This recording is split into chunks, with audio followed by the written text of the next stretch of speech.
Chapter 68. The Blanket. I have given no small attention to that not unvexed subject, the skin of the whale. I have had controversies about it with experienced whalemen afloat and learned naturalists ashore. My original opinion remains unchanged, but it is only an opinion. The question is, what and where is the skin of the whale? Already you know what his blubber is. That blubber is something of the consistence of firm, close-grained beef, but tougher, more elastic and compact, and ranges from 8 or 10 to 12 and 15 inches in thickness. Now, however preposterous it may at first seem to talk of any creature's skin as being of that sort of consistence and thickness, yet in point of fact these are no arguments against such a presumption, because you cannot raise any other dense enveloping layer from the whale's body but that same blubber, and the outermost enveloping layer of any animal, if reasonably dense, what can that be but the skin? True, from the unmarred dead body of the whale, you may scrape off with your hand an infinitely thin, transparent substance, somewhat resembling the thinnest shreds of isinglass, only it is almost as flexible and soft as satin, that is, previous to being dried, when it not only contracts and thickens, but becomes rather hard and brittle. I have several such dried bits, which I use for marks in my whale books. It is transparent, as I said before, and being laid upon the printed page, I have sometimes pleased myself with fancying it exerted a magnifying influence. At any rate, it is pleasant to read about whales through their own spectacles, as you may say, but what I am driving at here is this. That same infinitely thin, isinglass substance which, I admit, invests the entire body of the whale, is not so much to be regarded as the skin of the creature, as the skin of the skin, so to speak, for it were simply ridiculous to say that the proper skin of the tremendous whale is thinner and more tender than the skin of a newborn child. But no more of this. Assuming the blubber to be the skin of the whale, then, when this skin, as in the case of a very large sperm whale, will yield the bulk of 100 barrels of oil, and when it is considered that, in quantity, or rather weight, that oil, in its express state, is only 3/4, and not the entire substance of the coat, some idea may hence be had of the enormousness of that animated mass, a mere part of whose mere integument yields such a lake of liquid as that. Reckoning 10 barrels to the ton, you have 10 tons for the net weight of only 3/4 of the stuff of the whale's skin. In life, the visible surface of the sperm whale is not the least among the many marvels he presents. Almost invariably it is all over obliquely crossed and recrossed with numberless straight marks in thick array, something like those in the finest Italian line engravings. But these marks do not seem to be impressed upon the isinglass substance above mentioned, but seem to be seen through it, as if they were engraved upon the body itself. Nor is this all. In some instances, to the quick, observant eye, those linear marks, as in a veritable engraving, but afford the ground for far other delineations. These are hieroglyphical, that is, if you call those mysterious ciphers on the walls of pyramids hieroglyphics, then that is the proper word to use in the present connection. By my retentive memory of the hieroglyphics upon one sperm whale in particular, I was much struck with a plate representing the old Indian characters chiseled on the famous hieroglyphic palisades on the banks of the upper Mississippi. Like those mystic rocks, too, the mystic marked whale remains undecipherable. This allusion to the Indian rocks reminds me of another thing. Besides all the other phenomena which the exterior of the sperm whale presents, he not seldom displays the back, and more especially his flanks, effaced in great part of the regular linear appearance, by reason of numerous rude scratches, altogether of an irregular, random aspect. I should say that those New England rocks on the sea-coast, which Agassiz imagines to bear the marks of violent scraping contact with vast floating icebergs, I should say that those rocks must not a little resemble the sperm whale in this particular. It also seems to me that such scratches in the whale are probably made by hostile contact with other whales, for I have most remarked them in the large, full-grown bulls of the species. A word or two more concerning this matter of the skin or blubber of the whale. It has already been said that it is stripped from him in long pieces, called blanket pieces. Like most sea terms, this one is very happy and significant. For the whale is indeed wrapped up in his blubber as in a real blanket or counterpane, or still better, an Indian poncho slipped over his head and skirting his extremity. It is by reason of this cozy blanketing of his body that the whale is enabled to keep himself comfortable in all weathers, in all seas, times, and tides. What would become of a Greenland whale, say, in those shuddering, icy seas of the north, if unsupplied with his cozy surtout? True, other fish are found exceedingly brisk in those Hyperborean waters, but these, be it observed, are your cold-blooded, lungless fish, whose very bellies are refrigerators, creatures that warm themselves under the lee of an iceberg, as a traveler in winter would bask before an inn fire, whereas, like man, the whale has lungs and warm blood. Freeze his blood, and he dies. How wonderful is it then, except after explanation, that this great monster, to whom corporeal warmth is as indispensable as it is to man, how wonderful that he should be found at home, immersed to his lips for life in those Arctic waters, where, when seamen fall overboard, they are sometimes found, months afterwards, perpendicularly frozen into the hearts of fields of ice, as a fly is found glued in amber. But more surprising is it to know, as has been proved by experiment, that the blood of a polar whale is warmer than that of a Borneo Negro in summer. It does seem to me that herein we see the rare virtue of a strong individual vitality, and the rare virtue of thick walls, and the rare virtue of interior spaciousness. O man, admire and model thyself after the whale. Do thou, too, remain warm among ice. Do thou, too, live in this world without being of it. Be cool at the equator, keep thy blood fluid at the pole. Like the great dome of St. Peter's, and like the great whale, retain, O man, in all seasons a temperature of thine own. But how easy and how hopeless to teach these fine things. Of erections, how few are domed like St. Peter's. Of creatures, how few vast as the whale. Speed up your reading and enhance your memory with Moby Dick by your side. Choose the tactile joy of a physical book or the convenience of Kindle and discover a deeper way to dive into this classic. Pairing the audiobook with the text takes your understanding and retention to the next level. Ready to transform your literary experience? Check the link in the description and pick the perfect format for you. With EchoTales Audiobooks, Moby Dick awaits. Dive deeper, read faster, remember more. Get your book now. Chapter 69. The Funeral. Haul in the chains, let the carcass go astern. The vast tackles have now done their duty. The peeled white body of the beheaded whale flashes like a marble sepulchre. Though changed in hue, it has not perceptibly lost anything in bulk. It is still colossal.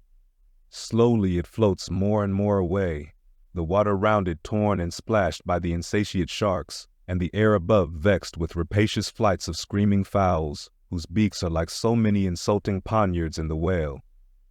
The vast white headless phantom floats further and further from the ship, and every rod that it so floats, what seem square roods of sharks and cubic roods of fowls augment the murderous din. For hours and hours from the almost stationary ship, that hideous sight is seen. Beneath the unclouded and mild azure sky, upon the fair face of the pleasant sea, wafted by the joyous breezes, that great mass of death floats on, till lost in infinite perspectives, there's a most doleful and most mocking funeral. The sea vultures all in pious mourning, the air sharks all punctiliously in black or speckled. In life but few of them would have helped the whale, I ween, if peradventure he had needed it, but upon the banquet of his funeral they most piously do pounce. O horrible vulturism of earth, from which not the mightiest whale is free! Nor is this the end. Desecrated as the body is, a vengeful ghost survives and hovers over it to scare. Espied by some timid man of war or blundering discovery vessel from afar, when the distance obscuring the swarming fowls, nevertheless still shows the white mass floating in the sun, and the white spray heaving high against it, straightway the whale's unharming corpse, with trembling fingers, is set down in the log, shoals, rocks, and breakers hereabouts. Beware. And for years afterwards, perhaps, ships shun the place, leaping over it as silly sheep leap over a vacuum, because their leader originally lived there when a stick was held. There's your law of precedence. There's your utility of traditions. There's the story of your obstinate survival of old beliefs never bottomed on the earth, and now not even hovering in the air. There's orthodoxy. Thus, while in life the great whale's body may have been a real terror to his foes, in his death, his ghost becomes a powerless panic to a world. Are you a believer in ghosts, my friend? There are other ghosts than the Cock Lane one, and far deeper men than Dr. Johnson who believe in them. Speed up your reading and enhance your memory with Moby Dick by your side. Choose the tactile joy of a physical book or the convenience of Kindle and discover a deeper way to dive into this classic. Pairing the audiobook with the text takes your understanding and retention to the next level. Ready to transform your literary experience? Check the link in the description and pick the perfect format for you. With EchoTales Audiobooks, Moby Dick awaits. Dive deeper, read faster, remember more. Get your book now. Chapter 70, The Sphinx. It should not have been omitted that previous to completely stripping the body of the Leviathan, he was beheaded. Now, the beheading of the sperm whale is a scientific anatomical feat upon which experienced whale surgeons very much pride themselves, and not without reason. Consider that the whale has nothing that can properly be called a neck. On the contrary, where his head and body seem to join, there, in that very place, is the thickest part of him. Remember, also, that the surgeon must operate from above, some 8 or 10 feet intervening between him and his subject, and that subject almost hidden in a discolored, rolling, and oftentimes tumultuous and bursting sea. Bear in mind, too, that under these untoward circumstances he has to cut many feet deep in the flesh, and in that subterraneous manner, without so much as getting one single peep into the ever-contracting gash thus made, he must skillfully steer clear of all adjacent, interdicted parts, and exactly divide the spine at a critical point hard by its insertion into the skull. Do you not marvel, then, at Stubbs' boast that he demanded but 10 minutes to behead a sperm whale? When first severed, the head is dropped astern and held there by a cable till the body is stripped. That done, if it belonged to a small whale, it is hoisted on deck to be deliberately disposed of. But, with a full-grown Leviathan, this is impossible, for the sperm whale's head embraces nearly 1/3 of his entire bulk, and completely to suspend such a burden as that, even by the immense tackles of a whaler, this were as vain a thing as to attempt weighing a Dutch barn in jeweler's scales. The Pequod's whale being decapitated and the body stripped, the head was hoisted against the ship's side, about halfway out of the sea, so that it might yet in great part be buoyed up by its native element. And there, with the strained craft steeply leaning over to it, by reason of the enormous downward drag from the lower masthead, and every yardarm on that side projecting like a crane over the waves, there, that blood-dripping head hung to the Pequod's waist like the giant Holofernes's from the girdle of Judith. When this last task was accomplished, it was noon, and the seamen went below to their dinner. Silence reigned over the before tumultuous but now deserted deck. An intense copper calm, like a universal yellow lotus, was more and more unfolding its noiseless, measureless leaves upon the sea. A short space elapsed, and up into this noiselessness came Ahab alone from his cabin. Taking a few turns on the quarterdeck, he paused to gaze over the side, then slowly getting into the main chains he took Stubbs' long spade, still remaining there after the whale's decapitation, and striking it into the lower part of the half-suspended mass, placed its other end crutchwise under one arm, and so stood leaning over with eyes attentively fixed on this head. It was a black and hooded head, and hanging there in the midst of so intense a calm, it seemed the sphinxes in the desert. "Speak, thou vast and venerable head," muttered Ahab, "which, though ungarnished with a beard, yet here and there lookest hoary with mosses. Speak, mighty head, and tell us the secret thing that is in thee. Of all divers, thou hast dived the deepest. That head upon which the upper sun now gleams has moved amid this world's foundations, where unrecorded names in navies rust, and untold hopes in anchors rot, where in her murderous hold this frigate earth is ballasted with bones of millions of the drowned. There, in that awful waterland, there was thy most familiar home. Thou hast been where belle or diver never went, hast slept by many a sailor's side, where sleepless mothers would give their lives to lay them down. Thou saw'st the locked lovers when leaping from their flaming ship, heart to heart they sank beneath the exulting wave, true to each other, when heaven seemed false to them. Thou saw'st the murdered mate when tossed by pirates from the midnight deck. For hours he fell into the deeper midnight of the insatiate maw, and his murderers still sailed on unharmed, while swift lightnings shivered the neighboring ship that would have borne a righteous husband to outstretched, longing arms. O head, thou hast seen enough to split the planets and make an infidel of Abraham, and not one syllable is thine. Sail ho, cried a triumphant voice from the main masthead. Aye. Well now, that's cheering, cried Ahab, suddenly erecting himself, while whole thunderclouds swept aside from his brow. That lively cry upon this deadly calm might almost convert a better man. Where away? 3 points on the starboard bow, sir, and bringing down her breeze to us. Better and better, man. Would now St. Paul would come along that way, and to my breezelessness bring his breeze. O nature, and O soul of man, how far beyond all utterance are your linked analogies! Not the smallest atom stirs or lives on matter, but has its cunning duplicate in mind. Speed up your reading and enhance your memory with Moby Dick by your side. Choose the tactile joy of a physical book or the convenience of Kindle and discover a deeper way to dive into this classic. Pairing the audiobook with the text takes your understanding and retention to the next level. Ready to transform your literary experience? Check the link in the description and pick the perfect format for you. With EchoTales Audiobooks, Moby Dick awaits. Dive deeper, read faster, remember more. Get your book now. Chapter 71, The Jeroboam Story. Hand in hand, ship and breeze blew on, but the breeze came faster than the ship, and soon the Pequod began to rock. By and by, through the glass, the stranger's boats and manned mastheads proved her a whale ship. But as she was so far to windward, and shooting by, apparently making a passage to some other ground, the Pequod could not hope to reach her. So the signal was set to see what response would be made. Here be it said that, like the vessels of military marines, the ships of the American whale fleet have each a private signal, all which signals being collected in a book with the names of the respective vessels attached. Every captain is provided with it. Thereby, the whale commanders are enabled to recognize each other upon the ocean, even at considerable distances and with no small facility. The Pequod's signal was at last responded to by the stranger setting her own, which proved the ship to be the Jeroboam of Nantucket. Squaring her yards, she bore down, ranged the beam under the Pequod's lee, and lowered a boat.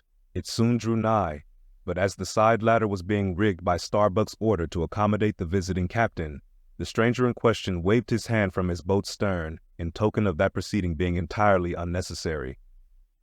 It turned out that the Jeroboam had a malignant epidemic on board, and that Mayhew, her captain, was fearful of infecting the Pequod's company.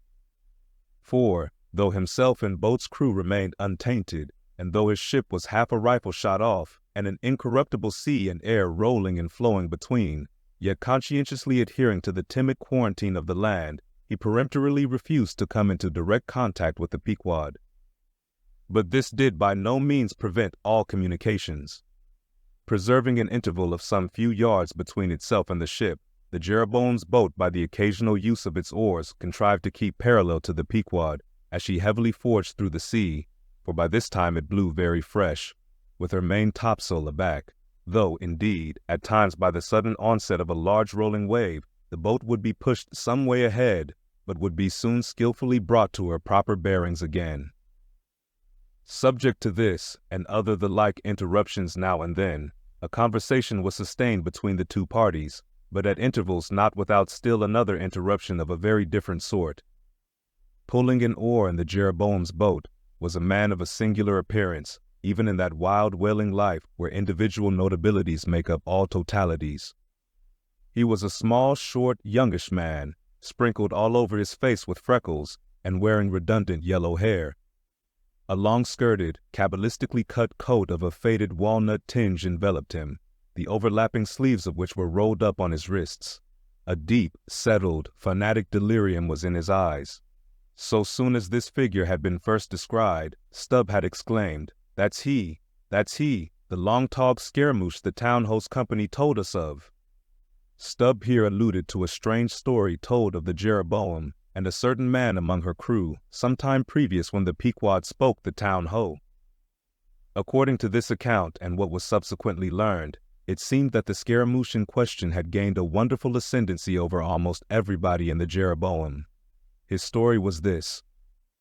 He had been originally nurtured among the crazy society of Nescauna Shakers, where he had been a great prophet, in their cracked, secret meetings having several times descended from heaven by the way of a trapdoor, announcing the speedy opening of the 7th vial, which he carried in his vest pocket, but which, instead of containing gunpowder, was supposed to be charged with laudanum.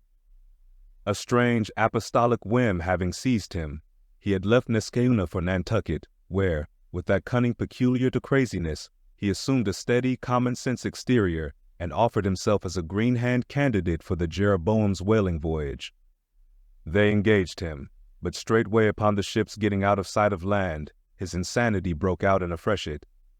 He announced himself as the Archangel Gabriel and commanded the captain to jump overboard. He published his manifesto, whereby he set himself forth as the deliverer of the Isles of the Sea and Vicar General of all Oceanica. The unflinching earnestness with which he declared these things, the dark, daring play of his sleepless, excited imagination, and all the preternatural terrors of real delirium, united to invest this Gabriel in the minds of the majority of the ignorant crew with an atmosphere of sacredness. Moreover, they were afraid of him. As such a man, however, was not of much practical use in the ship, especially as he refused to work except when he pleased, the incredulous captain would fain have been rid of him, but apprised that that individual's intention was to land him in the first convenient port, the Archangel forthwith opened all his seals and vials, devoting the ship and all hands to unconditional perdition in case this intention was carried out. So strongly did he work upon his disciples among the crew, that at last in a body they went to the captain and told him if Gabriel was sent from the ship, not a man of them would remain. He was therefore forced to relinquish his plan. Nor would they permit Gabriel to be any way maltreated, say or do what he would, so that it came to pass that Gabriel had the complete freedom of the ship. The consequence of all this was that the Archangel cared little or nothing for the captain and mates, and since the epidemic had broken out, he carried a higher hand than ever, declaring that the plague, as he called it, was at his sole command, nor should it be stayed but according to his good pleasure. The sailors, mostly poor devils, cringed, and some of them fawned before him, in obedience to his instructions, sometimes rendering him personal homage, as to a god. Such things may seem incredible, but, however wondrous, they are true. Nor is the history of fanatics half so striking in respect to the measureless self-deception of the fanatic himself, as his measureless power of deceiving and bedeviling so many others. But it is time to return to the Pequod. "I fear not thy epidemic, man," said Ahab from the bulwarks to Captain Mayhew, who stood in the boat's stern. "Come on board." But now Gabriel started to his feet. Think of the fevers, yellow and bilious. Beware of the horrible plague." "Gabriel, Gabriel," cried Captain Mayhew, "thou must either—" But that instant a headlong wave shot the boat far ahead, and its seethings drowned all speech. "Hast thou seen the white whale?" demanded Ahab when the boat drifted back. Think of thy whaleboat, stoven and sunk. Beware of the horrible tale." "I tell thee again, Gabriel, that—" But again the boat tore ahead as if dragged by fiends. Nothing was said for some moments, while a succession of riotous waves rolled by, which by one of those occasional caprices of the seas were tumbling, not heaving it. Meantime, the hoisted sperm whale's head jogged about very violently, and Gabriel was seen eyeing it with rather more apprehensiveness than his archangel nature seemed to warrant. When this interlude was over, Captain Mayhew began a dark story concerning Moby Dick, not, however, without frequent interruptions from Gabriel whenever his name was mentioned, and the crazy sea that seemed leagued with him.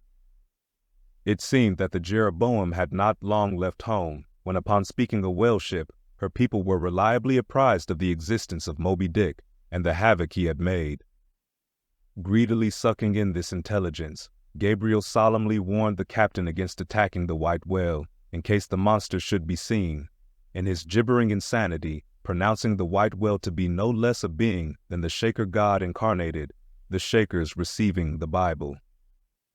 But when, some year or two afterwards, Moby Dick was fairly sighted from the mastheads, Macy, the chief mate, burned with ardor to encounter him, and the captain himself being not unwilling to let him have the opportunity, despite all the Archangel's denunciations and forewarnings, Macy succeeded in persuading 5 men to man his boat.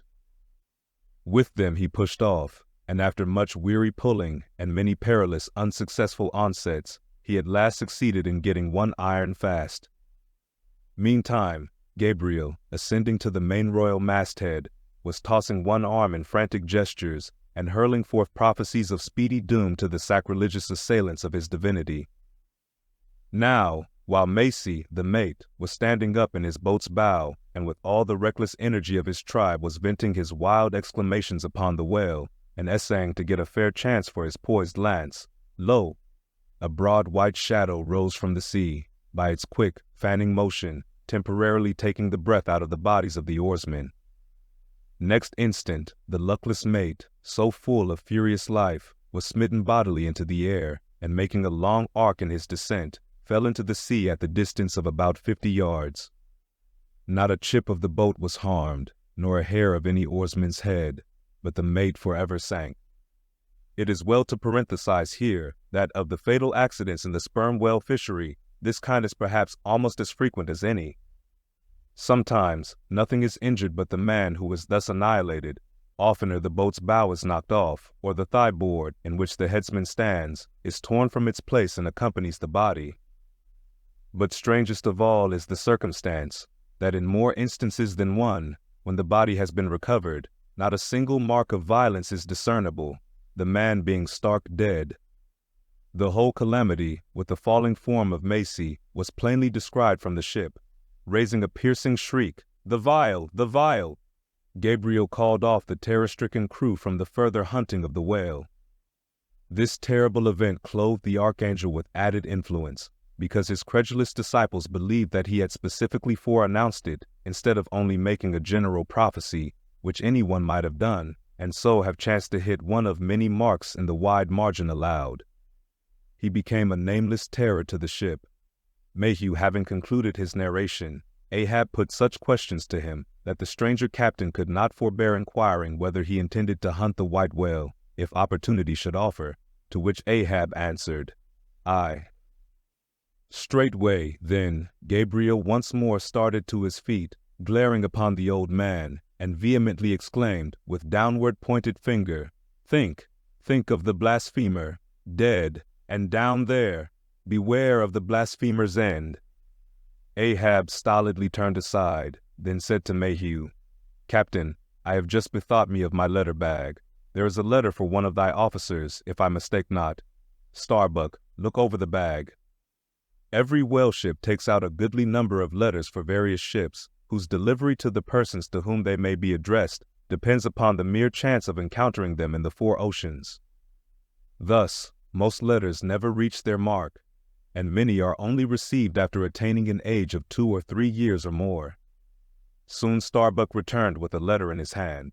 It was sorely tumbled, damp, and covered with a dull spotted green mold, in consequence of being kept in a dark locker of the cabin. Of such a letter, Death himself might well have been the postboy. "Canst not read it?" cried Ahab. "Give it me, man." Aye, it's but a dim scrawl. What's this?" As he was studying it out, Starbuck took a long cutting spade pole, and with his knife slightly split the end to insert the letter there, and in that way hand it to the boat, without its coming any closer to the ship. Meantime, Ahab, holding the letter, muttered, "Mr. Yes, Mr. Harry, a woman's penny hand, the man's wife, I'll wager. Aye, Mr. Harry Macy, ship Jeroboam. Why, it's Macy, and he's dead. Poor fellow, and from his wife," sighed Mayhew. "But let me have it." "Nay, keep it thyself," cried Gabriel to Ahab. "Thou art soon going that way." "Curses throttle thee," yelled Ahab. "Captain Mayhew, stand by now to receive it." And taking the fatal missive from Starbuck's hands, he caught it in the slit of the pole and reached it over towards the boat. But as he did so, the oarsmen expectantly desisted from rowing. The boat drifted a little towards the ship's stern, so that, as if by magic, the letter suddenly ranged along with Gabriel's eager hand. He clutched it in an instant, seized the boat knife, and impaling the letter on it, sent it thus loaded back into the ship. It fell at Ahab's feet. Then Gabriel shrieked out to his comrades to give way with their oars, and in that manner the mutinous boat rapidly shot away from the Pequod. As, after this interlude, the seamen resumed their work upon the jacket of the whale, many strange things were hinted in reference to this wild affair. Speed up your reading and enhance your memory with Moby Dick by your side. Choose the tactile joy of a physical book or the convenience of Kindle and discover a deeper way to dive into this classic. Pairing the audiobook with the text takes your understanding and retention to the next level. Ready to transform your literary experience? Check the link in the description and pick the perfect format for you. With EchoTales Audiobooks, Moby Dick awaits. Dive deeper, read faster, remember more. Get your book now. Chapter 72. The Monkey Rope. In the tumultuous business of cutting in and attending to a whale, there is much running backwards and forwards among the crew. Now hands are wanted here, and then again hands are wanted there. There is no staying in any one place, for at one and the same time everything has to be done everywhere. It is much the same with him who endeavors the description of the scene. We must now retrace our way a little. It was mentioned that upon first breaking ground in the whale's back, the blubber hook was inserted into the original hole there cut by the spades of the mates. But how did so clumsy and weighty a mass as that same hook get fixed in that hole? It was inserted there by my particular friend Pequod, whose duty it was, as harpooner, to descend upon the monster's back for the special purpose referred to. But in very many cases, circumstances require that the harpooner shall remain on the whale till the whole flensing or stripping operation is concluded. The whale, be it observed, lies almost entirely submerged, excepting the immediate parts operated upon. So down there, some 10 feet below the level of the deck, the poor harpooner flounders about, half on the whale and half in the water, as the vast mass revolves like a treadmill beneath him. On the occasion in question, Pequod figured in the Highland costume, a shirt and socks, in which to my eyes, at least, he appeared to uncommon advantage, and no one had a better chance to observe him, as will presently be seen. Being the savage's bowsman, that is, the person who pulled the bow oar in his boat, the second one from forward, it was my cheerful duty to attend upon him while taking that hard-scrabble scramble upon the dead whale's back. You have seen Italian organ boys holding a dancing ape by a long cord. Just so, from the ship's steep side, did I hold Pequod down there in the sea, by what is technically called in the fishery a monkey rope, attached to a strong strip of canvas belted round his waist. It was a humorously perilous business for both of us. For, before we proceed further, it must be said that the monkey rope was fast at both ends, fast to Pequod's broad canvas belt, and fast to my narrow leather one. So that for better or for worse, we two, for the time, were wedded, and should poor Pequod sink to rise no more, then both usage and honor demanded that instead of cutting the cord, it should drag me down in his wake. So, then, an elongated Siamese ligature united us. Pequod was my own inseparable twin brother, nor could I any way get rid of the dangerous liabilities which the hempen bond entailed. So strongly and metaphysically did I conceive of my situation then, that while earnestly watching his motions, I seemed distinctly to perceive that my own individuality was now merged in a joint stock company of two, that my free will had received a mortal wound, and that another's mistake or misfortune might plunge innocent me into unmerited disaster and death. Therefore, I saw that here was a sort of interregnum in Providence, for its even-handed equity never could have so gross an injustice. And yet still further pondering, while I jerked him now and then from between the whale and ship, which would threaten to jam him, still further pondering, I say, I saw that this situation of mine was the precise situation of every mortal that breathes, only, in most cases, he, one way or other, has this Siamese connection with a plurality of other mortals. If your banker breaks, you snap. If your apothecary by mistake sends you poison in your pills, you die.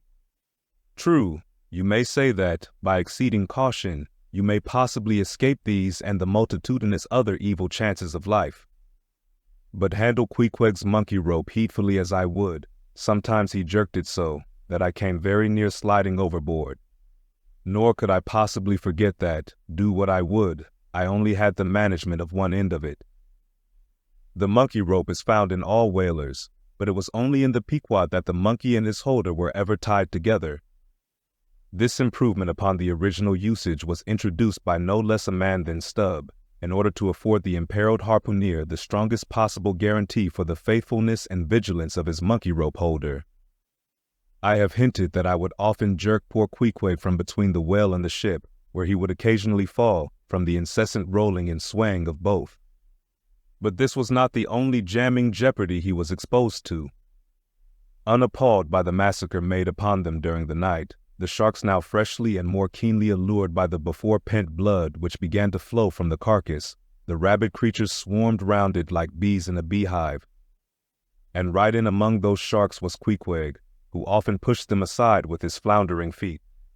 A thing altogether incredible were it not that attracted by such prey as a dead whale, the otherwise miscellaneously carnivorous shark will seldom touch a man. Nevertheless, it may well be believed that since they have such a ravenous finger in the pie, it is deemed but wise to look sharp to them. Accordingly, besides the monkey rope, with which I now and then jerked the poor fellow from too close a vicinity to the maw of what seemed a peculiarly ferocious shark, he was provided with still another protection.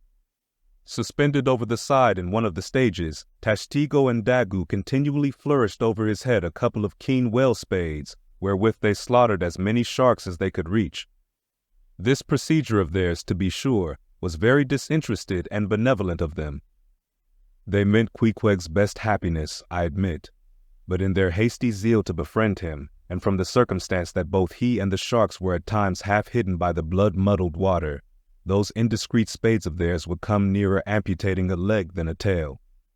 But poor Queequeg, I suppose, straining and gasping there with that great iron hook, poor Queequeg, I suppose, only prayed to his Yojo, and gave up his life into the hands of his gods.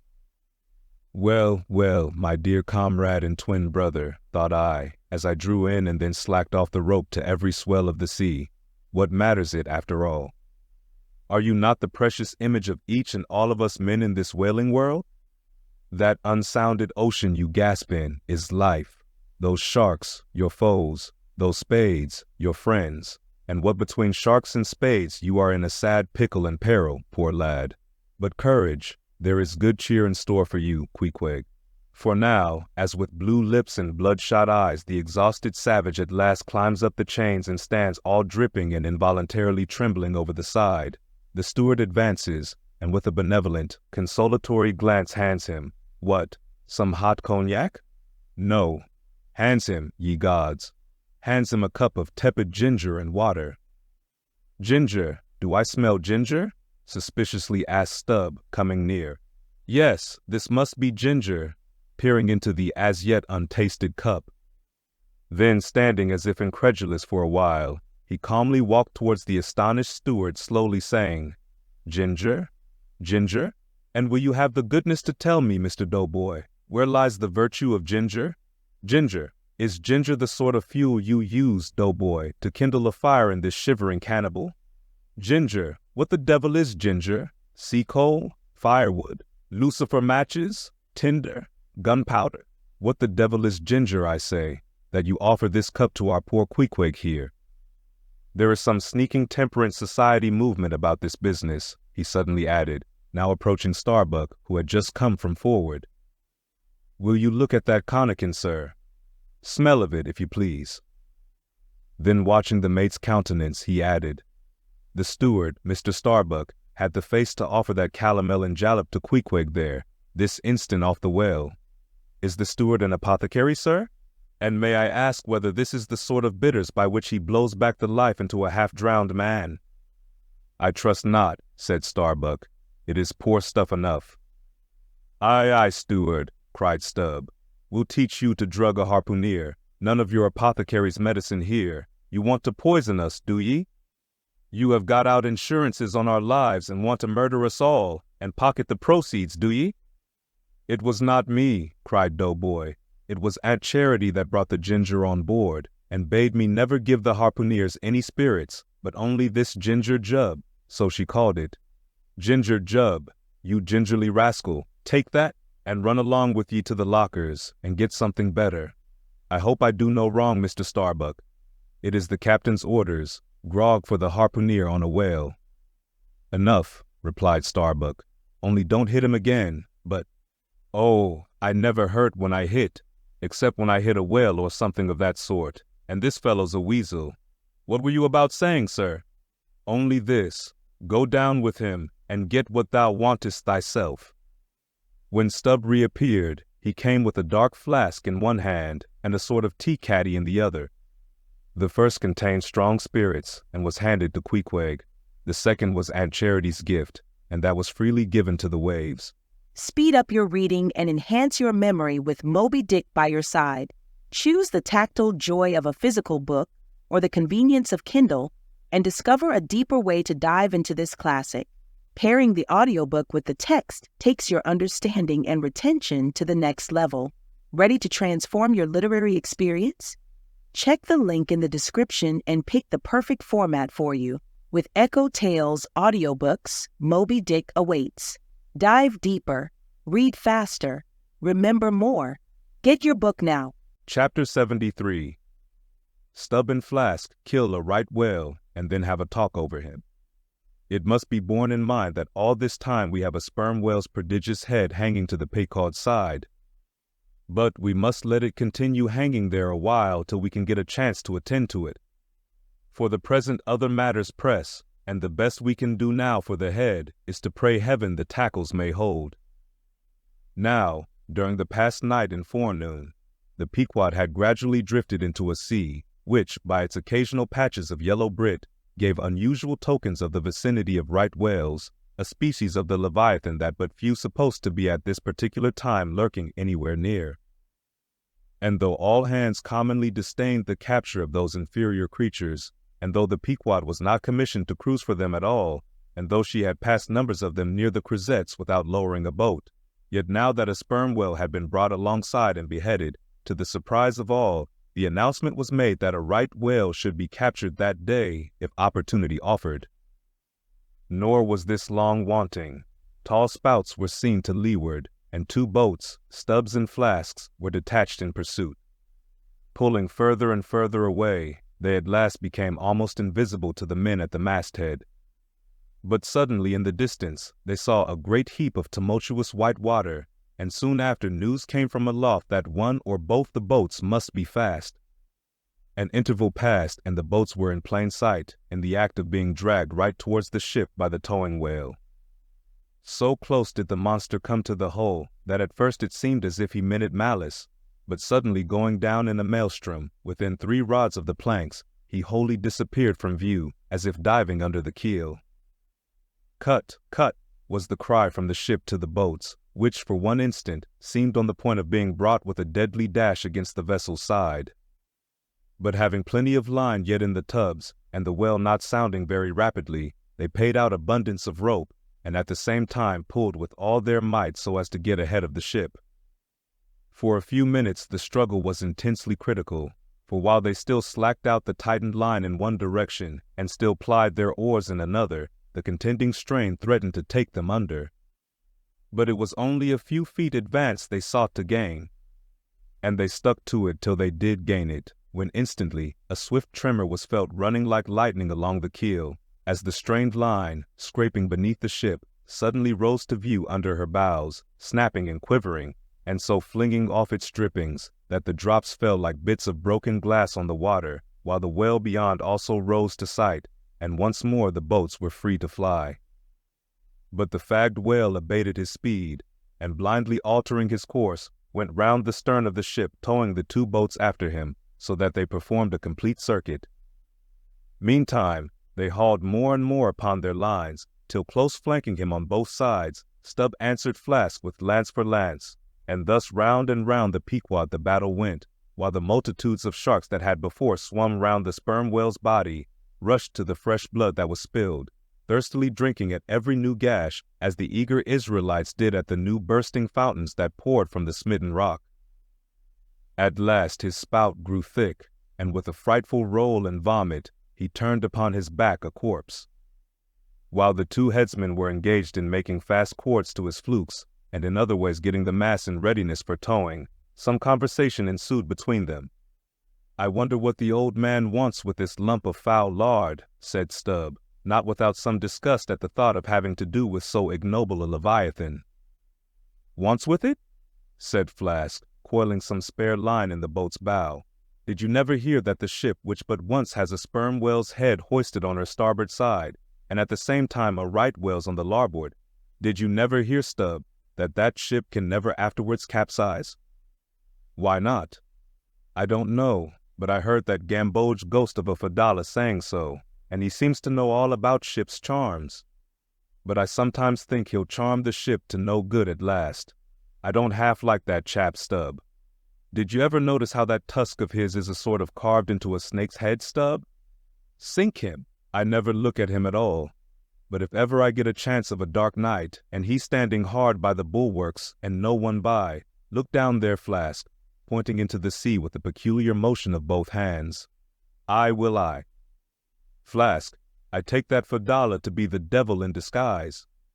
Do you believe that cock and bull story about his having been stowed away on board ship? He's the devil, I say. The reason why you don't see his tail is because he tucks it up out of sight. He carries it coiled away in his pocket, I guess. Blast him. Now that I think of it, he's always wanting oakum to stuff into the toes of his boots. He sleeps in his boots, don't he? He hasn't got any hammock, but I've seen him lay of nights in a coil of rigging.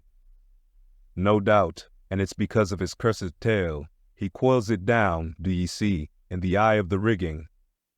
What's the old man have so much to do with him for? Striking up a swap or a bargain, I suppose. Bargain? About what? Why, do ye see, the old man is hard bent after that white whale, and the devil there is trying to come round him and get him to swap away his silver watch, or his soul, or something of that sort, and then he'll surrender Moby Dick. Pooh! Stubb, you are skylarking. How can Fadala do that? I don't know, Flask, but the devil is a curious chap, and a wicked one, I tell ye. Why, they say as how he went a-sauntering into the old flagship once, switching his tail about devilish easy and gentleman-like, and inquiring if the old governor was at home. Well, he was at home, and asked the devil what he wanted. The devil, switching his hoofs, up and says, I want John. What for? Says the old governor. What business is that of yours? Says the devil, getting mad. I want to use him.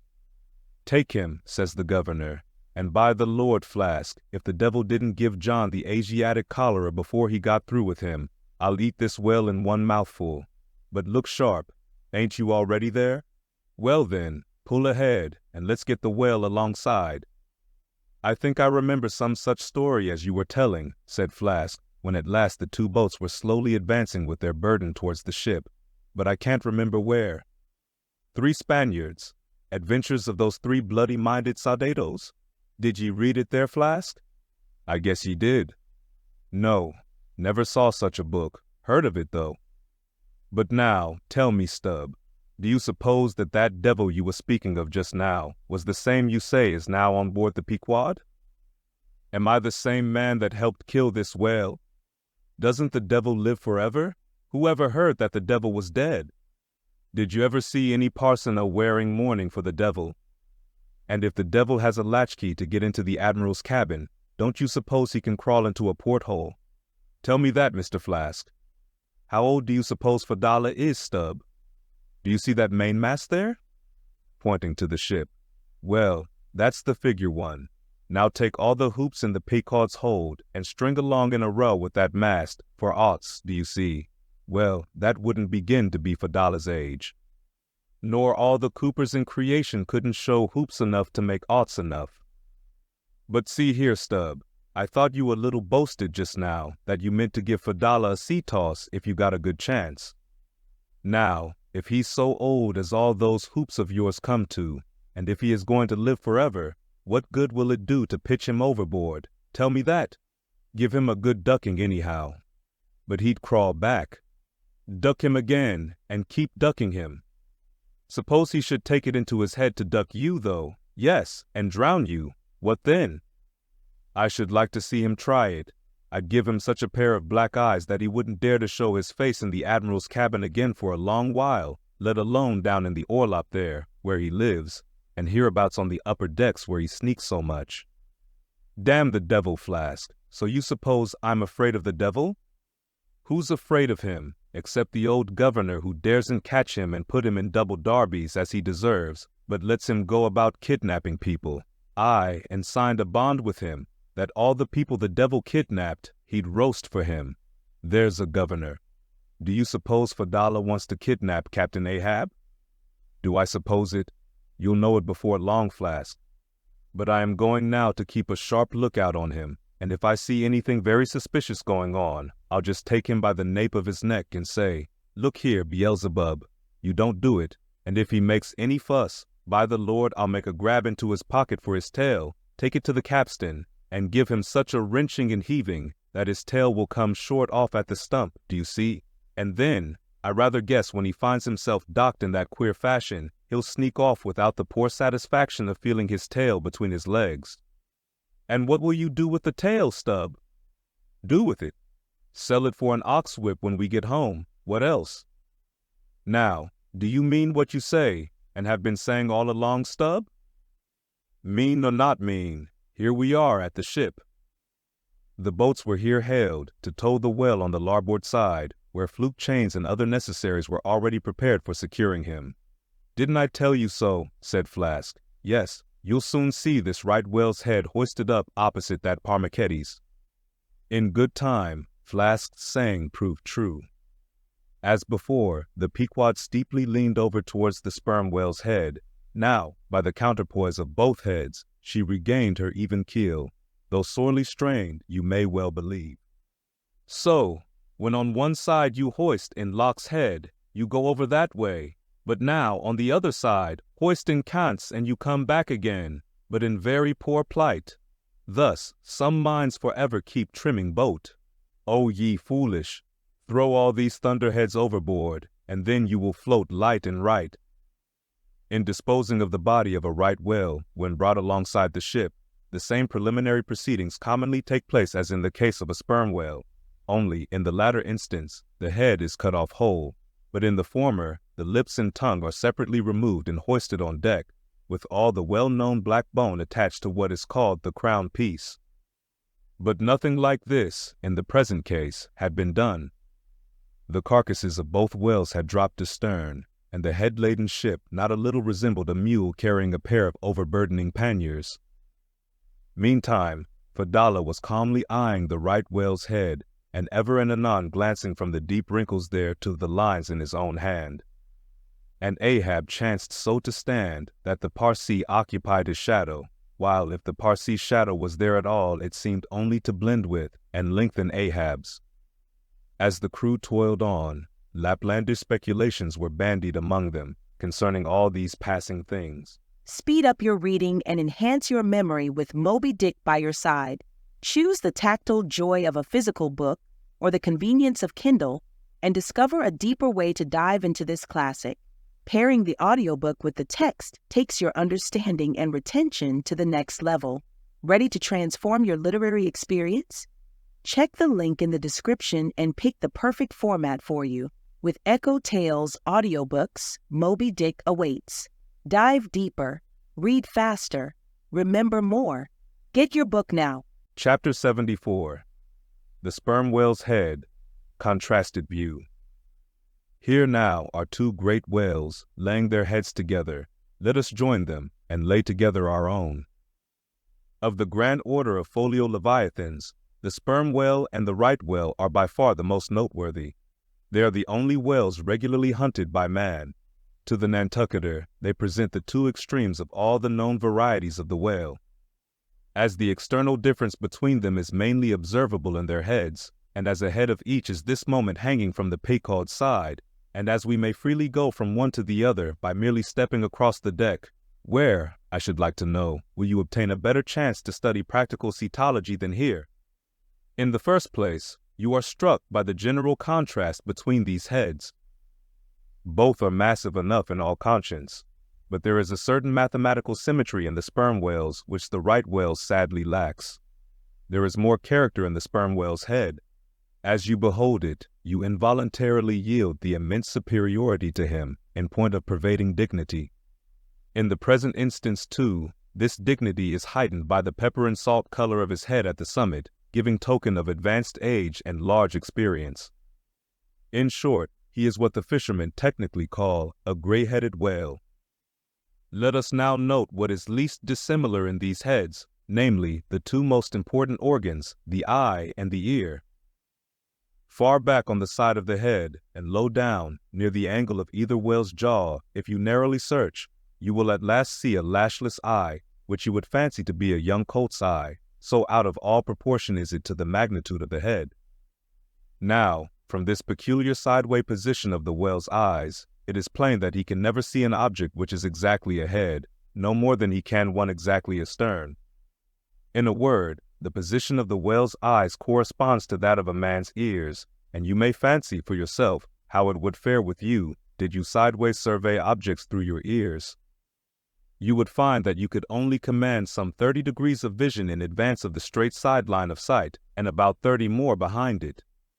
If your bitterest foe were walking straight towards you, with dagger uplifted in broad day, you would not be able to see him, any more than if he were stealing upon you from behind.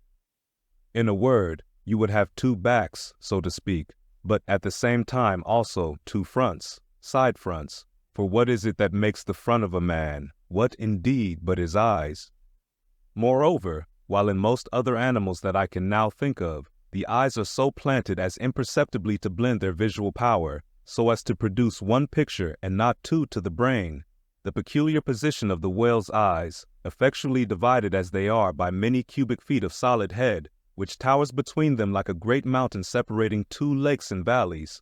This, of course, must wholly separate the impressions which each independent organ imparts. The whale, therefore, must see one distinct picture on this side and another distinct picture on that side, while all between must be profound darkness and nothingness to him. Man may, in effect, be said to look out on the world from a sentry box with two joined sashes for his window. But with the whale, these two sashes are separately inserted, making two distinct windows, but sadly impairing the view. This peculiarity of the whale's eyes is a thing always to be borne in mind in the fishery, and to be remembered by the reader in some subsequent scenes. A curious and most puzzling question might be started concerning this visual matter as touching the Leviathan, but I must be content with a hint. So long as a man's eyes are open in the light, the act of seeing is involuntary. That is, he cannot then help mechanically seeing whatever objects are before him. Nevertheless, anyone's experience will teach him that though he can take in an undiscriminating sweep of things at one glance, it is quite impossible for him, attentively and completely, to examine any two things, however large or however small, at one and the same instant of time, never mind if they lie side by side and touch each other. But if you now come to separate these two objects and surround each by a circle of profound darkness, then, in order to see one of them in such a manner as to bring your mind to bear on it, the other will be utterly excluded from your contemporary consciousness. How is it then with the whale? True, both his eyes in themselves must simultaneously act, but is his brain so much more comprehensive, combining and subtle than man's, that he can at the same moment of time attentively examine two distinct prospects, one on one side of him, and the other in an exactly opposite direction? If he can, then is it as marvelous a thing in him as if a man were able simultaneously to go through the demonstrations of two distinct problems in Euclid.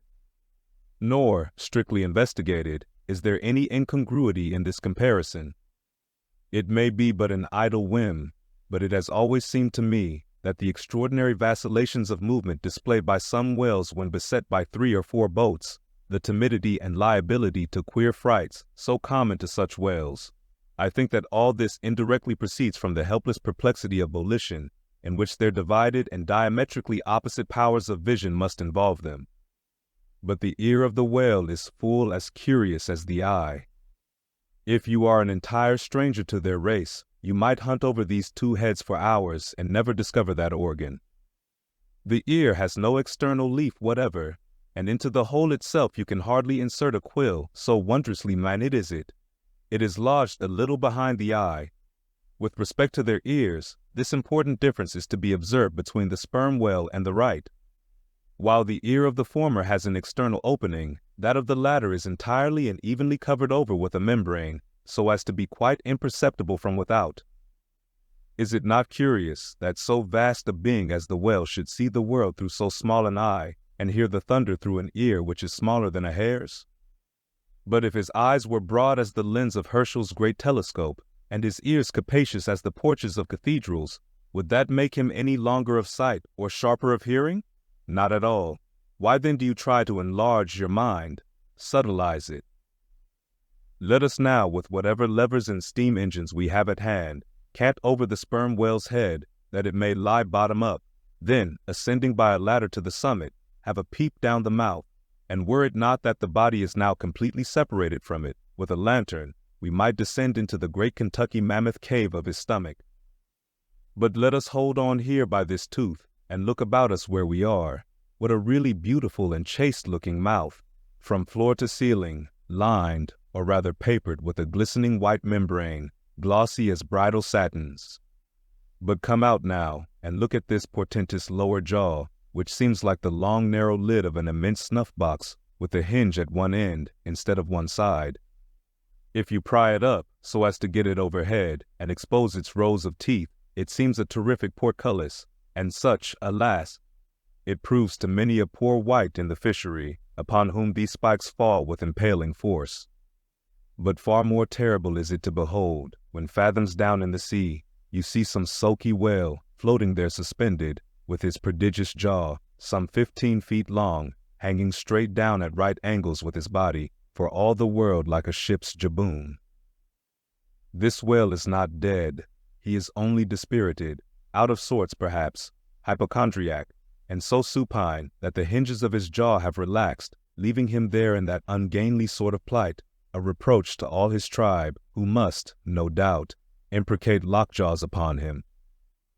In most cases this lower jaw, being easily unhinged by a practiced artist, is disengaged and hoisted on deck for the purpose of extracting the ivory teeth, and furnishing a supply of that hard white whalebone with which the fishermen fashion all sorts of curious articles, including canes, umbrella stocks, and handles to riding whips.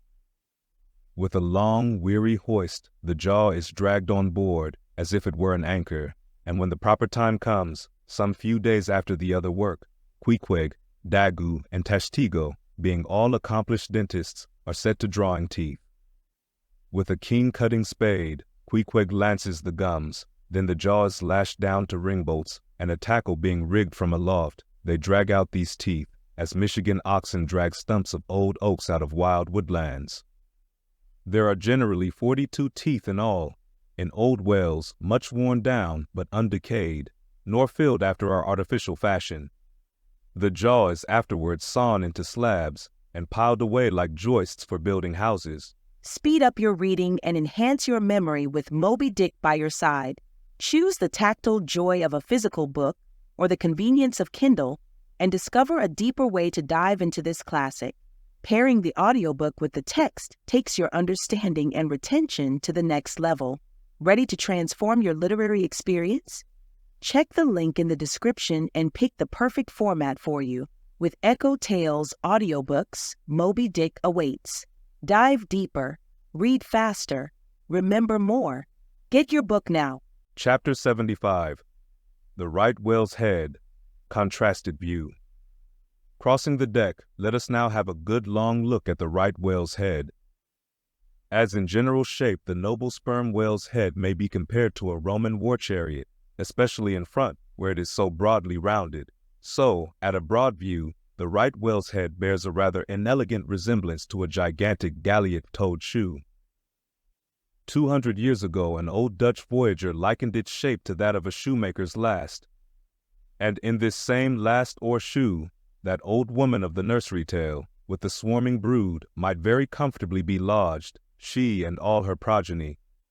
But as you come nearer to this great head, it begins to assume different aspects according to your point of view. If you stand on its summit and look at these two F-shaped spout holes, you would take the whole head for an enormous bass viol, and these spiracles, the apertures in its sounding board.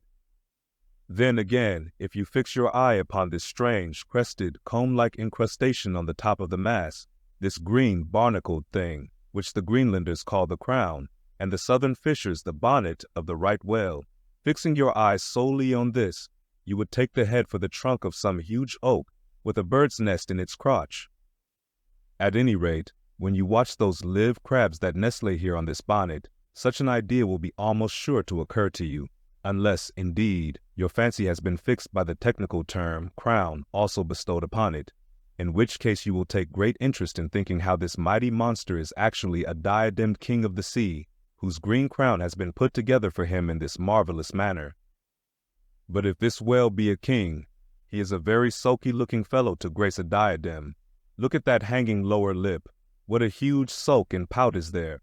A sulk and pout, by carpenter's measurement, about 20 feet long and 5 feet deep, a sulk and pout that will yield you some 500 gallons of oil and more. A great pity now that this unfortunate whale should be hair-lipped. The fissure is about a foot across. Probably the mother, during an important interval, was sailing down the Peruvian coast when earthquakes caused the beach to gape. Over this lip, as over a slippery threshold, we now slide into the mouth. Upon my word, were I at Mackinac, I should take this to be the inside of an Indian wigwam. Good Lord, is this the road that Jonah went? The roof is about 12 feet high, and runs to a pretty sharp angle, as if there were a regular ridgepole there, while these ribbed, arched, hairy sides present us with those wondrous, half-vertical, scimitar-shaped slats of whalebone, say 300 on a side, which, depending from the upper part of the head or crown bone, form those Venetian blinds which have elsewhere been cursorily mentioned. The edges of these bones are fringed with hairy fibers, through which the right whale strains the water, and in whose intricacies he retains the small fish, when open-mouthed he goes through the seas of brit in feeding time. In the central blinds of bone, as they stand in their natural order, there are certain curious marks, curves, hollows, and ridges, whereby some whalemen calculate the creature's age as the age of an oak by its circular rings. Though the certainty of this criterion is far from demonstrable, yet it has the savor of analogical probability. At any rate, if we yield to it, we must grant a far greater age to the right whale than at first glance will seem reasonable. In old times, there seem to have prevailed the most curious fancies concerning these blinds. One voyager in Purchas calls them the wondrous whiskers inside of the whale's mouth, another, hog's bristles. A third old gentleman in Hacklet uses the following elegant language. There are about 250 fins growing on each side of his upper chop, which arch over his tongue on each side of his mouth. This reminds us that the right whale really has a sort of whisker, or rather a mustache, consisting of a few scattered white hairs on the upper part of the outer end of the lower jaw. Sometimes these tufts impart a rather brigandish expression to his otherwise solemn countenance. As everyone knows, these same hog's bristles, fins, whiskers, blinds, or whatever you please, furnish to the ladies their busks and other stiffening contrivances. But in this particular, the demand has long been on the decline. It was in Queen Anne's time that the bone was in its glory, the farthingale being then all the fashion. And as those ancient dames moved about gaily, though in the jaws of the whale, as you may say, even so, in a shower, with the like thoughtlessness, do we nowadays fly under the same jaws for protection, the umbrella being a tent spread over the same bone. But now forget all about blinds and whiskers for a moment, and standing in the right whale's mouth, look around you afresh.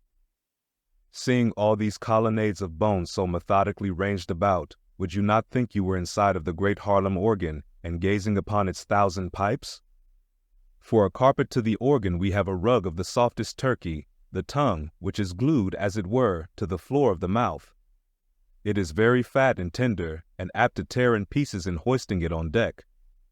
This particular tongue now before us, at a passing glance I should say it was a 6-barreler, that is, it will yield you about that amount of oil. Ere this, you must have plainly seen the truth of what I started with, that the sperm whale and the right whale have almost entirely different heads. To sum up then, in the right whales there is no great well of sperm, no ivory teeth at all, no long, slender mandible of a lower jaw like the sperm whales. Nor in the sperm whale are there any of those blinds of bone, no huge lower lip, and scarcely anything of a tongue. Again, the right whale has 2 external spout holes, the sperm whale only 1. Look your last now on these venerable hooded heads while they yet lie together, for one will soon sink, unrecorded, in the sea, the other will not be very long in following. Can you catch the expression of the sperm whales there? It is the same he died with, only some of the longer wrinkles in the forehead seem now faded away. I think his broad brow to be full of a prairie-like placidity, born of a speculative indifference as to death. But mark the other head's expression. See that amazing lower lip, pressed by accident against the vessel's side, so as firmly to embrace the jaw. Does not this whole head seem to speak of an enormous practical resolution in facing death? This right whale I take to have been a Stoic, the sperm whale a Platonian, who might have taken up Spinoza in his latter years. Speed up your reading and enhance your memory with Moby Dick by your side. Choose the tactile joy of a physical book or the convenience of Kindle and discover a deeper way to dive into this classic. Pairing the audiobook with the text takes your understanding and retention to the next level. Ready to transform your literary experience? Check the link in the description and pick the perfect format for you. With EchoTales Audiobooks, Moby Dick awaits. Dive deeper, read faster, remember more. Get your book now. Chapter 76, The Battering Ram.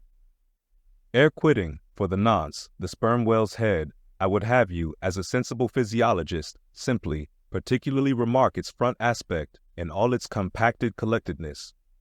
I would have you investigate it now with the sole view of forming to yourself some unexaggerated intelligent estimate of whatever battering ram power may be lodged there.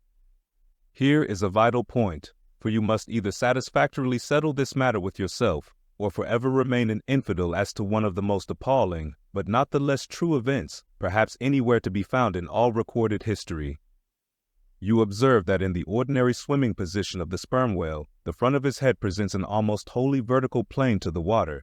You observe that the lower part of that front slopes considerably backwards, so as to furnish more of a retreat for the long socket which receives the boom-like lower jaw.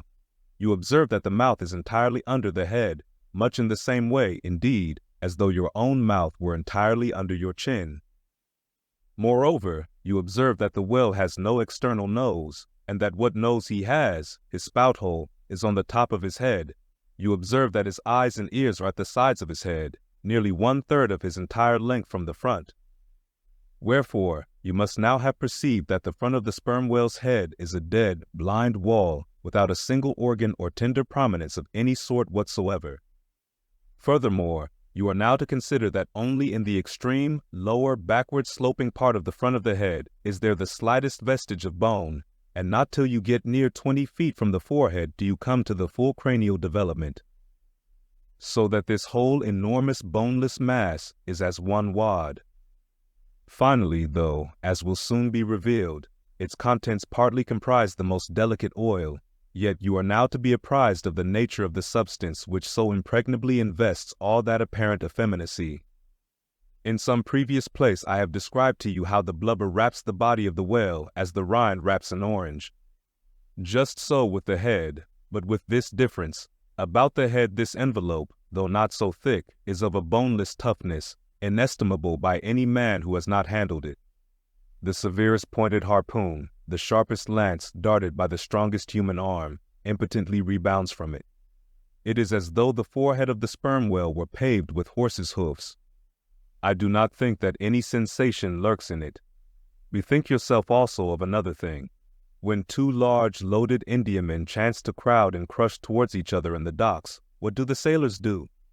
They do not suspend between them, at the point of coming contact, any merely hard substance like iron or wood.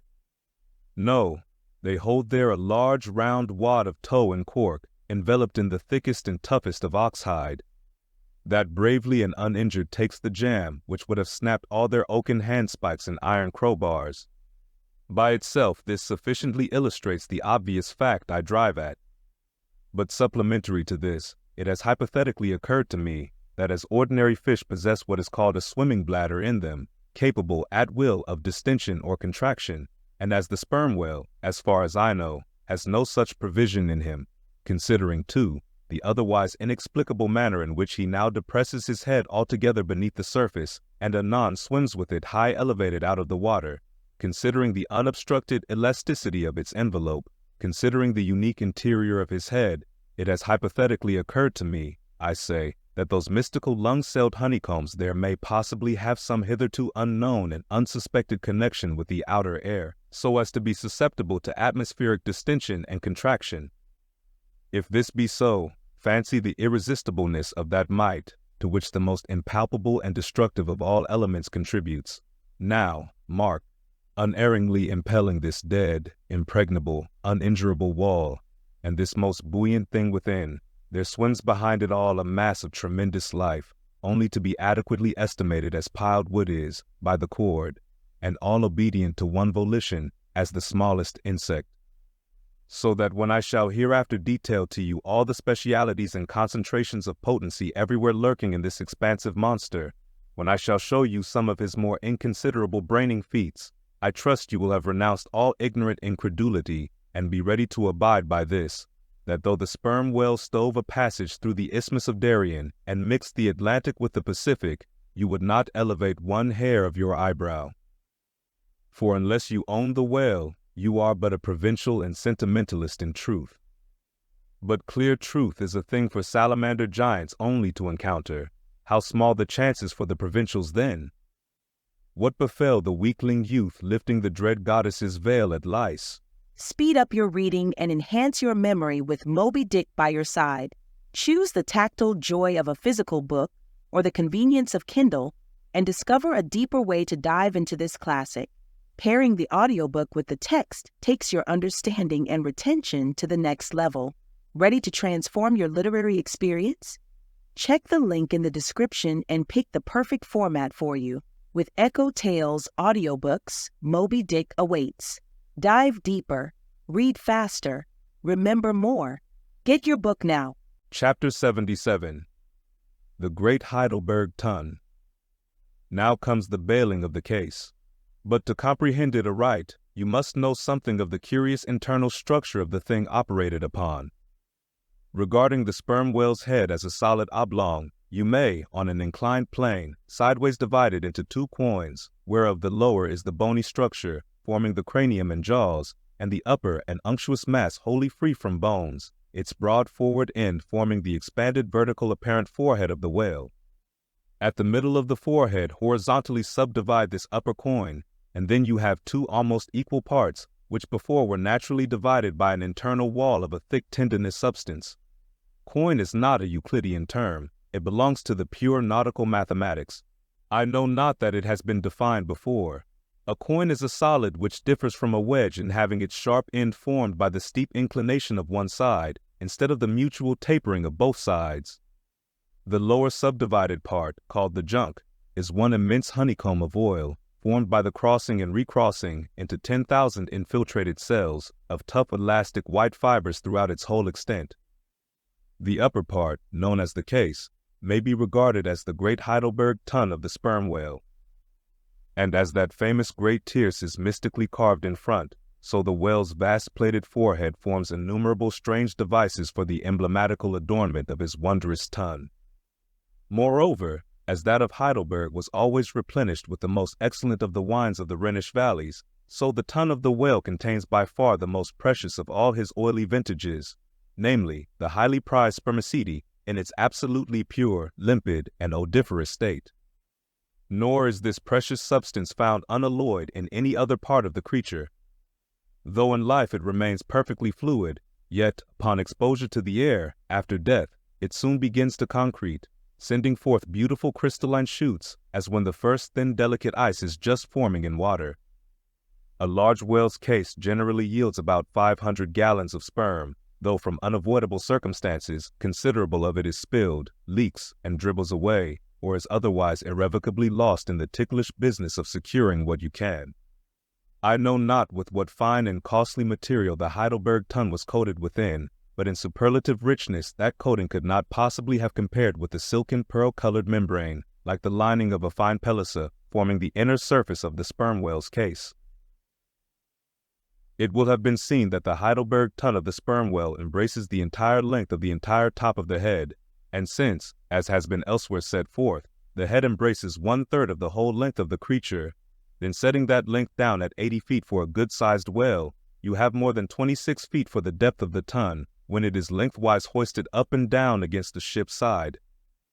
As in decapitating the whale, the operator's instrument is brought close to the spot where an entrance is subsequently forced into the spermaceti magazine. He has therefore to be uncommonly heedful, lest a careless, untimely stroke should invade the sanctuary and wastingly let out its invaluable contents. It is this decapitated end of the head, also, which is at last elevated out of the water and retained in that position by the enormous cutting tackles, whose hempen combinations, on one side, make quite a wilderness of ropes in that quarter. Thus much being said, attend now, I pray you, to that marvelous and, in this particular instance, almost fatal operation whereby the sperm whale's great Heidelberg tun is tapped. Speed up your reading and enhance your memory with Moby Dick by your side.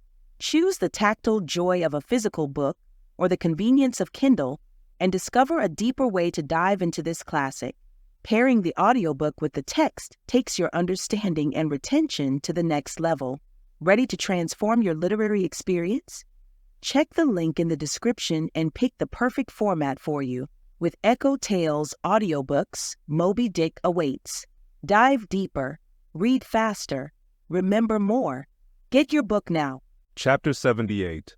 Cistern and Buckets. Nimble as a cat, Tashtego mounts aloft, and without altering his erect posture, runs straight out upon the overhanging mainyard arm to the part where it exactly projects over the hoisted tun. He has carried with him a light tackle called a whip, consisting of only 2 parts, traveling through a single sheaved block. Securing this block so that it hangs down from the yardarm, he swings one end of the rope till it is caught and firmly held by a hand on deck. Then, hand over hand, down the other part, the Indian drops through the air till dexterously he lands on the summit of the head. There, still high elevated above the rest of the company, to whom he vivaciously cries, he seems some Turkish muezzin calling the good people to prayers from the top of a tower. A short-handled sharp spade being sent up to him, he diligently searches for the proper place to begin breaking into the tun. In this business he proceeds very heedfully, like a treasure hunter in some old house, sounding the walls to find where the gold is masoned in. By the time this cautious search is over, a stout iron-bound bucket, precisely like a well bucket, has been attached to one end of the whip, while the other end, being stretched across the deck, is there held by 2 or 3 alert hands. These last now hoist the bucket within grasp of the Indian, to whom another person has reached up a very long pole. Inserting this pole into the bucket, Tashtego downward guides the bucket into the tun, till it entirely disappears, then giving the word to the seaman at the whip, up comes the bucket again, all bubbling like a dairymaid's pail of new milk. Carefully lowered from its height, the full-freighted vessel is caught by an appointed hand, and quickly emptied into a large tub. Then, remounting aloft, it again goes through the same round until the deep cistern will yield no more. Towards the end, Tashtego has to ram his long pole harder and harder, and deeper into the tun, until some 20 feet of the pole have gone down. Now, the people of the Pequod had been bailing some time in this way. Several tubs had been filled with the fragrant sperm, when all at once a queer accident happened. Whether it was that Tashtego, that wild Indian, was so heedless and reckless as to let go for a moment his one-handed hold on the great cable tackle suspending the head, or whether the place where he stood was so treacherous and oozy, or whether the evil one himself would have it to fall out so, without stating his particular reasons, how it was exactly, there is no telling now, but, on a sudden, as the 80th or 90th bucket came suckingly up, my God! Poor Tashtego, like the twin reciprocating bucket in a veritable well, dropped head foremost down into this great ton of Heidelberg, and with a horrible oily gurgling, went clean out of sight. "Man overboard!" cried Daggoo, who amid the general consternation first came to his senses. "Swing the bucket this way," and putting one foot into it so as the better to secure his slippery handhold on the whip itself, the hoisters ran him high up to the top of the head, almost before Tashtego could have reached its interior bottom. Meantime, there was a terrible tumult. Looking over the side, they saw the before lifeless head throbbing and heaving just below the surface of the sea, as if that moment seized with some momentous idea, whereas it was only the poor Indian unconsciously revealing by those struggles the perilous depth to which he had sunk. At this instant, while Daggoo, on the summit of the head, was clearing the whip, which had somehow got foul of the great cutting tackles, a sharp cracking noise was heard, and to the unspeakable horror of all, one of the two enormous hooks suspending the head tore out, and with a vast vibration the enormous mass sideways swung, till the drunk ship reeled and shook as if smitten by an iceberg. The one remaining hook, upon which the entire strain now depended, seemed every instant to be on the point of giving way, an event still more likely from the violent motions of the head. Come down, yelled the seaman to Daggoo, but with one hand holding on to the heavy tackles, so that if the head should drop, he would still remain suspended. The Negro, having cleared the foul line, rammed down the bucket into the now collapsed well, meaning that the buried harpooner should grasp it, and so be hoisted out. "In heaven's name, man," cried Stubb, "are you ramming home a cartridge there? Avast! How will that help him, jamming that iron-bound bucket on top of his head? Avast, will ye?" "Stand clear of the tackle," cried a voice like the bursting of a rocket. Almost in the same instant, with a thunder boom, the enormous mass dropped into the sea, like Niagara's table rock into the whirlpool. The suddenly relieved hull rolled away from it, to far down her glittering copper, and all caught their breath, as half swinging, now over the sailors' heads, and now over the water, Daggoo, through a thick mist of spray, was dimly beheld clinging to the pendulous tackles, while poor, buried alive Tashtego was sinking utterly down to the bottom of the sea. But hardly had the blinding vapor cleared away, when a naked figure with a boarding sword in his hand was for one swift moment seen hovering over the bulwarks. The next, a loud splash announced that my brave Queequeg had dived to the rescue. One packed rush was made to the side, and every eye counted every ripple, as moment followed moment, and no sign of either the sinker or the diver could be seen. Some hands now jumped into a boat alongside, and pushed a little off from the ship. "Ha, ha!" cried Daggoo, all at once, from his now quiet, swinging perch overhead, and looking further off from the side, we saw an arm thrust upright from the blue waves, a sight strange to see, as an arm thrust forth from the grass over a grave. "Both! Both! It is both!" cried Daggoo again with a joyful shout, and soon after, Queequeg was seen boldly striking out with one hand, and with the other clutching the long hair of the Indian. Drawn into the waiting boat, they were quickly brought to the deck, but Tashtego was long in coming to, and Queequeg did not look very brisk. Now, how had this noble rescue been accomplished? Why, diving after the slowly descending head, Queequeg with his keen sword had made side lunges near its bottom, so as to scuttle a large hole there, then dropping his sword, had thrust his long arm far inwards and upwards, and so hauled out poor Tash by the head. He averred that upon first thrusting in for him, a leg was presented, but well knowing that that was not as it ought to be, and might occasion great trouble, he had thrust back the leg, and by a dexterous heave and toss, had wrought a somerset upon the Indian, so that with the next trial, he came forth in the good old way, head foremost. As for the great head itself, that was doing as well as could be expected. And thus, through the courage and great skill in obstetrics of Queequeg, the deliverance, or rather delivery of Tashtego, was successfully accomplished, in the teeth, too, of the most untoward and apparently hopeless impediments, which is a lesson by no means to be forgotten. Midwifery should be taught in the same course with fencing and boxing, riding and rowing. I know that this queer adventure of the gay headers will be sure to seem incredible to some landsmen, though they themselves may have either seen or heard of someone's falling into a cistern ashore, an accident which not seldom happens, and with much less reason too than the Indians, considering the exceeding slipperiness of the curb of the sperm whale's well. But, peradventure, it may be sagaciously urged, how is this? We thought the tissued, infiltrated head of the sperm whale was the lightest and most corky part about him, and yet thou makest it sink in an element of a far greater specific gravity than itself. We have thee there. Not at all, but I have ye. For at the time poor Tash fell in, the case had been nearly emptied of its lighter contents, leaving little but the dense tendinous wall of the well, a double-welded, hammered substance, as I have before said, much heavier than the sea-water, and a lump of which sinks in it like lead almost. But the tendency to rapid sinking in this substance was in the present instance materially counteracted by the other parts of the head remaining undetached from it, so that it sank very slowly and deliberately indeed, affording Queequeg a fair chance for performing his agile obstetrics on the run, as you may say. Yes, it was a running delivery, so it was. Now, had Tashtigo perished in that head, it had been a very precious perishing, smothered in the very whitest and daintiest of fragrant spermaceti, coffined, hearsed, and tombed in the secret inner chamber and sanctum sanctorum of the whale. Only one sweeter end can readily be recalled, the delicious death of an Ohio honey hunter, who, seeking honey in the crotch of a hollow tree, found such exceeding store of it, that leaning too far over, it sucked him in, so that he died embalmed. How many, think ye, have likewise fallen into Plato's honey head, and sweetly perished there?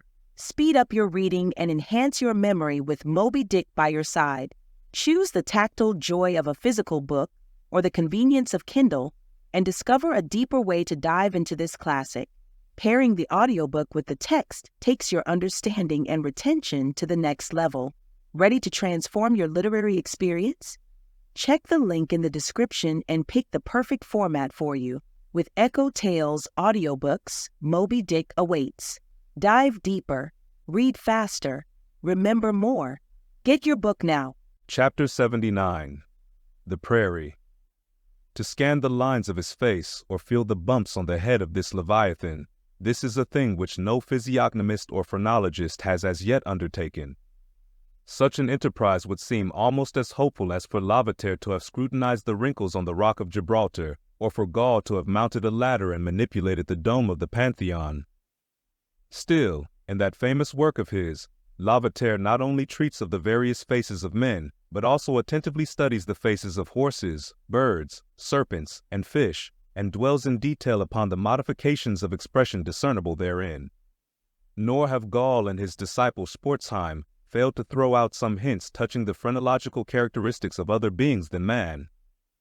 Therefore, though I am but ill qualified for a pioneer in the application of these two semi-sciences to the whale, I will do my endeavor.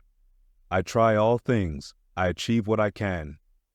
Physiognomically regarded, the sperm whale is an anomalous creature. He has no proper nose. And since the nose is the central and most conspicuous of the features, and since it perhaps most modifies and finally controls their combined expression, hence it would seem that its entire absence, as an external appendage, must very largely affect the countenance of the whale. For as in landscape gardening, a spire, cupola, monument, or tower of some sort is deemed almost indispensable to the completion of the scene, so no face can be physiognomically in keeping without the elevated open-work belfry of the nose. Dash the nose from Phidias's marble Jove, and what a sorry remainder. Nevertheless, Leviathan is of so mighty a magnitude, all his proportions are so stately, that the same deficiency which in the sculptured Jove were hideous, in him is no blemish at all. Nay, it is an added grandeur. A nose to the whale would have been impertinent. As on your physiognomical voyage you sail round his vast head in your jolly boat, your noble conceptions of him are never insulted by the reflection that he has a nose to be pulled. A pestilent conceit, which so often will insist upon obtruding even when beholding the mightiest royal beetle on his throne. In some particulars, perhaps the most imposing physiognomical view to be had of the sperm whale is that of the full front of his head. This aspect is sublime. In thought, a fine human brow is like the east when troubled with the morning. In the repose of the pasture, the curled brow of the bull has a touch of the grand in it. Pushing heavy cannon up mountain defiles, the elephant's brow is majestic. Human or animal, the mystical brow is as that great golden seal affixed by the German emperors to their decrees. It signifies, God, done this day by my hand. But in most creatures, nay, in man himself, very often the brow is but a mere strip of alpine land lying along the snow line. Few are the foreheads which, like Shakespeare's or Melanchthon's, rise so high and descend so low that the eyes themselves seem clear, eternal, tideless mountain lakes, and all above them in the forehead's wrinkles you seem to track the antlered thoughts descending there to drink, as the highland hunters track the snow prints of the deer. But in the great sperm whale, this high and mighty godlike dignity inherent in the brow is so immensely amplified that gazing on it, in that full front view, you feel the deity and the dread powers more forcibly than in beholding any other object in living nature. For you see no one point precisely, not one distinct feature is revealed, no nose, eyes, ears, or mouth, no face, he has none, proper, nothing but that one broad firmament of a forehead, pleated with riddles, dumbly lowering with the doom of boats, and ships, and men.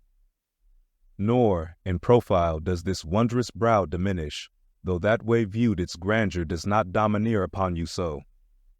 In profile, you plainly perceive that horizontal, semi-crescentic depression in the forehead's middle, which, in man, is Lavater's mark of genius. But how? Genius in the sperm whale? Has the sperm whale ever written a book, spoken a speech? No, his great genius is declared in his doing nothing particular to prove it. It is moreover declared in his pyramidical silence. And this reminds me that had the great sperm whale been known to the young Orient world, he would have been deified by their child Magian thoughts.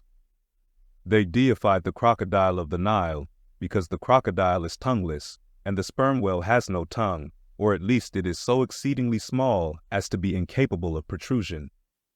If hereafter any highly cultured, poetical nation shall lure back to their birthright the merry May-Day gods of old, and livingly enthrone them again in the now egotistical sky, in the now unhaunted hill, then be sure, exalted to Jove's high seat, the great sperm whale shall lord it.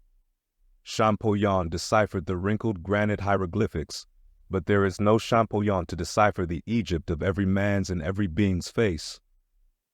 Physiognomy, like every other human science, is but a passing fable. If, then, Sir William Jones, who read in 30 languages, could not read the simplest peasant's face in its profounder and more subtle meanings, how may unlettered Ishmael hope to read the awful Chaldee of the sperm whale's brow? I but put that brow before you.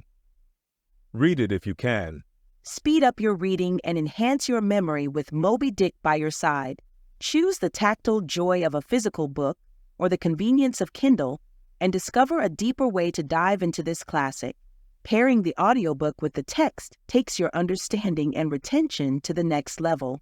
Ready to transform your literary experience? Check the link in the description and pick the perfect format for you. With EchoTales Audiobooks, Moby Dick awaits. Dive deeper, read faster, remember more. Get your book now. Chapter 80, The Nut. If the sperm whale be physiognomically a sphinx, to the phrenologist his brain seems that geometrical circle which it is impossible to square. In the full-grown creature the skull will measure at least 20 feet in length. Unhinge the lower jaw, and the side view of this skull is as the side of a moderately inclined plane resting throughout on a level base. But in life, as we have elsewhere seen, this inclined plane is angularly filled up and almost squared by the enormous superincumbent mass of the junk and sperm. At the high end, the skull forms a crater to bed that part of the mass, while under the long floor of this crater, in another cavity seldom exceeding 10 inches in length and as many in depth, reposes the mere handful of this monster's brain. The brain is at least 20 feet from his apparent forehead in life. It is hidden away behind its vast outworks, like the innermost citadel within the amplified fortifications of Quebec. So like a choice casket is it secreted in him, that I have known some whalemen who peremptorily deny that the sperm whale has any other brain than that palpable semblance of one formed by the cubic yards of his sperm magazine. Lying in strange folds, courses, and convolutions, to their apprehensions, it seems more in keeping with the idea of his general might to regard that mystic part of him as the seat of his intelligence. It is plain, then, that phrenologically the head of this Leviathan, in the creature's living intact state, is an entire delusion. As for his true brain, you can then see no indications of it, nor feel any. The whale, like all things that are mighty, wears a false brow to the common world. If you unload his skull of its spermy heaps and then take a rear view of its rear end, which is the high end, you will be struck by its resemblance to the human skull, beheld in the same situation and from the same point of view. Indeed, place this reverse skull, scaled down to the human magnitude, among a plate of men's skulls, and you would involuntarily confound it with them, and remarking the depressions on one part of its summit, in phrenological phrase you would say, "This man had no self-esteem and no veneration." And by those negations, considered along with the affirmative fact of his prodigious bulk and power, you can best form to yourself the truest, though not the most exhilarating conception of what the most exalted potency is. But if from the comparative dimensions of the whale's proper brain, you deem it incapable of being adequately charted, then I have another idea for you. If you attentively regard almost any quadruped's spine, you will be struck with the resemblance of its vertebra to a strung necklace of dwarf skulls, all bearing rudimental resemblance to the skull proper. It is a German conceit that the vertebrae are absolutely undeveloped skulls. But the curious external resemblance, I take it the Germans were not the first men to perceive. A foreign friend once pointed it out to me, in the skeleton of a foe he had slain, and with the vertebra of which he was inlaying, in a sort of basso-relievo, the beaked prow of his canoe. Now, I consider that the phrenologists have omitted an important thing in not pushing their investigations from the cerebellum through the spinal canal. For I believe that much of a man's character will be found betokened in his backbone. I would rather feel your spine than your skull, whoever you are. A thin joist of a spine never yet upheld a full and noble soul. I rejoice in my spine, as in the firm audacious staff of that flag which I fling half out to the world. Apply this spinal branch of phrenology to the sperm whale. His cranial cavity is continuous with the first neck vertebra, and in that vertebra the bottom of the spinal canal will measure 10 inches across, being 8 in height, and of a triangular figure with the base downwards. As it passes through the remaining vertebra, the canal tapers in size, but for a considerable distance remains of large capacity. Now, of course, this canal is filled with much the same strangely fibrous substance, the spinal cord, as the brain, and directly communicates with the brain. And what is still more, for many feet after emerging from the brain's cavity, the spinal cord remains of an undecreasing girth, almost equal to that of the brain. Under all these circumstances, would it be unreasonable to survey and map out the whale's spine phrenologically? For, viewed in this light, the wonderful comparative smallness of his brain proper is more than compensated by the wonderful comparative magnitude of his spinal cord. But leaving this hint to operate as it may with the phrenologists, I would merely assume the spinal theory for a moment in reference to the sperm whale's hump. This august hump, if I mistake not, rises over one of the larger vertebrae and is therefore in some sort the outer convex mold of it. From its relative situation, then, I should call this high hump the organ of firmness or indomitableness in the sperm whale. And that the great monster is indomitable, you will yet have reason to know. Speed up your reading and enhance your memory with Moby Dick by your side. Choose the tactile joy of a physical book or the convenience of Kindle and discover a deeper way to dive into this classic. Pairing the audiobook with the text takes your understanding and retention to the next level. Ready to transform your literary experience? Check the link in the description and pick the perfect format for you. With EchoTales Audiobooks, Moby Dick awaits. Dive deeper, read faster, remember more. Get your book now. Chapter 81. The Pequod Meets the Virgin. The predestinated day arrived, and we duly met the ship Jungfrau, Derrick de Deer, master, of Bremen. At one time the greatest whaling people in the world, the Dutch and Germans are now among the least, but here and there at very wide intervals of latitude and longitude, you still occasionally meet with their flag in the Pacific. For some reason, the Jungfrau seemed quite eager to pay her respects.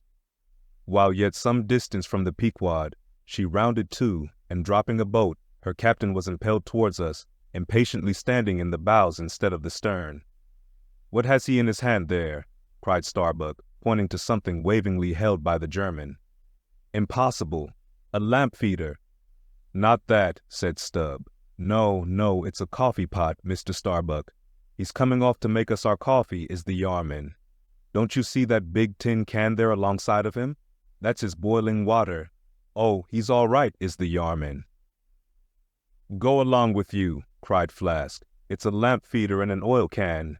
He's out of oil and has come a-begging." However curious it may seem for an oil ship to be borrowing oil on the whale ground, and however much it may invertedly contradict the old proverb about carrying coals to Newcastle, yet sometimes such a thing really happens, and in the present case, Captain Derrick de Deer did indubitably conduct the lamp feeder as Flask did declare. As he mounted the deck, Ahab abruptly accosted him, without at all heeding what he had in his hand, but in his broken lingo, the German soon evinced his complete ignorance of the white whale, immediately turning the conversation to his lamp feeder and oil can, with some remarks touching his having to turn into his hammock at night in profound darkness, his last drop of Bremen oil being gone, and not a single flying fish yet captured to supply the deficiency, concluding by hinting that his ship was indeed what in the fishery is technically called a clean one, that is, an empty one, well deserving the name of Jungfrau, or the Virgin. His necessities supplied, Derrick departed, but he had not gained his ship's side when whales were almost simultaneously raised from the mastheads of both vessels, and so eager for the chase was Derrick, that without pausing to put his oil can and lamp feeder aboard, he slewed round his boat and made after the Leviathan lamp feeders. Now, the game having risen to leeward, he and the other 3 German boats that soon followed him had considerably the start of the Pequod's keels. There were 8 whales, an average pod. Aware of their danger, they were going all abreast with great speed straight before the wind, rubbing their flanks as closely as so many spans of horses in harness. They left a great, wide wake, as though continually unrolling a great wide parchment upon the sea.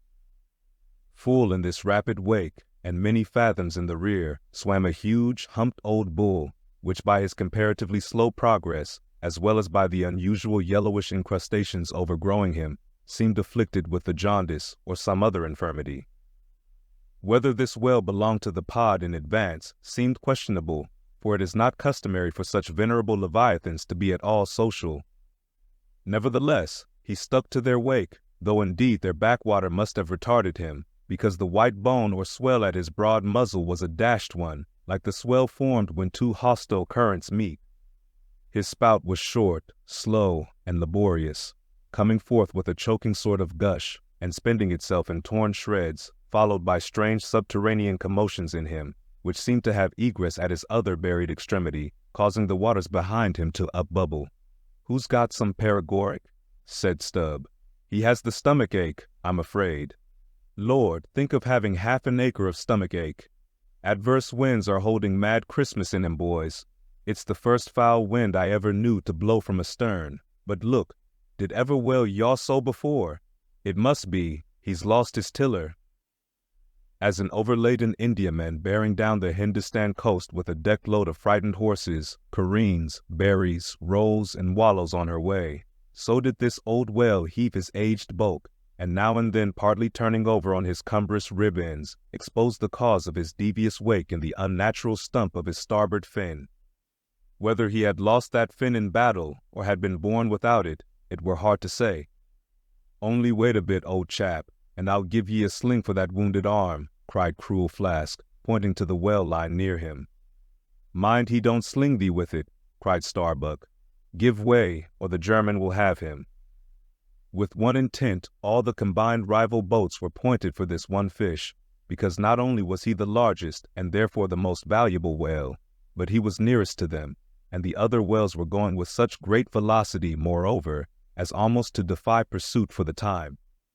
At this juncture, the Pequod's keels had shot by the 3 German boats last lowered, but from the great start he had, Derrick's boat still led the chase, though every moment neared by his foreign rivals. The only thing they feared was that from being already so nigh to his mark, he would be enabled to dart his iron before they could completely overtake and pass him. As for Derek, he seemed quite confident that this would be the case, and occasionally with a deriding gesture shook his lamp feeder at the other boats. "The ungracious and ungrateful dog," cried Starbuck. "He mocks and dares me with the very poor box I filled for him not 5 minutes ago." Then in his old intense whisper, "Give way, greyhounds, dog to it." "I tell ye what it is, men," cried Stubb to his crew. "It's against my religion to get mad, but I'd like to eat that villainous Yarman. Pull, won't ye? Are ye going to let that rascal beat ye? Do ye love brandy? A hogshead of brandy, then, to the best man. Come, why don't some of ye burst a blood vessel? Who's that been dropping an anchor overboard? We don't budge an inch, we're becalmed.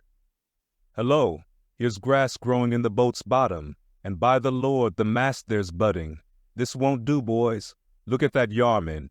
The short and long of it is, men, will ye spit fire or not?" "Oh, see the suds he makes," cried Flask, dancing up and down. "What a hump! Oh, do pile on the beef, lays like a log. Oh, my lads, do spring. Slapjacks and quahogs for supper, you know, my lads.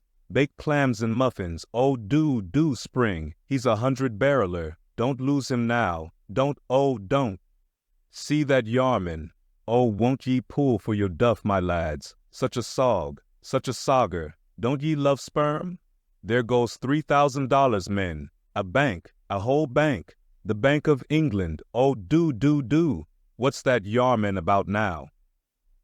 At this moment, Derek was in the act of pitching his lamp feeder at the advancing boats, and also his oil can, perhaps with the double view of retarding his rival's way, and at the same time economically accelerating his own by the momentary impetus of the backward toss. "The unmannerly Dutch dogger," cried Stubb. "Pull now, men, like 50,000 line of battleship loads of red-haired devils. What do you say, Tashtigo? Are you the man to snap your spine in 22 pieces for the honor of old Gayhead? What do you say?" "I say, pull like goddamn," cried the Indian. Fiercely, but evenly incited by the taunts of the German, the Pequod's 3 boats now began ranging almost abreast, and, so disposed, momentarily neared him. In that fine, loose, chivalrous attitude of the headsman when drawing near to his prey, the 3 mates stood up proudly, occasionally backing the after oarsman with an exhilarating cry of, "There she slides now! Hurrah for the white ash breeze! Down with the Yarman! Sail over him!" But so decided an original start had Derek had, that spite of all their gallantry, he would have proved the victor in this race, had not a righteous judgment descended upon him in a crab which caught the blade of his midship oarsman. While this clumsy lubber was striving to free his white ash, and while, in consequence, Derek's boat was nigh to capsizing, and he thundering away at his men in a mighty rage, that was a good time for Starbuck, Stubb, and Flask. With a shout, they took a mortal start forwards, and slantingly ranged up on the German's quarter. An instant more, and all 4 boats were diagonically in the whale's immediate wake, while stretching from them, on both sides, was the foaming swell that he made. It was a terrific, most pitiable, and maddening sight. The whale was now going head out, and sending his spout before him in a continual tormented jet, while his one poor fin beat his side in an agony of fright. Now to this hand, now to that, he yawed in his faltering flight, and still at every billow that he broke, he spasmodically sank in the sea, or sideways rolled towards the sky his one beating fin. So have I seen a bird with clipped wing making affrighted broken circles in the air, vainly striving to escape the piratical hawks. But the bird has a voice, and with plaintive cries will make known her fear, but the fear of this vast dumb brute of the sea was chained up and enchanted in him. He had no voice, save that choking respiration through his spiracle, and this made the sight of him unspeakably pitiable, while still, in his amazing bulk, portcullis jaw, and omnipotent tail, there was enough to appall the stoutest man who so pitied. Seeing now that but a very few moments more would give the Pequod's boats the advantage, and rather than be thus foiled of his game, Derek chose to hazard what to him must have seemed a most unusually long dart, ere the last chance would forever escape. But no sooner did his harpooner stand up for the stroke than all three tigers, Queequeg, Tashtigo, Dagu, instinctively sprang to their feet, and standing in a diagonal row, simultaneously pointed their barbs, and darted over the head of the German harpooner. Their 3 Nantucket irons entered the whale. Blinding vapors of foam and white fire, the 3 boats, in the first fury of the whale's headlong rush, bumped the Germans aside with such force that both Derrick and his baffled harpooner were spilled out and sailed over by the 3 flying keels. "Don't be afraid, my butterboxes," cried Stubb, casting a passing glance upon them as he shot by. "You'll be picked up presently, all right. I saw some sharks astern, St. Bernard's dogs, you know, relieve distressed travelers. Hurrah, this is the way to sail now. Every keel a sunbeam. Hurrah! Here we go like 3 tin kettles at the tail of a mad cougar. This puts me in mind of fastening to an elephant in a tilbury on a plain. Makes the wheel spokes fly, boys, when you fasten to him that way. And there's danger of being pitched out, too, when you strike a hill. Hurrah! This is the way a fellow feels when he's going to Davy Jones, all a rush down an endless inclined plane. Hurrah! This whale carries the everlasting mail." But the monster's run was a brief one. Giving a sudden gasp, he tumultuously sounded. With a grating rush, the 3 lines flew round the loggerheads with such a force as to gouge deep grooves in them, while so fearful were the harpooneers that this rapid sounding would soon exhaust the lines, that using all their dexterous might, they caught repeated smoking turns with the rope to hold on, till at last, owing to the perpendicular strain from the lead-line chocks of the boats, whence the 3 ropes went straight down into the blue, the gunwales of the bows were almost even with the water, while the 3 sterns tilted high in the air. And the whale soon ceasing to sound, for some time they remained in that attitude, fearful of expending more line, though the position was a little ticklish. But though boats have been taken down and lost in this way, yet it is this holding on, as it is called, this hooking up by the sharp barbs of his live flesh from the back, this it is that often torments the Leviathan into soon rising again to meet the sharp lance of his foes. Yet not to speak of the peril of the thing, it is to be doubted whether this course is always the best, for it is but reasonable to presume that the longer the stricken whale stays under water, the more he is exhausted. Because, owing to the enormous surface of him, in a full-grown sperm whale something less than 2,000 square feet, the pressure of the water is immense. We all know what an astonishing atmospheric weight we ourselves stand up under. Even here, above ground, in the air, how vast then the burden of a whale, bearing on his back a column of 200 fathoms of ocean. It must at least equal the weight of 50 atmospheres. One whaleman has estimated it at the weight of 20 line of battleships, with all their guns and stores and men on board. As the 3 boats lay there on that gently rolling sea, gazing down into its eternal blue noon, and as not a single groan or cry of any sort, nay, not so much as a ripple or a bubble came up from its depths, what landsman would have thought that beneath all that silence and placidity, the utmost monster of the seas was writhing and wrenching in agony? Not 8 inches of perpendicular rope were visible at the bows. Seems it credible that by 3 such thin threads the great Leviathan was suspended like the big weight to an 8-day clock? Suspended? And to what? To 3 bits of board. Is this the creature of whom it was once so triumphantly said, "Canst thou fill his skin with barbed irons, or his head with fish spears? The sword of him that layeth at him cannot hold, the spear, the dart, nor the habergeon. He esteemeth iron as straw, the arrow cannot make him flee. Darts are counted as stubble. He laugheth at the shaking of a spear." This the creature?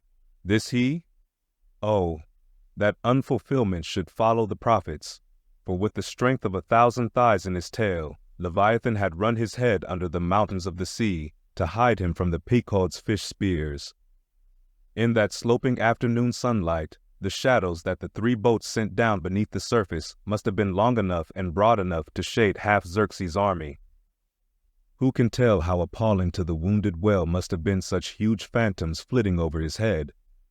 "Stand by, men! He stirs!" cried Starbuck, as the 3 lines suddenly vibrated in the water, distinctly conducting upwards to them, as by magnetic wires, the life and death throbs of the whale, so that every oarsman felt them in his seat. The next moment, relieved in great part from the downward strain at the bows, the boats gave a sudden bounce upwards as a small ice field will when a dense herd of white bears are scared from it into the sea. Haul in, cried Starbuck again. He's rising. The lines, of which hardly an instant before not one hand's breadth could have been gained, were now in long quick coils flung back all dripping into the boats, and soon the whale broke water within 2 ships' lengths of the hunters. His motions plainly denoted his extreme exhaustion. In most land animals there are certain valves or floodgates in many of their veins, whereby when wounded, the blood is in some degree at least instantly shut off in certain directions. Not so with the whale, one of whose peculiarities it is to have an entire non-valvular structure of the blood vessels, so that when pierced even by so small a point as a harpoon, a deadly drain is at once begun upon his whole arterial system, and when this is heightened by the extraordinary pressure of water at a great distance below the surface, his life may be said to pour from him in incessant streams. Yet so vast is the quantity of blood in him, and so distant and numerous its interior fountains, that he will keep thus bleeding and bleeding for a considerable period, even as in a drought a river will flow, whose source is in the wellsprings of far-off and undiscernible hills. Even now, when the boats pulled upon this whale, and perilously drew over his swaying flukes, and the lances were darted into him, they were followed by steady jets from the new-made wound, which kept continually playing, while the natural spout-hole in his head was only at intervals, however rapid, sending its affrighted moisture into the air. From this last vent no blood yet came, because no vital part of him had thus far been struck. His life, as they significantly call it, was untouched. As the boats now more closely surrounded him, the whole upper part of his form, with much of it that is ordinarily submerged, was plainly revealed. His eyes, or rather the places where his eyes had been, were beheld.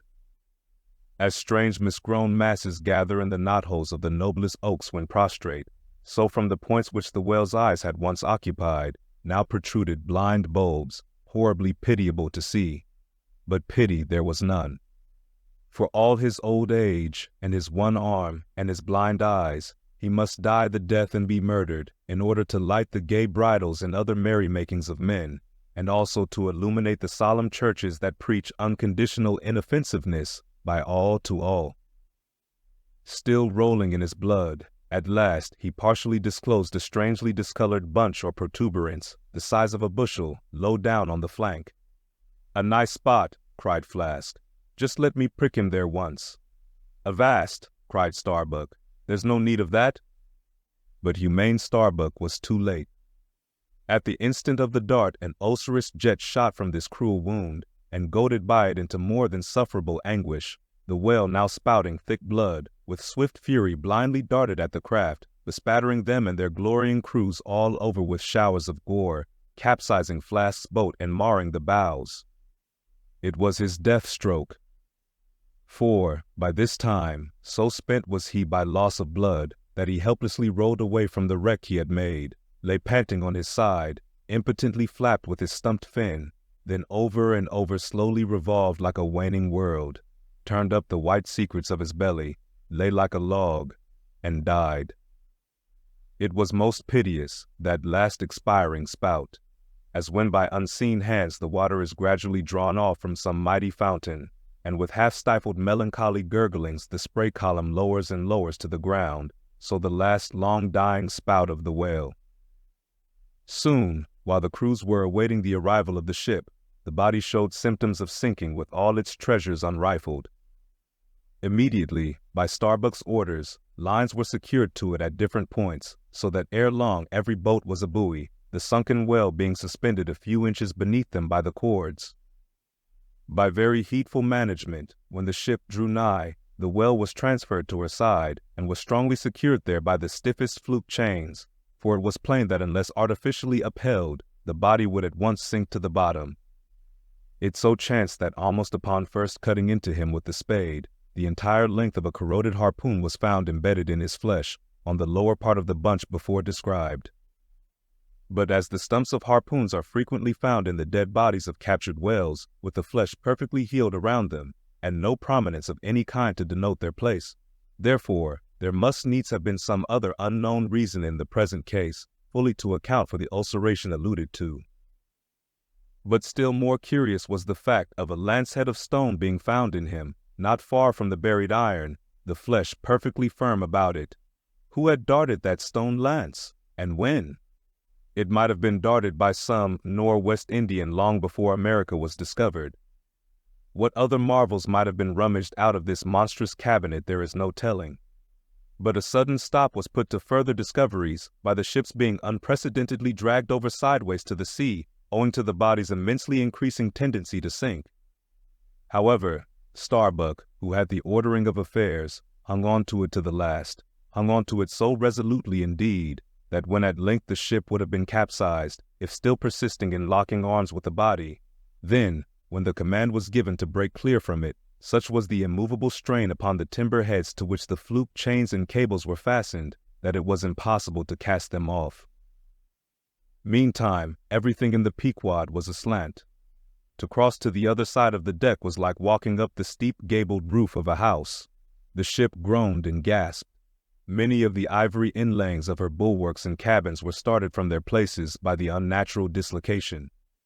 In vain handspikes and crows were brought to bear upon the immovable fluke chains, to pry them adrift from the timber heads, and so low had the whale now settled that the submerged ends could not be at all approached, while every moment whole tons of ponderosity seemed added to the sinking bulk, and the ship seemed on the point of going over. hold on, won't ye?" cried Stubb to the body. "Don't be in such a devil of a hurry to sink. By thunder, men, we must do something or go for it. No use prying there. Avast, I say, with your handspikes, and run one of ye for a prayer book and a penknife, and cut the big chains." "Knife?" "Aye, cried Queequeg, and seizing the carpenter's heavy hatchet, he leaned out of a porthole, and steel to iron, began slashing at the largest fluke chains. But a few strokes, full of sparks, were given, when the exceeding strain affected the rest. With a terrific snap, every fastening went adrift, the ship righted, the carcass sank. Now, this occasional inevitable sinking of the recently killed sperm whale is a very curious thing, nor has any fisherman yet adequately accounted for it. Usually the dead sperm whale floats with great buoyancy, with its side or belly considerably elevated above the surface. If the only whales that thus sank were old, meager, and broken-hearted creatures, their pads of lard diminished and all their bones heavy and rheumatic, then you might with some reason assert that this sinking is caused by an uncommon specific gravity in the fish so sinking, consequent upon this absence of buoyant matter in him. But it is not so, for young whales, in the highest health and swelling with noble aspirations, prematurely cut off in the warm flush and May of life, with all their panting lard about them, even these brawny, buoyant heroes do sometimes sink. Be it said, however, that the sperm whale is far less liable to this accident than any other species. Where one of that sort go down, 20 right whales do. This difference in the species is no doubt imputable in no small degree to the greater quantity of bone in the right whale, his Venetian blinds alone sometimes weighing more than a ton. From this encumbrance, the sperm whale is wholly free. But there are instances where, after the lapse of many hours or several days, the sunken whale again rises, more buoyant than in life, but the reason of this is obvious. Gases are generated in him, he swells to a prodigious magnitude, becomes a sort of animal balloon. A line of battleship could hardly keep him under then. In the shore whaling, on soundings, among the bays of New Zealand, when a right whale gives token of sinking, they fasten buoys to him with plenty of rope, so that when the body has gone down, they know where to look for it when it shall have ascended again. It was not long after the sinking of the body that a cry was heard from the Pequod's mastheads, announcing that the Jungfrau was again lowering her boats, though the only spout in sight was that of a finback, belonging to the species of uncapturable whales, because of its incredible power of swimming. Nevertheless, the finback spout is so similar to the sperm whale's that by unskillful fishermen it is often mistaken for it. And consequently Derrick and all his host were now in valiant chase of this unnarrable brute. The Virgin, crowding all sail, made after her 4 young keels, and thus they all disappeared far to leeward, still in bold, hopeful chase. Oh, Many are the finbacks, and many are the derricks, my friend. Speed up your reading and enhance your memory with Moby Dick by your side. Choose the tactile joy of a physical book or the convenience of Kindle and discover a deeper way to dive into this classic. Pairing the audiobook with the text takes your understanding and retention to the next level. Ready to transform your literary experience? Check the link in the description and pick the perfect format for you. With EchoTales Audiobooks, Moby Dick awaits. Dive deeper, read faster, remember more. Get your book now. Chapter 82. The Honor and Glory of Whaling. There are some enterprises in which a careful disorderliness is the true method. The more I dive into this matter of whaling, and push my researches up to the very spring head of it, so much the more am I impressed with its great honorableness and antiquity, and especially when I find so many great demigods and heroes, prophets of all sorts, who one way or other have shed distinction upon it, I am transported with the reflection that I myself belong, though but subordinately, to so emblazoned a fraternity. The gallant Perseus, a son of Jupiter, was the first whaleman, and to the eternal honor of our calling be it said that the first whale attacked by our brotherhood was not killed with any sordid intent. Those were the nightly days of our profession, when we only bore arms to succor the distressed and not to fill men's lamp feeders. Everyone knows the fine story of Perseus and Andromeda, how the lovely Andromeda, the daughter of a king, was tied to a rock on the seacoast, and as Leviathan was in the very act of carrying her off, Perseus, the prince of whalemen, intrepidly advancing, harpooned the monster, and delivered and married the maid. It was an admirable artistic exploit, rarely achieved by the best harpooneers of the present day, inasmuch as this Leviathan was slain at the very first dart. And let no man doubt this archaic story, for in the ancient Joppa, now Jaffa, on the Syrian coast, in one of the pagan temples, there stood for many ages the vast skeleton of a whale, which the city's legends and all the inhabitants asserted to be the identical bones of the monster that Perseus slew. When the Romans took Joppa, the same skeleton was carried to Italy in triumph. What seems most singular and suggestively important in this story is this: it was from Joppa that Jonah set sail. Akin to the adventure of Perseus and Andromeda, indeed, by some supposed to be indirectly derived from it, is that famous story of St. George and the dragon, which dragon I maintain to have been a whale, for in many old chronicles whales and dragons are strangely jumbled together, and often stand for each other. Thou art as a lion of the waters, and as a dragon of the sea, saith Ezekiel, hereby plainly meaning a whale. In truth, some versions of the Bible use that word itself. Besides, it would much subtract from the glory of the exploit had St. George but encountered a crawling reptile of the land, instead of doing battle with the great monster of the deep. Any man may kill a snake, but only a Perseus, a St. George, a coffin, have the heart in them to march boldly up to a whale. Let not the modern paintings of this scene mislead us, for though the creature encountered by that valiant whaleman of old is vaguely represented of a griffin-like shape, and though the battle is depicted on land and the saint on horseback, yet considering the great ignorance of those times, when the true form of the whale was unknown to artists, and considering that, as in Perseus' case, St. George's whale might have crawled up out of the sea on the beach, and considering that the animal ridden by St. George might have been only a large seal or sea-horse, bearing all this in mind, it will not appear altogether incompatible with the sacred legend and the ancientest drafts of the scene to hold this so-called dragon no other than the great Leviathan himself. In fact, placed before the strict and piercing truth, this whole story will fare like that fish, flesh and foul idol of the Philistines, Dagon by name, who being planted before the ark of Israel, his horse's head and both the palms of his hands fell off from him, and only the stump or fishy part of him remained. Thus, then, one of our own noble stamp, even a whaleman, is the tutelary guardian of England, and by good rights we harpooneers of Nantucket should be enrolled in the most noble order of St. George. And therefore, let not the knights of that honorable company, none of whom, I venture to say, have ever had to do with a whale like their great patron, let them never eye a Nantucketer with disdain, since even in our woolen frocks and tarred trousers, we are much better entitled to St. George's decoration than they. Whether to admit Hercules among us or not, concerning this I long remained dubious, For though according to the Greek mythologies, that antique Crockett and Kit Carson, that brawny doer of rejoicing good deeds, was swallowed down and thrown up by a whale, still, whether that strictly makes a whaleman of him, that might be mooted. It nowhere appears that he ever actually harpooned his fish, unless, indeed, from the inside. Nevertheless, he may be deemed a sort of involuntary whaleman. At any rate, the whale caught him, if he did not the whale. I claim him for one of our clan.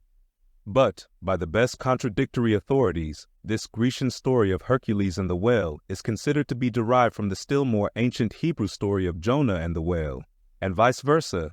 Certainly they are very similar. If I claim the demigod, then, why not the prophet? Nor do heroes, saints, demigods, and prophets alone comprise the whole roll of our order. Our Grand Master is still to be named, for like royal kings of old times, we find the headwaters of our fraternity in nothing short of the great gods themselves. That wondrous oriental story is now to be rehearsed from the Shastra, which gives us the dread Vishnu, one of the three persons in the Godhead of the Hindus, gives us this divine Vishnu himself for our Lord, Vishnu, who, by the first of his 10 earthly incarnations, has forever set apart and sanctified the whale. When Brahma, or the god of gods, saith the Shastra, resolved to recreate the world after one of its periodical dissolutions, he gave birth to Vishnu, to preside over the work. But the Vedas, or mystical books, whose perusal would seem to have been indispensable to Vishnu before beginning the creation, and which therefore must have contained something in the shape of practical hints to young architects, these Vedas were lying at the bottom of the waters, so Vishnu became incarnate in a whale, and sounding down in him to the uttermost depths, rescued the sacred volumes. Was not this Vishnu a whaleman then? Even as a man who rides a horse is called a horseman? Perseus, St. George, Hercules, Jonah, and Vishnu, there's a member roll for you. What club but the whaleman's can head off like that? Speed up your reading and enhance your memory with Moby Dick by your side. Choose the tactile joy of a physical book or the convenience of Kindle and discover a deeper way to dive into this classic. Pairing the audiobook with the text takes your understanding and retention to the next level. Ready to transform your literary experience? Check the link in the description and pick the perfect format for you. With EchoTales Audiobooks, Moby Dick awaits. Dive deeper, read faster, remember more. Get your book now. Chapter 83. Jonah Historically Regarded. Reference was made to the historical story of Jonah and the whale in the preceding chapter. Now some Nantucketers rather distrust this historical story of Jonah and the whale. But then there were some skeptical Greeks and Romans who, standing out from the orthodox pagans of their times, equally doubted the story of Hercules and the whale and Arion and the dolphin, and yet their doubting those traditions did not make those traditions one whit the less facts for all that. One old Sag Harbor whaleman's chief reason for questioning the Hebrew story was this: he had one of those quaint old-fashioned Bibles embellished with curious, unscientific plates, one of which represented Jonah's whale with 2 spouts in his head, a peculiarity only true with respect to a species of the Leviathan, the right whale, and the varieties of that order, concerning which the fishermen have this saying: a penny roll would choke him, his swallow is so very small. But, to this, Bishop Jebb's anticipative answer is ready. It is not necessary, hence the bishop, that we consider Jonah as tombed in the whale's belly, but as temporarily lodged in some part of his mouth. And this seems reasonable enough in the good bishop, for truly the right whale's mouth would accommodate a couple of whist tables and comfortably seat all the players. Possibly, too, Jonah might have ensconced himself in a hollow tooth, but on second thoughts, the right whale is toothless. Another reason which Sag Harbor, he went by that name, urged for his want of faith in this matter of the prophet was something obscurely in reference to his incarcerated body and the whale's gastric juices. But this objection likewise falls to the ground, because a German exegetist supposes that Jonah must have taken refuge in the floating body of a dead whale, even as the French soldiers in the Russian campaign turned their dead horses into tents and crawled into them.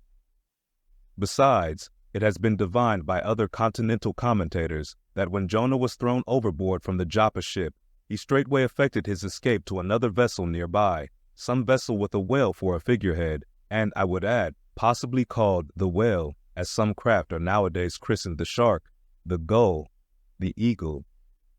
Nor have there been wanting learned exegetists who have opined that the whale mentioned in the book of Jonah merely meant a life preserver, an inflated bag of wind which the endangered prophet swam to, and so was saved from a watery doom. Poor Sag Harbor, therefore, seems worsted all round. But he had still another reason for his want of faith. It was this, if I remember right. Jonah was swallowed by the whale in the Mediterranean Sea, and after 3 days he was vomited up somewhere within 3 days' journey of Nineveh, a city on the Tigris, very much more than 3 days' journey across from the nearest point of the Mediterranean coast. How is that? But was there no other way for the whale to land the prophet within that short distance of Nineveh? Yes, he might have carried him round by the way of the Cape of Good Hope. But not to speak of the passage through the whole length of the Mediterranean, and another passage up the Persian Gulf and Red Sea, such a supposition would involve the complete circumnavigation of all Africa in 3 days, not to speak of the Tigris waters near the site of Nineveh being too shallow for any whale to swim in. Besides, this idea of Jonah's weathering the Cape of Good Hope at so early a day would wrest the honor of the discovery of that great headland from Bartholomew Diaz, its reputed discoverer, and so make modern history a liar. But all these foolish arguments of old Sag Harbor only evinced his foolish pride of reason, a thing still more reprehensible in him, seeing that he had but little learning except what he had picked up from the sun and the sea. I say it only shows his foolish, impious pride and abominable devilish rebellion against the reverend clergy. For by a Portuguese Catholic priest, this very idea of Jonah's going to Nineveh via the Cape of Good Hope was advanced as a signal magnification of the general miracle, and so it was. Besides, to this day, the highly enlightened Turks devoutly believe in the historical story of Jonah. And some 3 centuries ago, an English traveler in Old Harris's Voyages speaks of a Turkish mosque built in honor of Jonah, in which mosque was a miraculous lamp that burnt without any oil. Speed up your reading and enhance your memory with Moby Dick by your side. Choose the tactile joy of a physical book or the convenience of Kindle and discover a deeper way to dive into this classic. Pairing the audiobook with the text takes your understanding and retention to the next level. Ready to transform your literary experience? Check the link in the description and pick the perfect format for you. With EchoTales Audiobooks, Moby Dick awaits. Dive deeper, read faster, remember more. Get your book now. Chapter 84. Pitch Poling. To make them run easily and swiftly, the axles of carriages are anointed, and for much the same purpose, some whalers perform an analogous operation upon their boat. They grease the bottom. Nor is it to be doubted that as such a procedure can do no harm, it may possibly be of no contemptible advantage, considering that oil and water are hostile, that oil is a sliding thing, and that the object in view is to make the boat slide bravely. Pequod believed strongly in anointing his boat, and one morning not long after the German ship Jungfrau disappeared, took more than customary pains in that occupation, crawling under its bottom, where it hung over the side, and rubbing in the unctuousness as though diligently seeking to ensure a crop of hair from the craft's bald keel. He seemed to be working in obedience to some particular presentiment, nor did it remain unwarranted by the event. Towards noon whales were raised, but so soon as the ship sailed down to them, they turned and fled with swift precipitancy, a disordered flight, as of Cleopatra's barges from Actium. Nevertheless, the boats pursued, and Stubbs was foremost. By great exertion, Tashtego at last succeeded in planting one iron, but the stricken whale, without at all sounding, still continued his horizontal flight with added fleetness. Such unintermitted strainings upon the planted iron must sooner or later inevitably extract it. It became imperative to lance the flying whale or be content to lose him. But to haul the boat up to his flank was impossible. He swam so fast and furious. What then remained? Of all the wondrous devices and dexterities, the sleights of hand and countless subtleties, to which the veteran whaleman is so often forced, none exceed that fine maneuver with the lance called pitch-poling. Small sword or broadsword in all its exercises boasts nothing like it. It is only indispensable with an inveterate running whale. Its grand fact and feature is the wonderful distance to which the long lance is accurately darted from a violently rocking, jerking boat under extreme headway. Steel and wood included, the entire spear is some 10 or 12 feet in length. The staff is much slighter than that of the harpoon, and also of a lighter material, pine. It is furnished with a small rope called a warp, of considerable length, by which it can be hauled back to the hand after darting. But before going further, it is important to mention here that though the harpoon may be pitchpoled in the same way with the lance, yet it is seldom done, and when done, is still less frequently successful on account of the greater weight and inferior length of the harpoon as compared with the lance, which in effect becomes serious drawbacks. As a general thing, therefore, you must first get fast to a whale before any pitchpoling comes into play. Look now at Stubb, a man who, from his humorous, deliberate coolness and equanimity in the direst emergencies, was specially qualified to excel in pitchpoling. Look at him. He stands upright in the tossed bow of the flying boat. Wrapped in fleecy foam, the towing whale is 40 feet ahead. Handling the long lance lightly, glancing twice or thrice along its length to see if it be exactly straight, Stubb whistlingly gathers up the coil of the warp in one hand, so as to secure its free end in his grasp, leaving the rest unobstructed. Then, holding the lance full before his waistband's middle, he levels it at the whale, when, covering him with it, he steadily depresses the butt end in his hand, thereby elevating the point till the weapon stands fairly balanced upon his palm, 15 feet in the air. He minds you somewhat of a juggler, balancing a long staff on his chin. Next moment, with a rapid, nameless impulse, in a superb lofty arch the bright steel spans the foaming distance and quivers in the life spot of the whale. Instead of sparkling water, he now spouts red blood. "That drove the spigot out of him," cried Stubb. "'Tis July's immortal 4th. All fountains must run wine today. Would now it were Old Orleans whiskey, or Old Ohio, or unspeakable Old Monongahela. Then, Tashtigo lad, I'd have ye hold a Kannakin to the jet, and we'd drink round it. Yea, verily, hearts alive, we'd brew choice punch in the spread of his spout-hole there, and from that live punch-bowl quaff the living stuff." Again and again to such gamesome talk, the dexterous dart is repeated, the spear returning to its master like a greyhound held in skillful leash. The agonized whale goes into his flurry, the tow-line is slackened, and the pitchpoler, dropping astern, folds his hands and mutely watches the monster die. Speed up your reading and enhance your memory with Moby Dick by your side. Choose the tactile joy of a physical book or the convenience of Kindle and discover a deeper way to dive into this classic. Pairing the audiobook with the text takes your understanding and retention to the next level. Ready to transform your literary experience? Check the link in the description and pick the perfect format for you. With EchoTales Audiobooks, Moby Dick awaits. Dive deeper, read faster, remember more. Get your book now. Chapter 85, The Fountain. That for 6,000 years, and no one knows how many millions of ages before, the great whale should have been spouting all over the sea, and sprinkling and mystifying the gardens of the deep, as with so many sprinkling or mystifying pots, and that for some centuries back, thousands of hunters should have been close by the fountain of the whale, watching these sprinklings and spoutings, that all this should be, and yet, that down to this blessed minute, 15 1/4 minutes past 1 o'clock p.m. of this 16th day of December, A.D. 1851, it should still remain a problem, whether these spoutings are, after all, really water, or nothing but vapor. This is surely a noteworthy thing. Let us, then, look at this matter, along with some interesting items contingent. Everyone knows that by the peculiar cunning of their gills, the finny tribes in general breathe the air which at all times is combined with the element in which they swim. Hence, a herring or a cod might live a century, and never once raise its head above the surface. But owing to his marked internal structure, which gives him regular lungs, like a human being's, the whale can only live by inhaling the disengaged air in the open atmosphere.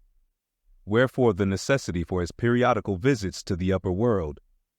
But he cannot in any degree breathe through his mouth, for, in his ordinary attitude, the sperm whale's mouth is buried at least 8 feet beneath the surface, and what is still more, his windpipe has no connection with his mouth. No, he breathes through his spiracle alone, and this is on the top of his head. If I say that in any creature breathing is only a function indispensable to vitality, inasmuch as it withdraws from the air a certain element, which being subsequently brought into contact with the blood imparts to the blood its vivifying principle, I do not think I shall err, though I may possibly use some superfluous scientific words. Assume it, and it follows that if all the blood in a man could be aerated with one breath, he might then seal up his nostrils and not fetch another for a considerable time. That is to say, he would then live without breathing. Anomalous as it may seem, this is precisely the case with the whale, who systematically lives, by intervals, his full hour and more, when at the bottom, without drawing a single breath, or so much as in any way inhaling a particle of air, for remember, he has no gills. How is this? Between his ribs and on each side of his spine, he is supplied with a remarkable involved Cretan labyrinth of vermicelli-like vessels, which vessels, when he quits the surface, are completely distended with oxygenated blood, so that for an hour or more, 1,000 fathoms in the sea, he carries a surplus stock of vitality in him, just as the camel crossing the waterless desert carries a surplus supply of drink for future use in its 4 supplementary stomachs. The anatomical fact of this labyrinth is indisputable, and that the supposition founded upon it is reasonable and true, seems the more cogent to me when I consider the otherwise inexplicable obstinacy of that Leviathan in having his spoutings out, as the fishermen phrase it. This is what I mean. If unmolested, upon rising to the surface, the sperm whale will continue there for a period of time exactly uniform with all his other unmolested risings. Say he stays 11 minutes and jets 70 times, that is, respires 70 breaths, then whenever he rises again, he will be sure to have his 70 breaths over again to a minute. Now, if after he fetches a few breaths you alarm him so that he sounds, he will be always dodging up again to make good his regular allowance of air. And not till those 70 breaths are told will he finally go down to stay out his full term below. Remark, however, that in different individuals these rates are different, but in any one they are alike. Now, why should the whale thus insist upon having his spoutings out, unless it be to replenish his reservoir of air ere descending for good? How obvious is it, too, that this necessity for the whale's rising exposes him to all the fatal hazards of the chase? For not by hook or by net could this vast Leviathan be caught, when sailing 1,000 fathoms beneath the sunlight. Not so much thy skill, then, O hunter, as the great necessities that strike the victory to thee. In man, breathing is incessantly going on, one breath only serving for 2 or 3 pulsations, so that whatever other business he has to attend to, waking or sleeping, breathe he must, or die he will. But the sperm whale only breathes about 1/7 or Sunday of his time. It has been said that the whale only breathes through his spout hole. If it could truthfully be added that his spouts are mixed with water, then I opine we should be furnished with the reason why his sense of smell seems obliterated in him. For the only thing about him that at all answers to his nose is that identical spout hole, and being so clogged with 2 elements, it could not be expected to have the power of smelling. But owing to the mystery of the spout, whether it be water or whether it be vapor, no absolute certainty can as yet be arrived at on this head. Sure it is, nevertheless, that the sperm whale has no proper olfactories. But what does he want of them? No roses, no violets, no cologne water in the sea. Furthermore, as his windpipe solely opens into the tube of his spouting canal, and as that long canal, like the Grand Erie Canal, is furnished with a sort of locks that open and shut for the downward retention of air or the upward exclusion of water, therefore the whale has no voice, unless you insult him by saying that when he so strangely rumbles, he talks through his nose. But then again, what has the whale to say? Seldom have I known any profound being that had anything to say to this world, unless forced to stammer out something by way of getting a living. Oh, happy that the world is such an excellent listener.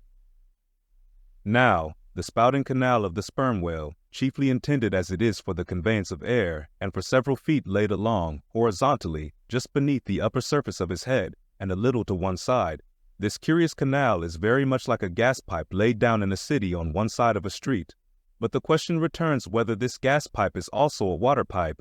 In other words, whether the spout of the sperm whale is the mere vapor of the exhaled breath, or whether that exhaled breath is mixed with water taken in at the mouth and discharged through the spiracle. It is certain that the mouth indirectly communicates with the spouting canal, but it cannot be proved that this is for the purpose of discharging water through the spiracle, because the greatest necessity for so doing would seem to be when in feeding he accidentally takes in water. But the sperm whale's food is far beneath the surface, and there he cannot spout even if he would. Besides, if you regard him very closely and time him with your watch, you will find that when unmolested, there is an undeviating rhyme between the periods of his jets and the ordinary periods of respiration. But why pester one with all this reasoning on the subject? Speak out. You have seen him spout, then declare what the spout is. Can you not tell water from air? My dear sir, in this world it is not so easy to settle these plain things. I have ever found your plain things the knottiest of all. And as for this whale spout, you might almost stand in it and yet be undecided as to what it is precisely. The central body of it is hidden in the snowy sparkling mist enveloping it, and how can you certainly tell whether any water falls from it when, always, when you are close enough to a whale to get a close view of his spout, he is in a prodigious commotion, the water cascading all around him. And if at such times you should think that you really perceive drops of moisture in the spout, how do you know that they are not merely condensed from its vapor, or how do you know that they are not those identical drops superficially lodged in the spout-hole fissure, which is countersunk into the summit of the whale's head? For even when tranquilly swimming through the midday sea in a calm, with his elevated hump sun-dried as a dromedary's in the desert, even then, the whale always carries a small basin of water on his head, as under a blazing sun you will sometimes see a cavity in a rock filled up with rain. Nor is it at all prudent for the hunter to be over-curious touching the precise nature of the whale spout. It will not do for him to be peering into it and putting his face in it. You cannot go with your pitcher to this fountain and fill it and bring it away. For even when coming into slight contact with the outer, vapory shreds of the jet, which will often happen, your skin will feverishly smart from the acridness of the thing so touching it.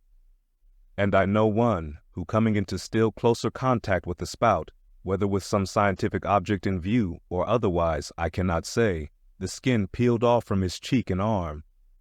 Wherefore, among whalemen, the spout is deemed poisonous. They try to evade it.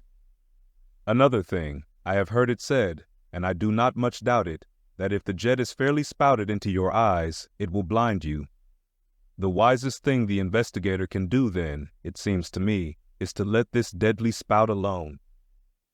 Still, we can hypothesize, even if we cannot prove and establish. My hypothesis is this, that the spout is nothing but mist. And besides other reasons, to this conclusion I am impelled by considerations touching the great inherent dignity and sublimity of the sperm whale. I account him no common, shallow being, inasmuch as it is an undisputed fact that he is never found on soundings or near shores. All other whales sometimes are. He is both ponderous and profound, and I am convinced that from the heads of all ponderous profound beings, such as Plato, Pyrrho, the devil, Jupiter, Dante, and so on, there always goes up a certain semi-visible steam while in the act of thinking deep thoughts. While composing a little treatise on eternity, I had the curiosity to place a mirror before me, and ere long saw reflected there a curious involved worming and undulation in the atmosphere over my head. The invariable moisture of my hair, while plunged in deep thought, after 6 cups of hot tea in my thin-shingled attic of an August noon, this seems an additional argument for the above supposition. And how nobly it raises our conceit of the mighty, misty monster, to behold him solemnly sailing through a calm tropical sea, his vast, mild head overhung by a canopy of vapor, engendered by his incommunicable contemplations, and that vapor, as you will sometimes see it, glorified by a rainbow, as if heaven itself had put its seal upon his thoughts. For, do you see, rainbows do not visit the clear air, they only irradiate vapor. And so, through all the thick mists of the dim doubts in my mind, divine intuitions now and then shoot, enkindling my fog with a heavenly ray. And for this I thank God, For all have doubts, many deny, but doubts or denials, few along with them, have intuitions. Doubts of all things earthly, and intuitions of some things heavenly. This combination makes neither believer nor infidel, but makes a man who regards them both with equal eye. Speed up your reading and enhance your memory with Moby Dick by your side. Choose the tactile joy of a physical book or the convenience of Kindle and discover a deeper way to dive into this classic. Pairing the audiobook with the text takes your understanding and retention to the next level. Ready to transform your literary experience? Check the link in the description and pick the perfect format for you. With EchoTales Audiobooks, Moby Dick awaits. Dive deeper, read faster, remember more. Get your book now.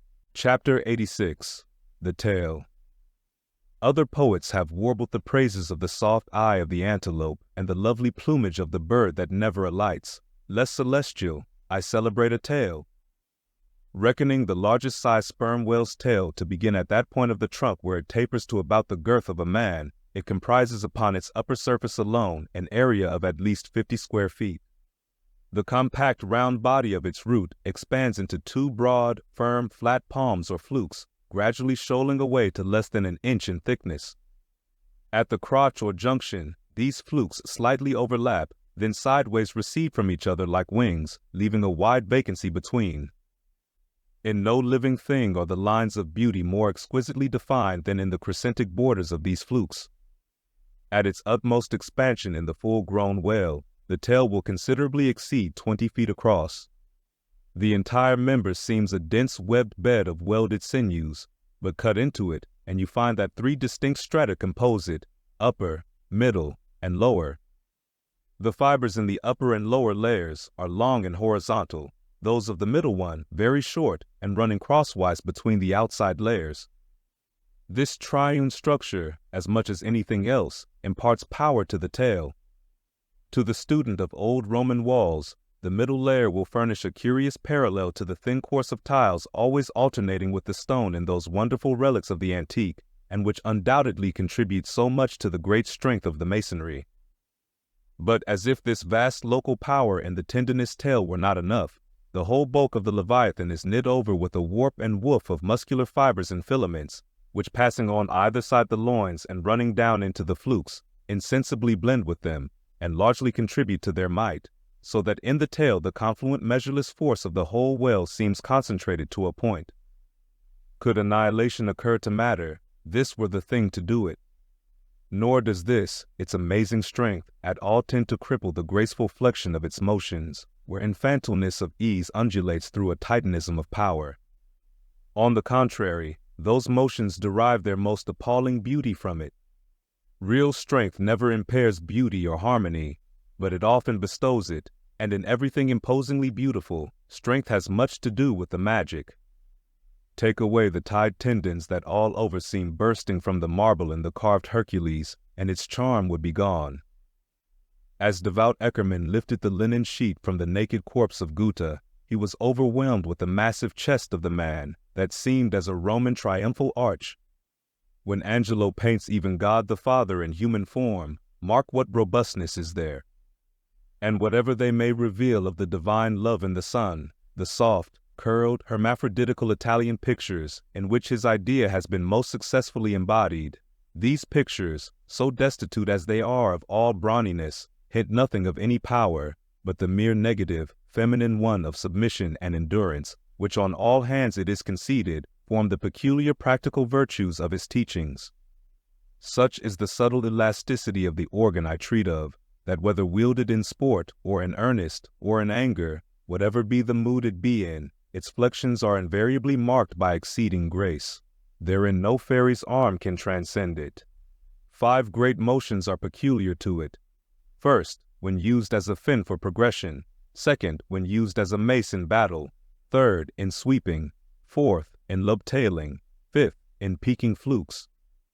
First, being horizontal in its position, the Leviathan's tail acts in a different manner from the tails of all other sea creatures. It never wriggles. In man or fish, wriggling is a sign of inferiority. To the whale, his tail is the sole means of propulsion. scroll-wise coiled forwards beneath the body, and then rapidly sprung backwards. It is this which gives that singular darting, leaping motion to the monster when furiously swimming. His side fins only serve to steer by.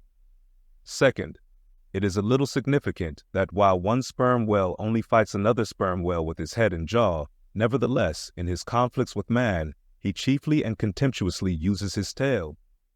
In striking at a boat, he swiftly curves away his flukes from it, and the blow is only inflicted by the recoil. If it be made in the unobstructed air, especially if it descend to its mark, the stroke is then simply irresistible. No ribs of man or boat can withstand it. Your only salvation lies in eluding it. But if it comes sideways through the opposing water, then partly owing to the light buoyancy of the whaleboat and the elasticity of its materials, a cracked rib or a dashed plank or two, a sort of stitch in the side, is generally the most serious result.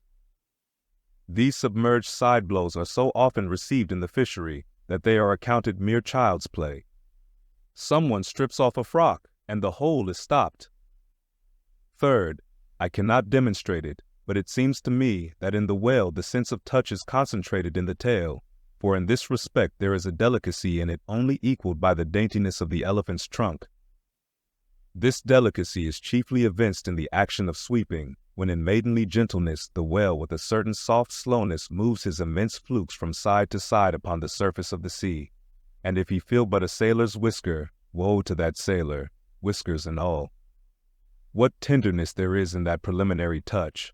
Had this tale any prehensile power, I should straightway bethink me of Darmonides' elephant that so frequented the flower market, and with low salutations presented nosegays to damsels, and then caressed their zones. On more accounts than one, a pity it is that the whale does not possess this prehensile virtue in his tail, for I have heard of yet another elephant, that when wounded in the fight, curved round his trunk and extracted the dart. Fourth, stealing unawares upon the whale in the fancied security of the middle of solitary seas, you find him unbent from the vast corpulence of his dignity, and kitten-like, he plays on the ocean as if it were a hearth, but still you see his power in his play. The broad palms of his tail are flirted high into the air, then smiting the surface, the thunderous concussion resounds for miles. You would almost think a great gun had been discharged, and if you noticed the light wreath of vapor from the spiracle at his other extremity, you would think that that was the smoke from the touch-hole. Fifth, as in the ordinary floating posture of the Leviathan, the flukes lie considerably below the level of his back. They are then completely out of sight beneath the surface, but when he is about to plunge into the deeps, his entire flukes with at least 30 feet of his body are tossed erect in the air, and so remain vibrating a moment till they downward shoot out of view.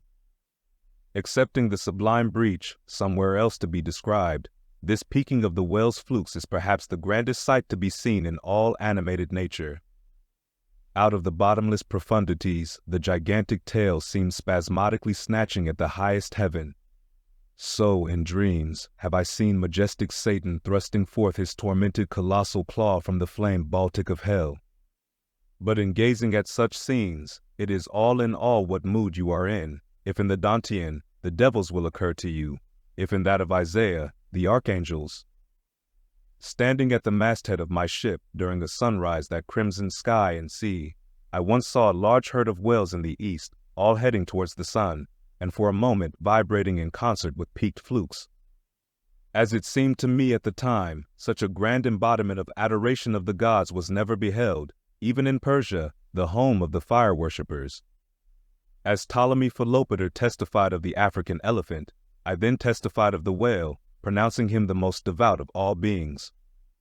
For according to King Juba, the military elephants of antiquity often hailed the morning with their trunks uplifted in the profoundest silence. The chance comparison in this chapter between the whale and the elephant, so far as some aspects of the tail of the one and the trunk of the other are concerned, should not tend to place those two opposite organs on an equality, much less the creatures to which they respectively belong. For as the mightiest elephant is but a terrier to Leviathan, so, compared with Leviathan's tail, his trunk is but the stalk of a lily.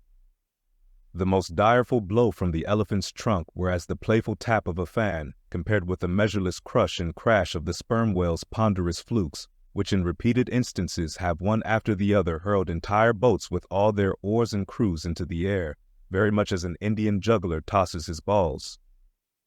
Though all comparison in the way of general bulk between the whale and the elephant is preposterous, inasmuch as in that particular the elephant stands in much the same respect to the whale that a dog does to the elephant, nevertheless, there are not wanting some points of curious similitude. Among these is the spout. It is well known that the elephant will often draw up water or dust in his trunk, and then elevating it, jet it forth in a stream. The more I consider this mighty tale, the more do I deplore my inability to express it. At times there are gestures in it, which, though they would well grace the hand of man, remain wholly inexplicable. In an extensive herd, so remarkable occasionally are these mystic gestures, that I have heard hunters who have declared them akin to Freemason signs and symbols, that the whale, indeed, by these methods intelligently conversed with the world. Nor are there wanting other motions of the whale in his general body, full of strangeness and unaccountable to his most experienced assailant. Dissect him how I may, then, I but go skin deep, I know him not, and never will. But if I know not even the tail of this whale, how understand his head? Much more, how comprehend his face, when face he has none? Thou shalt see my back parts, my tail, he seems to say, but my face shall not be seen. But I cannot completely make out his back parts, and hint what he will about his face. I say again, he has no face. Speed up your reading and enhance your memory with Moby Dick by your side. Choose the tactile joy of a physical book or the convenience of Kindle, and discover a deeper way to dive into this classic. Pairing the audiobook with the text takes your understanding and retention to the next level. Ready to transform your literary experience? Check the link in the description and pick the perfect format for you. With EchoTales Audiobooks, Moby Dick awaits.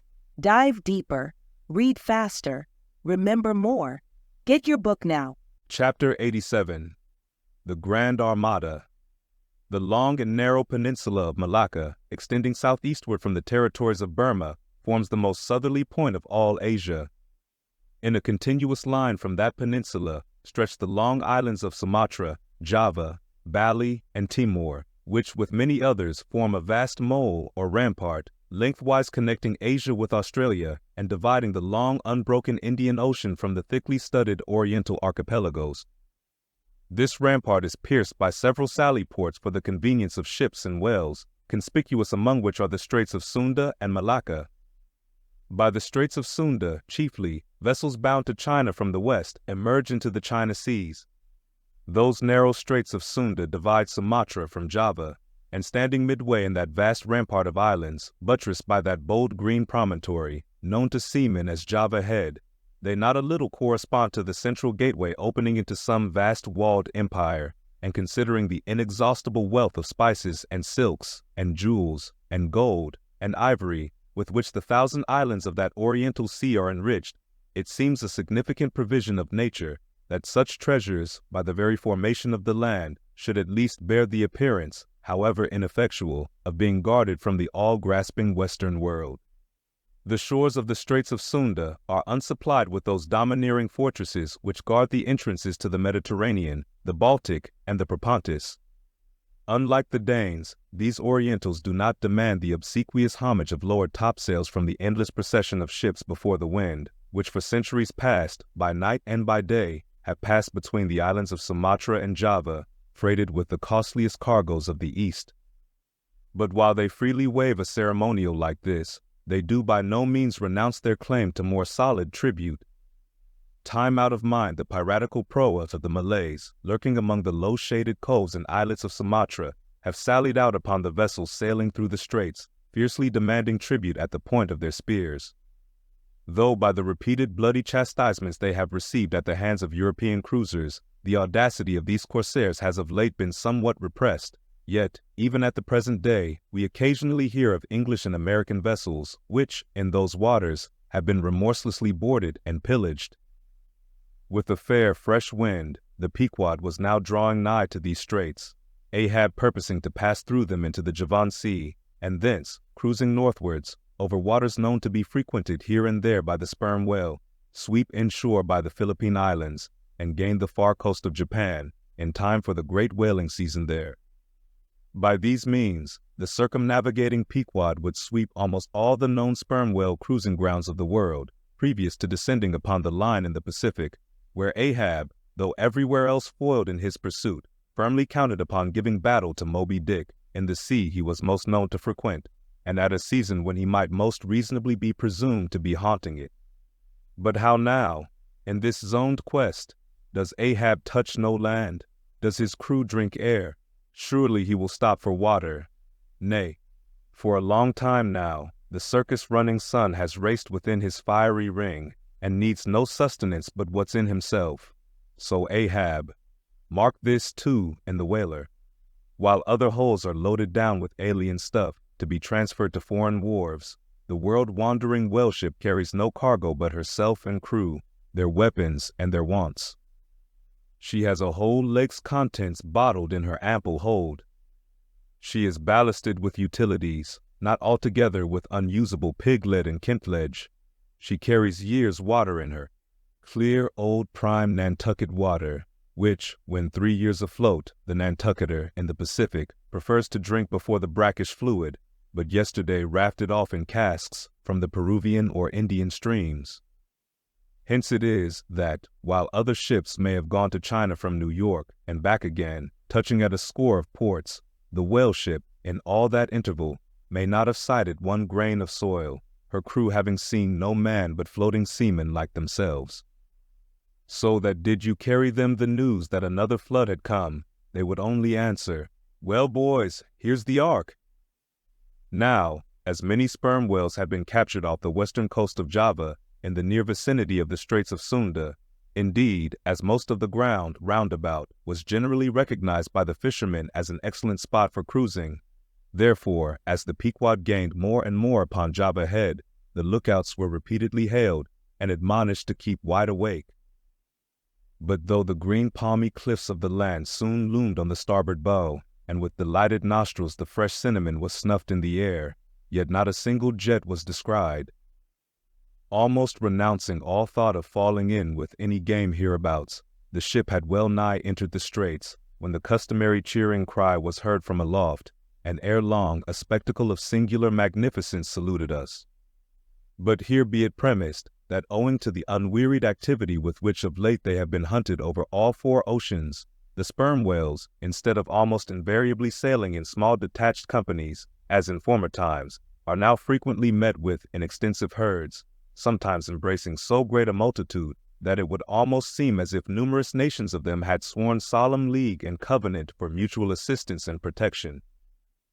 To this aggregation of the sperm whale into such immense caravans may be imputed the circumstance that even in the best cruising grounds, you may now sometimes sail for weeks and months together without being greeted by a single spout, and then be suddenly saluted by what sometimes seems thousands on thousands. Broad on both bows, at the distance of some 2 or 3 miles, and forming a great semicircle, embracing one half of the level horizon, a continuous chain of whale jets were up playing and sparkling in the noonday air.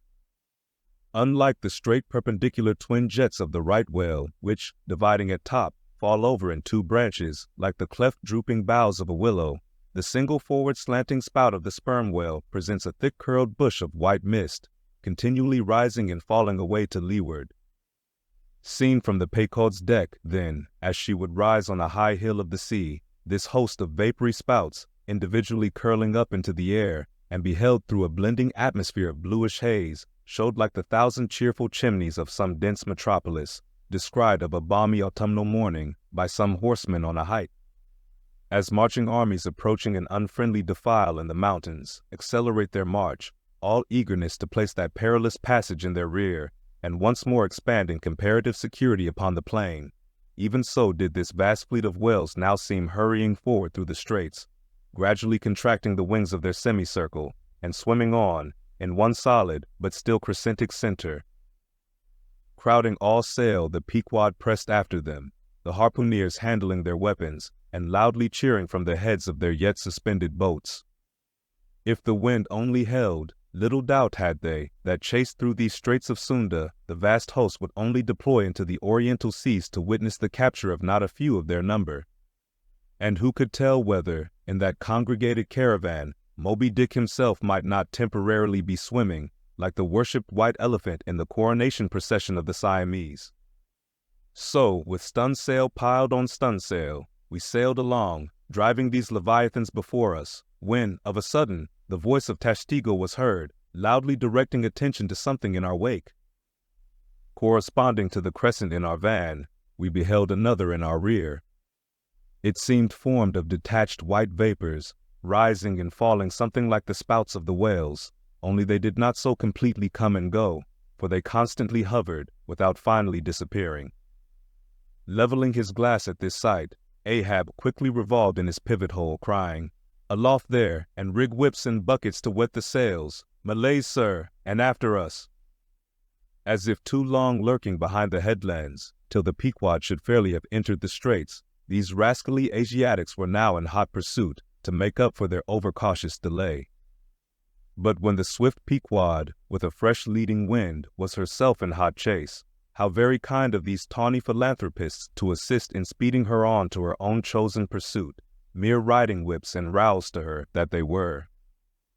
As with glass under arm, Ahab to and fro paced the deck, in his forward turn beholding the monsters he chased, and in the after one the bloodthirsty pirates chasing him. Some such fancy as the above seemed his. And when he glanced upon the green walls of the watery defile in which the ship was then sailing, and bethought him that through that gate lay the route to his vengeance, and beheld how that through that same gate he was now both chasing and being chased to his deadly end, and not only that, but a herd of remorseless wild pirates and inhuman atheistical devils were infernally cheering him on with their curses. When all these conceits had passed through his brain, Ahab's brow was left gaunt and ribbed, like the black sand beach after some stormy tide has been gnawing it, without being able to drag the firm thing from its place. But thoughts like these troubled very few of the reckless crew, and when, after steadily dropping the pirates astern, the Pequod at last shot by the vivid green cockatoo point on the Sumatra side, emerging at last upon the broad waters beyond, then the harpooneers seemed more to grieve that the swift whales had been gaining upon the ship than to rejoice that the ship had so victoriously gained upon the Malays. But still driving on in the wake of the whales, at length they seemed abating their speed. Gradually the ship neared them, and the wind now dying away, word was passed to spring to the boats. But no sooner did the herd, by some presumed wonderful instinct of the sperm whale, become notified of the 3 keels that were after them, though as yet a mile in their rear, than they rallied again, and forming in close ranks and battalions, so that their spouts all looked like flashing lines of stacked bayonets, moved on with redoubled velocity. Stripped to our shirts and drawers, we sprang to the white ash, and after several hours pulling were almost disposed to renounce the chase, when a general pausing commotion among the whales gave animating token that they were now at last under the influence of that strange perplexity of inert irresolution, which, when the fishermen perceive it in the whale, they say he is gallied. The compact martial columns in which they had been hitherto rapidly and steadily swimming were now broken up in one measureless rout, and like King Porus elephants in the Indian battle with Alexander, they seemed going mad with consternation. In all directions expanding in vast irregular circles, and aimlessly swimming hither and thither, by their short thick spoutings, they plainly betrayed their distraction of panic. This was still more strangely evinced by those of their number, who, completely paralyzed as it were, helplessly floated like water-logged dismantled ships on the sea. Had these leviathans been but a flock of simple sheep, pursued over the pasture by 3 fierce wolves, they could not possibly have evinced such excessive dismay. But this occasional timidity is characteristic of almost all herding creatures. Though banding together in tens of thousands, the lion-maned buffaloes of the West have fled before a solitary horseman. Witness, too, all human beings, how when herded together in the sheepfold of a theater's pit, they will, at the slightest alarm of fire, rush helter-skelter for the outlets, crowding, trampling, jamming, and remorselessly dashing each other to death. Best, therefore, withhold any amazement at the strangely gallied whales before us, for there is no folly of the beasts of the earth which is not infinitely outdone by the madness of men. Though many of the whales, as has been said, were in violent motion, yet it is to be observed that as a whole the herd neither advanced nor retreated, but collectively remained in one place. As is customary in those cases, the boats at once separated, each making for some one lone whale on the outskirts of the shoal. In about 3 minutes' time, Queequeg's harpoon was flung, the stricken fish darted blinding spray in our faces, and then running away with us like light, steered straight for the heart of the herd. Though such a movement on the part of the whale struck under such circumstances is in no wise unprecedented, and indeed is almost always more or less anticipated, yet does it present one of the more perilous vicissitudes of the fishery. For as the swift monster drags you deeper and deeper into the frantic shoal, you bid adieu to circumspect life and only exist in a delirious throb. As, blind and deaf, the whale plunged forward, as if by sheer power of speed to rid himself of the iron leech that had fastened to him, as we thus tore a white gash in the sea, on all sides menaced as we flew, by the crazed creatures to and fro rushing about us, our beset boat was like a ship mobbed by ice isles in a tempest, and striving to steer through their complicated channels and straits, knowing not at what moment it may be locked in and crushed.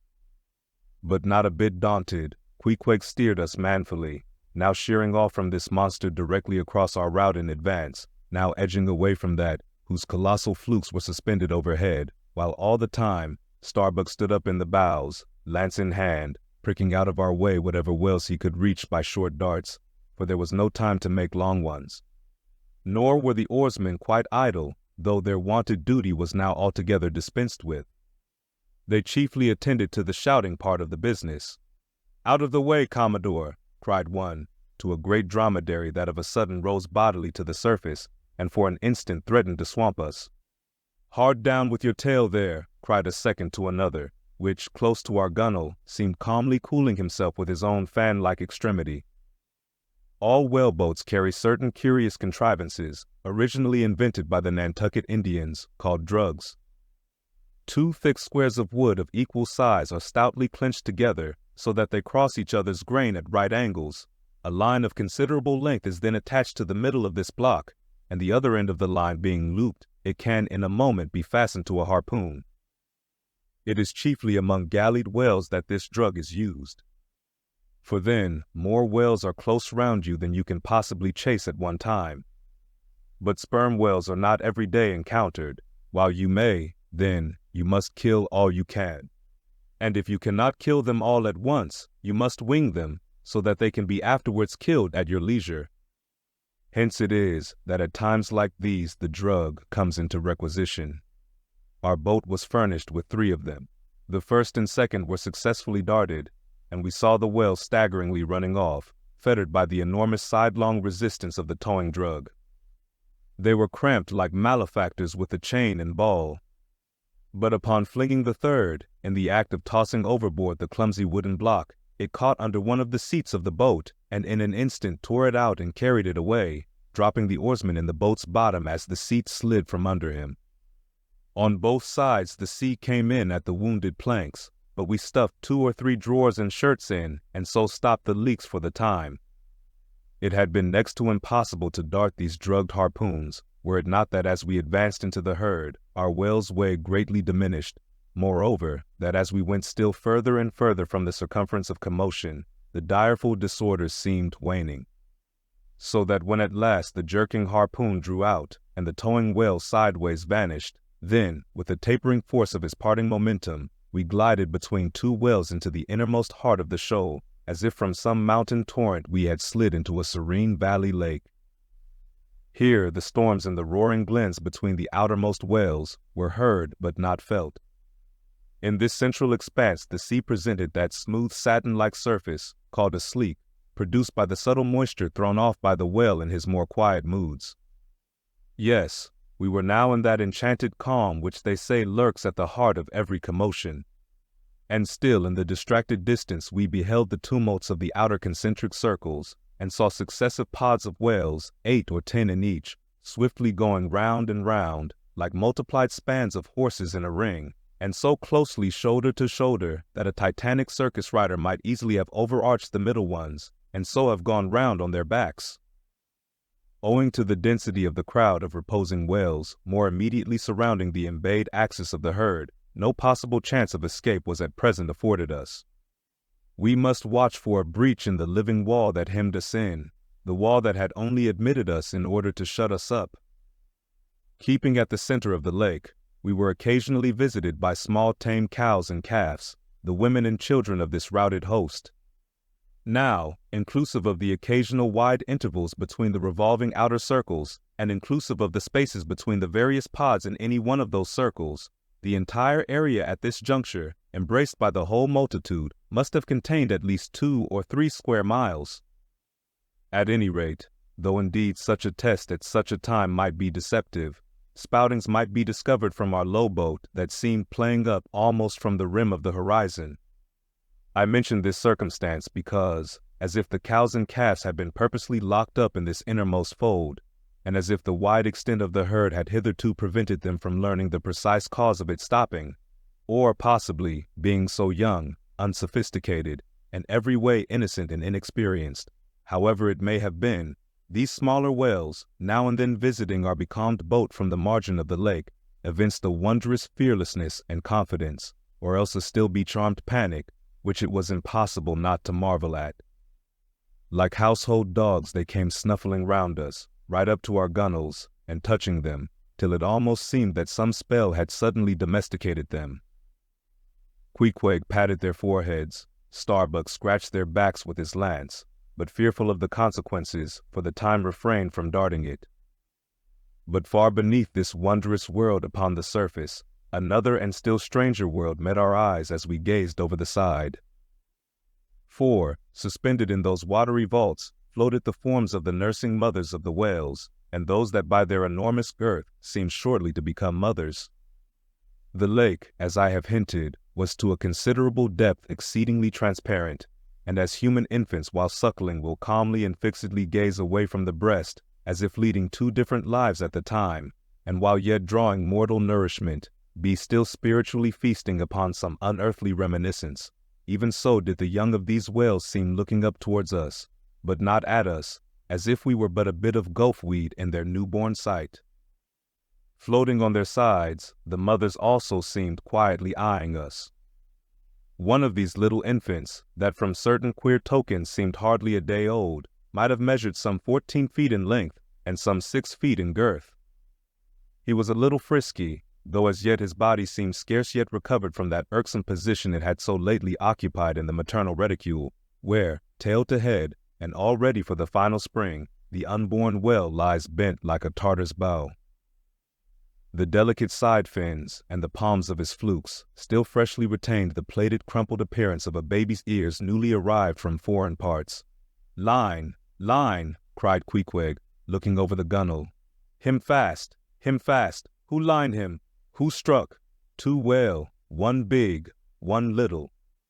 "What ails ye, man?" cried Starbuck. "Look ye here," said Queequeg, pointing down.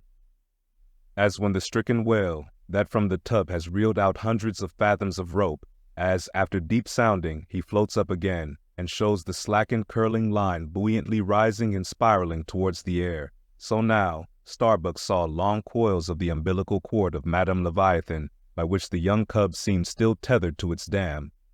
Not seldom in the rapid vicissitudes of the chase, this natural line, with the maternal end loose, becomes entangled with the hempen one, so that the cub is thereby trapped.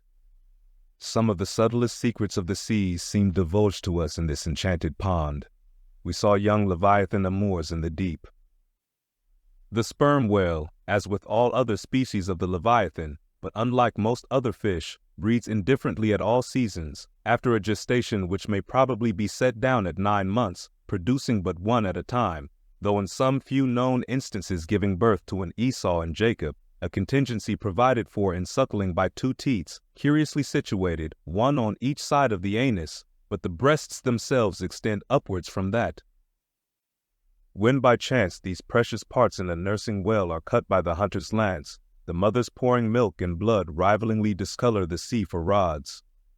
The milk is very sweet and rich, It has been tasted by man. It might do well with strawberries. When overflowing with mutual esteem, the whales salute more hominum. And thus, though surrounded by circle upon circle of consternations and affrights, did these inscrutable creatures at the center freely and fearlessly indulge in all peaceful concernments, yea, serenely reveled in dalliance and delight. But even so, amid the tornadoed Atlantic of my being, do I myself still forever centrally disport in mute calm, and while ponderous planets of unwaning woe revolve round me, deep down and deep inland there I still bathe me in eternal mildness of joy. Meanwhile, as we thus lay entranced, the occasional sudden frantic spectacles in the distance evinced the activity of the other boats, still engaged in drugging the whales on the frontier of the host, or possibly carrying on the war within the first circle, where abundance of room and some convenient retreats were afforded them. But the sight of the enraged, drugged whales now and then blindly darting to and fro across the circles was nothing to what at last met our eyes.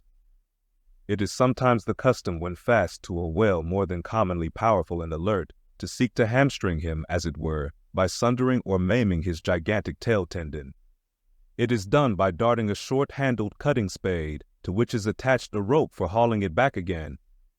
A whale wounded, as we afterwards learned, in this part, but not effectually, as it seemed, had broken away from the boat, carrying along with him half of the harpoon line, and in the extraordinary agony of the wound, he was now dashing among the revolving circles like the lone-mounted desperado Arnold at the Battle of Saratoga, carrying dismay wherever he went. But agonizing as was the wound of this whale, and an appalling spectacle enough, anyway, yet the peculiar horror with which he seemed to inspire the rest of the herd was owing to a cause which at first the intervening distance obscured from us. But at length we perceived that by one of the unimaginable accidents of the fishery, this whale had become entangled in the harpoon line that he towed. He had also run away with the cutting spade in him, and while the free end of the rope attached to that weapon had permanently caught in the coils of the harpoon line round his tail, the cutting spade itself had worked loose from his flesh. So that, tormented to madness, he was now churning through the water, violently flailing with his flexible tail, and tossing the keen spade about him, wounding and murdering his own comrades. This terrific object seemed to recall the whole herd from their stationary fright. First, the whales forming the margin of our lake began to crowd a little, and tumble against each other, as if lifted by half-spent billows from afar. Then the lake itself began faintly to heave and swell. The submarine bridal chambers and nurseries vanished. In more and more contracting orbits, the whales in the more central circles began to swim in thickening clusters. Yes, the long calm was departing. A low advancing hum was soon heard, and then, like to the tumultuous masses of block ice when the great river Hudson breaks up in spring, the entire host of whales came tumbling upon their inner center, as if to pile themselves up in one common mountain. Instantly, Starbuck and Queequeg changed places, Starbuck taking the stern. "Oars! Oars!" he intensely whispered, seizing the helm. "Gripe your oars, and clutch your souls now. My God, men, stand by. Shove him off, you Queequeg. The whale there. Prick him. Hit him. Stand up, and stay so. Spring, men. Pull, men. Never mind their backs. Scrape them. Scrape away." The boat was now all but jammed between two vast black bulks, leaving a narrow Dardanelles between their long lengths. But by desperate endeavor we at last shot into a temporary opening, then giving way rapidly, and at the same time earnestly watching for another outlet. After many similar hairbreadth escapes, we at last swiftly glided into what had just been one of the outer circles, but now crossed by random whales, all violently making for one center. This lucky salvation was cheaply purchased by the loss of Queequeg's hat, who, while standing in the bows to prick the fugitive whales, had his hat taken clean from his head by the air eddy made by the sudden tossing of a pair of broad flukes close by. Riotous and disordered as the universal commotion now was, it soon resolved itself into what seemed a systematic movement, where having clumped together at last in one dense body, they then renewed their onward flight with augmented fleetness. Further pursuit was useless, but the boats still lingered in their wake to pick up what drugged whales might be dropped astern, and likewise to secure one which Flask had killed and waifed. The waif is a pennant pole, 2 or 3 of which are carried by every boat, and which, when additional game is at hand, are inserted upright into the floating body of a dead whale, both to mark its place on the sea, and also as token of prior possession, should the boats of any other ship draw near. The result of this lowering was somewhat illustrative of that sagacious saying in the fishery, "The more whales, the less fish." Of all the drugged whales, only one was captured. The rest contrived to escape for the time, but only to be taken, as will hereafter be seen, by some other craft than the Pequod. Speed up your reading and enhance your memory with Moby Dick by your side. Choose the tactile joy of a physical book or the convenience of Kindle and discover a deeper way to dive into this classic. Pairing the audiobook with the text takes your understanding and retention to the next level. Ready to transform your literary experience? Check the link in the description and pick the perfect format for you. With EchoTales Audiobooks, Moby Dick awaits. Dive deeper, read faster, remember more. Get your book now. Chapter 88. Schools and Schoolmasters. The previous chapter gave account of an immense body or herd of sperm whales, and there was also then given the probable cause inducing those vast aggregations. Now, though such great bodies are at times encountered, yet, as must have been seen, even at the present day, small detached bands are occasionally observed, embracing from 20 to 50 individuals each. Such bands are known as schools. They generally are of 2 sorts, those composed almost entirely of females, and those mustering none but young vigorous males, or bulls, as they are familiarly designated. In cavalier attendance upon the school of females, you invariably see a male of full-grown magnitude, but not old, who, upon any alarm, evinces his gallantry by falling in the rear and covering the flight of his ladies. In truth, this gentleman is a luxurious ottoman, swimming about over the watery world, surroundingly accompanied by all the solaces and endearments of the harem. The contrast between this ottoman and his concubines is striking, because, while he is always of the largest leviathanic proportions, the ladies, even at full growth, are not more than 1/3 of the bulk of an average-sized male. They are comparatively delicate indeed, I dare say, not to exceed 6 yards round the waist. Nevertheless, it cannot be denied that upon the whole they are hereditarily entitled to embonpoint. It is very curious to watch this harem and its lord in their indolent ramblings. Like fashionables, they are forever on the move in leisurely search of variety. You meet them on the line in time for the full flower of the equatorial feeding season, having just returned, perhaps, from spending the summer in the northern seas, and so cheating summer of all unpleasant weariness and warmth. By the time they have lounged up and down the promenade of the equator a while, they start for the oriental waters in anticipation of the cool season there, and so evade the other excessive temperature of the year. When serenely advancing on one of these journeys, if any strange suspicious sights are seen, my Lord Whale keeps a wary eye on his interesting family. Should any unwarrantably pert young leviathan coming that way presume to draw confidentially close to one of the ladies, with what prodigious fury the bashaw assails him and chases him away. High times indeed, if unprincipled young rakes like him are to be permitted to invade the sanctity of domestic bliss. Though do what the bashaw will, he cannot keep the most notorious Lothario out of his bed, for alas, all fish bed in common. As ashore, the ladies often cause the most terrible duels among their rival admirers, just so with the whales, who sometimes come to deadly battle, and all for love. They fence with their long lower jaws, sometimes locking them together, and so striving for the supremacy like elks that warringly interweave their antlers. Not a few are captured having the deep scars of these encounters, furrowed heads, broken teeth, scalloped fins, and in some instances, wrenched and dislocated mouths. But supposing the invader of domestic bliss to betake himself away at the first rush of the harem's lord, then is it very diverting to watch that lord. Gently he insinuates his vast bulk among them again and revels there a while, still in tantalizing vicinity to young Lothario, like pious Solomon devoutly worshipping among his 1,000 concubines. Granting other whales to be in sight, the fisherman will seldom give chase to one of these Grand Turks, for these Grand Turks are too lavish of their strength, and hence their unctuousness is small. As for the sons and the daughters they beget, why, those sons and daughters must take care of themselves, at least with only the maternal help. For like certain other omnivorous roving lovers that might be named, my Lord Whale has no taste for the nursery, however much for the bower, and so, being a great traveler, he leaves his anonymous babies all over the world, every baby an exotic.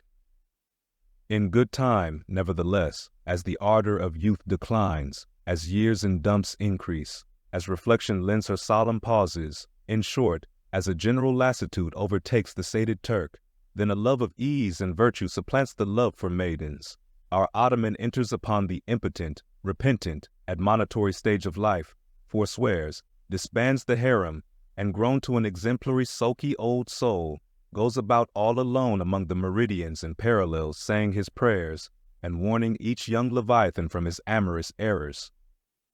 Now, as the harem of Wales is called by the fishermen a school, so is the lord and master of that school technically known as the schoolmaster.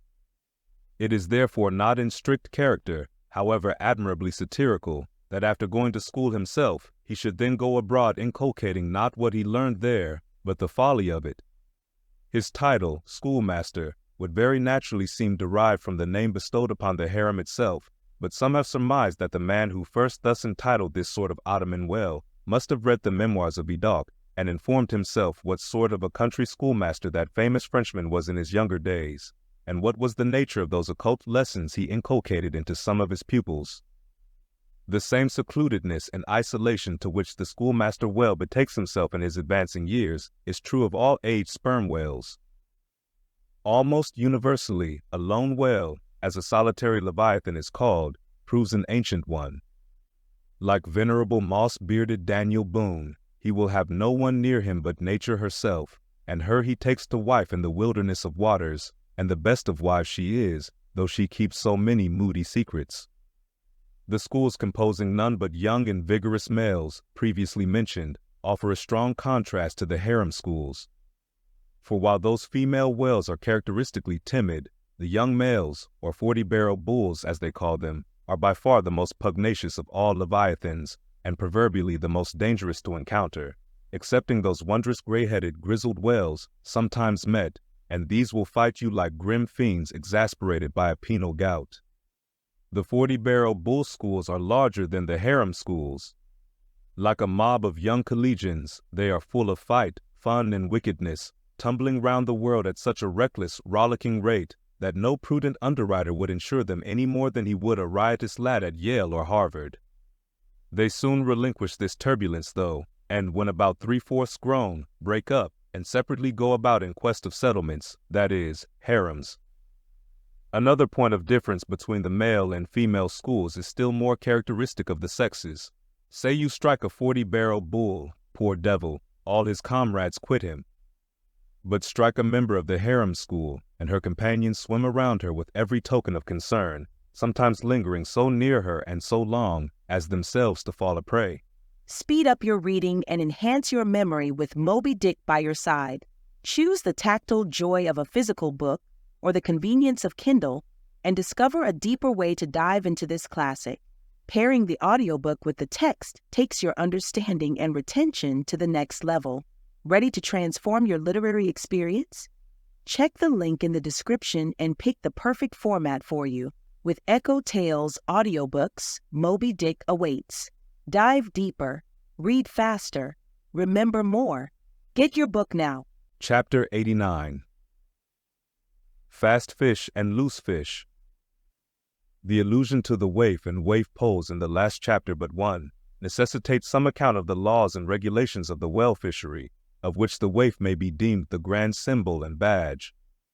It frequently happens that when several ships are cruising in company, a whale may be struck by one vessel, then escape, and be finally killed and captured by another vessel, and herein are indirectly comprised many minor contingencies, all partaking of this one grand feature.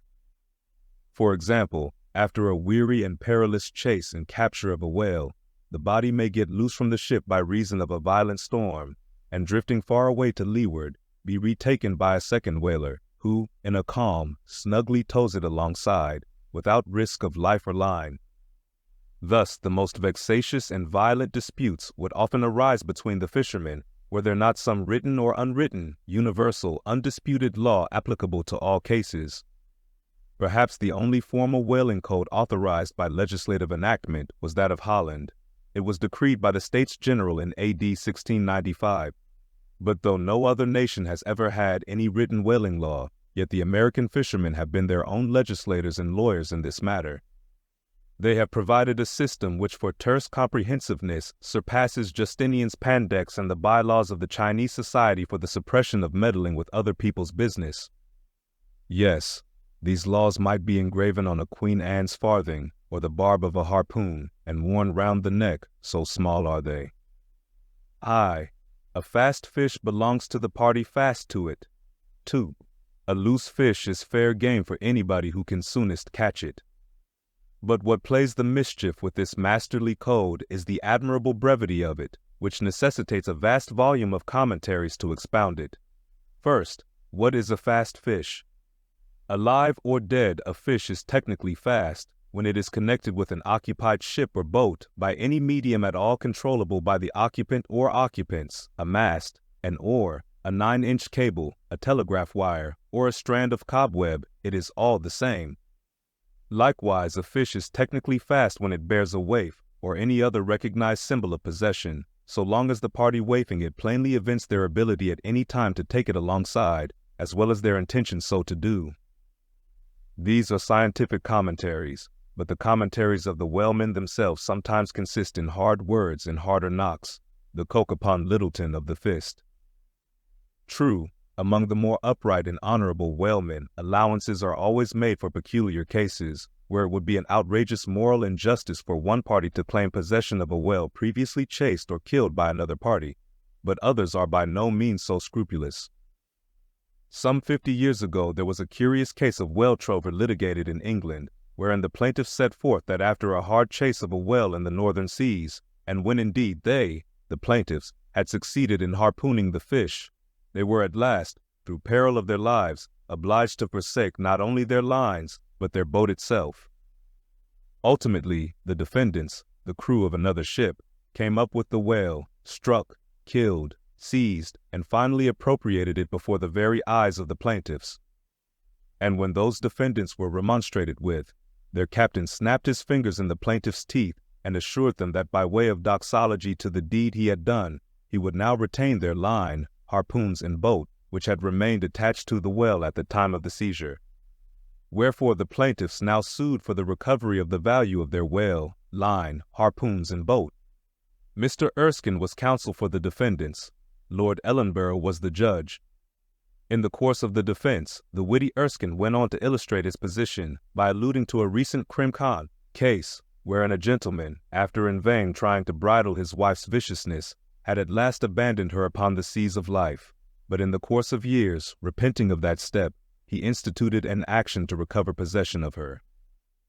Erskine was on the other side, and he then supported it by saying that though the gentleman had originally harpooned the lady, and had once had her fast, and only by reason of the great stress of her plunging viciousness, had at last abandoned her, yet abandon her he did, so that she became a loose fish, and therefore when a subsequent gentleman re-harpooned her, the lady then became that subsequent gentleman's property, along with whatever harpoon might have been found sticking in her. Now, in the present case, Erskine contended that the examples of the whale and the lady were reciprocally illustrative of each other. These pleadings, and the counter-pleadings, being duly heard, the very learned judge in set terms decided, to wit, that as for the boat, he awarded it to the plaintiffs, because they had merely abandoned it to save their lives, but that with regard to the controverted whale, harpoons, and line, they belonged to the defendants.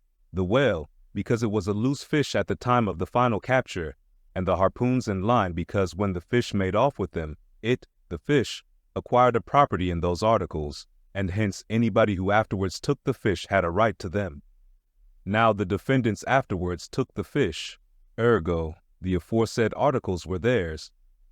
A common man looking at this decision of the very learned judge might possibly object to it, but plowed up to the primary rock of the matter, the two great principles laid down in the twin whaling laws previously quoted, and applied and elucidated by Lord Ellenborough in the above-cited case. These two laws touching fast fish and loose fish, I say, will, on reflection, be found the fundamentals of all human jurisprudence, for notwithstanding its complicated tracery of sculpture, the temple of the law, like the temple of the Philistines, has but two props to stand on. Is it not a saying in everyone's mouth, possession is half of the law, that is, regardless of how the thing came into possession? But often possession is the whole of the law. What are the sinews and souls of Russian serfs and Republican slaves but fast fish, whereof possession is the whole of the law? What to the rapacious landlord is the widow's last mite but a fast fish? What is yonder undetected villain's marble mansion with a doorplate for a waif? What is that but a fast fish? What is the ruinous discount which Mordecai, the broker, gets from poor Woebegone, the bankrupt, on a loan to keep Woebegone's family from starvation? What is that ruinous discount but a fast fish? What is the Archbishop of Save Souls' income of £100,000 seized from the scant bread and cheese of hundreds of thousands of broken-backed laborers, all sure of heaven without any of Save Souls' help? What is that globular £100,000 but a fast fish? What are the Duke of Dunder's hereditary towns and hamlets but fast fish? What to that redoubted harpooner John Bull is poor Ireland but a fast fish? What to that apostolic lancer, Brother Jonathan, is Texas but a fast fish? And concerning all these, is not possession the whole of the law? But if the doctrine of fast fish be pretty generally applicable, the kindred doctrine of loose fish is still more widely so. That is internationally and universally applicable. What was America in 1492 but a loose fish, in which Columbus struck the Spanish standard by way of waifing it for his royal master and mistress? What was Poland to the Tsar? What Greece to the Turk? What India to England? What at last will Mexico be to the United States? All loose fish. What are the rights of man and the liberties of the world but loose fish? What all men's minds and opinions but loose fish? What is the principle of religious belief in them but a loose fish? What to the ostentatious smuggling verbalists are the thoughts of thinkers but loose fish? What is the great globe itself but a loose fish? And what are you, reader, but a loose fish and a fast fish too? Speed up your reading and enhance your memory with Moby Dick by your side. Choose the tactile joy of a physical book or the convenience of Kindle and discover a deeper way to dive into this classic. Pairing the audiobook with the text takes your understanding and retention to the next level. Ready to transform your literary experience? Check the link in the description and pick the perfect format for you. With EchoTales Audiobooks, Moby Dick awaits. Dive deeper, read faster, remember more. Get your book now. Chapter 90. Heads or tails. De balena vero sufficit, si rex habit caput, et regina caudam. Brocton, L3, circa 3. Latin from the books of the laws of England, which taken along with the context means that of all whales captured by anybody on the coast of that land, the king, as honorary grand harpooner, must have the head, and the queen be respectfully presented with the tail. A division which, in the whale, is much like having an apple, there is no intermediate remainder. Now, as this law, under a modified form, is to this day in force in England, and as it offers in various respects a strange anomaly touching the general law of fast and loose fish, it is here treated of in a separate chapter, on the same courteous principle that prompts the English railways to be at the expense of a separate car, specially reserved for the accommodation of royalty. In the first place, in curious proof of the fact that the above-mentioned law is still in force, I proceed to lay before you a circumstance that happened within the last 2 years. It seems that some honest mariners of Dover, or Sandwich, or some one of the Cinque Ports, had after a hard chase succeeded in killing and beaching a fine whale which they had originally descried afar off from the shore. Now the Cinque Ports are partially or somehow under the jurisdiction of a sort of policeman or beadle called a Lord Warden. Holding the office directly from the Crown, I believe, all the royal emoluments incident to the Cinque Port territories become by assignment his. By some writers this office is called a sinecure, but not so, because the Lord Warden is busily employed at times in fobbing his perquisites, which are his chiefly by virtue of that same fobbing of them. Now, when these poor sunburnt mariners, barefooted, and with their trousers rolled high up on their eely legs, had wearily hauled their fat fish high and dry, promising themselves a good 150 pounds from the precious oil and bone, and in fantasy, sipping rare tea with their wives, and good ale with their cronies, upon the strength of their respective shares, up steps a very learned and most Christian and charitable gentleman, with a copy of Blackstone under his arm, and laying it upon the whale's head, he says, "Hands off. This fish, my masters, is a fast fish. I seize it as the Lord Warden's." Upon this the poor mariners in their respectful consternation, so truly English, knowing not what to say, fall to vigorously scratching their heads all round, meanwhile ruefully glancing from the whale to the stranger. But that did in no wise mend the matter, or at all soften the hard heart of the learned gentleman with the copy of Blackstone. At length one of them, after long scratching about for his ideas, made bold to speak. "Please, sir, who is the Lord Warden?" "The Duke." "But the Duke had nothing to do with taking this fish?" "It is his. We have been at great trouble and peril and some expense, and is all that to go to the Duke's benefit, we getting nothing at all for our pains but our blisters?" "It is his." "Is the Duke so very poor as to be forced to this desperate mode of getting a livelihood?" "It is his. I thought to relieve my old bedridden mother by part of my share of this whale." "It is his. Won't the Duke be content with a quarter or a half?" "It is his." In a word, the whale was seized and sold, and His Grace the Duke of Wellington received the money. Thinking that viewed in some particular lights, the case might by a bare possibility in some small degree be deemed, under the circumstances, a rather hard one, an honest clergyman of the town respectfully addressed a note to His Grace, begging him to take the case of those unfortunate mariners into full consideration.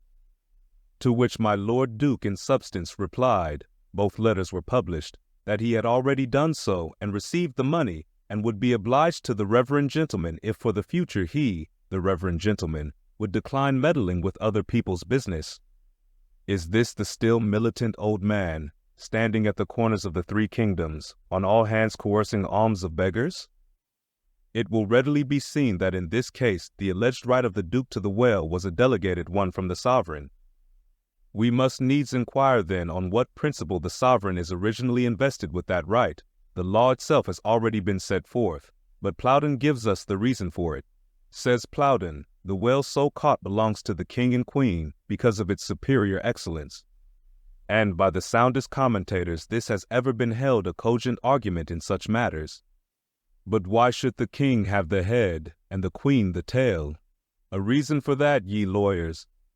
In his treatise on Queen Gold, or Queen Pinmoney, an old King's Bench author, one William Prynne, thus discourseth: "Ye tail is ye queen's, that ye queen's wardrobe may be supplied with ye whalebone."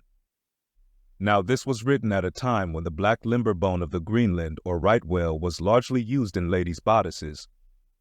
But this same bone is not in the tail, it is in the head, which is a sad mistake for a sagacious lawyer like Prynne. But is the queen a mermaid, to be presented with a tail? An allegorical meaning may lurk here. There are two royal fish, so styled by the English law writers, the whale and the sturgeon, both royal property under certain limitations, and nominally supplying the 10th branch of the crown's ordinary revenue. I know not that any other author has hinted of the matter, but by inference it seems to me that the sturgeon must be divided in the same way as the whale, the king receiving the highly dense and elastic head peculiar to that fish, which, symbolically regarded, may possibly be humorously grounded upon some presumed congeniality. And thus there seems a reason in all things, even in law.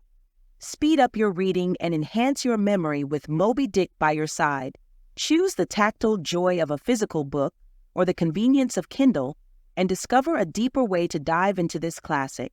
Pairing the audiobook with the text takes your understanding and retention to the next level. Ready to transform your literary experience? Check the link in the description and pick the perfect format for you. With EchoTales Audiobooks, Moby Dick awaits. Dive deeper, read faster, remember more. Get your book now. Chapter 91. The Pequod Meets the Rosebud. In vain it was to rake for ambergris in the paunch of this leviathan, insufferable feeder denying not inquiry. Sir T. Brown, V.E. It was a week or two after the last whaling scene recounted, and when we were slowly sailing over a sleepy, vapory midday sea, that the many noses on the Pequod's deck proved more vigilant discoverers than the 3 pairs of eyes aloft. A peculiar and not very pleasant smell was smelt in the sea. "I will bet something now," said Stubb, "that somewhere hereabouts are some of those drugged whales we tickled the other day. I thought they would kill up before long." Presently, the vapors in advance slid aside, and there in the distance lay a ship, whose furled sails betokened that some sort of whale must be alongside. As we glided nearer, the stranger showed French colors from his peak, and by the eddying cloud of vulture seafowl that circled, and hovered, and swooped around him, it was plain that the whale alongside must be what the fishermen call a blasted whale, that is, a whale that has died unmolested on the sea, and so floated an unappropriated corpse. It may well be conceived what an unsavory odor such a mass must exhale, worse than an Assyrian city in the plague, when the living are incompetent to bury the departed. So intolerable indeed is it regarded by some, that no cupidity could persuade them to moor alongside of it. Yet are there those who will still do it, notwithstanding the fact that the oil obtained from such subjects is of a very inferior quality, and by no means of the nature of attar of rose. Coming still nearer with the expiring breeze, we saw that the Frenchman had a second whale alongside, and this second whale seemed even more of a nosegay than the first. In truth, it turned out to be one of those problematical whales that seem to dry up and die with a sort of prodigious dyspepsia or indigestion, leaving their defunct bodies almost entirely bankrupt of anything like oil. Nevertheless, in the proper place we shall see that no knowing fisherman will ever turn up his nose at such a whale as this, however much he may shun blasted whales in general. The Pequod had now swept so nigh to the stranger that Stubb vowed he recognized his cutting spade pole entangled in the lines that were knotted round the tail of one of these whales. "There's a pretty fellow now," he banteringly laughed, standing in the ship's bows. "There's a jackal for ye. I well know that these crappos of Frenchmen are but poor devils in the fishery, sometimes lowering their boats for breakers, mistaking them for sperm whale spouts. Yes, and sometimes sailing from their port with their hold full of boxes of tallow candles and cases of snuffers, foreseeing that all the oil they will get won't be enough to dip the captain's wick into. Aye, we all know these things, but look ye, here's a crapo that is content with our leavings, the drugged whale there, I mean, aye, and is content too with scraping the dry bones of that other precious fish he has there. Poor devil. I say, pass round a hat, someone, and let's make him a present of a little oil for dear charity's sake. For what oil he'll get from that drugged whale there wouldn't be fit to burn in a jail, no, not in a condemned cell. And as for the other whale, why, I'll agree to get more oil by chopping up and trying out these 3 masts of ours than he'll get from that bundle of bones, though, now that I think of it, it may contain something worth a good deal more than oil. Yes, ambergris. I wonder now if our old man has thought of that. It's worth trying. Yes, I'm for it." And so saying, he started for the quarterdeck. By this time the faint air had become a complete calm, so that whether or no, the Pequod was now fairly entrapped in the smell, with no hope of escaping except by its breezing up again. Issuing from the cabin, Stubb now called his boat's crew and pulled off for the stranger. Drawing across her bow, he perceived that in accordance with the fanciful French taste, the upper part of her stem piece was carved in the likeness of a huge drooping stalk, was painted green, and for thorns had copper spikes projecting from it here and there, the whole terminating in a symmetrical folded bulb of a bright red color. Upon her headboards, in large gilt letters, he read, "Bouton de Rose," Rosebutton, or Rosebud, and this was the romantic name of this aromatic ship. Though Stubb did not understand the Bouton part of the inscription, yet the word rose and the bulbous figurehead put together sufficiently explained the whole to him. "A wooden rosebud, eh?" he cried with his hand to his nose. "That will do very well, but how like all creation it smells!" Now, in order to hold direct communication with the people on deck, he had to pull round the bows to the starboard side, and thus come close to the blasted whale, and so talk over it. Arrived then at this spot, with one hand still to his nose, he bawled, "Boaton de Rose, ahoy! Are there any of you Boaton de Roses that speak English?" "Yes," rejoined a Guernsey man from the bulwarks, who turned out to be the chief mate. "Well then, my Boaton de Rosebud, have you seen the white whale?" "What whale?" "The white whale, a sperm whale, Moby Dick. Have ye seen him?" "Never heard of such a whale. Cachalot Blanche. White whale, no." "Very good then. Goodbye now, and I'll call again in a minute." Then rapidly pulling back towards the Pequod, and seeing Ahab leaning over the quarter-deck rail awaiting his report, he molded his two hands into a trumpet and shouted, "No, sir, no." Upon which Ahab retired, and Stubb returned to the Frenchman. He now perceived that the Guernsey man, who had just got into the chains and was using a cutting spade, had slung his nose in a sort of bag. "What's the matter with your nose there?" said Stubb. "Broke it? I wish it was broken, or that I didn't have any nose at all," answered the Guernsey man, who did not seem to relish the job he was at very much. "But what are you holding yours for?" "Oh, nothing. It's a wax nose. I have to hold it on. Fine day, ain't it? Rather gardeny, I should say. Throw us a bunch of posies, will ye, Boaton de Rose?" "What in the devil's name do you want here?" roared the Guernseyman, flying into a sudden passion. "Oh, keep cool. Cool? Yes, that's the word. Why don't you pack those whales in ice while you're working at 'em? But joking aside, though, do you know, Rosebud, that it's all nonsense trying to get any oil out of such whales? As for that dried-up one there, he hasn't a gill in his whole carcass." "I know that well enough, but do you see, the captain here won't believe it. This is his first voyage. He was a cologne manufacturer before. But come aboard, and mayhap he'll believe you, if he won't me, and so I'll get out of this dirty scrape." "Anything to oblige ye, my sweet and pleasant fellow," rejoined Stubb, and with that he soon mounted to the deck. There a queer scene presented itself. The sailors, in tasseled caps of red worsted, were getting the heavy tackles in readiness for the whales. But they worked rather slow and talked very fast, and seemed in anything but a good humor. All their noses upwardly projected from their faces like so many jib booms.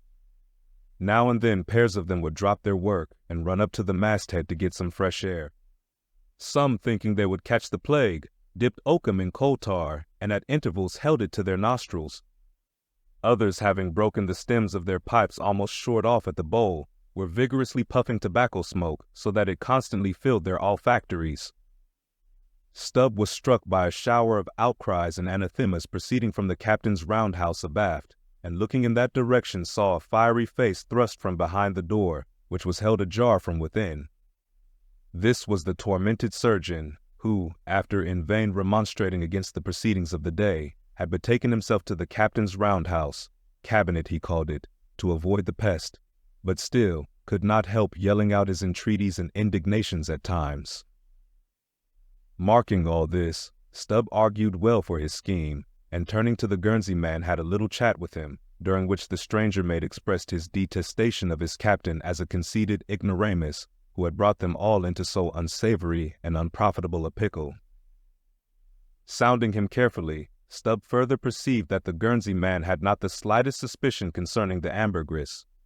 He therefore held his peace on that head, but otherwise was quite frank and confidential with him, so that the two quickly concocted a little plan for both circumventing and satirizing the captain, without his at all dreaming of distrusting their sincerity. According to this little plan of theirs, the Guernsey man, under cover of an interpreter's office, was to tell the captain what he pleased, but as coming from Stubb, and as for Stubb, he was to utter any nonsense that should come uppermost in him during the interview. By this time their destined victim appeared from his cabin. He was a small and dark, but rather delicate-looking man for a sea captain, with large whiskers and mustache, however, and wore a red cotton velvet vest with watch seals at his side. To this gentleman, Stubb was now politely introduced by the Guernsey man, who at once ostentatiously put on the aspect of interpreting between them. "What shall I say to him first?" said he. "Why," said Stubb, eyeing the velvet vest and the watch and seals, "you may as well begin by telling him that he looks a sort of babyish to me, though I don't pretend to be a judge. He says, monsieur, said the Guernsey man, in French, turning to his captain, that only yesterday his ship spoke a vessel whose captain and chief mate, with 6 sailors, had all died of a fever caught from a blasted whale they had brought alongside. Upon this the captain started, and eagerly desired to know more. What now? Said the Guernsey man to Stubb. Why, since he takes it so easy, tell him that now I have eyed him carefully, I'm quite certain that he's no more fit to command a whale ship than a St. Iago monkey. In fact, tell him from me he's a baboon. He vows and declares, monsieur, that the other whale, the dried one, is far more deadly than the blasted one. In fine, monsieur, he conjures us, as we value our lives, to cut loose from these fish. Instantly, the captain ran forward, and in a loud voice commanded his crew to desist from hoisting the cutting tackles, and at once cast loose the cables and chains confining the whales to the ship. What now? Said the Guernsey man, when the captain had returned to them. Why, let me see. Yes, you may as well tell him now that, in fact, tell him I've diddled him, and, aside to himself, perhaps somebody else. He says, monsieur, that he's very happy to have been of any service to us. Hearing this, the captain vowed that they were the grateful parties, meaning himself and mate, and concluded by inviting Stubb down into his cabin to drink a bottle of Bordeaux. He wants you to take a glass of wine with him, said the interpreter. Thank him heartily, but tell him it's against my principles to drink with the man I've diddled. In fact, tell him I must go. He says, monsieur, that his principles won't admit of his drinking, but that if monsieur wants to live another day to drink, then monsieur had best drop all 4 boats and pull the ship away from these whales, for it's so calm they won't drift. By this time Stubb was over the side, and getting into his boat, hailed the Guernsey man to this effect, that having a long tow-line in his boat, he would do what he could to help them by pulling out the lighter whale of the 2 from the ship's side. While the Frenchman's boats, then, were engaged in towing the ship one way, Stubb benevolently towed away at his whale the other way, ostentatiously slacking out a most unusually long tow-line. Presently a breeze sprang up. Stubb feigned to cast off from the whale. Hoisting his boats, the Frenchman soon increased his distance, while the Pequod slid in between him and Stubb's whale. Whereupon Stubb quickly pulled to the floating body, and hailing the Pequod to give notice of his intentions, at once proceeded to reap the fruit of his unrighteous cunning. Seizing his sharp boat spade, he commenced an excavation in the body, a little behind the side fin. You would almost have thought he was digging a cellar there in the sea, and when at length his spade struck against the gaunt ribs, it was like turning up old Roman tiles and pottery buried in fat English loam. His boat's crew were all in high excitement, eagerly helping their chief, and looking as anxious as gold hunters. And all the time numberless fowls were diving and ducking and screaming and yelling and fighting around them. Stubb was beginning to look disappointed, especially as the horrible nosegay increased, when suddenly from out the very heart of this plague there stole a faint stream of perfume, which flowed through the tide of bad smells without being absorbed by it, as one river will flow into and then along with another, without at all blending with it for a time. I have it! I have it! Cried Stubb with delight, striking something in the subterranean regions. A purse! A purse! Dropping his spade, he thrust both hands in and drew out handfuls of something that looked like ripe Windsor soap or rich mottled old cheese, very unctuous and savory withal. You might easily dent it with your thumb. It is of a hue between yellow and ash color. And this, good friends, is ambergris, worth a gold guinea an ounce to any druggist. Some 6 handfuls were obtained, but more was unavoidably lost in the sea, and still more, perhaps, might have been secured were it not for impatient Ahab's loud command to Stubb to desist and come on board, else the ship would bid them goodbye. Speed up your reading and enhance your memory with Moby Dick by your side. Choose the tactile joy of a physical book or the convenience of Kindle and discover a deeper way to dive into this classic. Pairing the audiobook with the text takes your understanding and retention to the next level. Ready to transform your literary experience? Check the link in the description and pick the perfect format for you. With EchoTales Audiobooks, Moby Dick awaits. Dive deeper, read faster, remember more. Get your book now. Chapter 92. Ambergris.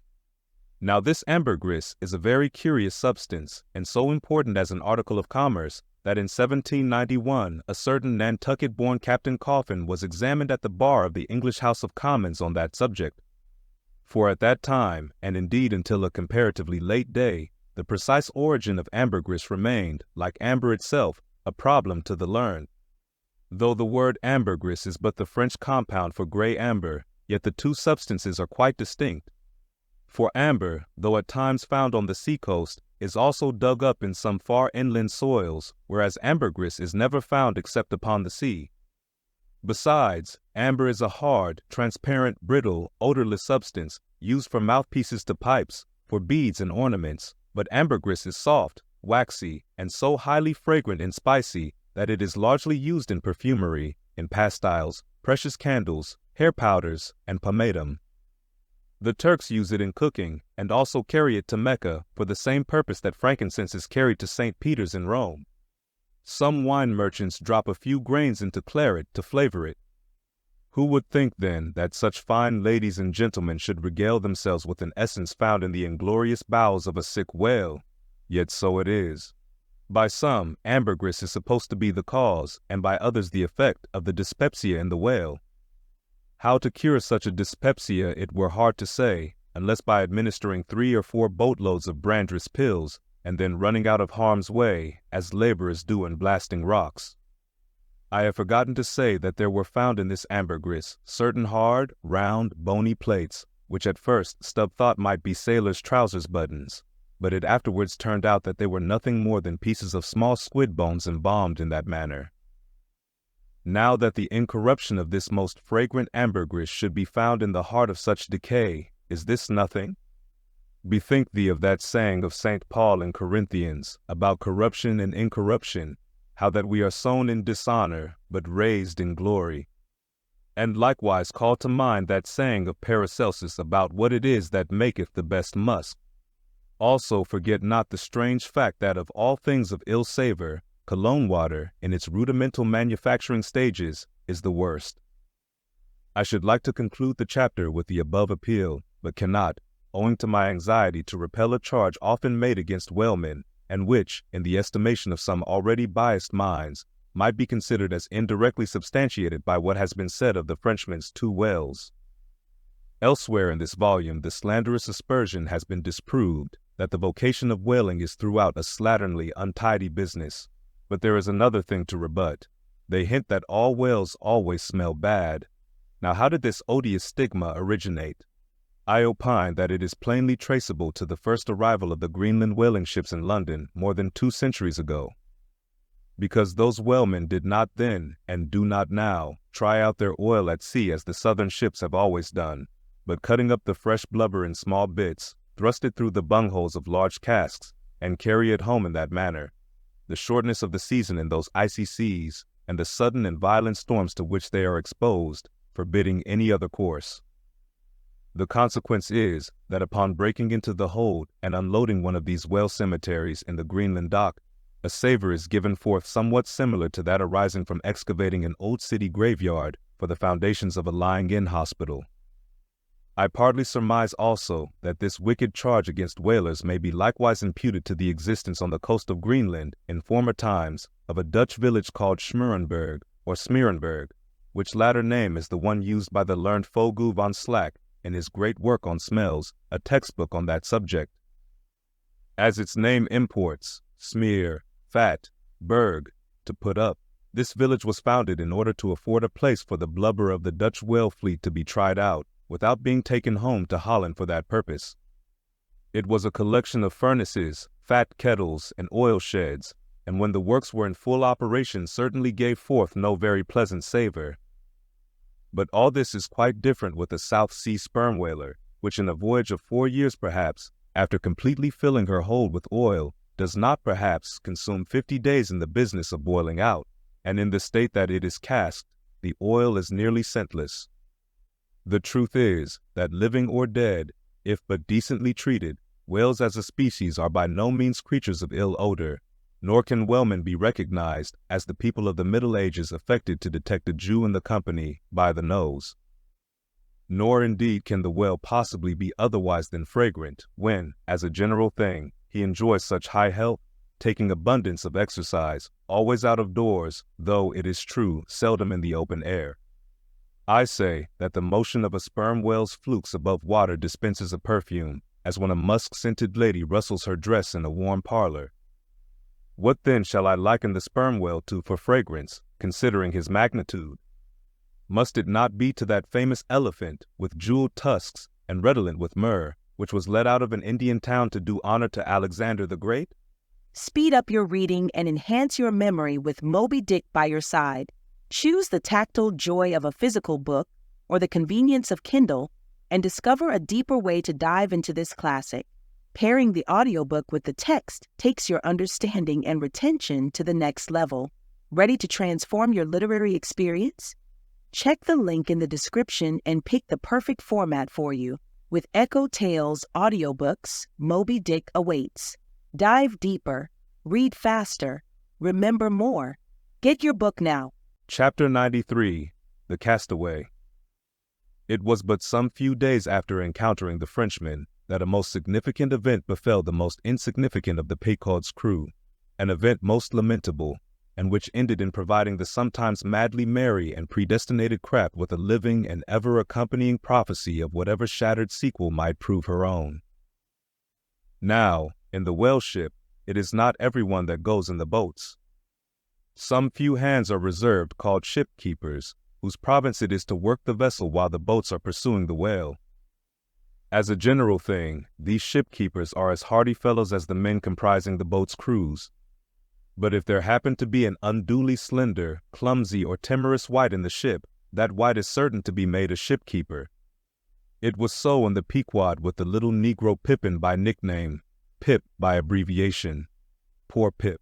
Ye have heard of him before. Ye must remember his tambourine on that dramatic midnight, so gloomy jolly. In outer aspect, Pip and Doughboy made a match, like a black pony and a white one, of equal developments, though of dissimilar color, driven in one eccentric span. But while hapless Doughboy was by nature dull and torpid in his intellects, Pip, though over-tender-hearted, was at bottom very bright, with that pleasant, genial, jolly brightness peculiar to his tribe, a tribe which ever enjoy all holidays and festivities with finer, freer relish than any other race. For blacks, the year's calendar should show naught but 365 Fourth of Julys and New Year's days. Nor smile so, while I write that this little black was brilliant, for even blackness has its brilliancy. Behold yon lustrous ebony, paneled in king's cabinets. But Pip loved life, and all life's peaceable securities, so that the panic-striking business in which he had somehow unaccountably become entrapped had most sadly blurred his brightness, though, as ere long will be seen, what was thus temporarily subdued in him, in the end was destined to be luridly illumined by strange wild fires that fictitiously showed him off to 10 times the natural luster with which in his native Tolan County in Connecticut he had once enlivened many a fiddler's frolic on the green, and at melodious eventide, with his gay ha-ha, had turned the round horizon into one star-belled tambourine. So, though in the clear air of day, suspended against the blue-veined neck, the pure-watered diamond drop will healthful glow, yet, when the cunning jeweler would show you the diamond in its most impressive luster, he lays it against the gloomy ground, and then lights it up, not by the sun, but by some unnatural gases. Then come out those fiery effulgences, infernally superb. Then the evil blazing diamond, once the divinest symbol of the crystal skies, looks like some crown jewel stolen from the king of hell. But let us to the story. It came to pass that in the ambergris affair, Stubbs after oarsman chanced so to sprain his hand as for a time to become quite maimed, and temporarily Pip was put into his place.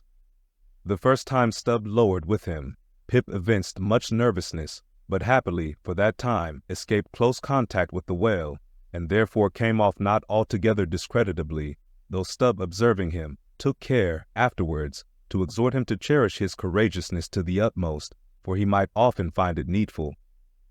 Now upon the second lowering, the boat paddled upon the whale, and as the fish received the darted iron, it gave its customary rap, which happened, in this instance, to be right under poor Pip's seat.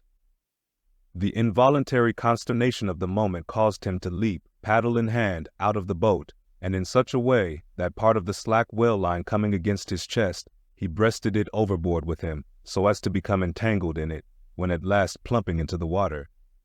That instant the stricken whale started on a fierce run, the line swiftly straightened, and presto! Poor Pip came all foaming up to the chocks of the boat, remorselessly dragged there by the line, which had taken several turns around his chest and neck. Tashtigo stood in the bows. He was full of the fire of the hunt. He hated Pip for a poltroon. Snatching the boat knife from its sheath, he suspended its sharp edge over the line, and turning toward Stubb, exclaimed interrogatively, "Cut?" Meantime Pip's blue, choked face plainly looked, "Do, for God's sake." All passed in a flash. In less than half a minute, this entire thing happened. "Damn him, cut!" roared Stubb, and so the whale was lost, and Pip was saved. So soon as he recovered himself, the poor little Negro was assailed by yells and execrations from the crew. Tranquilly permitting these irregular cursings to evaporate, Stubb then, in a plain, businesslike, but still half-humorous manner, cursed Pip officially, and that done, unofficially gave him much wholesome advice. The substance was, "Never jump from a boat, Pip, except," but all the rest was indefinite, as the soundest advice ever is. Now, in general, "Stick to the boat" is your true motto in whaling, but cases will sometimes happen when "leap from the boat" is still better. Moreover, as if perceiving at last that if he should give undiluted conscientious advice to Pip, he would be leaving him too wide a margin to jump in for the future, Stubb suddenly dropped all advice, and concluded with a peremptory command, "Stick to the boat, Pip, or by the Lord, I won't pick you up if you jump. Mind that. We can't afford to lose whales by the likes of you. A whale would sell for 30 times what you would, Pip, in Alabama. Bear that in mind, and don't jump any more." Hereby perhaps Stubb indirectly hinted that though man loved his fellow, yet man is a money-making animal, which propensity too often interferes with his benevolence. But we are all in the hands of the gods, and Pip jumped again. It was under very similar circumstances to the first performance, but this time he did not breast out the line, and hence, when the whale started to run, Pip was left behind on the sea, like a hurried traveler's trunk. Alas, Stubb was but too true to his word. It was a beautiful, bounteous, blue day, the spangled sea calm and cool, and flatly stretching away, all round, to the horizon, like gold beater's skin hammered out to the extremist. Bobbing up and down in that sea, Pip's ebon head showed like a head of cloves. No boat knife was lifted when he fell so rapidly astern. Stubb's inexorable back was turned upon him, and the whale was winged. In 3 minutes, a whole mile of shoreless ocean was between Pip and Stubb. Out from the center of the sea, poor Pip turned his crisp, curling black head to the sun, another lonely castaway, though the loftiest and the brightest. Now, in calm weather, to swim in the open ocean is as easy to the practiced swimmer as to ride in a spring carriage ashore, but the awful lonesomeness is intolerable. The intense concentration of self in the middle of such a heartless immensity, my God, who can tell it? Mark how when sailors in a dead calm bathe in the open sea, mark how closely they hug their ship and only coast along her sides. But had Stubb really abandoned the poor little Negro to his fate? No, he did not mean to, at least. Because there were 2 boats in his wake, and he supposed, no doubt, that they would of course come up to Pip very quickly and pick him up, though indeed such considerations towards oarsmen jeopardized through their own timidity is not always manifested by the hunters in all similar instances, and such instances not unfrequently occur. Almost invariably in the fishery, a coward so called is marked with the same ruthless detestation peculiar to military navies and armies. But it so happened that those boats, without seeing Pip, suddenly spying whales close to them on one side, turned and gave chase, and Stubb's boat was now so far away, and he and all his crew so intent upon his fish, that Pip's ringed horizon began to expand around him miserably. By the merest chance the ship itself at last rescued him, But from that hour the little Negro went about the deck an idiot. Such, at least, they said he was. The sea had jeeringly kept his finite body up, but drowned the infinite of his soul. Not drowned entirely, though. Rather carried down alive to wondrous depths, where strange shapes of the unwarped primal world glided to and fro before his passive eyes, and the miser merman, wisdom, revealed his hoarded heaps, and among the joyous, heartless, ever-juvenile eternities, Pip saw the multitudinous, God omnipresent coral insects that out of the firmament of waters heaved the colossal orbs. He saw God's foot upon the treadle of the loom and spoke it, and therefore his shipmates called him mad. So man's insanity is heaven's sense, and wandering from all mortal reason, man comes at last to that celestial thought which, to reason, is absurd and frantic, and weal or woe feels then uncompromised, indifferent as his God. For the rest, blame not Stubb too hardly. The thing is common in that fishery, and in the sequel of the narrative, it will then be seen what like abandonment befell myself. Speed up your reading and enhance your memory with Moby Dick by your side. Choose the tactile joy of a physical book or the convenience of Kindle and discover a deeper way to dive into this classic. Pairing the audiobook with the text takes your understanding and retention to the next level. Ready to transform your literary experience? Check the link in the description and pick the perfect format for you. With EchoTales Audiobooks, Moby Dick awaits. Dive deeper, read faster, remember more. Get your book now. Chapter 94, A Squeeze of the Hand. That whale of Stubbs, so dearly purchased, was duly brought to the Pequod side, where all those cutting and hoisting operations previously detailed were regularly gone through, even to the bailing of the Heidelberg tun, or case.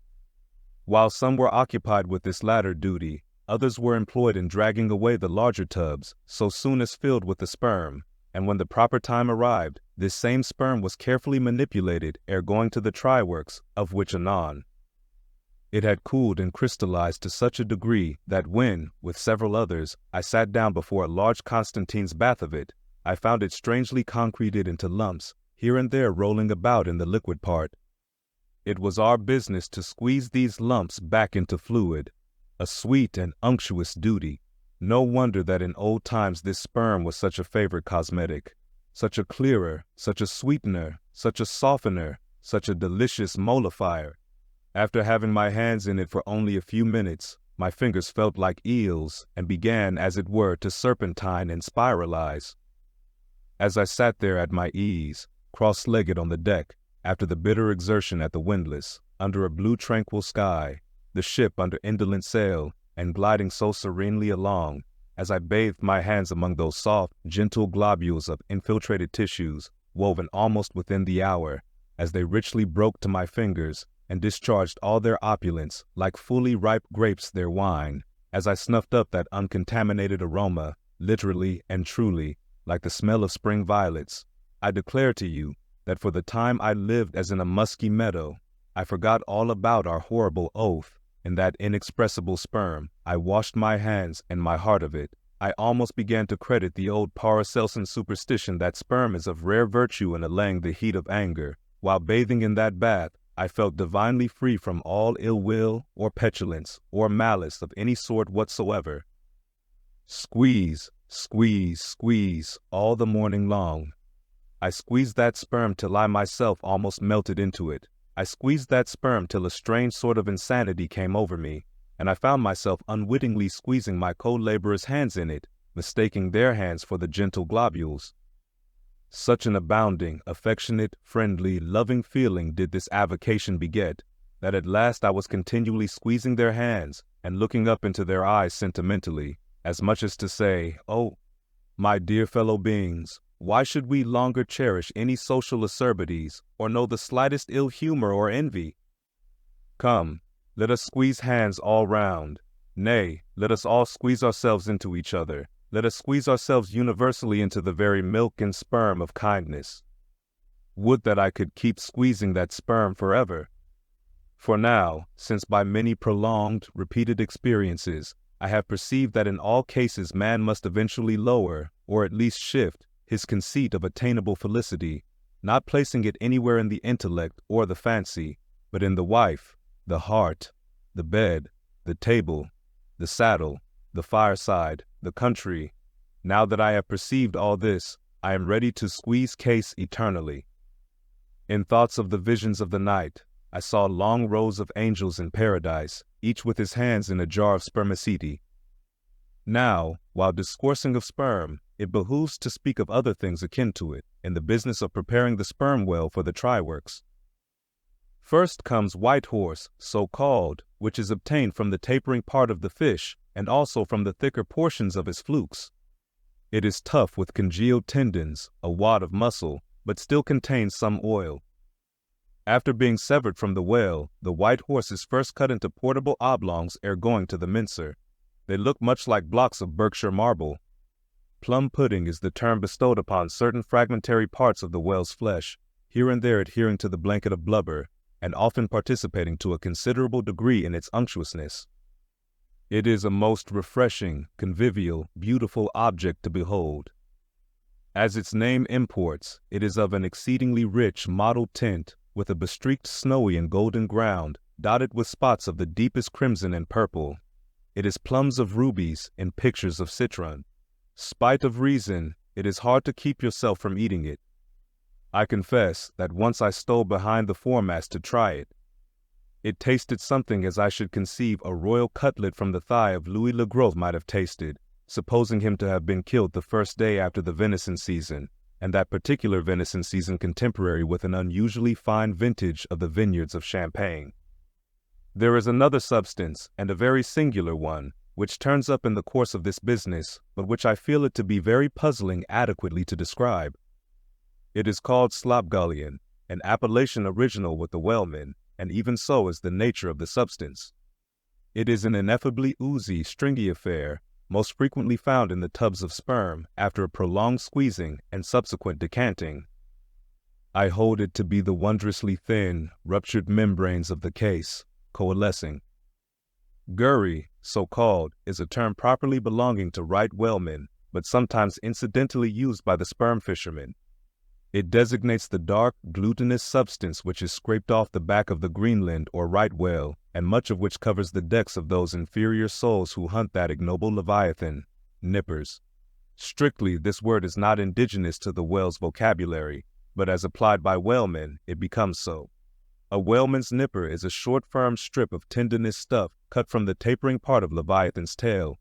It averages an inch in thickness, and for the rest, is about the size of the iron part of a hoe. Edgewise moved along the oily deck, it operates like a leathern squilgee, and by nameless blandishments, as of magic, allures along with it all impurities. But to learn all about these recondite matters, your best way is at once to descend into the blubber room and have a long talk with its inmates. This place has previously been mentioned as the receptacle for the blanket pieces when stripped and hoisted from the whale. When the proper time arrives for cutting up its contents, this apartment is a scene of terror to all Taros, especially by night. On one side, lit by a dull lantern, a space has been left clear for the workmen. They generally go in pairs, a pike and gaffman and a spademan. The whaling pike is similar to a frigate's boarding weapon of the same name. The gaff is something like a boathook. With his gaff, the gaffman hooks on to a sheet of blubber and strives to hold it from slipping as the ship pitches and lurches about. Meanwhile, the spademan stands on the sheet itself, perpendicularly chopping it into the portable horse pieces. This spade is sharp as hone can make it. The spademan's feet are shoeless. The thing he stands on will sometimes irresistibly slide away from him, like a sledge. If he cuts off one of his own toes or one of his assistants, would you be very much astonished? Toes are scarce among veteran blubber room men. Speed up your reading and enhance your memory with Moby Dick by your side. Choose the tactile joy of a physical book or the convenience of Kindle and discover a deeper way to dive into this classic. Pairing the audiobook with the text takes your understanding and retention to the next level. Ready to transform your literary experience? Check the link in the description and pick the perfect format for you. With EchoTales Audiobooks, Moby Dick awaits. Dive deeper, read faster, remember more. Get your book now. Chapter 95, The Cassock. Had you stepped on board the Pequod at a certain juncture of this post-mortemizing of the whale, and had you strolled forward nigh the windlass, pretty sure am I that you would have scanned with no small curiosity a very strange, enigmatical object, which you would have seen there, lying along lengthwise in the lee scuppers. Not the wondrous cistern in the whale's huge head, not the prodigy of his unhinged lower jaw, not the miracle of his symmetrical tail. None of these would so surprise you as half a glimpse of that unaccountable cone, longer than a Kentuckian is tall, nigh a foot in diameter at the base, and jet black as Yojo, the ebony idol of Queequeg. And an idol indeed it is, or, rather, in old times, its likeness was. Such an idol as that found in the secret groves of Queen Maachah in Judea, and for worshipping which King Asa, her son, did depose her, and destroyed the idol, and burnt it for an abomination at the brook Kidron, as darkly set forth in the 15th chapter of the first book of Kings. Look at the sailor, called the mincer, who now comes along, and assisted by two allies, heavily backs the grandissimus, as the mariners call it, and with bowed shoulders staggers off with it as if he were a grenadier carrying a dead comrade from the field. Extending it upon the forecastle deck, he now proceeds cylindrically to remove its dark pelt, as an African hunter the pelt of a boa. This done, he turns the pelt inside out, like a pantaloon leg, gives it a good stretching so as almost to double its diameter, and at last hangs it, well spread, in the rigging to dry. Ere long it is taken down, when removing some 3 feet of it towards the pointed extremity, and then cutting 2 slits for armholes at the other end, he lengthwise slips himself bodily into it. The mincer now stands before you invested in the full canonicals of his calling. Immemorial to all his order, this investiture alone will adequately protect him while employed in the peculiar functions of his office. That office consists in mincing the horse pieces of blubber for the pots, an operation which is conducted at a curious wooden horse, planted endwise against the bulwarks, and with a capacious tub beneath it, into which the minced pieces drop, fast as the sheets from a rapt orator's desk.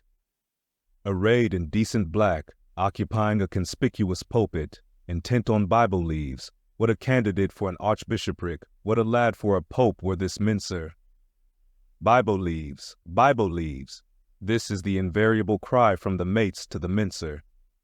It enjoins him to be careful and cut his work into as thin slices as possible, inasmuch as by so doing the business of boiling out the oil is much accelerated and its quantity considerably increased, besides perhaps improving it in quality.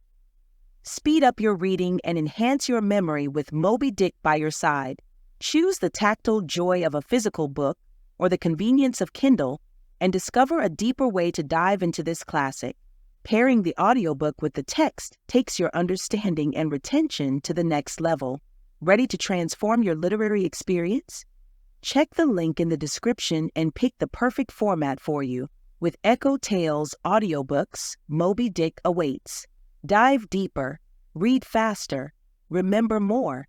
Get your book now. Chapter 96, The Tryworks. Besides her hoisted boats, an American whaler is outwardly distinguished by her tryworks. She presents the curious anomaly of the most solid masonry joining with oak and hemp in constituting the completed ship. It is as if from the open field a brick kiln were transported to her planks. The tryworks are planted between the foremast and mainmast, the most roomy part of the deck. The timbers beneath are of a peculiar strength, fitted to sustain the weight of an almost solid mass of brick and mortar, some 10 feet by 8 square and 5 in height. The foundation does not penetrate the deck, but the masonry is firmly secured to the surface by ponderous knees of iron bracing it on all sides and screwing it down to the timbers. On the flanks it is cased with wood, and at top completely covered by a large, sloping, battened hatchway. Removing this hatch, we expose the great trypots, 2 in number, and each of several barrels' capacity. When not in use, they are kept remarkably clean. Sometimes they are polished with soapstone and sand, till they shine within like silver punch bowls. During the night watches, some cynical old sailors will crawl into them and coil themselves away there for a nap. While employed in polishing them, 1 man in each pot, side by side, many confidential communications are carried on over the iron lips. It is a place also for profound mathematical meditation. It was in the left-hand tripod of the Pequod, with the soapstone diligently circling round me, that I was first indirectly struck by the remarkable fact that in geometry, all bodies gliding along the cycloid, my soapstone for example, will descend from any point in precisely the same time. Removing the fireboard from the front of the try-works, the bare masonry of that side is exposed, penetrated by the two iron mouths of the furnaces, directly underneath the pots. These mouths are fitted with heavy doors of iron. The intense heat of the fire is prevented from communicating itself to the deck by means of a shallow reservoir extending under the entire enclosed surface of the works. By a tunnel inserted at the rear, this reservoir is kept replenished with water as fast as it evaporates. There are no external chimneys, they open direct from the rear wall. And here let us go back for a moment. It was about 9 o'clock at night that the Pequod's try-works were first started on this present voyage. It belonged to Stubb to oversee the business. Already there? Off hatch then, and start her. You cook, fire the works. This was an easy thing, for the carpenter had been thrusting his shavings into the furnace throughout the passage. Here be it said that in a whaling voyage the first fire in the try-works has to be fed for a time with wood. After that no wood is used except as a means of quick ignition to the staple fuel. In a word, after being tried out, the crisp, shriveled blubber, now called scraps or fritters, still contains considerable of its unctuous properties. These fritters feed the flames. Like a plethoric burning martyr or a self-consuming misanthrope, once ignited, the whale supplies his own fuel and burns by his own body. Would that he consumed his own smoke. For his smoke is horrible to inhale, and inhale it you must, and not only that, but you must live in it for the time. It has an unspeakable, wild, Hindu odor about it, such as may lurk in the vicinity of funereal pyres. It smells like the left wing of the Day of Judgment. It is an argument for the pit. By midnight the works were in full operation. We were clear from the carcass, sail had been made, the wind was freshening, the wild ocean darkness was intense. But that darkness was licked up by the fierce flames, which at intervals forked forth from the sooty flues, and illuminated every lofty rope in the rigging, as with the famed Greek fire. The burning ship drove on, as if remorselessly commissioned to some vengeful deed. So the pitch and sulphur-freighted brigs of the bold Hydraeot, Canaris, issuing from their midnight harbors with broad sheets of flame for sails, bore down upon the Turkish frigates and folded them in conflagrations. The hatch, removed from the top of the works, now afforded a wide hearth in front of them. Standing on this were the Tartarian shapes of the pagan harpooneers, always the whale-ship's stokers. With huge pronged poles they pitched hissing masses of blubber into the scalding pots, or stirred up the fires beneath, till the snaky flames darted, curling, out of the doors to catch them by the feet. The smoke rolled away in sullen heaps. To every pitch of the ship there was a pitch of the boiling oil, which seemed all eagerness to leap into their faces. Opposite the mouth of the works, on the further side of the wide wooden hearth, was the windlass. This served for a sea sofa. Here lounged the watch, when not otherwise employed, looking into the red heat of the fire till their eyes felt scorched in their heads. Their tawny features, now all begrimed with smoke and sweat, their matted beards, and the contrasting barbaric brilliancy of their teeth, all these were strangely revealed in the capricious emblazonings of the works. As they narrated to each other their unholy adventures, their tales of terror told in words of mirth, as their uncivilized laughter forked upwards out of them, like the flames from the furnace, as to and fro, in their front, the harpooneers wildly gesticulated with their huge pronged forks and dippers, as the wind howled on, and the sea leaped, and the ship groaned and dived, and yet steadfastly shot her red hell further and further into the blackness of the sea and the night, and scornfully champed the white bone in her mouth, and viciously spat round her on all sides. Then the rushing Pequod, freighted with savages, and laden with fire, and burning a corpse, and plunging into that blackness of darkness, seemed the material counterpart of her monomaniac commander's soul. So seemed it to me, as I stood at her helm, and for long hours silently guided the way of this fire-ship on the sea. Wrapped, for that interval, in darkness myself, I but the better saw the redness, the madness, the ghastliness of others. The continual sight of the fiend shapes before me, capering half in smoke and half in fire, these at last begat kindred visions in my soul, so soon as I began to yield to that unaccountable drowsiness which ever would come over me at a midnight helm. But that night, in particular, a strange, and ever since inexplicable thing occurred to me. Starting from a brief standing sleep, I was horribly conscious of something fatally wrong. The jawbone tiller smote my side, which leaned against it. In my ears was the low hum of sails, just beginning to shake in the wind. I thought my eyes were open. I was half conscious of putting my fingers to the lids and mechanically stretching them still further apart. But, spite of all this, I could see no compass before me to steer by, though it seemed but a minute since I had been watching the card, by the steady binnacle lamp illuminating it. Nothing seemed before me but a jet gloom, now and then made ghastly by flashes of redness. Uppermost was the impression that whatever swift, rushing thing I stood on was not so much bound to any haven ahead as rushing from all havens astern. A stark, bewildered feeling, as of death, came over me. Convulsively, my hands grasped the tiller, but with the crazy conceit that the tiller was, somehow, in some enchanted way, inverted. My God, what is the matter with me? Thought I.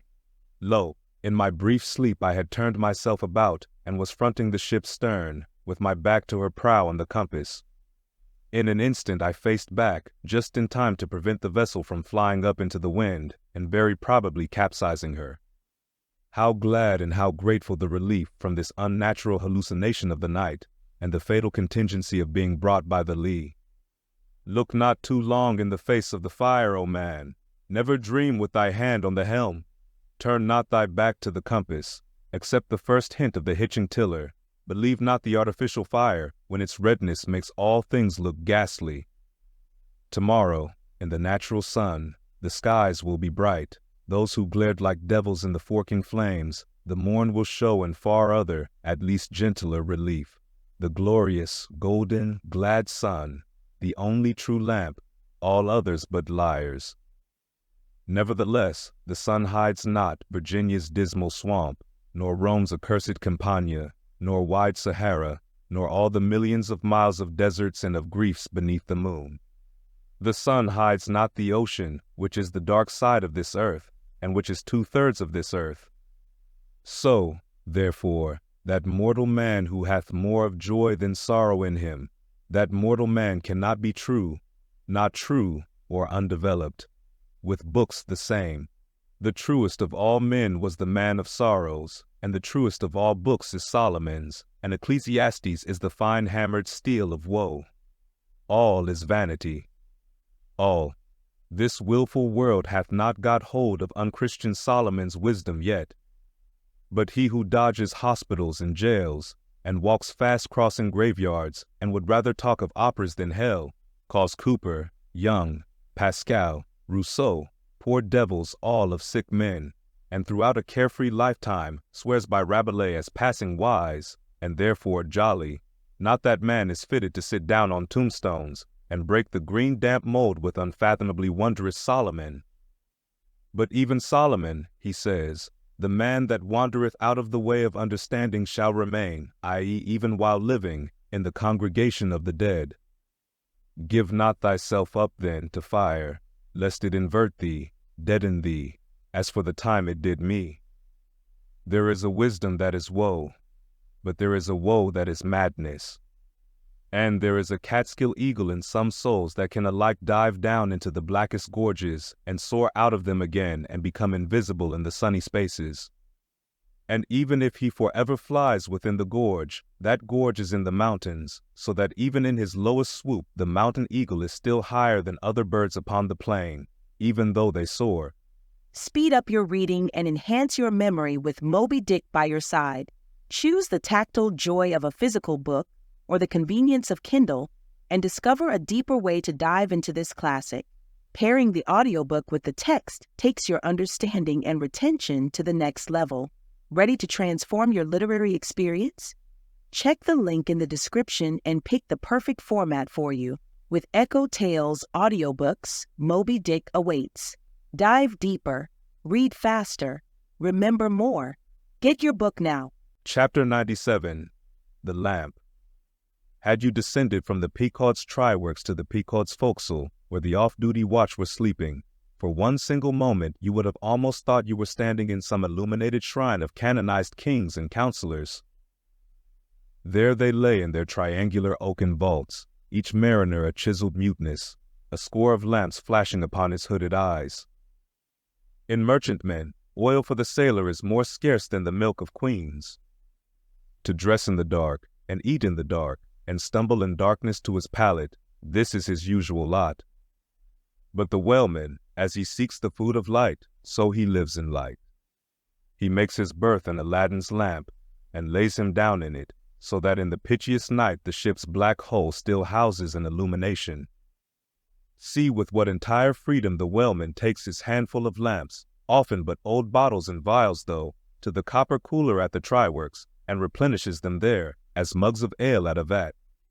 He burns, too, the purest of oil, in its unmanufactured and therefore unvitiated state, a fluid unknown to solar, lunar, or astral contrivances ashore.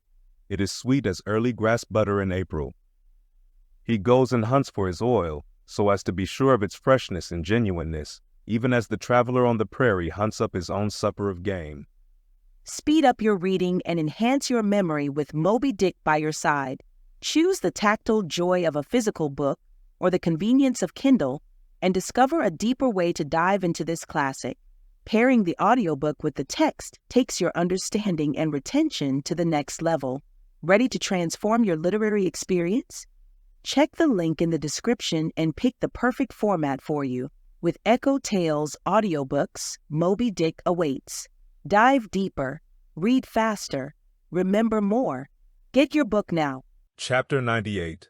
Stowing Down and Clearing Up.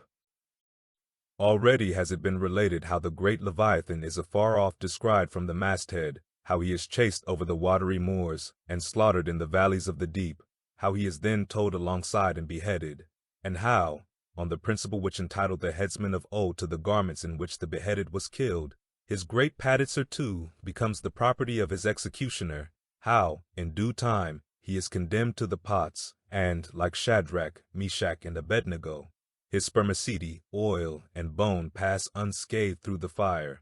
But now it remains to conclude the last chapter of this part of the description by rehearsing, singing, if I may, the romantic proceeding of decanting off his oil into the casks and striking them down into the hold, where once again Leviathan returns to his native profundities, sliding along beneath the surface as before, but alas, never more to rise and blow. While still warm, the oil, like hot punch, is received into the 6-barrel casks, and while perhaps the ship is pitching and rolling this way and that in the midnight sea, the enormous casks are slewed round and headed over, end for end, and sometimes perilously scoot across the slippery deck, like so many landslides, till at last man-handled and stayed in their course, and all round the hoops, rap, rap, go as many hammers as can play upon them, for now, ex officio, every sailor is a cooper. At length, when the last pint is casked, and all is cool, then the great hatchways are unsealed, the bowels of the ship are thrown open, and down go the casks to their final rest in the sea. This done, the hatches are replaced, and hermetically closed, like a closet walled up. In the sperm fishery, this is perhaps one of the most remarkable incidents in all the business of whaling. One day the planks stream with freshets of blood and oil. On the sacred quarterdeck enormous masses of the whale's head are profanely piled. Great rusty casks lie about, as in a brewery yard. The smoke from the try-works has besooted all the bulwarks. The mariners go about suffused with unctuousness. The entire ship seems great Leviathan himself, while on all hands the din is deafening. But a day or two after, you look about you, and prick your ears in this self-same ship, and were it not for the telltale boats and try-works, you would all but swear you trod some silent merchant vessel, with a most scrupulously neat commander. The unmanufactured sperm oil possesses a singularly cleansing virtue. This is the reason why the decks never look so white as just after what they call an affair of oil. Besides, From the ashes of the burned scraps of the whale, a potent lye is readily made, and whenever any adhesiveness from the back of the whale remains clinging to the side, that lye quickly exterminates it. Hands go diligently along the bulwarks, and with buckets of water and rags restore them to their full tidiness. The soot is brushed from the lower rigging. All the numerous implements which have been in use are likewise faithfully cleansed and put away. The great hatch is scrubbed and placed upon the try-works, completely hiding the pots. Every cask is out of sight. All tackles are coiled in unseen nooks, and when by the combined and simultaneous industry of almost the entire ship's company, the whole of this conscientious duty is at last concluded, then the crew themselves proceed to their own ablutions, shift themselves from top to toe, and finally issue to the immaculate deck, fresh and all aglow, as bridegrooms new-lipped from out the daintiest holland. Now, with elated step, they pace the planks in twos and threes, and humorously discourse of parlors, sofas, carpets, and fine cambrics, propose to mat the deck, think of having hanging to the top, object not to taking tea by moonlight on the piazza of the forecastle.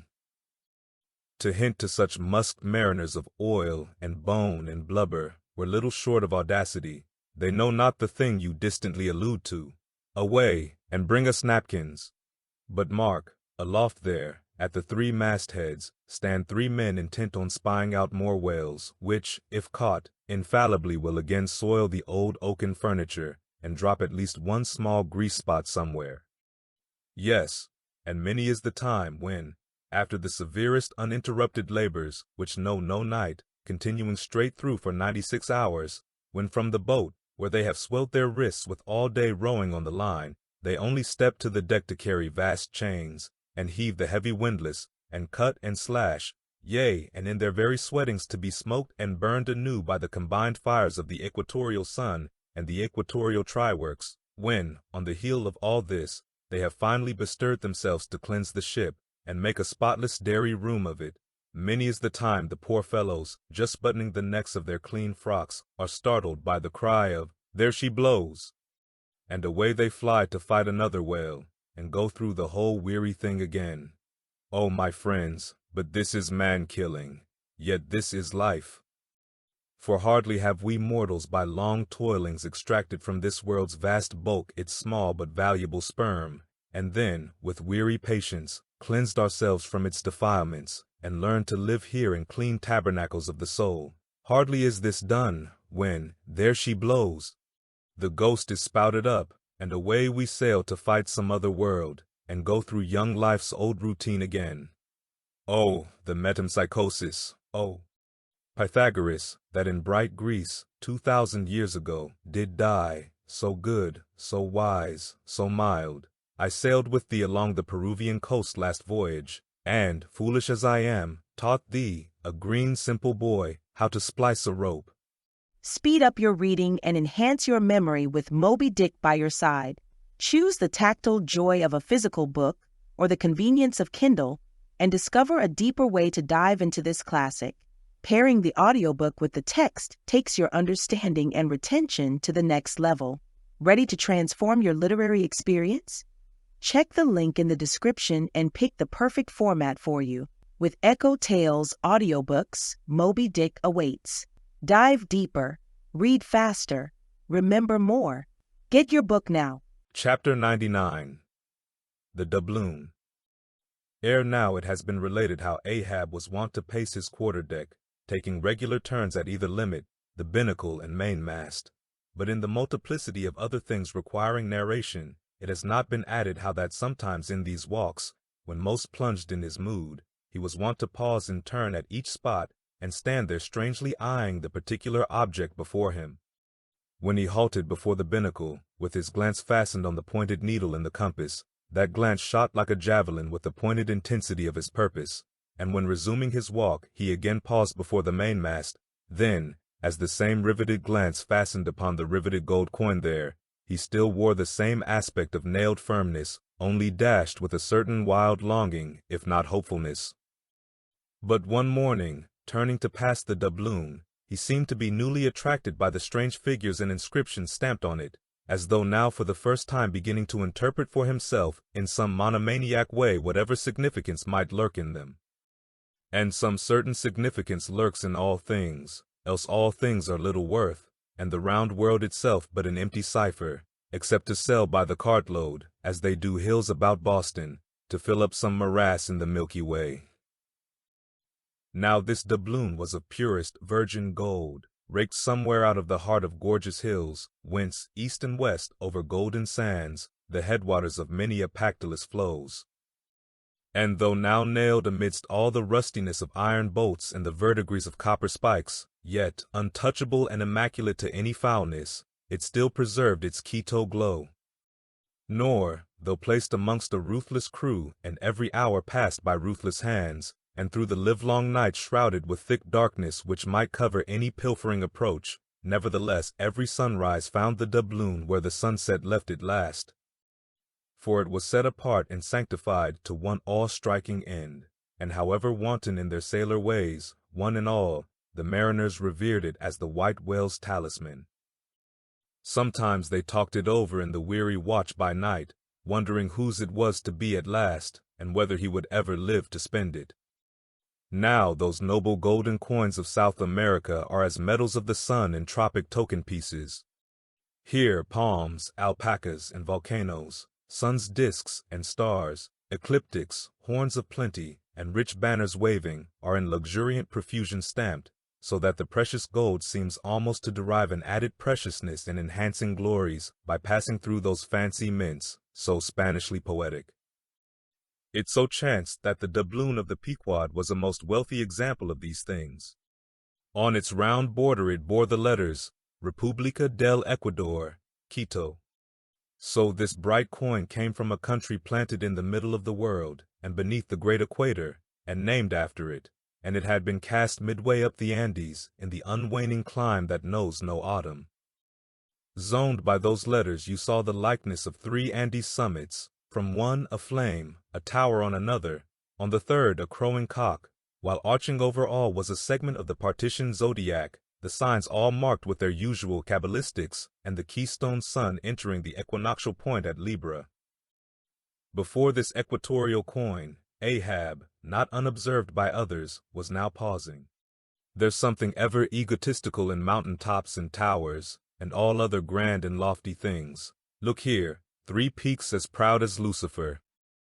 The firm tower, that is Ahab, the volcano, that is Ahab, the courageous, the undaunted and victorious fowl, that too is Ahab, all are Ahab, and this round gold is but the image of the rounder globe, which, like a magician's glass, to each and every man in turn but mirrors back his own mysterious self. Great pains, small gains for those who ask the world to solve them. It cannot solve itself. Methinks now this coined sun wears a ruddy face, but see, he enters the sign of storms, the equinox, and but 6 months before he wheeled out of a former equinox at Aries. From storm to storm, so be it then. Born in throes, 'tis fit that man should live in pains and die in pangs. So be it then, here's stout stuff for woe to work on, so be it then. No fairy fingers can have pressed the gold, but devil's claws must have left their moldings there since yesterday, murmured Starbuck to himself, leaning against the bulwarks. The old man seems to read Belshazzar's awful writing. I have never marked the coin inspectingly. He goes below. Let me read. A dark valley between 3 mighty, heaven-abiding peaks that almost seem the Trinity in some faint earthly symbol. So, in this vale of death, God girds us round, and over all our gloom, the sun of righteousness still shines a beacon and a hope. If we bend down our eyes, the dark veil shows her moldy soil, but if we lift them, the bright sun meets our glance halfway to cheer. Yet, oh, the great sun is no fixture, and if, at midnight, we would fain snatch some sweet solace from him, we gaze for him in vain. This coin speaks wisely, mildly, truly, but still sadly to me. I will quit it, lest truth shake me falsely. There now's the old mogul, soliloquized Stubb by the try-works. He's been twigging it. And there goes Starbuck from the same, and both with faces which I should say might be somewhere within 9 fathoms long. And all from looking at a piece of gold, which did I have it now on Negro Hill or in Corlair's Hook, I'd not look at it very long ere spending it. Humph! In my poor, insignificant opinion, I regard this as queer. I have seen doubloons before now in my voyagings, your doubloons of old Spain, your doubloons of Peru, your doubloons of Chile, your doubloons of Bolivia, your doubloons of Popayan, with plenty of gold moidores and pistoles and joes and half-joes and quarter-joes. What then should there be in this doubloon of the equator that is so killing wonderful? By Golconda, let me read it once. Halloa, here's signs and wonders truly. That now is what old Bowditch in his epitome calls the zodiac, and what my almanac below calls ditto. I'll get the almanac, and as I have heard devils can be raised with Dable's arithmetic, I'll try my hand at raising a meaning out of these queer curvicues here with the Massachusetts calendar. Here's the book. Let's see now. Signs and wonders, and the sun, he's always among 'em. Hem. Here they are, here they go, all alive, Aries or the ram, Taurus or the bull in Gemini. Here's Gemini himself, or the twins. Well, the sun he wheels among 'em. Aye, here on the coin he's just crossing the threshold between 2 of 12 sitting rooms all in a ring. Book, you lie there. The fact is, you books must know your places.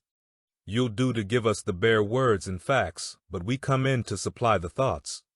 That's my small experience, so far as the Massachusetts calendar, and Bowditch's navigator, and Dable's arithmetic go. Signs and wonders, eh? Pity if there is nothing wonderful in signs, and significant in wonders. There's a clue somewhere. Wait a bit. Hist! Hark! By Jove, I have it! Look you, doubloon, your zodiac. Here is the life of man in one round chapter, and now I'll read it off, straight out of the book. Come, almanac.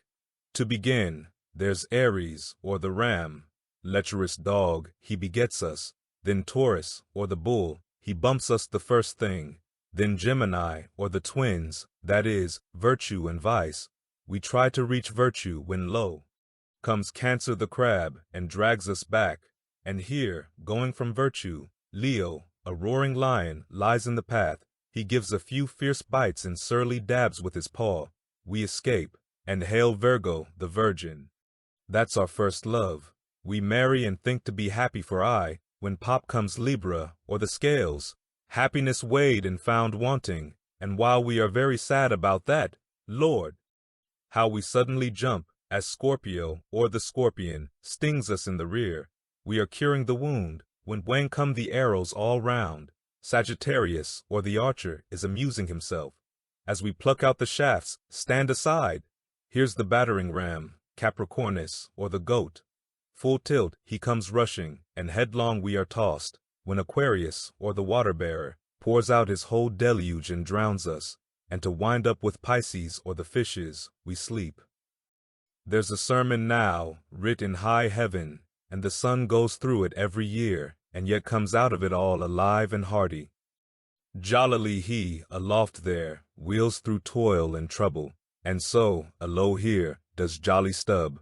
Oh, jolly's the word for aye. Adieu, doubloon. But stop, here comes little King Post. Dodge round the try-works now, and let's hear what he'll have to say. There, he's before it. He'll out with something presently. So, he's beginning. I see nothing here but a round thing made of gold, and whoever raises a certain whale, this round thing belongs to him. So what's all this staring been about? It is worth $16, that's true, and at 2 cents the cigar, that's 960 cigars. I won't smoke dirty pipes like Stub, but I like cigars, and here's 960 of them, so here goes Flask aloft to spy 'em out. Shall I call that wise or foolish now? If it be really wise, it has a foolish look to it, yet if it be really foolish, then has it a sort of wisish look to it. But, avast, here comes our old Manxman, the old hearse driver, he must have been, that is, before he took to the sea. He luffs up before the doubloon, halloa, and goes round on the other side of the mast. Why, there's a horseshoe nailed on that side, and now he's back again. What does that mean? Hark, he's muttering, voice like an old worn-out coffee mill. Prick ears and listen. If the white whale be raised, it must be in a month and a day, when the sun stands in some one of these signs. I've studied signs, and know their marks. They were taught me 20 years ago by the old witch in Copenhagen. Now, in what sign will the sun then be? The horseshoe sign, for there it is, right opposite the gold. And what's the horseshoe sign? The lion is the horseshoe sign, the roaring and devouring lion. Ship, old ship, my old head shakes to think of thee. There's another rendering now, but still one text. All sorts of men in one kind of world, you see. Dodge again. Here comes Pequod, all tattooing. Looks like the signs of the zodiac himself. What says the cannibal? As I live, he's comparing notes, looking at his thigh bone. Thinks the sun is in the thigh, or in the calf, or in the bowels, I suppose, as the old women talk surgeon's astronomy in the back country. And, by Jove, he's found something there in the vicinity of his thigh. I guess it's Sagittarius, or the Archer. No, he don't know what to make of the doubloon. He takes it for an old button off some king's trousers. But, aside again, here comes that ghost devil Fadala, tail coiled out of sight as usual, oakum in the toes of his pumps as usual. What does he say, with that look of his? Ah, only makes a sign to the sign and bows himself. There is a sun on the coin, fire worshipper, depend upon it. Ho, more and more. This way comes Pip, poor boy. Would he had died, or I. He's half horrible to me. He too has been watching all of these interpreters, myself included, and look now, he comes to read with that unearthly idiot face. Stand away again and hear him. Hark! I look, you look, he looks, we look, ye look, they look. Upon my soul, he's been studying Murray's grammar, improving his mind, poor fellow. But what's that he says now? Hist! I look, you look, he looks, we look, ye look, they look. Why, he's getting it by heart. Hist again. I look, you look, he looks, we look, ye look, they look. Well, that's funny. And I, you, and he, and we, ye, and they are all bats, and I'm a crow, especially when I stand atop of this pine tree here. Caw, caw, caw, caw, caw, caw. Ain't I a crow? And where's the scarecrow? There he stands, 2 bones stuck into a pair of old trousers, and 2 more poked into the sleeves of an old jacket. Wonder if he means me. Complimentary, poor lad. I could go hang myself. Anyway, for the present, I'll quit Pip's vicinity. I can stand the rest, for they have plain wits, but he's too crazy witty for my sanity. So, I leave him muttering. Here's the ship's navel, this doubloon here, and they are all on fire to unscrew it. But unscrew your navel, and what's the consequence? Then again, if it stays here, that is ugly too, for when aught's nailed to the mast, it's a sign that things grow desperate. Ha ha, old Ahab, the white whale, he'll nail ye. This is a pine tree. My father, in old Tolan County, cut down a pine tree once, and found a silver ring grown over in it, some old darky's wedding ring. How did it get there? And so they'll say in the resurrection, when they come to fish up this old mast, and find a doubloon lodged in it, with bedded oysters for the shaggy bark. Oh, the gold, the precious, precious gold, the green miser'll hoard ye soon. Hish, hish, God goes 'mong the worlds blackberrying. Cook, ho, cook, and cook us. Jenny, hey, hey, hey, hey, hey, Jenny, Jenny. And get your hoe cake done. Speed up your reading and enhance your memory with Moby Dick by your side. Choose the tactile joy of a physical book or the convenience of Kindle and discover a deeper way to dive into this classic. Pairing the audiobook with the text takes your understanding and retention to the next level. Ready to transform your literary experience? Check the link in the description and pick the perfect format for you. With EchoTales Audiobooks, Moby Dick awaits. Dive deeper, read faster, remember more. Get your book now. Chapter 100, Leg and Arm. The Pequod of Nantucket meets the Samuel Enderby of London. Ship ahoy, hast seen the white whale? So cried Ahab, once more hailing a ship showing English colors bearing down under the stern. Trumpet to mouth, The old man was standing in his hoisted quarter-boat, his ivory leg plainly revealed to the stranger captain, who was carelessly reclining in his own boat's bow. He was a darkly tanned, burly, good-natured, fine-looking man of 60 or thereabouts, dressed in a spacious roundabout that hung round him in festoons of blue pilot cloth, and one empty arm of this jacket streamed behind him like the broidered arm of a hussar's surcoat. "Hast seen the white whale? See you this?"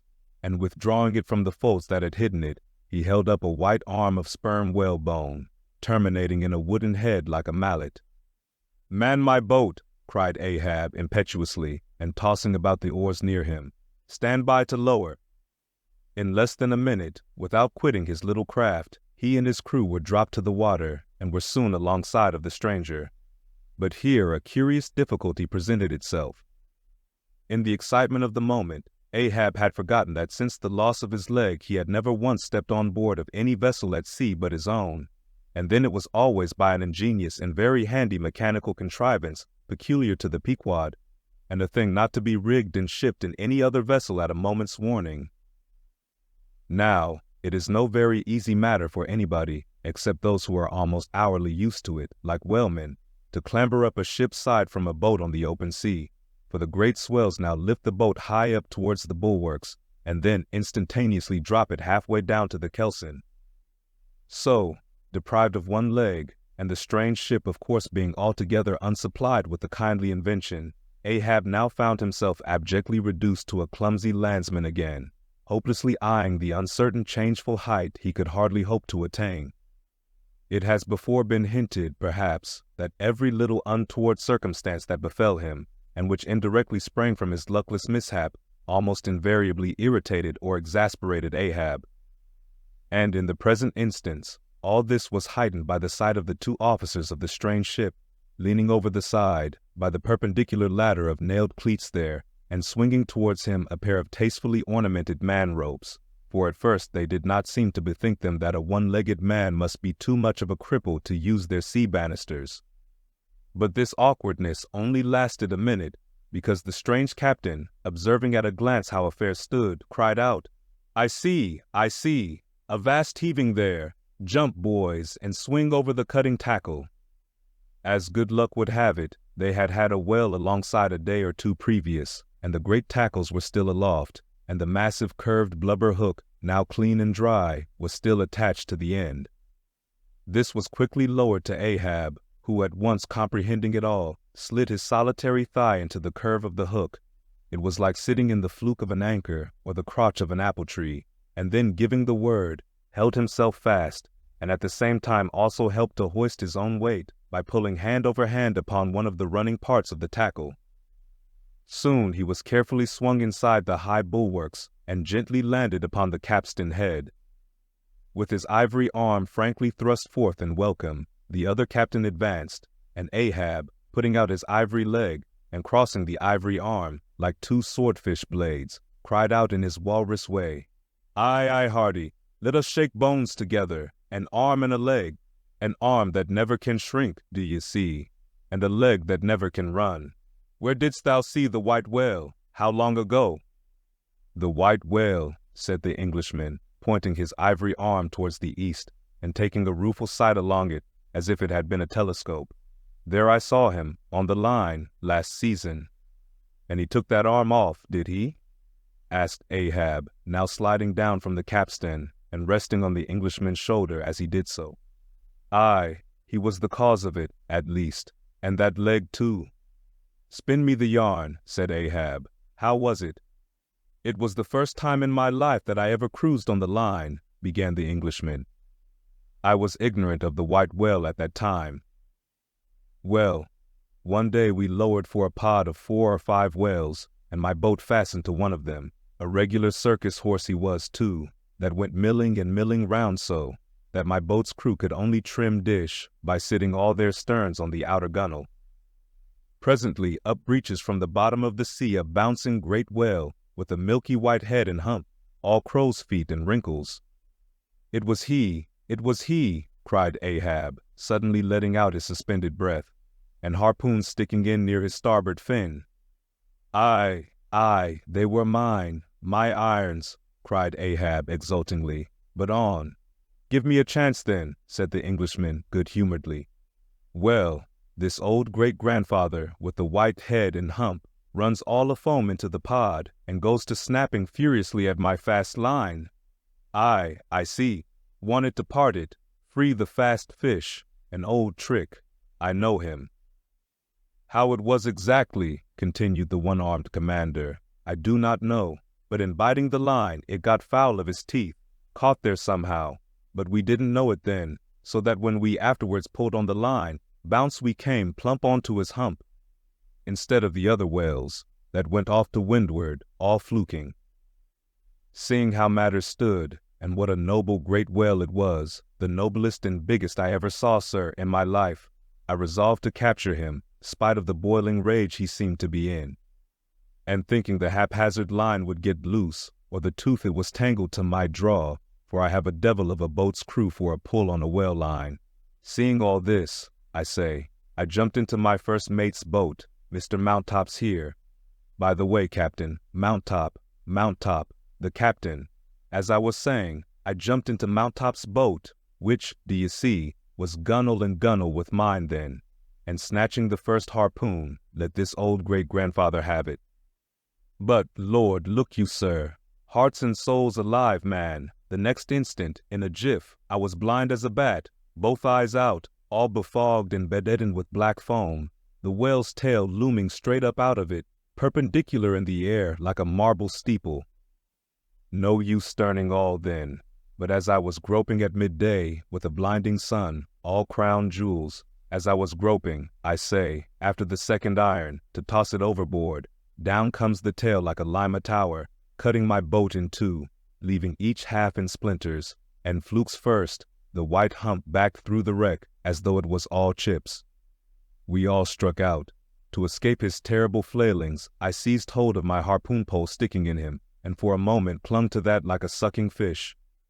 But a combing sea dashed me off, and at the same instant the fish, taking one good dart forwards, went down like a flash, and the barb of that cursed second iron towing along near me caught me here, clapping his hand just below his shoulder. Yes, caught me just here, I say, and bore me down to hell's flames. I was thinking, when, all of a sudden, thank the good God, the barb ripped its way along the flesh, clear along the whole length of my arm, came out nigh my wrist, and up I floated, and that gentleman there will tell you the rest. By the way, Captain Dr. Bunger, ship's surgeon. Bunger, my lad, the captain. Now, Bunger boy, spin your part of the yarn.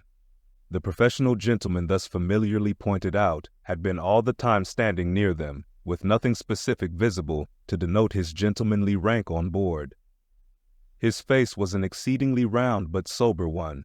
He was dressed in a faded blue woolen frock or shirt and patched trousers, and had thus far been dividing his attention between a marlingspike he held in one hand and a pillbox held in the other, occasionally casting a critical glance at the ivory limbs of the two crippled captains.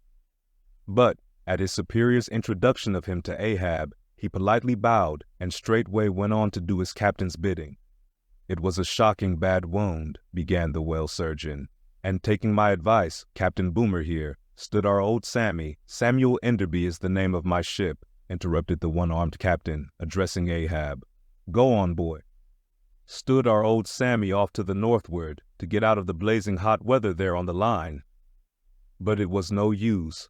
I did all I could, sat up with him nights, was very severe with him in the matter of diet, oh, very severe, chimed in the patient himself, then suddenly altering his voice, drinking hot rum toddies with me every night, till he couldn't see to put on the bandages, and sending me to bed, half seas over, about 3 o'clock in the morning.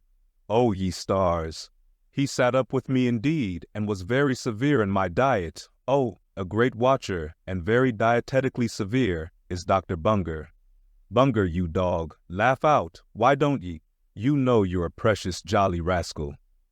But, heave ahead, boy. I'd rather be killed by you than kept alive by any other man. My captain, you must have ere this perceived, respected sir, said the imperturbable godly-looking Bunger, slightly bowing to Ahab, is apt to be facetious at times. He spins us many clever things of that sort. But I may as well say, en passant, as the French remark, that I myself, that is to say, Jack Bunger, late of the reverend clergy, am a strict total abstinence man. I never drink water, cried the captain. He never drinks it. It's a sort of fits to him. Fresh water throws him into the hydrophobia. But go on with the arms story. Yes, I may as well, said the surgeon, coolly. I was about observing, sir, before Captain Boomer's facetious interruption, that spite of my best and severest endeavors, the wound kept getting worse and worse. The truth was, sir, it was as ugly gaping wound as surgeon ever saw, more than 2 feet and several inches long. I measured it with the lid line. In short, it grew black. I knew what was threatened, and off it came. But I had no hand in shipping that ivory arm there. That thing is against all rule, pointing at it with a marling spike. That is the captain's work, not mine. He ordered the carpenter to make it.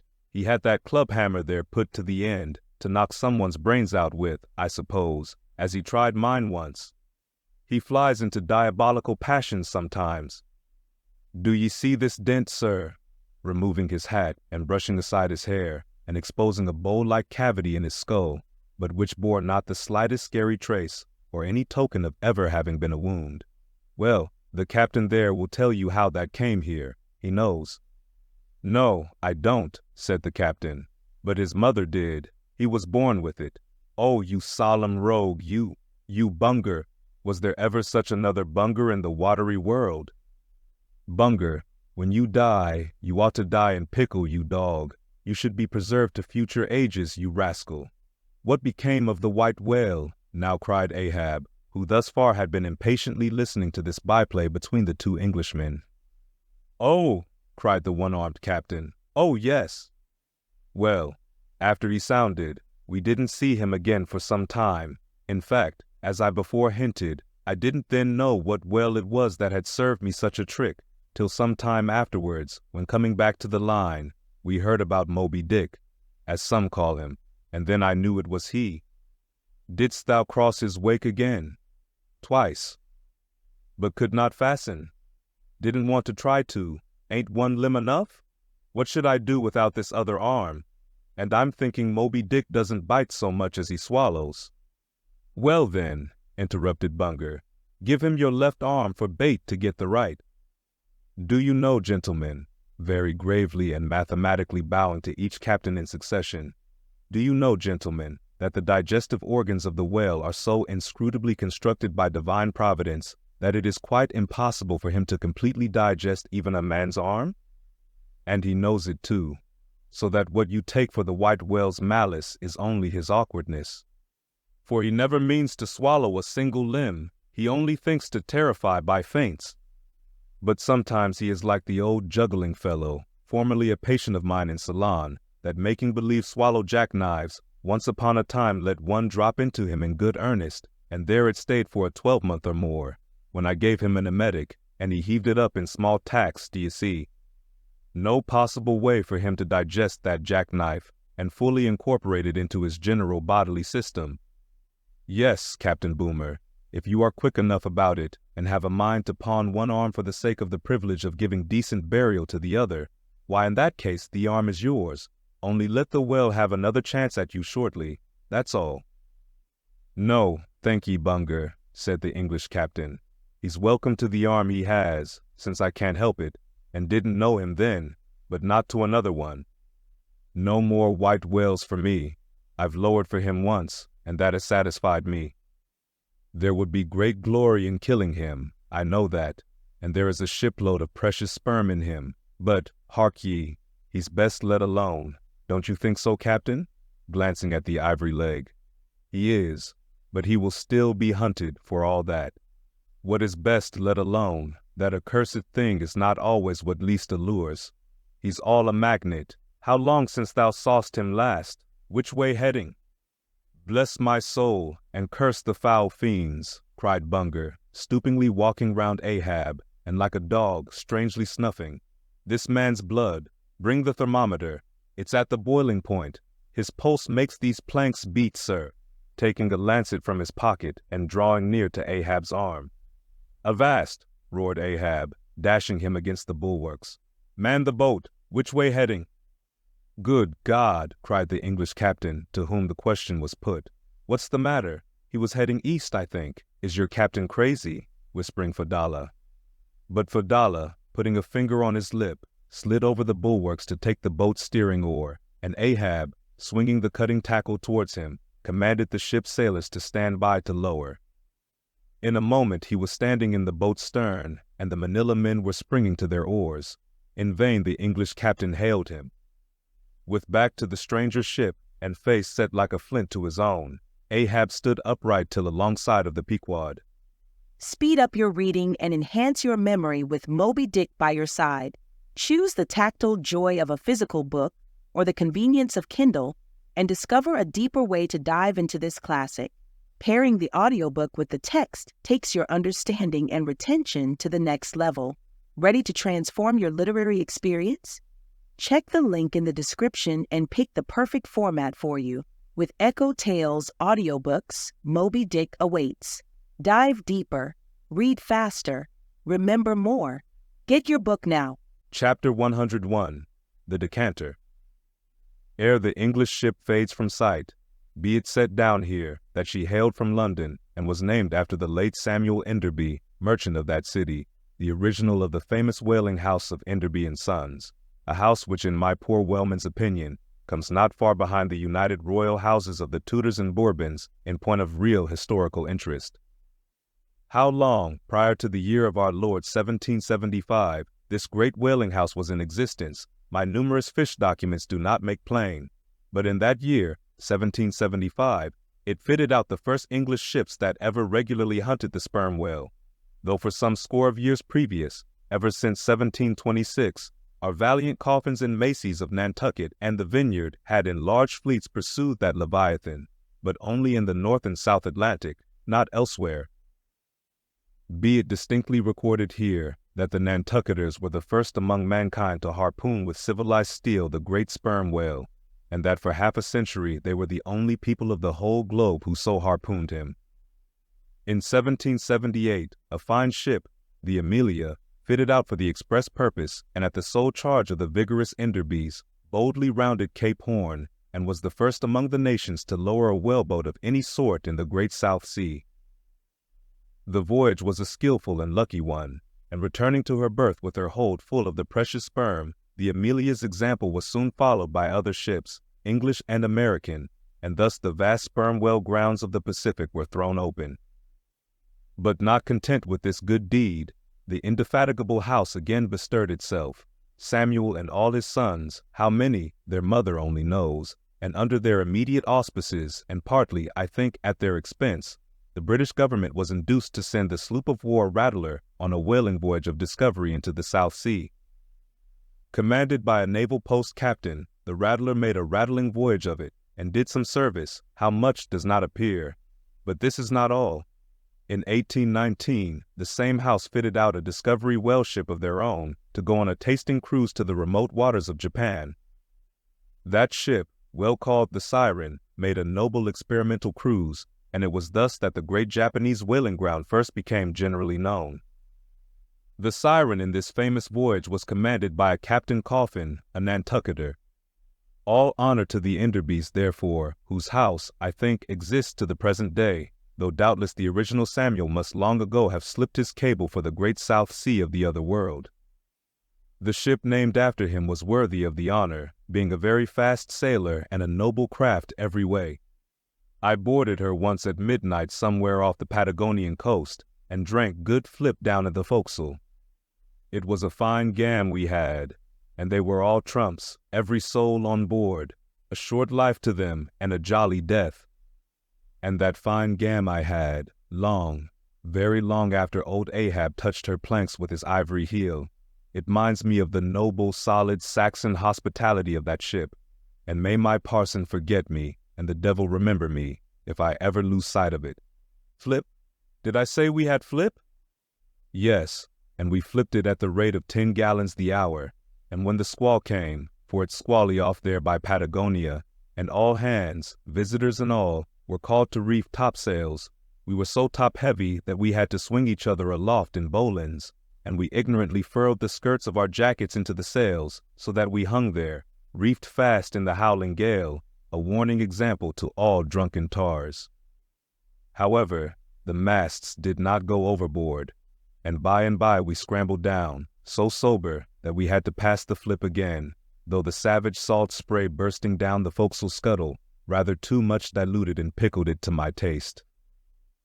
The beef was fine, tough, but with body in it. They said it was bull beef, others that it was dromedary beef, but I do not know for certain how that was. They had dumplings too, small but substantial, symmetrically globular and indestructible dumplings.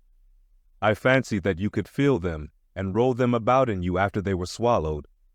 If you stooped over too far forward, you risked their pitching out of you like billiard balls. The bread, but that couldn't be helped. Besides, it was an anti-scorbutic. In short, the bread contained the only fresh fare they had.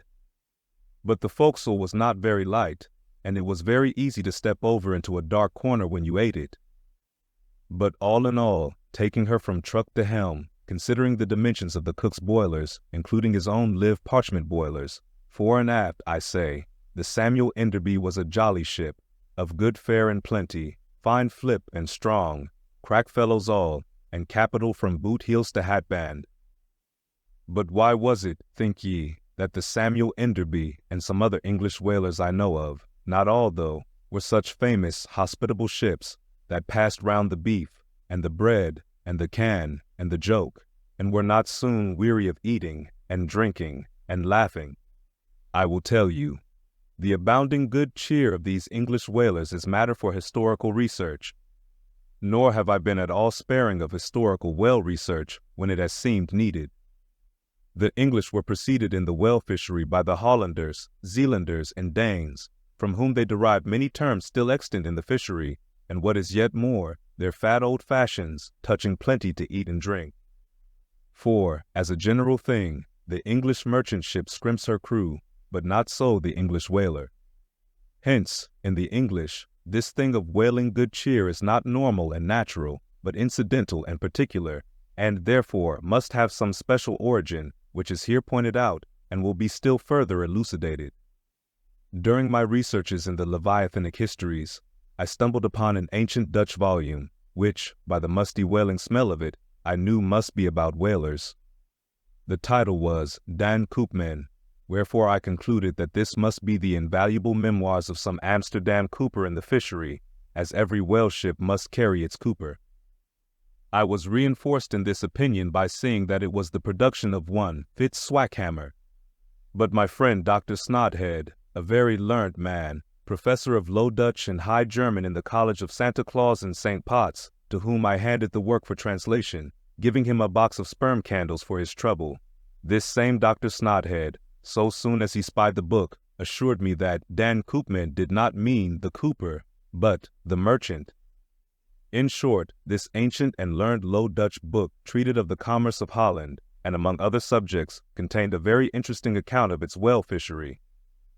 And in this chapter it was, headed, Smear, or Fact, that I found a long detailed list of the outfits for the larders and cellars of 180 sail of Dutch whalemen, from which list, as translated by Dr. Snodhead, I transcribed the following: 400,000 pounds of beef, 60,000 pounds Friesland pork, 150,000 pounds of stockfish, 550,000 pounds of biscuit, 72,000 pounds of soft bread, 2,800 firkins of butter, 20,000 pounds Texel and Leyden cheese, 144,000 pounds cheese, probably an inferior article, 550 anchors of Geneva, 10,800 barrels of beer.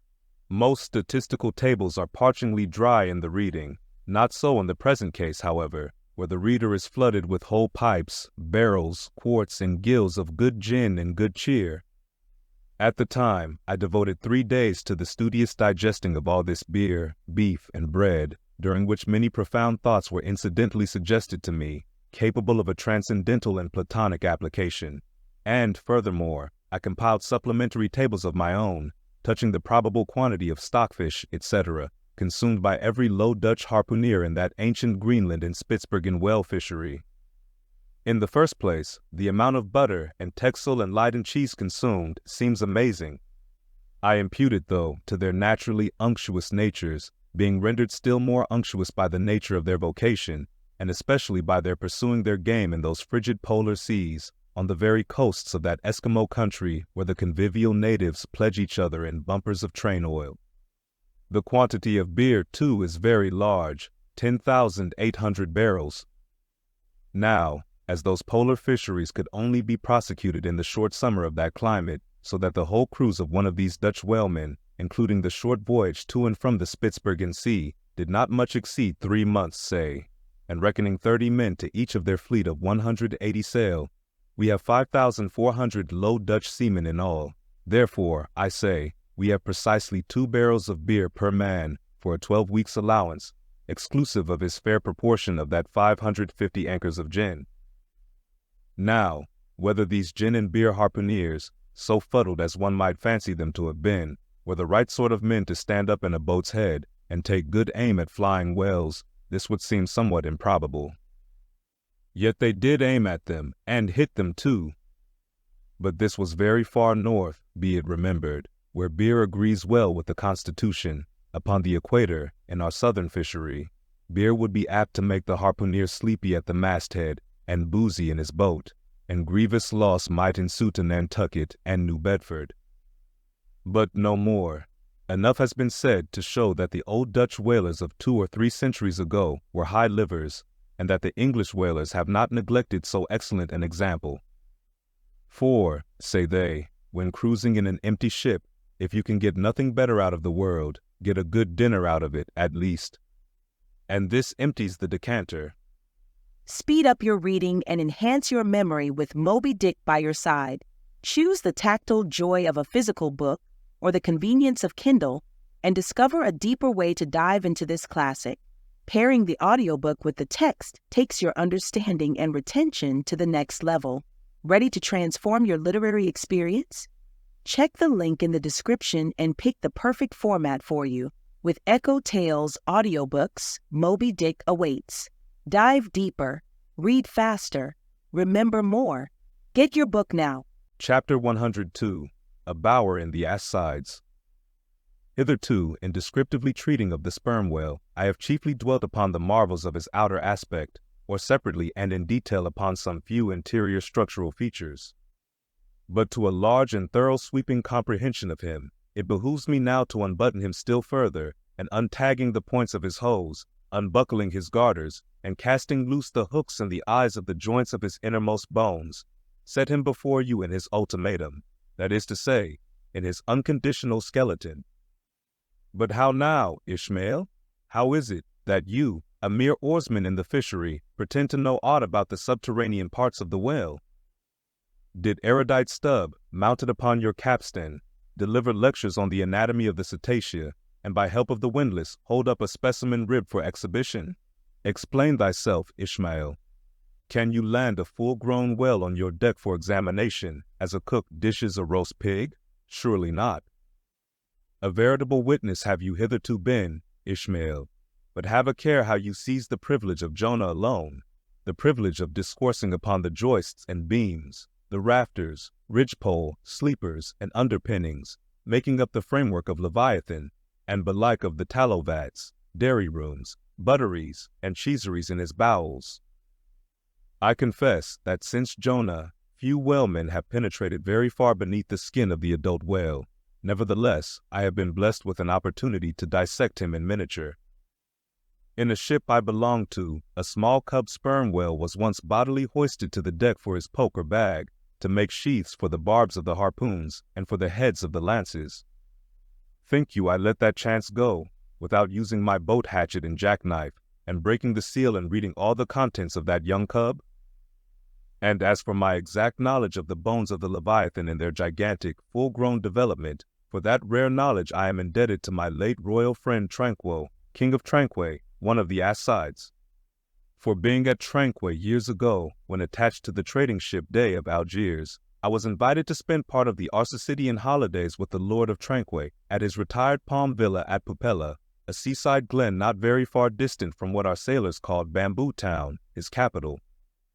Among many other fine qualities, my royal friend Tranquil, being gifted with a devout love for all matters of barbaric virtue, had brought together in Pupella whatever rare things the more ingenious of his people could invent, chiefly carved woods of wonderful devices, chiseled shells, inlaid spears, costly paddles, aromatic canoes, and all these distributed among whatever natural wonders the wonder-freighted, tribute-rendering waves had cast upon his shores. Chief among these latter was a great sperm whale, which, after an unusually long raging gale, had been found dead and stranded, with his head against a coconut tree, whose plumage-like tufted droopings seemed his verdant jet. When the vast body had at last been stripped of its fathom-deep enfoldings, and the bones become dust-dry in the sun, then the skeleton was carefully transported up the Pupella glen, where a grand temple of lordly palms now sheltered it.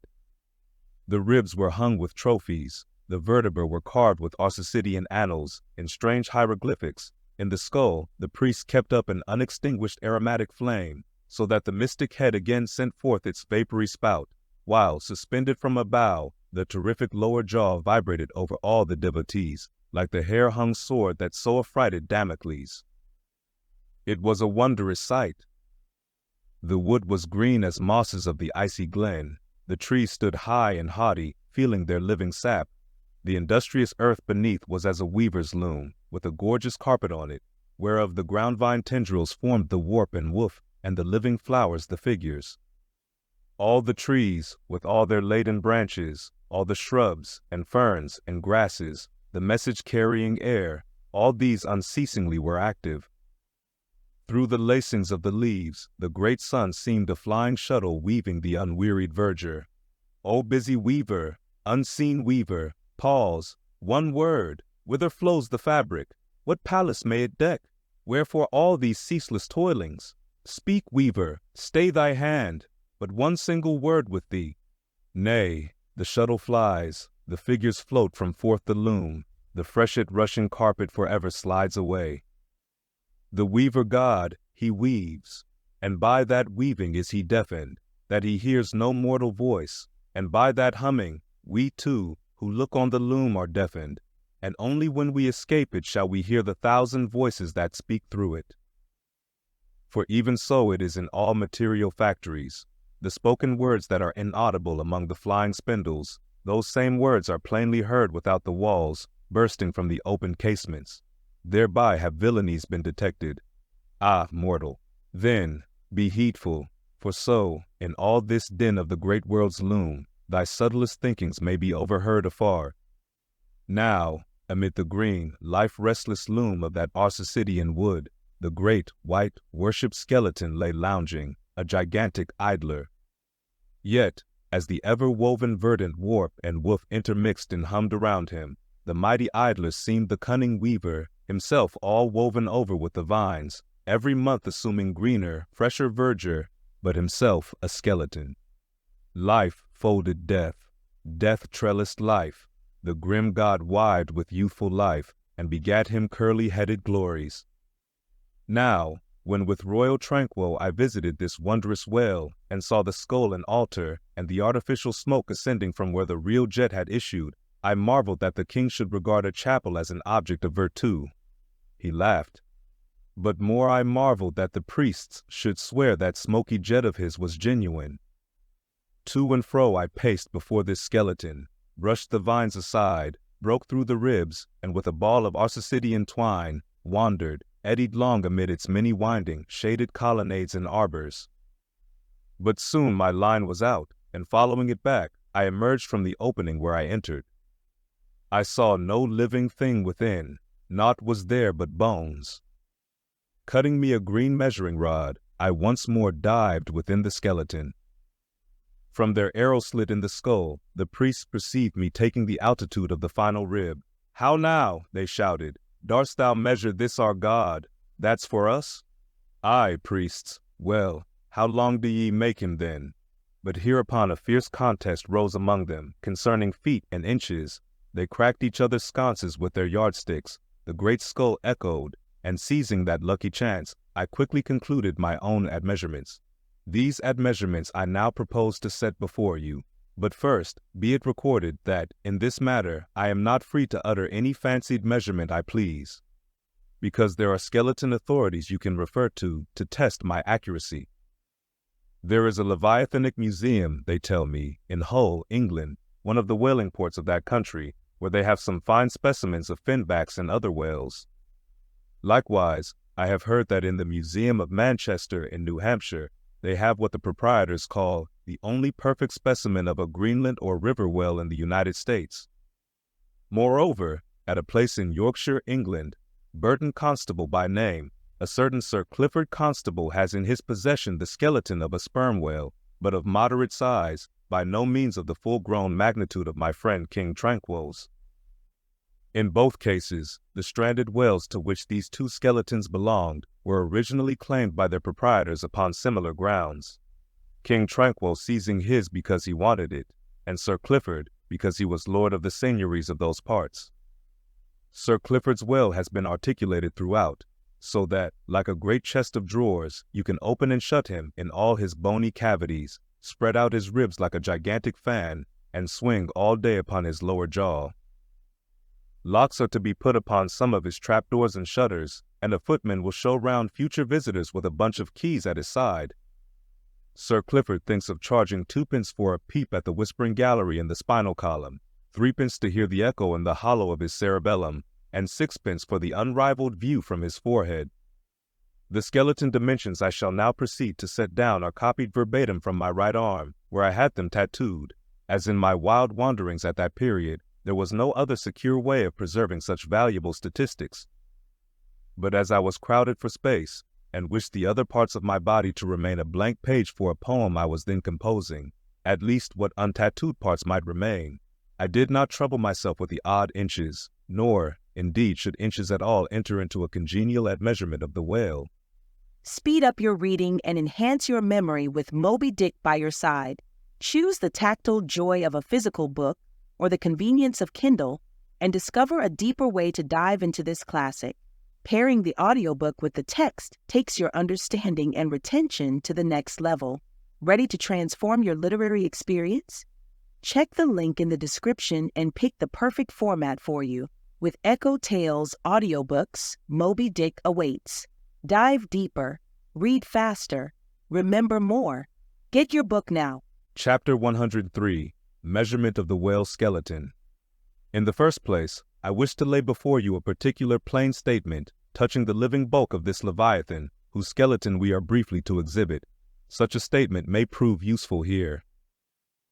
According to a careful calculation I have made, and which I partly base upon Captain Scoresby's estimate of 70 tons for the largest sized Greenland whale of 60 feet in length, according to my careful calculation, I say a sperm whale of the largest magnitude, between 85 and 90 feet in length, and something less than 40 feet in its fullest circumference, such a whale will weigh at least 90 tons, so that, reckoning 13 men to a ton, he would considerably outweigh the combined population of a whole village of 1,100 inhabitants.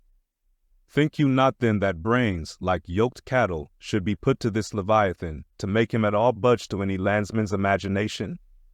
Having already in various ways put before you his skull, spout-hole, jaw, teeth, tail, forehead, fins, and divers other parts, I shall now simply point out what is most interesting in the general bulk of his unobstructed bones.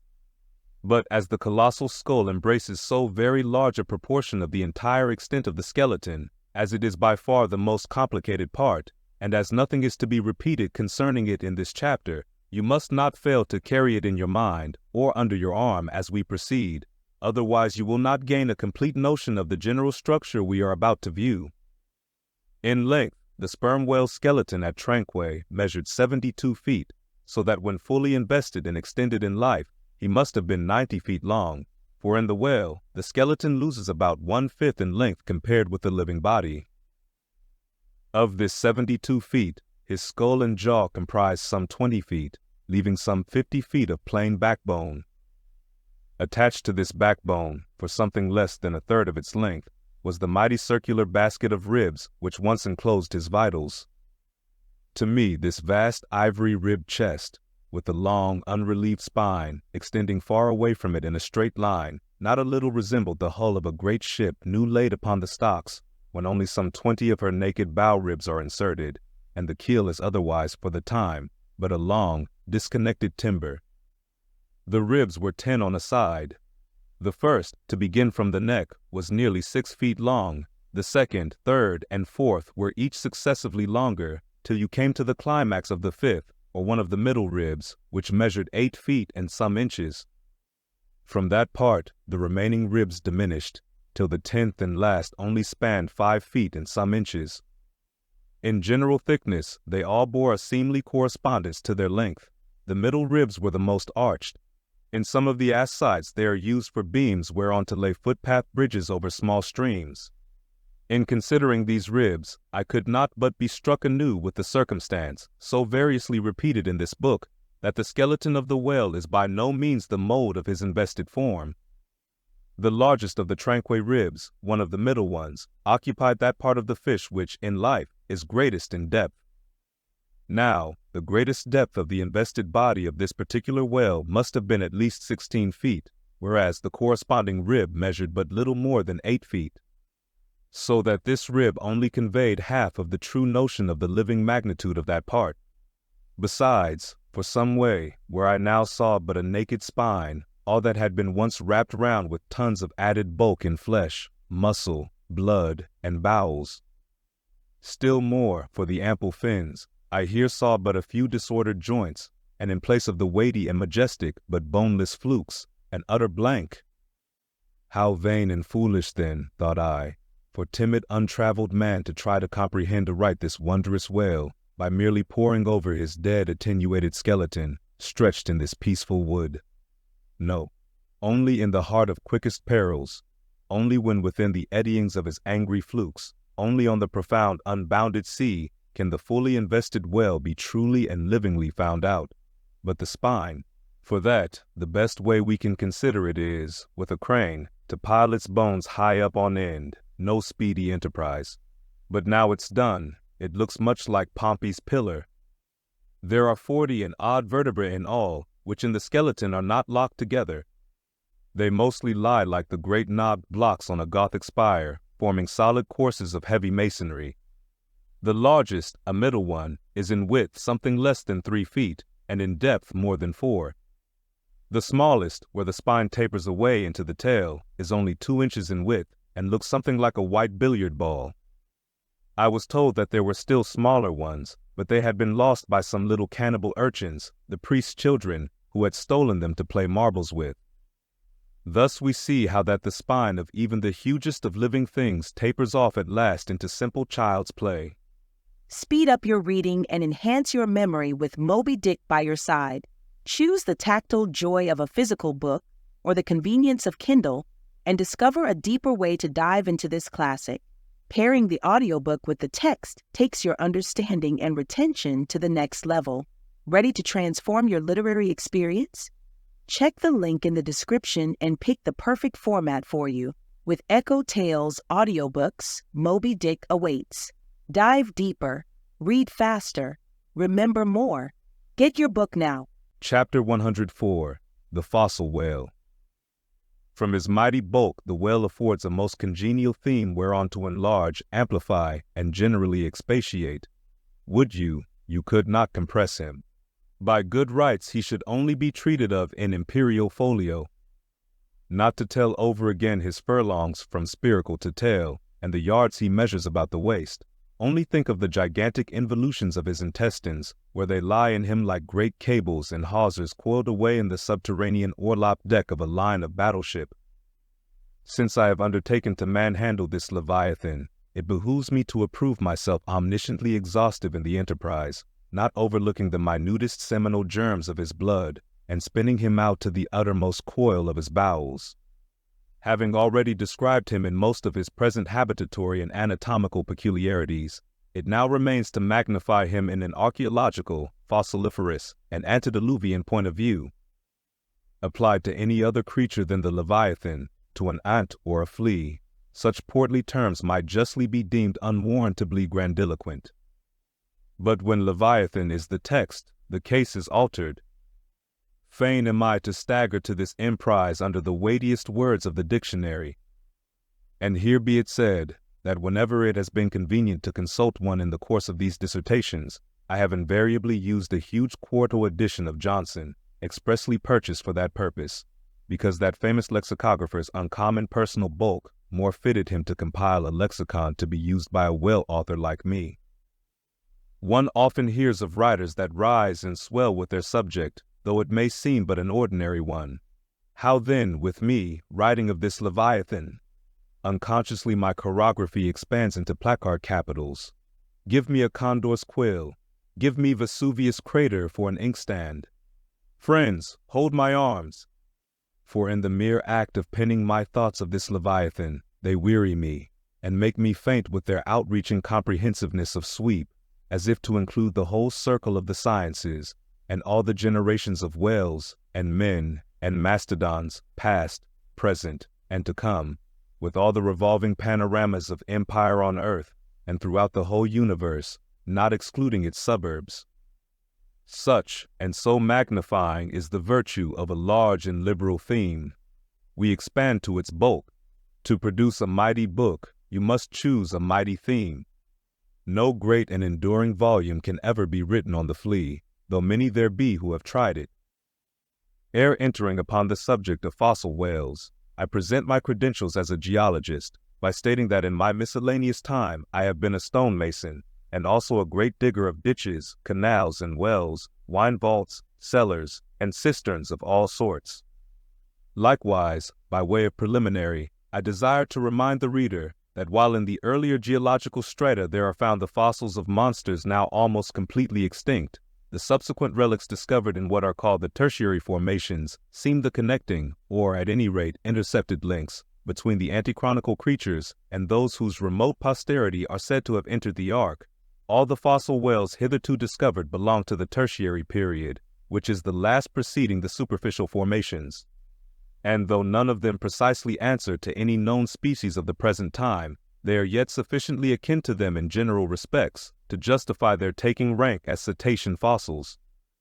Detached, broken fossils of pre-Adamite whales, fragments of their bones and skeletons, have within 30 years past, at various intervals, been found at the base of the Alps, in Lombardy, in France, in England, in Scotland, and in the states of Louisiana, Mississippi, and Alabama. Among the more curious of such remains is part of a skull, which in the year 1779 was disinterred in the Rue Dauphine in Paris, a short street opening almost directly upon the palace of the Tuileries, and bones disinterred in excavating the great docks of Antwerp in Napoleon's time. Cuvier pronounced these fragments to have belonged to some utterly unknown leviathanic species. But by far the most wonderful of all cetacean relics was the almost complete vast skeleton of an extinct monster found in the year 1842 on the plantation of Judge Krieg in Alabama.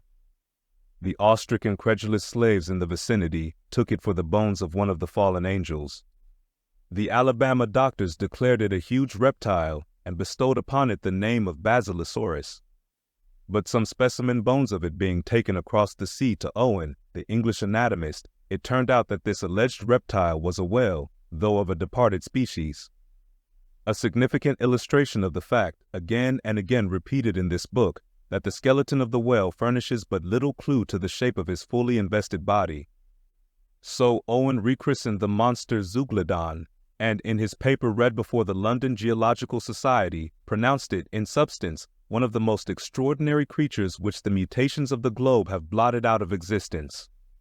When I stand among these mighty leviathan skeletons, skulls, tusks, jaws, ribs, and vertebrae, all characterized by partial resemblances to the existing breeds of sea monsters, but at the same time bearing on the other hand similar affinities to the annihilated antichronical leviathans, their incalculable seniors, I am, by a flood, borne back to that wondrous period, ere time itself can be said to have begun, for time began with man.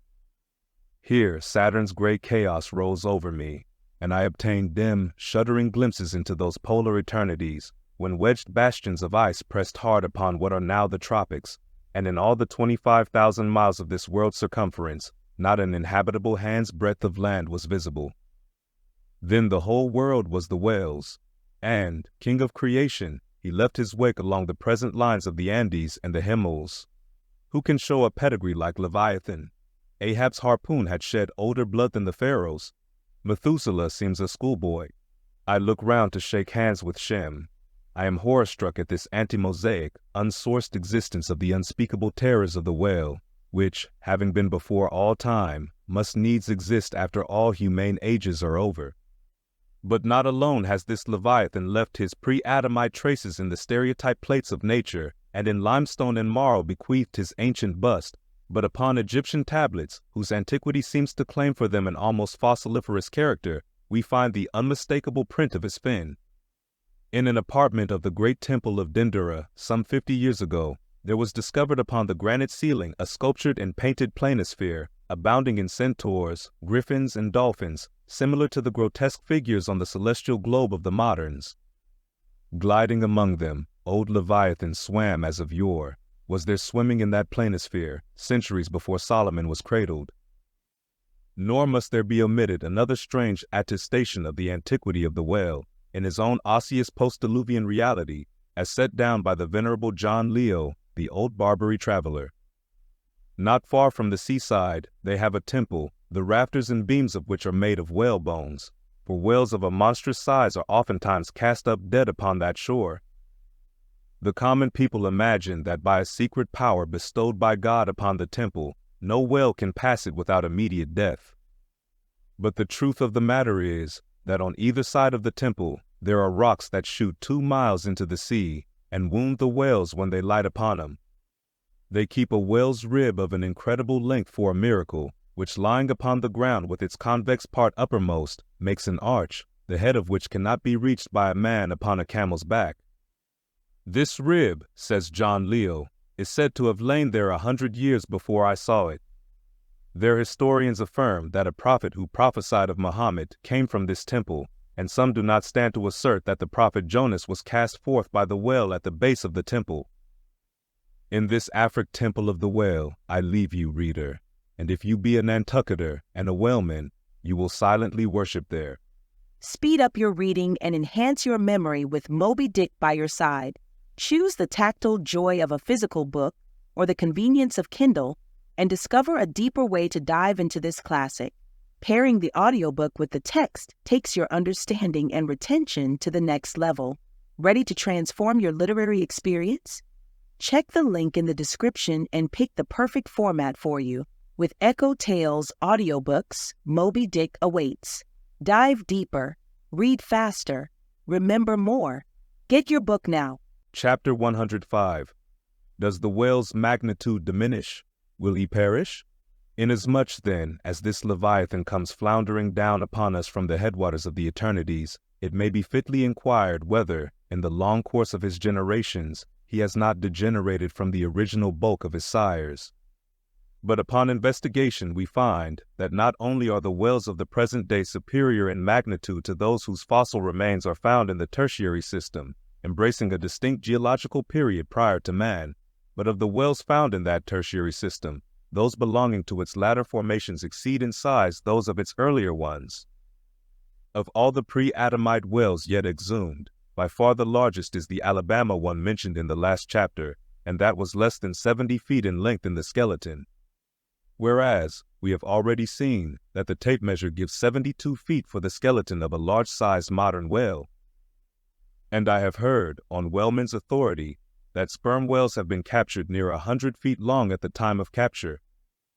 But may it not be that while the whales of the present hour are an advance in magnitude upon those of all previous geological periods, may it not be that since Adam's time they have degenerated? Assuredly, we must conclude so, if we are to credit the accounts of such gentlemen as Pliny and the ancient naturalists generally. For Pliny tells us of whales that embraced acres of living bulk, and Aldrovandus of others which measured 800 feet in length, rope walks in Thames tunnels of whales.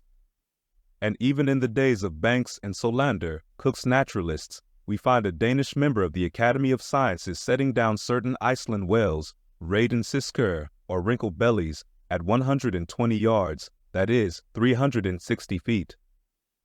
And Lacepede, the French naturalist, in his elaborate history of whales, in the very beginning of his work, page 3, sets down the right whale at 100 meters, 328 feet. And this work was published so late as AD 1825. But will any whaleman believe these stories? No. The whale of today is as big as his ancestors in Pliny's time. And if ever I go where Pliny is, I, a whaleman, more than he was, will make bold to tell him so. Because I cannot understand how it is that while the Egyptian mummies that were buried thousands of years before even Pliny was born do not measure so much in their coffins as a modern Kentuckian in his socks, and while the cattle and other animals sculptured on the oldest Egyptian and Nineveh tablets, by the relative proportions in which they are drawn, just as plainly prove that the high-bred, stall-fed, prize cattle of Smithfield not only equal, but far exceed in magnitude the fattest of Pharaoh's fat kine. In the face of all this, I will not admit that of all animals the whale alone should have degenerated. But still another inquiry remains, one often agitated by the more recondite Nantucketers. Whether owing to the almost omniscient lookouts at the mastheads of the whale ships, now penetrating even through Bering Straits and into the remotest secret drawers and lockers of the world, and the 1,000 harpoons and lances darted along all continental coasts, the moot point is whether Leviathan can long endure so wide a chase and so remorseless a havoc, whether he must not at last be exterminated from the waters, and the last whale, like the last man, smoke his last pipe, and then himself evaporate in the final puff. Comparing the humped herds of whales with the humped herds of buffalo, which, not 40 years ago, overspread by tens of thousands the prairies of Illinois and Missouri, and shook their iron manes and scowled with their thunder-clouded brows upon the sites of populous river capitals, where now the polite broker sells you land at $1 an inch. In such a comparison, an irresistible argument would seem furnished to show that the hunted whale cannot now escape speedy extinction. But you must look at this matter in every light. Though so short a period ago, not a good lifetime, the census of the buffalo in Illinois exceeded the census of men now in London, and though at the present day not one horn or hoof of them remains in all that region, and though the cause of this wondrous extermination was the spear of man, yet the far different nature of the whale hunt peremptorily forbids so inglorious an end to the Leviathan. 40 men in one ship hunting the sperm whales for 48 months think they have done extremely well, and thank God if at last they carry home the oil of 40 fish. Whereas, in the days of the old Canadian and Indian hunters and trappers of the West, when the far West, in whose sunset suns still rise, was a wilderness and a virgin, the same number of moccasined men, for the same number of months, mounted on horse instead of sailing in ships, would have slain not 40, but 40,000 and more buffaloes, a fact that, if need were, could be statistically stated. Nor, considered aright, does it seem any argument in favor of the gradual extinction of the sperm whale, for example, that in former years, the latter part of the last century say, these leviathans in small pods were encountered much oftener than at present, and in consequence, the voyages were not so prolonged and were also much more remunerative. Because, as has been elsewhere noticed, those whales, influenced by some views to safety, now swim the seas in immense caravans, so that to a large degree the scattered solitaries, yolks, and pods, and schools of other days are now aggregated into vast but widely separated, unfrequent armies. That is all. And equally fallacious seems the conceit that because the so-called whalebone whales no longer haunt many grounds in former years abounding with them, hence that species also is declining. For they are only being driven from promontory to cape, and if one coast is no longer enlivened with their jets, then, be sure, some other and remoter strand has been very recently startled by the unfamiliar spectacle. Furthermore, concerning these last-mentioned leviathans, they have 2 firm fortresses, which, in all human probability, will forever remain impregnable. And as upon the invasion of their valleys, the frosty Swiss have retreated to their mountains, so, hunted from the savannas and glades of the middle seas, the whalebone whales can at last resort to their polar citadels, and diving under the ultimate glassy barriers and walls there, come up among icy fields and floes, and in a charmed circle of everlasting December, bid defiance to all pursuit from man. But as perhaps 50 of these whalebone whales are harpooned for one cachalot, some philosophers of the forecastle have concluded that this positive havoc has already very seriously diminished their battalions. But though for some time past a number of these whales, not less than 13,000, have been annually slain on the northwest coast by the Americans alone, yet there are considerations which render even this circumstance of little or no account as an opposing argument in this matter. Natural as it is to be somewhat incredulous concerning the populousness of the more enormous creatures of the globe, yet what shall we say to Harto, the historian of Goa, when he tells us that at one hunting the king of Siam took 4,000 elephants, that in those regions elephants are numerous as droves of cattle in the temperate climes, and there seems no reason to doubt that if these elephants, which have now been hunted for thousands of years by Semiramis, by Porus, by Hannibal, and by all the successive monarchs of the East, if they still survive there in great numbers, much more may the great whale outlast all hunting, since he has a pasture to expatiate in, which is precisely twice as large as all Asia, both Americas, Europe, and Africa, New Holland, and all the isles of the sea combined. Moreover, we are to consider that from the presumed great longevity of whales, their probably attaining the age of a century and more, therefore at any one period of time, several distinct adult generations must be contemporary. And what that is, we may soon gain some idea of by imagining all the graveyards, cemeteries, and family vaults of creation yielding up the live bodies of all the men, women, and children who were alive 75 years ago, and adding this countless host to the present human population of the globe. Wherefore, for all these things, we account the whale immortal in his species, however perishable in his individuality. He swam the seas before the continents broke water. He once swam over the site of the Tuileries and Windsor Castle and the Kremlin. In Noah's flood he despised Noah's Ark, and if ever the world is to be again flooded, like the Netherlands, to kill off its rats, then the eternal whale will still survive, and rearing upon the topmost crest of the equatorial flood, spout his froth defiance to the skies. Speed up your reading and enhance your memory with Moby Dick by your side. Choose the tactile joy of a physical book or the convenience of Kindle, and discover a deeper way to dive into this classic. Pairing the audiobook with the text takes your understanding and retention to the next level. Ready to transform your literary experience? Check the link in the description and pick the perfect format for you. With EchoTales Audiobooks, Moby Dick awaits. Dive deeper, read faster, remember more. Get your book now. Chapter 106, Ahab's Leg. The precipitating manner in which Captain Ahab had quitted the Samuel Enderby of London had not been unattended with some small violence to his own person. He had lighted with such energy upon a thwart of his boat that his ivory leg had received a half-splintering shock. And when after gaining his own deck and his own pivot-hole there, he so vehemently wheeled round with an urgent command to the steersman, it was, as ever, something about his not steering inflexibly enough. Then the already shaken ivory received such an additional twist and wrench that though it still remained entire, and to all appearances lusty, yet Ahab did not deem it entirely trustworthy. And, indeed, it seemed small matter for wonder that for all his pervading, mad recklessness, Ahab did at times give careful heed to the condition of that dead bone upon which he partly stood. For it had not been very long prior to the Pequod sailing from Nantucket that he had been found one night lying prone upon the ground and insensible, by some unknown and seemingly inexplicable, unimaginable casualty, his ivory limb having been so violently displaced that it had stake-wise smitten and all but pierced his groin, nor was it without extreme difficulty that the agonizing wound was entirely cured. Nor, at the time, had it failed to enter his monomaniac mind that all the anguish of that then-present suffering was but the direct issue of a former woe, and he too plainly seemed to see that as the most poisonous reptile of the marsh perpetuates his kind as inevitably as the sweetest songster of the grove, so, equally with every felicity, all miserable events do naturally beget their like. Yea, more than equally, thought Ahab, since both the ancestry and posterity of grief go further than the ancestry and posterity of joy.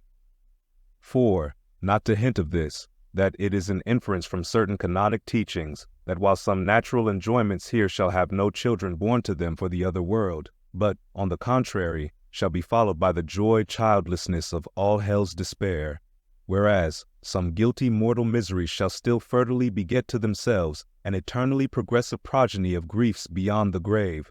Not at all to hint of this, there still seems an inequality in the deeper analysis of the thing. For, thought Ahab, while even the highest earthly felicities ever have a certain unsignifying pettiness lurking in them, but, at bottom, all heart woes, a mystic significance, and, in some men, an archangelic grandeur, so do their diligent tracings out not belie the obvious deduction.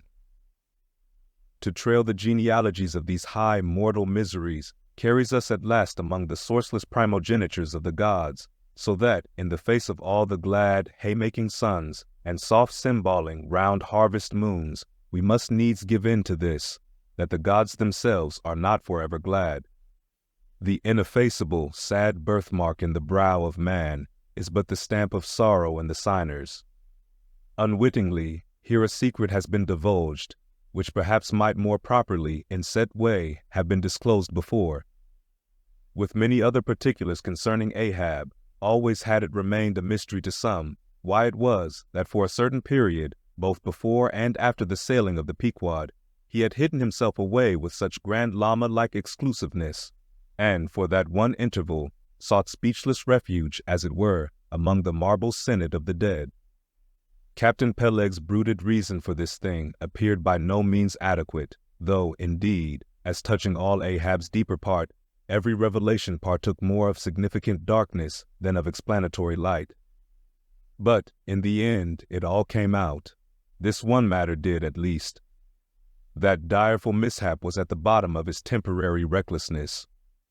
And not only this, but to that ever-contracting, dropping circle ashore, who, for any reason, possessed the privilege of a less band approach to him, to that timid circle the above-hinted casualty, remaining, as it did, moodily unaccounted for by Ahab, invested itself with terrors, not entirely underived from the land of spirits and of whales. So that, through their zeal for him, they had all conspired, so far as in them lay, to muffle up the knowledge of this thing from others, and hence it was that not till a considerable interval had elapsed did it transpire upon the Pequod's decks. But be all this as it may, let the unseen, ambiguous synod in the air, or the vindictive princes and potentates of fire, have to do or not with earthly Ahab, yet, in this present matter of his leg, he took plain practical procedures. He called the carpenter.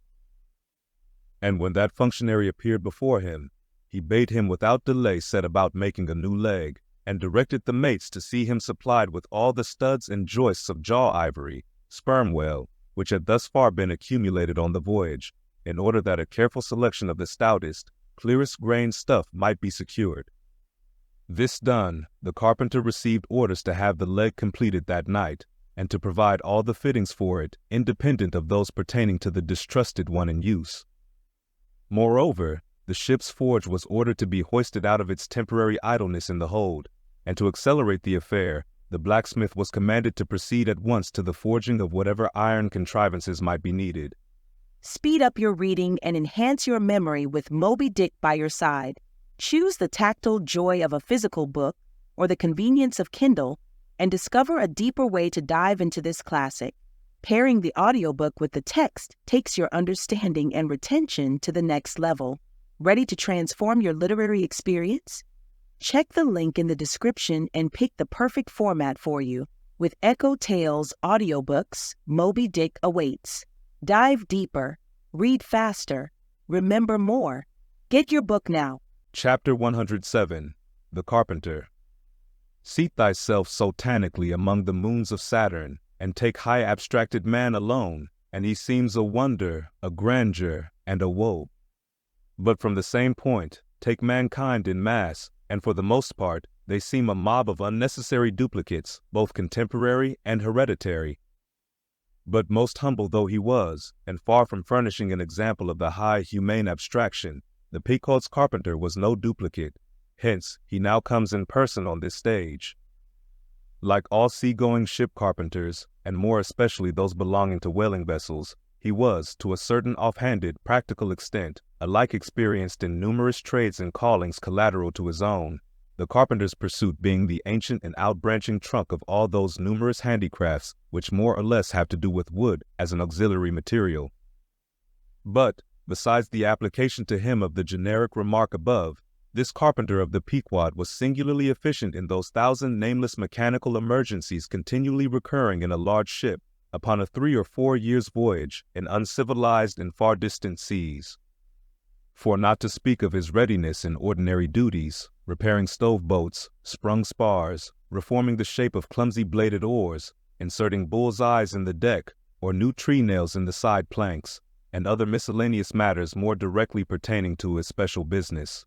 He was moreover unhesitatingly expert in all manner of conflicting aptitudes, both useful and capricious. The one grand stage where he enacted all his various parts so manifold was his vice bench, a long, rude, ponderous table furnished with several vices of different sizes, and both of iron and of wood. At all times except when whales were alongside, this bench was securely lashed athwartships against the rear of the try-works. A belaying pin is found too large to be easily inserted into its hole. The carpenter claps it into one of his ever-ready vices, and straightway files it smaller. A lost land bird of strange plumage strays on board and is made a captive. Out of clean-shaved rods of right whalebone and crossbeams of sperm whale ivory, the carpenter makes a pagoda-looking cage for it. An oarsman sprains his wrist. The carpenter concocts a soothing lotion. Stubb longed for vermilion stars to be painted upon the blade of his every oar. Screwing each oar in his big vise of wood, the carpenter symmetrically supplies the constellation. A sailor takes a fancy to wear shark bone earrings. The carpenter drills his ears. Another has the toothache. The carpenter out-pincers, and clapping one hand upon his bench bids him be seated there. But the poor fellow unmanageably winces under the unconcluded operation. Whirling round the handle of his wooden vise, the carpenter signs him to clap his jaw in that, if he would have him draw the tooth. Thus, this carpenter was prepared at all points, and alike indifferent and without respect in all. Teeth he accounted bits of ivory, heads he deemed but top blocks, men themselves he lightly held for capstans. But while now upon so wide a field thus variously accomplished and with such liveliness of expertness in him too, all this would seem to argue some uncommon vivacity of intelligence, but not precisely so. For nothing was this man more remarkable than for a certain impersonal stolidity, as it were. Impersonal, I say, for it so shaded off into the surrounding infinite of things that it seemed one with the general stolidity discernible in the whole visible world, which while pauselessly active in uncounted modes, still eternally holds its peace, and ignores you, though you dig foundations for cathedrals. Yet was this half-horrible stolidity in him, involving too, as it appeared, an all-ramifying heartlessness, yet was it oddly dashed at times with an old, crutch-like, antediluvian, wheezing humorousness, not unstreaked now and then with a certain grizzled wittiness, such as might have served to pass the time during the midnight watch on the bearded forecastle of Noah's Ark. Was it that this old carpenter had been a lifelong wanderer, whose much rolling to and fro not only had gathered no moss, but what is more, had rubbed off whatever small outward clingings might have originally pertained to him? He was a stripped abstract, an unfractioned integral, uncompromised as a newborn babe, living without premeditated reference to this world or the next. You might almost say that this strange uncompromisedness in him involved a sort of unintelligence, for in his numerous trades he did not seem to work so much by reason or by instinct, or simply because he had been tutored to it, or by any intermixture of all these, even or uneven, but merely by a kind of deaf and dumb spontaneous literal process. He was a pure manipulator. His brain, if he had ever had one, must have early oozed along into the muscles of his fingers.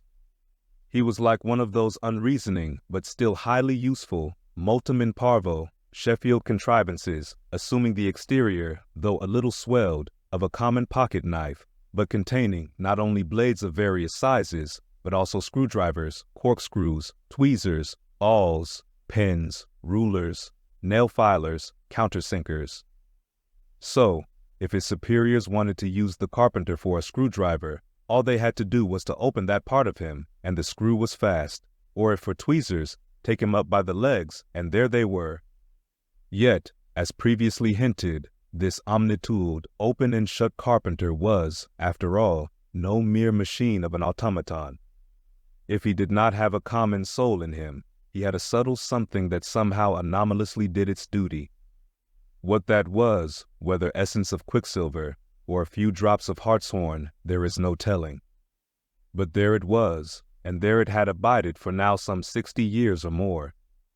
And this it was, this same unaccountable, cunning life principle in him, this it was that kept him a great part of the time soliloquizing, but only like an unreasoning wheel, which also hummingly soliloquizes. Or rather, his body was a sentry box, and this soliloquizer on guard there, and talking all the time to keep himself awake. Speed up your reading and enhance your memory with Moby Dick by your side. Choose the tactile joy of a physical book or the convenience of Kindle, and discover a deeper way to dive into this classic. Pairing the audiobook with the text takes your understanding and retention to the next level. Ready to transform your literary experience? Check the link in the description and pick the perfect format for you. With EchoTales Audiobooks, Moby Dick awaits. Dive deeper, read faster, remember more. Get your book now. Chapter 108. Ahab and the Carpenter. The deck, first night watch. Carpenter standing before his vice bench, and by the light of 2 lanterns busily filing the ivory joist for the leg, which joist is firmly fixed in the vice. Slabs of ivory, leather straps, pads, screws, and various tools of all sorts lying about the bench. Forward, the red flame of the forge is seen, where the blacksmith is at work. Drat the file, and drat the bone. That is hard which should be soft, and that is soft which should be hard. So we go, who file old jaws and shin bones. Let's try another. Aye now, this works better. Sneezes. Halloa, this bone dust is. Sneezes. Why it's. Sneezes. Yes it's. Sneezes. Bless my soul, it won't let me speak. This is what an old fellow gets now for working in dead lumber. Saw a live tree, and you don't get this dust. Amputate a live bone, and you don't get it. Sneezes. Come, come, you old smut, there, bear a hand, and let's have that ferrule and buckle screw. I'll be ready for them presently. Lucky now. Sneezes. There's no knee joint to make. That might puzzle a little. But a mere shin bone, why it's easy as making hop poles, only I should like to put a good finish on. Time. If I but only had the time, I could turn him out as neat a leg now as ever. Sneezes. Scraped to a lady in a parlor. Those buckskin legs and calves of legs I've seen in shop windows wouldn't compare at all. They soak water, they do, and of course get rheumatic and have to be doctored. Sneezes, with washes and lotions, just like live legs. There, before I saw it off now, I must call his old mogulship and see whether the length will be all right. Too short, if anything, I guess. Ha, that's the heel. We are in luck. Here he comes, or it's somebody else, that's certain. Ahab, advancing. During the ensuing scene, the carpenter continues sneezing at times. Well, man-maker, just in time, sir. If the captain pleases, I will now mark the length. Let me measure, sir. Measured for a leg. Good. Well, it's not the first time. About it. There, keep thy finger on it. This is a cogent vice thou hast here, carpenter. Let me feel its grip once. So, it does pinch some. Oh, sir, it will break bones. Beware. No fear. I like a good grip. I like to feel something in this slippery world that can hold man. What's Prometheus about there? The blacksmith, I mean. What's he about? He must be forging the buckle screw, sir, now. Right, it's a partnership. He supplies the muscle part. He makes a fierce red flame there. Aye, sir, he must have the white heat for this kind of fine work. So he must. I do deem it now a most meaning thing that old Greek, Prometheus, who made men, they say, should have been a blacksmith and animated them with fire, for what's made in fire must properly belong to fire, and so hell's probable. How the soot flies. This must be the remainder the Greek made the Africans of. Carpenter, when he's through with that buckle, tell him to forge a pair of steel shoulder blades. There's a peddler aboard with a crushing pack. Sir? Hold. While Prometheus is about it, I'll order a complete man after a desirable pattern. Imprimis, 50 feet high in his socks. Then, chest modeled after the Thames Tunnel. Then, legs with roots to 'em to stay in one place. Then, arms 3 feet through the wrist, no heart at all, brass forehead, and about 1/4 of an acre of fine brains. And let me see, shall I order eyes to see outwards? No, but put a skylight on top of his head to illuminate inwards. There, take the order and away. Now, what's he speaking about, and who's he speaking to, I should like to know. Shall I keep standing here? Aside, 'tis but indifferent architecture to make a blind dome. Here's one.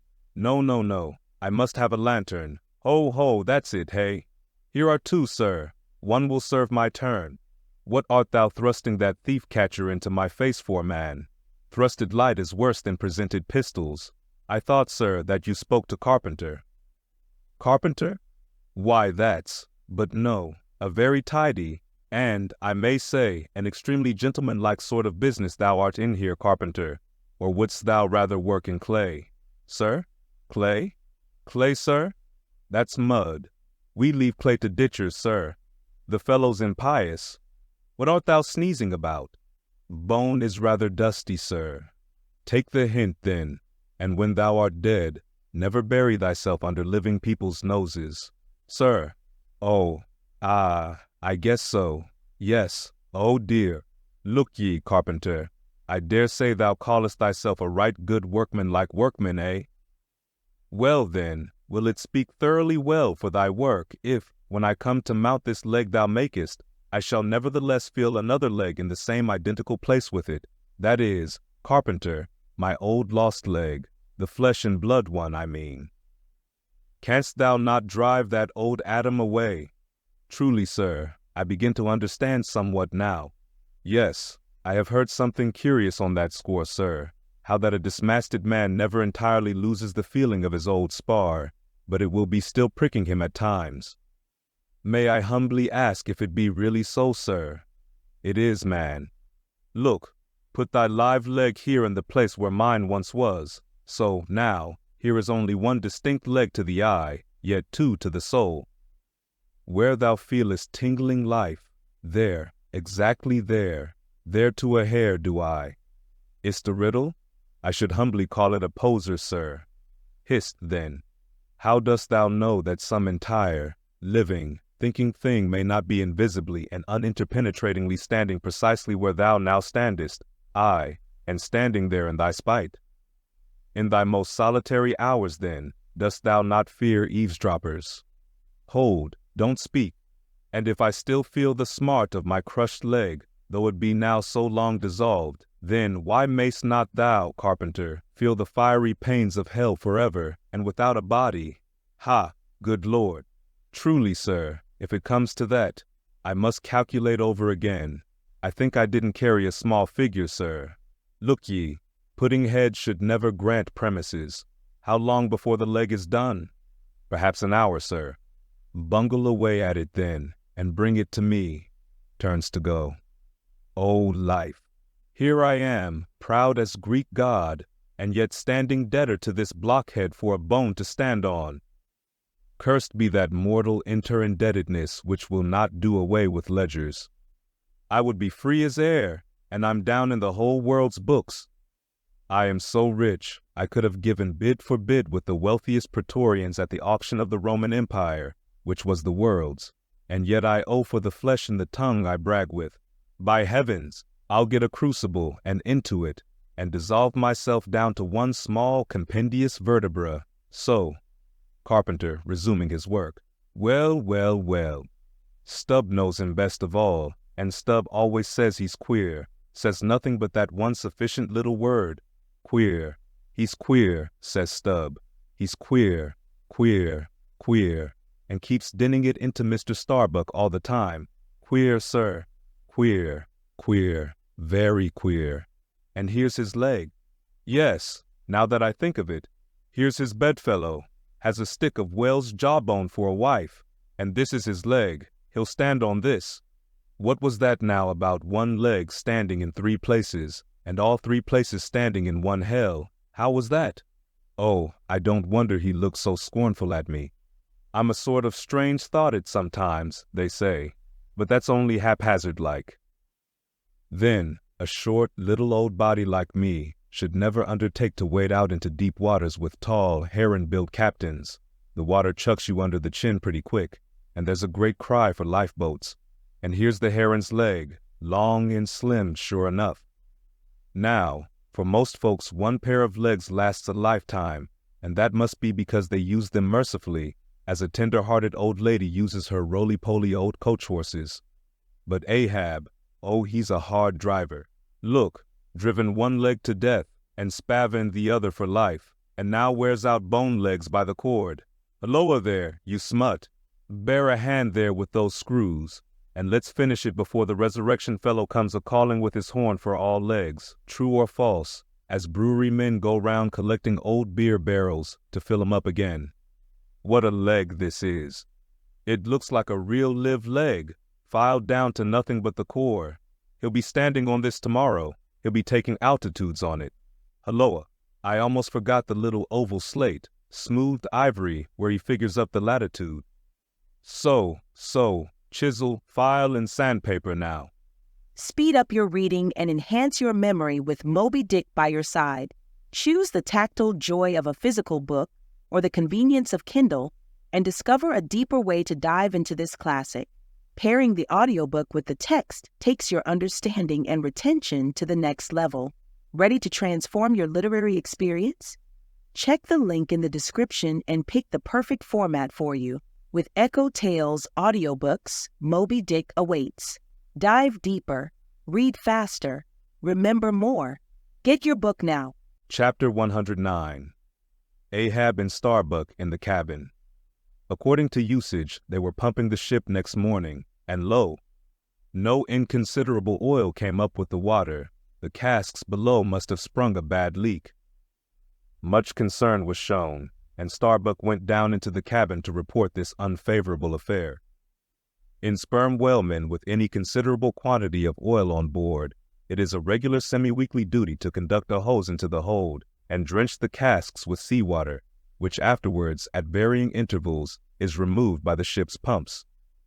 Hereby the casks are sought to be kept damply tight, while by the changed character of the withdrawn water, the mariners readily detect any serious leakage in the precious cargo.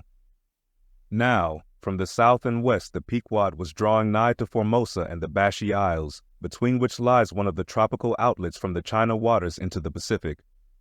And so Starbuck found Ahab with a general chart of the Oriental archipelago spread before him, and another separate one representing the long eastern coasts of the Japanese islands, Nippon, Matsumae, and Sokoka.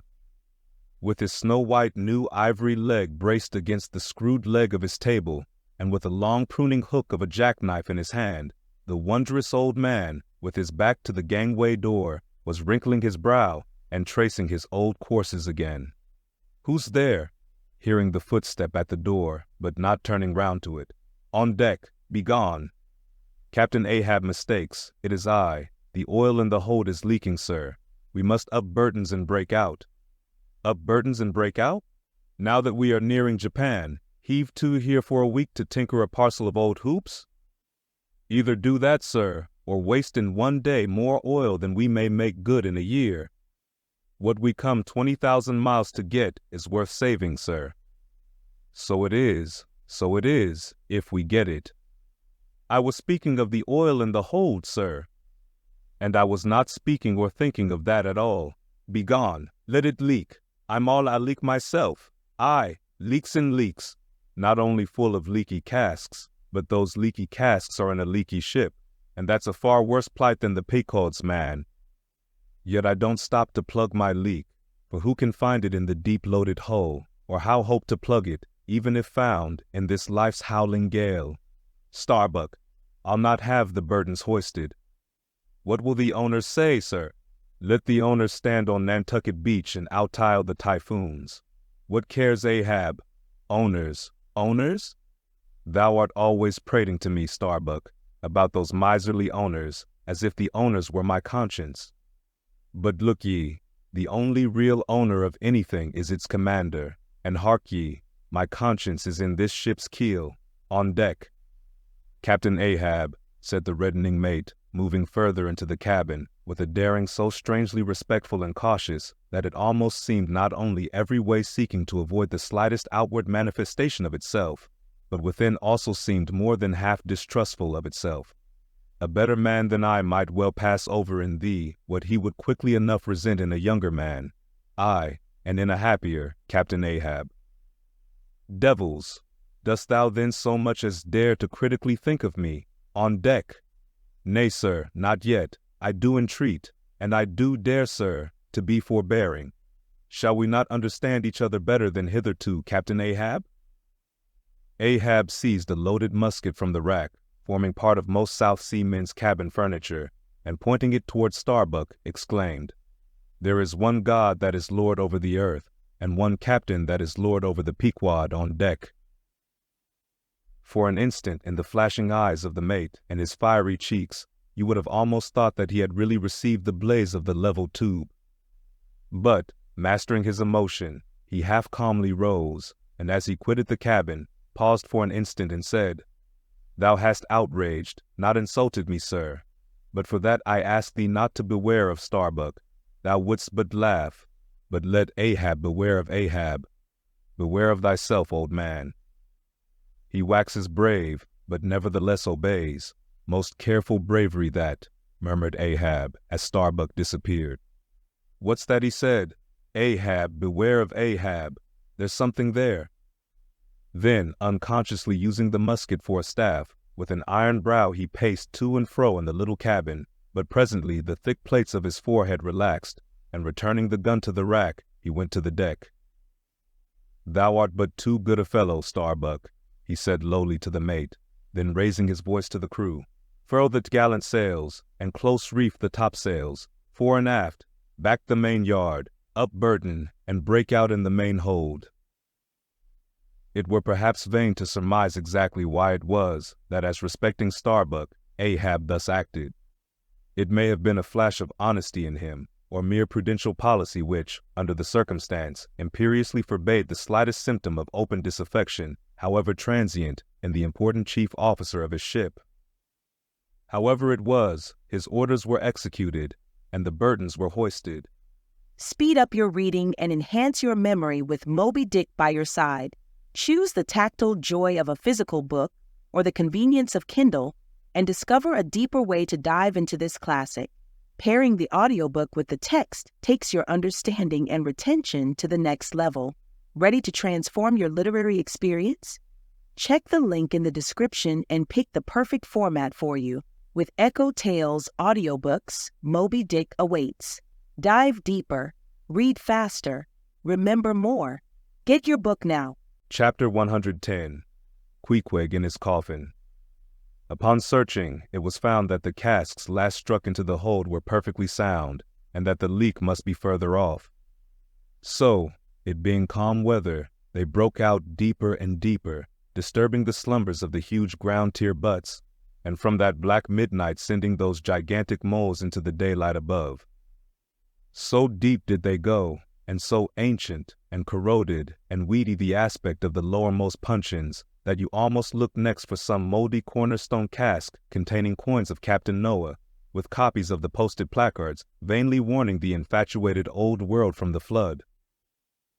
Tierce after tierce, too, of water and bread and beef and shooks of staves and iron bundles of hoops were hoisted out, till at last the piled decks were hard to get about, and the hollow hull echoed underfoot, as if you were treading over empty catacombs, and reeled and rolled in the sea like an air-freighted demijohn.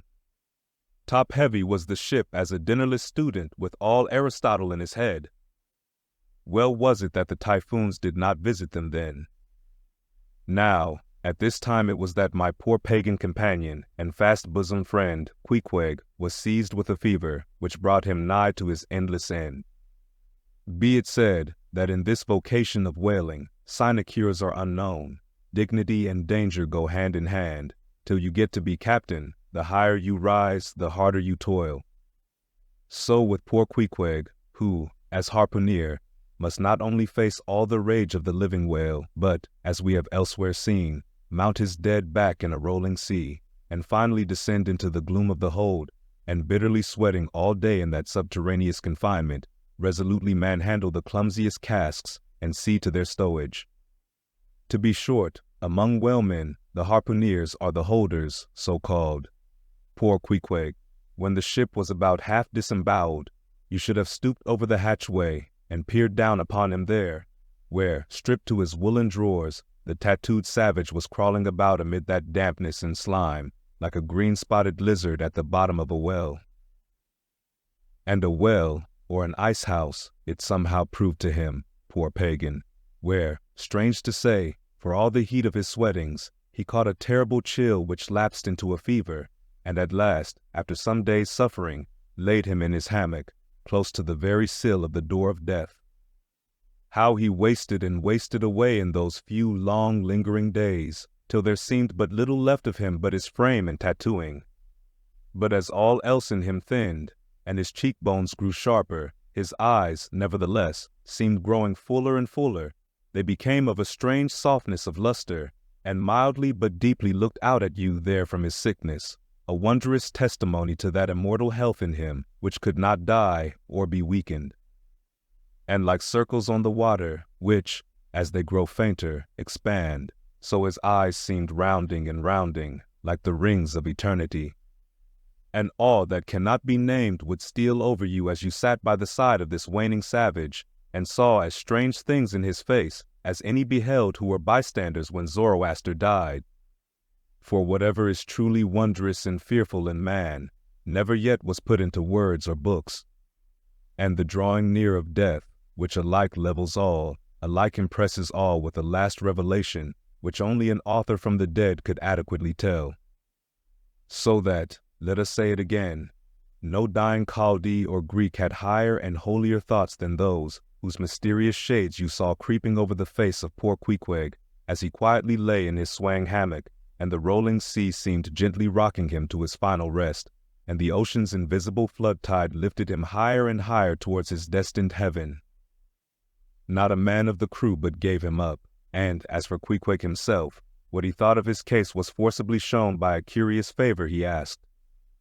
He called one to him in the gray morning watch, when the day was just breaking, and taking his hand, said that while in Nantucket he had chanced to see certain little canoes of dark wood, like the rich warwood of his native isle, and upon inquiry he had learned that all whalemen who died in Nantucket were laid in those same dark canoes, and that the fancy of being so laid had much pleased him, for it was not unlike the custom of his own race, who, after embalming a dead warrior, stretched him out in his canoe, and so left him to be floated away to the starry archipelagos, for not only do they believe that the stars are isles, but that far beyond all visible horizons, their own mild, uncontinented seas interflow with the blue heavens, and so form the white breakers of the Milky Way.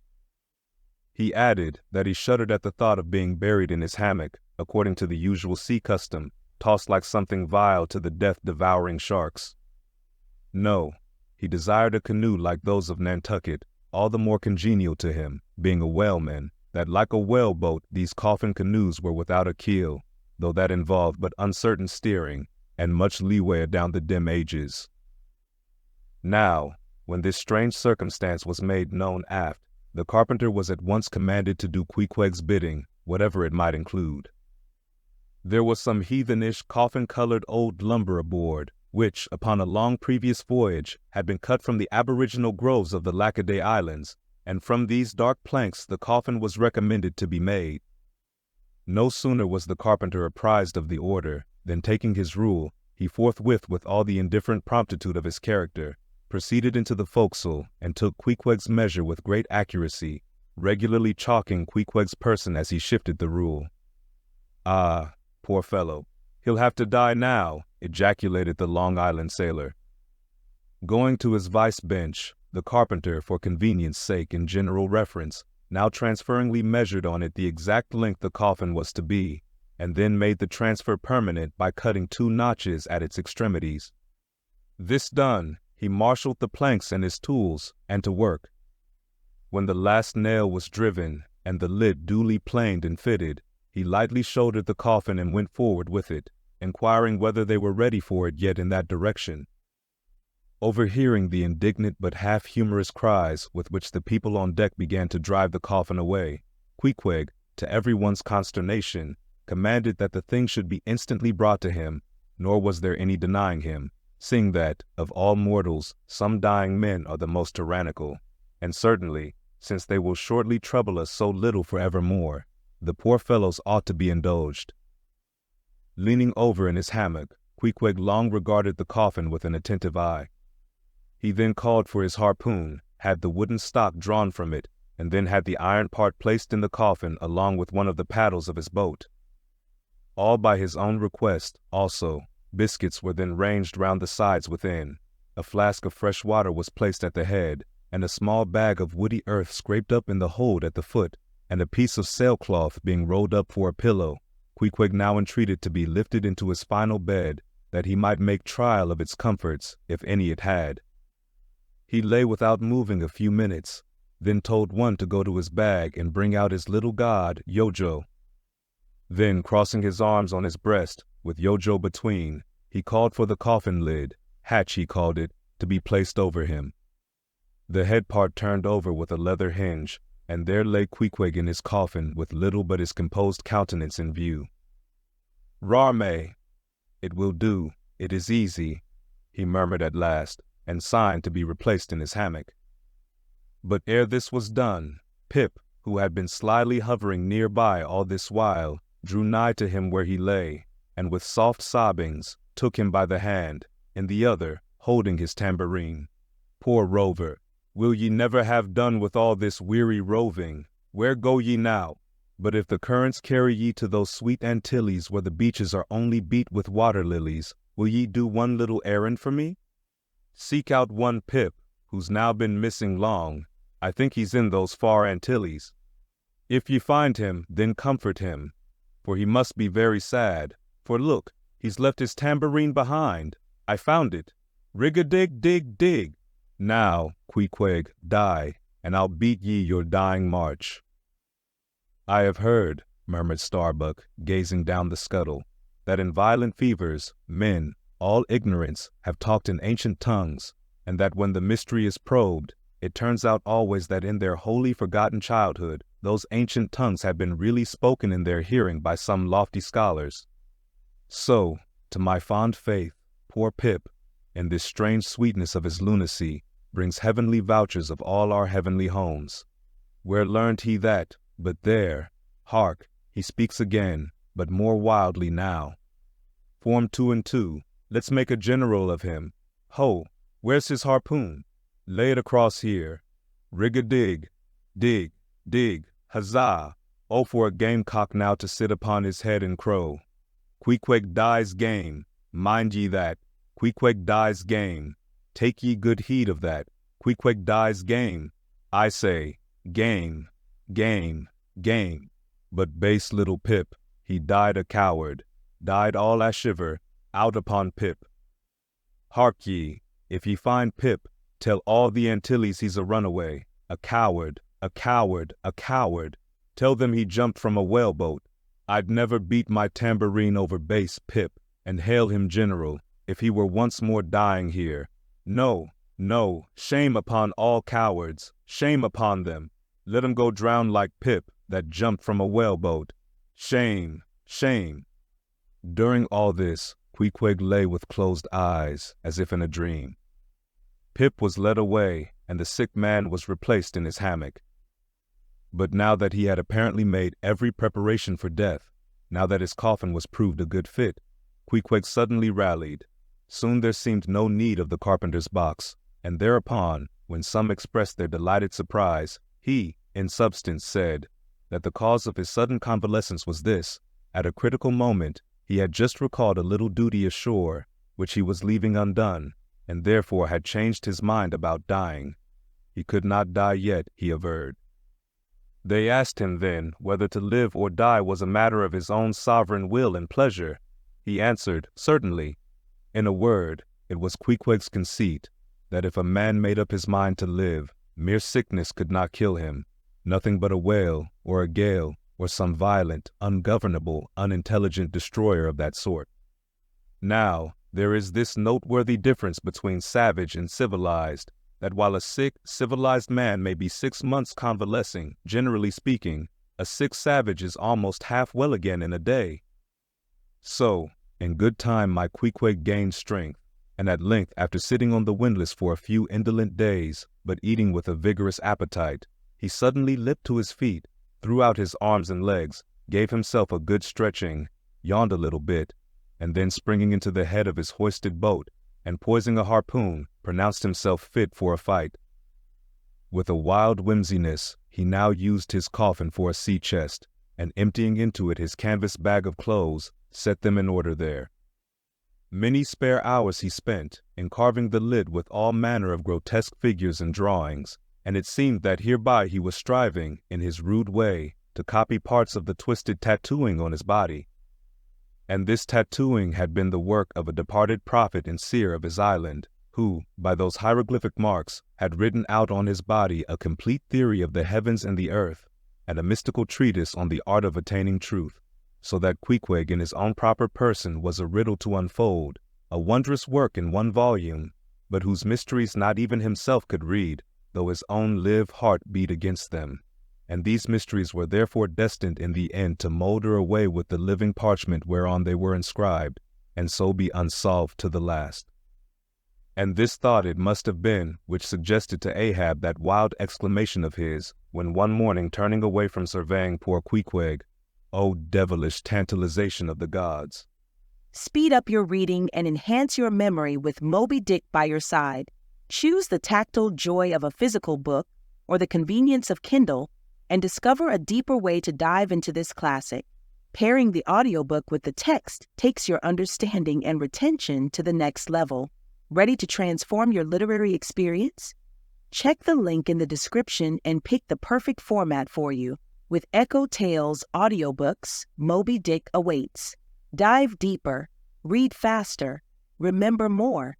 Get your book now. Chapter 111, The Pacific.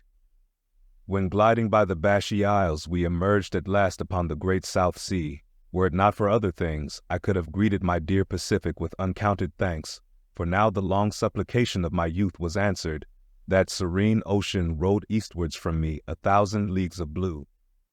There is, one knows not what sweet mystery about this sea, whose gently awful stirrings seem to speak of some hidden soul beneath, like those fabled undulations of the Ephesian sod over the buried evangelist St. John.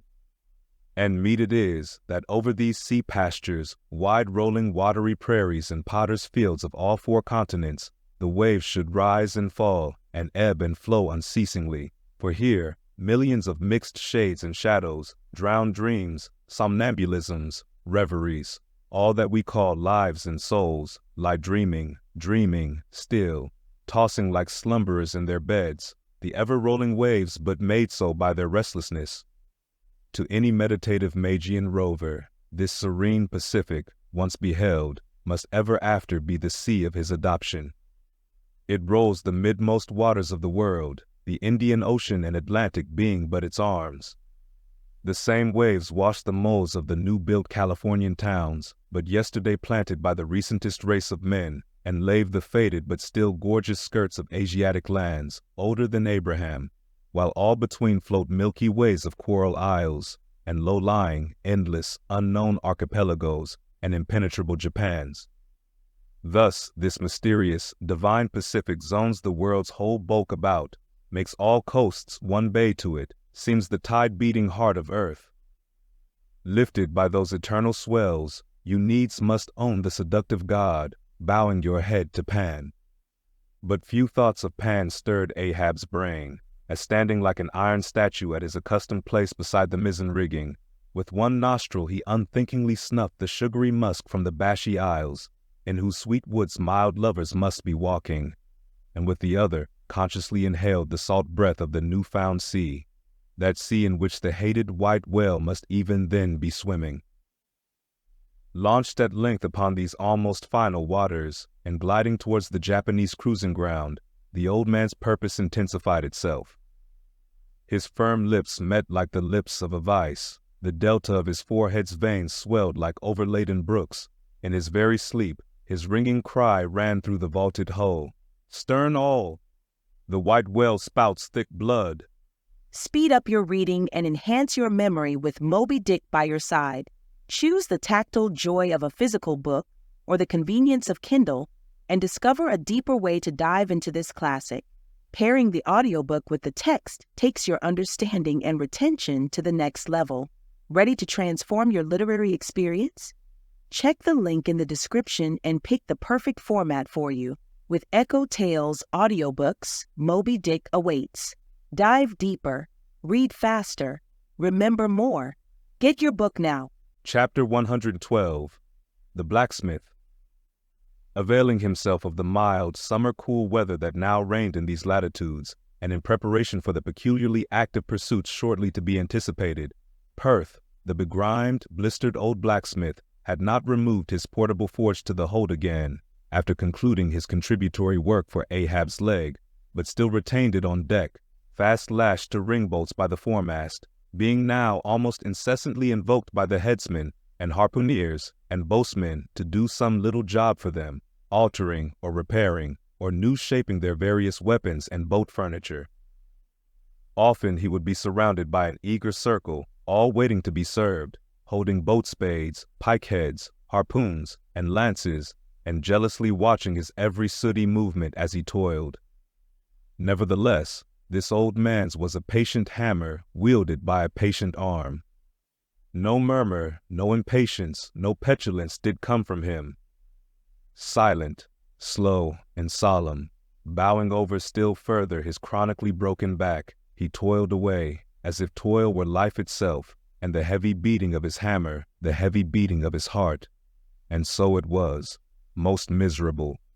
A peculiar walk in this old man, a certain slight but painful-appearing yawing in his gait, had at an early period of the voyage excited the curiosity of the mariners, and to the importunity of their persistent questionings he had finally given in, and so it came to pass that everyone now knew the shameful story of his wretched fate.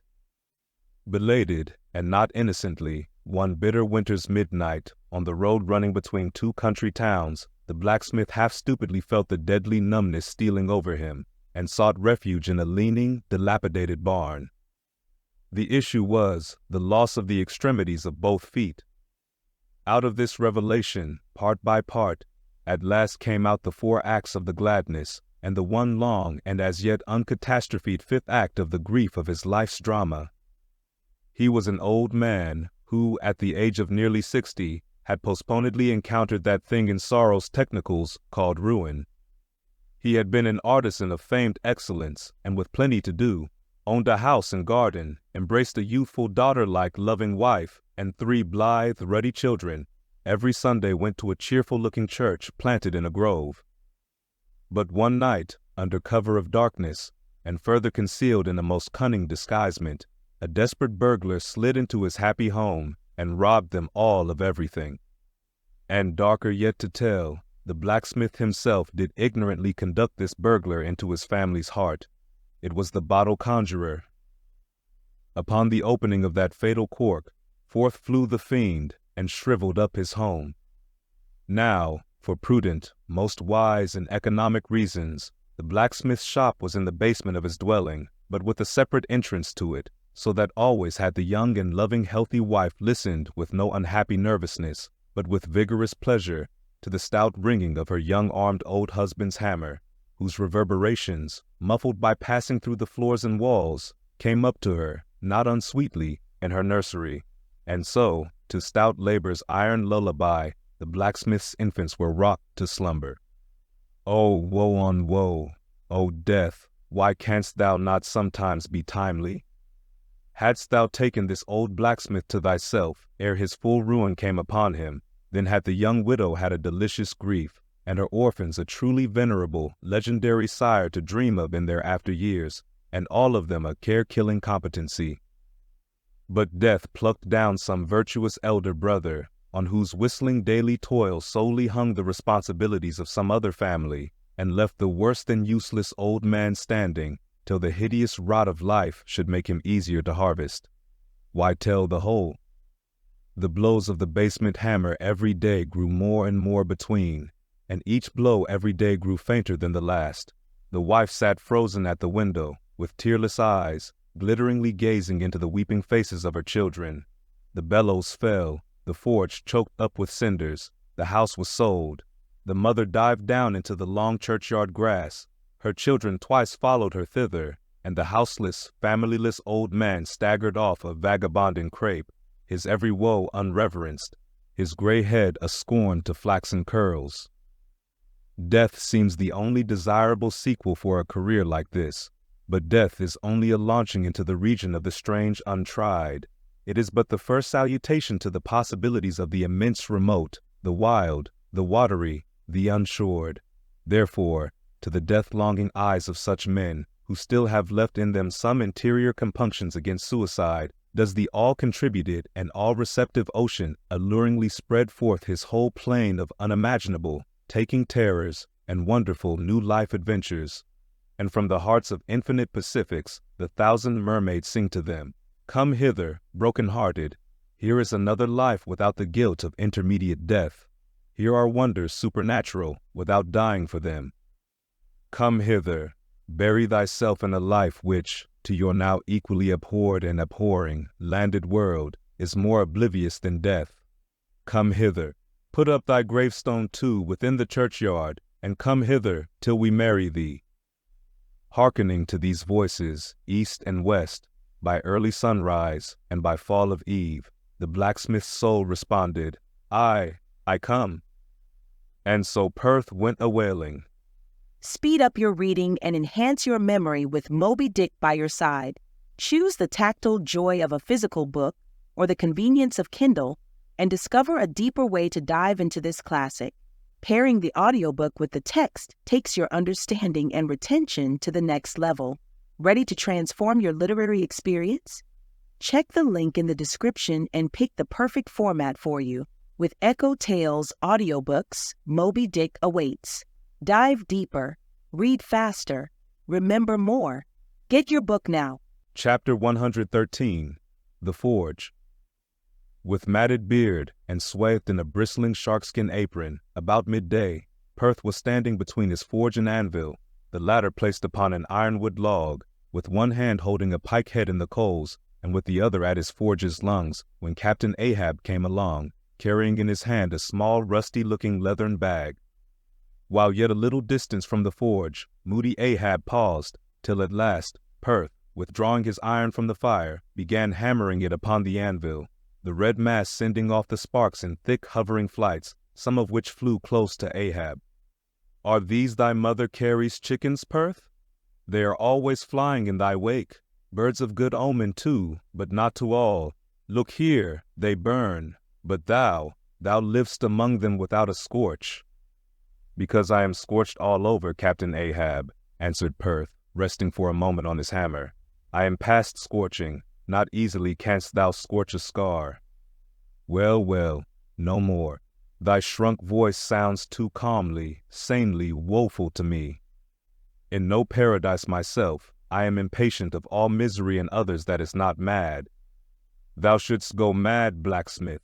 Say, why dost thou not go mad? How canst thou endure without being mad? Do the heavens yet hate thee, that thou canst not go mad? What wert thou making there?" "Welding an old pike-head, sir. There were seams and dents in it." "And canst thou make it all smooth again, blacksmith, after such hard usage as it had?" "I think so, sir." "And I suppose thou canst smooth almost any seams and dents, never mind how hard the metal, blacksmith?" "Aye, sir, I think I can. All seams and dents but one." "Look ye here, then," cried Ahab, passionately advancing and leaning with both hands on Perth's shoulders. "Look ye here, here. Can ye smooth out a seam like this, blacksmith?" sweeping one hand across his ribbed brow.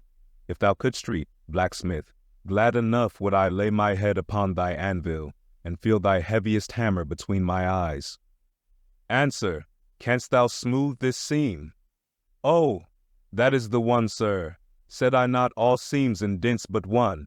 Aye, blacksmith, it is the one. Aye, man, it is unsmoothable. For though thou only seest it here in my flesh, It has worked down into the bone of my skull, that is all wrinkles. But away with child's play, no more gaffs and pikes today. Look ye here, jingling the leathern bag as if it were full of gold coins.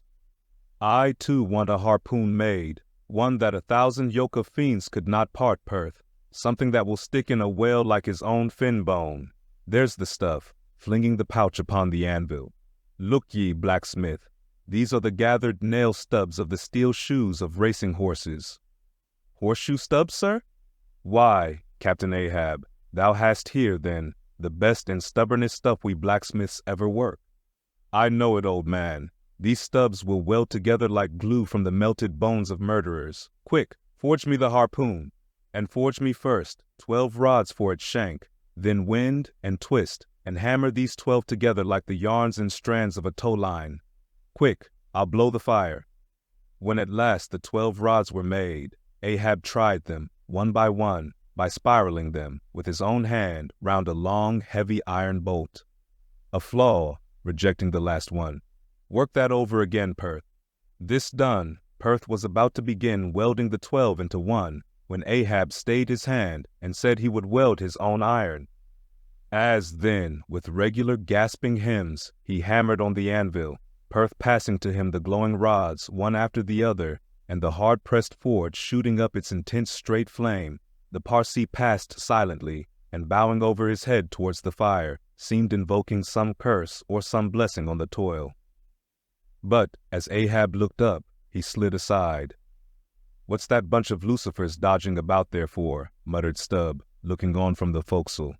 "That Parsee smells fire like a fusee, and smells of it himself like a hot musket's powder pan."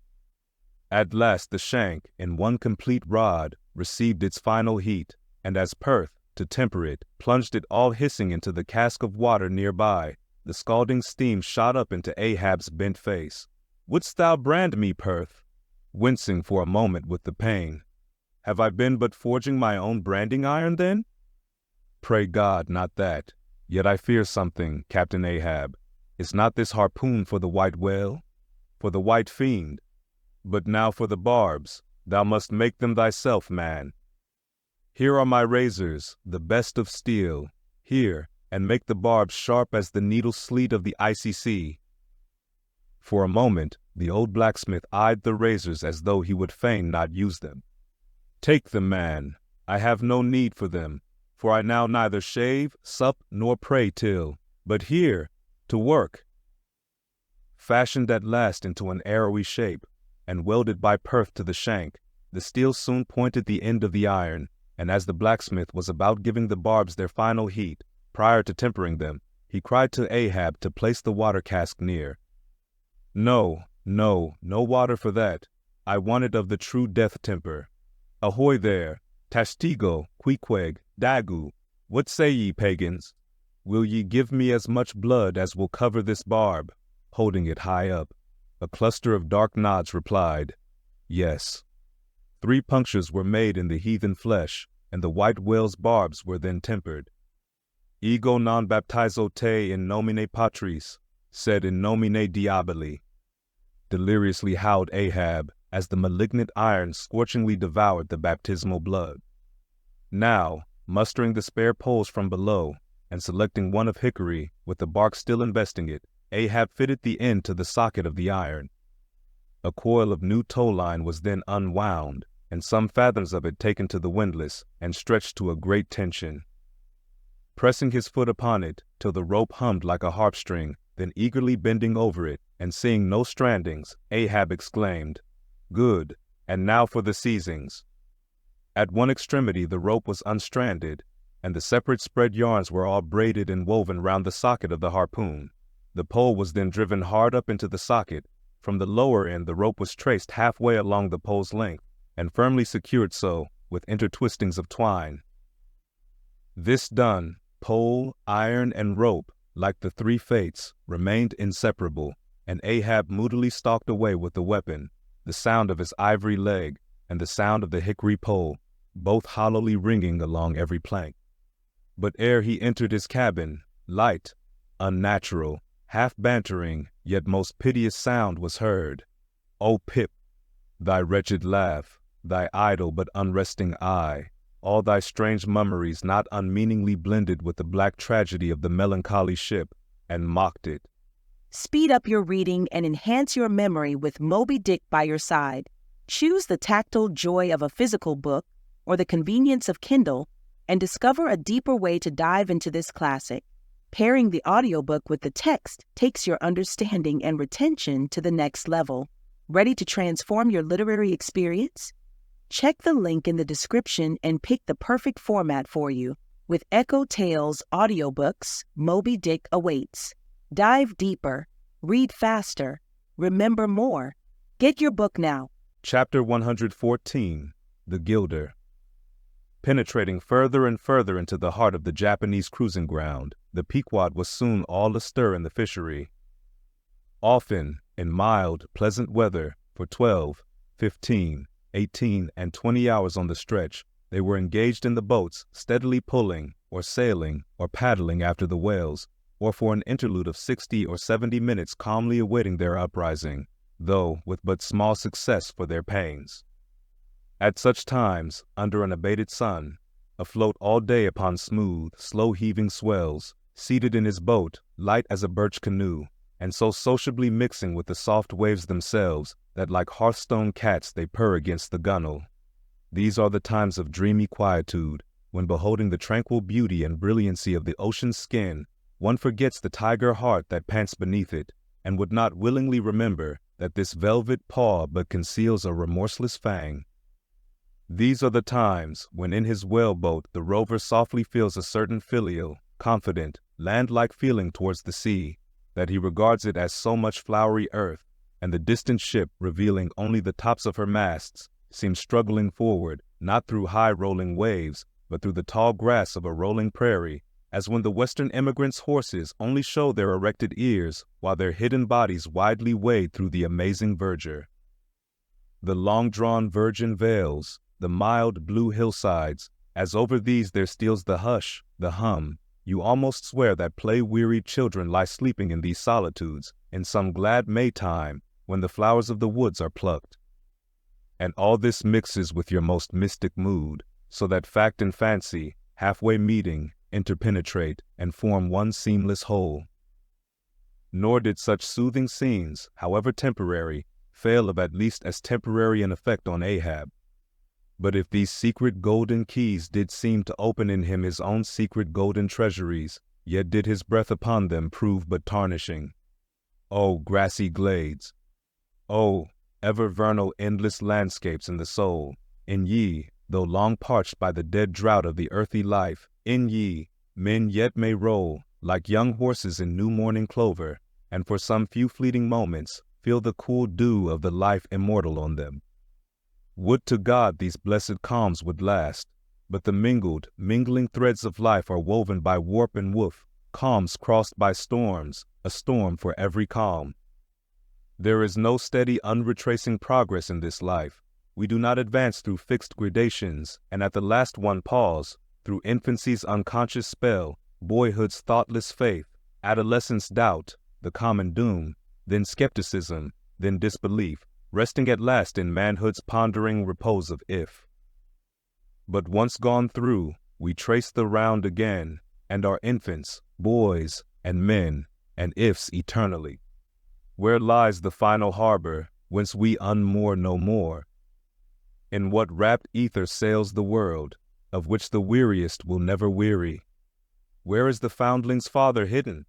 Our souls are like those orphans whose unwedded mothers die in bearing them. The secret of our paternity lies in their grave, and we must there to learn it.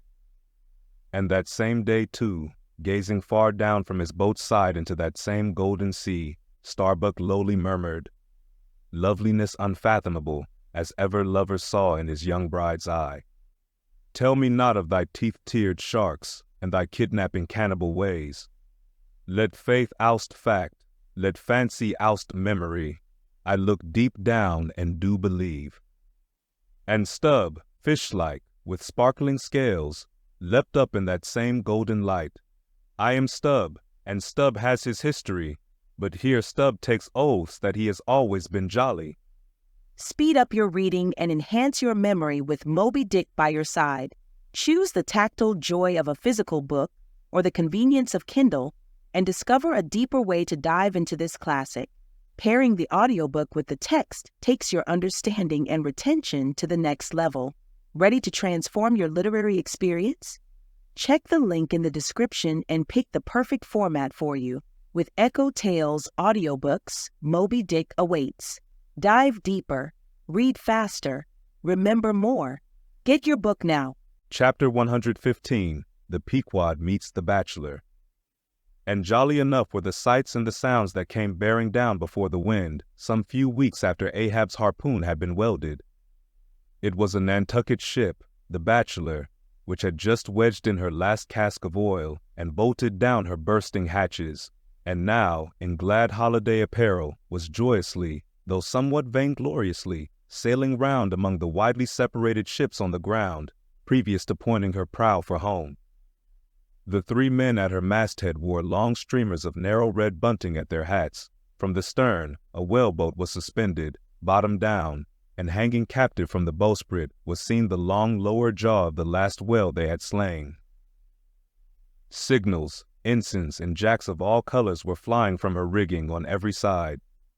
Sideways lashed in each of her 3 basketed tops were 2 barrels of sperm, above which, in her topmast crosstrees, you saw slender breakers of the same precious fluid, and nailed to her main truck was a brazen lamp. As was afterwards learned, the Bachelor had met with the most surprising success, all the more wonderful for that while cruising in the same seas numerous other vessels had gone entire months without securing a single fish. Not only had barrels of beef and bread been given away to make room for the far more valuable sperm, but additional supplemental casks had been bartered for from the ships she had met, and these were stowed along the deck and in the captain's and officers' staterooms. Even the cabin table itself had been knocked into kindling wood, and the cabin mess dined off the broad head of an oil butt, lashed down to the floor for a centerpiece. In the forecastle, the sailors had actually caulked and pitched their chests and filled them. It was humorously added that the cook had clapped a head on his largest boiler and filled it, that the steward had plugged his spare coffee pot and filled it, that the harpooneers had headed the sockets of their irons and filled them, that indeed everything was filled with sperm, except the captain's pantaloons pockets, and those he reserved to thrust his hands into, in self-complacent testimony of his entire satisfaction. As this glad ship of good luck bore down upon the moody Pequod, the barbarian sound of enormous drums came from her forecastle, and drawing still nearer, a crowd of her men were seen standing round her huge tripods, which, covered with the parchment-like poke or stomach skin of the black fish, gave forth a loud roar to every stroke of the clenched hands of the crew. On the quarterdeck, the mates and harpooneers were dancing with the olive-hued girls who had eloped with them from the Polynesian Isles, while suspended in an ornamented boat, firmly secured aloft between the foremast and mainmast, 3 Long Island Negroes with glittering fiddle bows of whale ivory were presiding over the hilarious jig. Meanwhile, others of the ship's company were tumultuously busy at the masonry of the try-works, from which the huge pots had been removed. You would have almost thought they were pulling down the cursed Bastille, such wild cries they raised, as the now useless brick and mortar were being hurled into the sea. Lord and master over all this scene, the captain stood erect on the ship's elevated quarterdeck, so that the whole rejoicing drama was full before him, and seemed merely contrived for his own individual diversion. And Ahab, he too was standing on his quarterdeck, shaggy and black, with a stubborn gloom, and as the 2 ships crossed each other's wakes, one all jubilations for things past, the other all forebodings as to things to come, their 2 captains in themselves impersonated the whole striking contrast of the scene. Come aboard, cried the gay bachelor's commander, lifting a glass and a bottle in the air. Hast seen the white whale? Gritted Ahab in reply. No, only heard of him, but don't believe in him at all, said the other good-humoredly. Come aboard. Thou art too damned jolly. Sail on. Hast lost any men? Not enough to speak of. 2 islanders, that's all. But come aboard, old hearty. Come along. I'll soon take that black from your brow. Come along, will ye? Merry's the play. A full ship and homeward bound. How wondrous familiar is a fool, muttered Ahab, Then aloud, "Thou art a full ship and homeward bound, thou say'st. Well then, call me an empty ship and outward bound. So go thy ways, and I will mine. Forward there, set all sail and keep her to the wind." And thus, while the one ship went cheerily before the breeze, the other stubbornly fought against it, and so the two vessels parted, the crew of the Pequod looking with grave, lingering glances towards the receding bachelor, but the bachelor's men never heeding their gaze for the lively revelry they were in. And as Ahab, leaning over the taffrail, eyed the homeward-bound craft, he took from his pocket a small vial of sand, and then looking from the ship to the vial, seemed thereby bringing two remote associations together, for that vial was filled with Nantucket soundings. Speed up your reading and enhance your memory with Moby Dick by your side. Choose the tactile joy of a physical book or the convenience of Kindle, and discover a deeper way to dive into this classic. Pairing the audiobook with the text takes your understanding and retention to the next level. Ready to transform your literary experience? Check the link in the description and pick the perfect format for you. With EchoTales Audiobooks, Moby Dick awaits. Dive deeper, read faster, remember more. Get your book now. Chapter 116. The Dying Whale. Not seldom in this life, when, on the right side, fortune's favorites sail close by us, we, though all adroop before, catch somewhat of the rushing breeze, and joyfully feel our bagging sails fill out. So seemed it with the Pequod. For next day after encountering the gay bachelor, whales were seen and 4 were slain, and one of them by Ahab. It was far down the afternoon, and when all the spearings of the crimson fight were done, and floating in the lovely sunset sea and sky, sun and whale both stilly died together, then such a sweetness and such plaintiveness, such enwreathing orisons curled up in that rosy air, that it almost seemed as if far over from the deep green convent valleys of the Manila Isles, the Spanish land breeze, wantonly turned sailor, had gone to sea, freighted with these vesper hymns.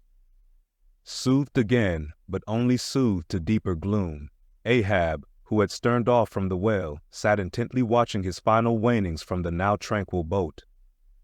For that strange spectacle observable in all sperm whales dying, the turning sunwards of the head, and so expiring, that strange spectacle, beheld of such a placid evening, somehow to Ahab conveyed a wondrousness unknown before. He turns and turns him to it, how slowly, but how steadfastly, his homage rendering and invoking brow with his last dying motions. He too worships fire, most faithful, broad, baronial vassal of the sun. Oh, that these two favoring eyes should see these two favoring sights. Look, here, far water-locked, beyond all hum of human weal or woe, in these most candid and impartial seas, where to traditions no rocks furnish tablets, where for long Chinese ages the billows have still rolled on speechless and unspoken too, as stars that shine upon the Niger's unknown source. Here too, life dies sunwards, full of faith. But see, no sooner dead than death whirls round the corpse, and it heads some other way. Oh, thou dark Hindu half of nature, who of drowned bones hast builded thy separate throne somewhere in the heart of these unverdured seas, thou art an infidel, thou queen, and too truly speakest to me in the wide slaughtering typhoon, and the hushed burial of its after-calm. Nor has this thy whale sunwards turned his dying head, and then gone round again, without a lesson to me. O trebly hooped and welded hip of power, O high aspiring, rainbowed jet, that one strivest, this one jettest all in vain. In vain, O whale, dost thou seek intercedings with yon all-quickening sun, that only calls forth life, but gives it not again. Yet dost thou, darker half, rock me with a prouder, if a darker faith. All thy unnameable imminglings float beneath me here. I am buoyed by breaths of once living things, exhaled as air, but water now. Then hail, forever hail, O sea, in whose eternal tossings the wild fowl finds his only rest. Born of earth, yet suckled by the sea, though hill and valley mothered me, ye billows are my foster brothers. Speed up your reading and enhance your memory with Moby Dick by your side. Choose the tactile joy of a physical book or the convenience of Kindle, and discover a deeper way to dive into this classic. Pairing the audiobook with the text takes your understanding and retention to the next level. Ready to transform your literary experience? Check the link in the description and pick the perfect format for you. With EchoTales Audiobooks, Moby Dick awaits. Dive deeper, read faster, remember more. Get your book now. Chapter 117, The Whale Watch. The 4 whales slain that evening had died wide apart, one far to windward, one less distant to leeward, one ahead, one astern. These last 3 were brought alongside ere nightfall, but the windward one could not be reached till morning, and the boat that had killed it lay by its side all night, and that boat was Ahab's. The wave pole was thrust upright into the dead whale's spout hole, and the lantern hanging from its top cast a troubled flickering glare upon the black, glossy back, and far out upon the midnight waves, which gently chafed the whale's broad flank, like soft surf upon a beach. Ahab and all his boat's crew seemed asleep but the Parsee, who crouching in the bow, sat watching the sharks that spectrally played round the whale, and tapped the light cedar planks with their tails. A sound like the moaning in squadrons over asphaltites of unforgiven ghosts of Gomorrah ran shuddering through the air. Started from his slumbers, Ahab, face to face, saw the Parsee, and hooped round by the gloom of the night they seemed the last men in a flooded world. "I have dreamed it again," said he. "Of the hearses? Have I not said, old man, that neither hearse nor coffin can be thine? And who are hearse that die on the sea? But I said, old man, that ere thou couldst die on this voyage, 2 hearses must verily be seen by thee on the sea, the first not made by mortal hands, and the visible wood of the last one must be grown in America." Aye, a strange sight that, Parsee, a hearse and its plumes floating over the ocean with the waves for the pallbearers. Ha, such a sight we shall not soon see. Believe it or not, thou canst not die till it be seen, old man. And what was that saying about thyself? Though it come to the last, I shall still go before thee thy pilot. And when thou art so gone before, if that ever befall, then ere I can follow, thou must still appear to me, to pilot me still. Was it not so? Well then, did I believe all ye say, O my pilot? I have here 2 pledges that I shall yet slay Moby Dick and survive it. Take another pledge, old man, said the Parsee, as his eyes lighted up like fireflies in the gloom. Hemp only can kill thee. The gallows, ye mean? I am immortal then, on land and on sea, cried Ahab with a laugh of derision. Immortal on land and on sea. Both were silent again, as one man. The gray dawn came on, and the slumbering crew arose from the boat's bottom, and ere noon the dead whale was brought to the ship. Speed up your reading and enhance your memory with Moby Dick by your side. Choose the tactile joy of a physical book or the convenience of Kindle, and discover a deeper way to dive into this classic. Pairing the audiobook with the text takes your understanding and retention to the next level. Ready to transform your literary experience? Check the link in the description and pick the perfect format for you. With EchoTales Audiobooks, Moby Dick awaits. Dive deeper, read faster, remember more. Get your book now. Chapter 118, The Quadrant. The season for the line at length drew near, and every day when Ahab, coming from his cabin, cast his eyes aloft, the vigilant helmsman would ostentatiously handle his spokes, and the eager mariners quickly run to the braces, and would stand there with all their eyes centrally fixed on the nailed doubloon, impatient for the order to point the ship's prow for the equator. In good time the order came.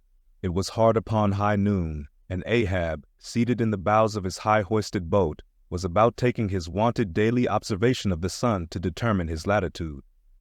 Now, in that Japanese sea, the days in summer are as freshets of effulgences. That unblinkingly vivid Japanese sun seems the blazing focus of the glassy ocean's immeasurable burning glass. The sky looks lacquered, clouds there are none, the horizon floats, and this nakedness of unrelieved radiance is as the insufferable splendors of God's throne. Well, that Ahab's quadrant was furnished with colored glasses, through which to take sight of that solar fire. So, swinging his seated form to the roll of the ship, and with his astrological-looking instrument placed to his eye, he remained in that posture for some moments to catch the precise instant when the sun should gain its precise meridian. Meantime, while his whole attention was absorbed, the Parsee was kneeling beneath him on the ship's deck, and with face thrown up like Ahab's, was eyeing the same sun with him. Only the lids of his eyes half hooded their orbs, and his wild face was subdued to an earthly passionlessness. At length the desired observation was taken, and with his pencil upon his ivory leg, Ahab soon calculated what his latitude must be at that precise instant. Then, falling into a moment's reverie, he again looked up towards the sun and murmured to himself, "Thou sea mark, thou high and mighty pilot, thou tellest me truly where I am, but canst thou cast the least hint where I shall be? Or canst thou tell where some other thing besides me is this moment living? Where is Moby Dick? This instant thou must be eyeing him. These eyes of mine look into the very eye that is even now beholding him. Aye, and into the eye that is even now equally beholding the objects on the unknown, thither side of thee, thou sun." Then, gazing at his quadrant, and handling, one after the other, its numerous cabalistical contrivances, he pondered again and muttered, "Foolish toy!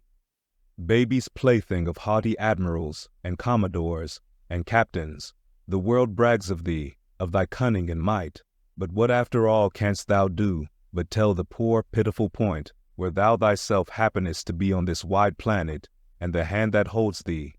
No, not one jot more.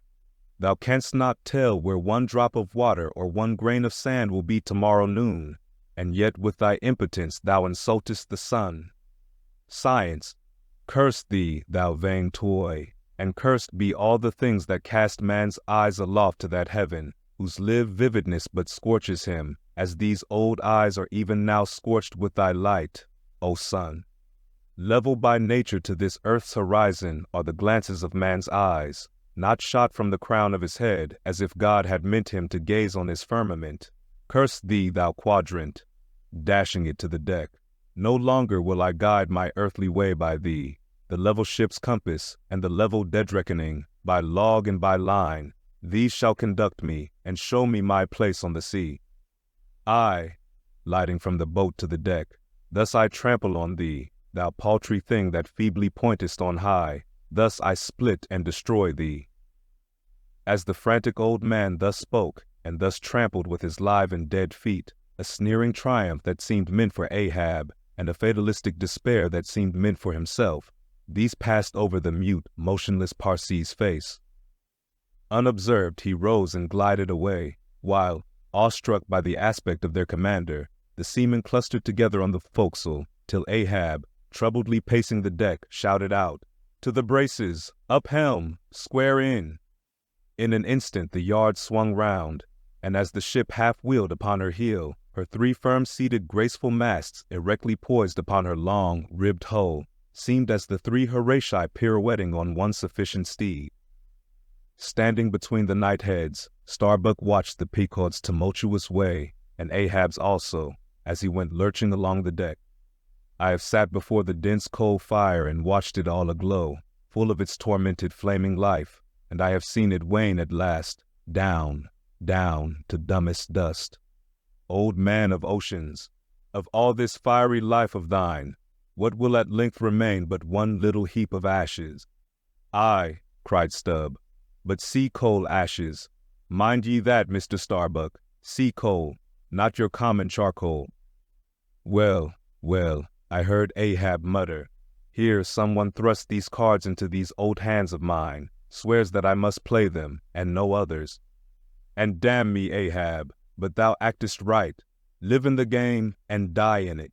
Speed up your reading and enhance your memory with Moby Dick by your side. Choose the tactile joy of a physical book or the convenience of Kindle, and discover a deeper way to dive into this classic. Pairing the audiobook with the text takes your understanding and retention to the next level. Ready to transform your literary experience? Check the link in the description and pick the perfect format for you. With EchoTales Audiobooks, Moby Dick awaits. Dive deeper, Read faster. Remember more. Get your book now. Chapter 119. The Candles. Warmest climes but nurse the cruelest fangs. The tiger of Bengal crouches in spiced groves of ceaseless verdure. Skies the most effulgent, but basket the deadliest thunders. Gorgeous Cuba knows tornadoes that never swept tame northern lands. So too it is that in these resplendent Japanese seas, the mariner encounters the direst of all storms, the typhoon. It will sometimes burst from out that cloudless sky like an exploding bomb upon a dazed and sleepy town. Towards evening of that day, the Pequod was torn of her canvas, and bare-poled was left to fight a typhoon which had struck her directly ahead. When darkness came on, sky and sea roared and split with the thunder, and blazed with the lightning that showed the disabled masts fluttering here and there with the rags which the first fury of the tempest had left for its aftersport. Holding by a shroud, Starbuck was standing on the quarterdeck, at every flash of the lightning glancing aloft to see what additional disaster might have befallen the intricate hamper there, while Stubb and Flask were directing the men in the higher hoisting and firmer lashing of the boats. But all their pains seemed naught. Though lifted to the very top of the cranes, the windward quarter boat, Ahab's, did not escape. A great rolling sea, dashing high up against the reeling ship's high teetering side, stove in the boat's bottom at the stern, and left it again, all dripping through like a sieve. Bad work, Mr. Starbuck, said Stubb, regarding the wreck. But the sea will have its way. Stubb, for one, can't fight it. You see, Mr. Starbuck, a wave has such a great long start before it leaps. All round the world it runs, and then comes the spring. But as for me, all the start I have to meet it is just across the deck here. But never mind, it's all in fun, so the old song says, sings. Oh, jolly is the gale, and a joker is the whale, a flourish in his tail. Such a funny, sporty, peaceant, jesty, jokey, hokey-pokey lad is the ocean, oh.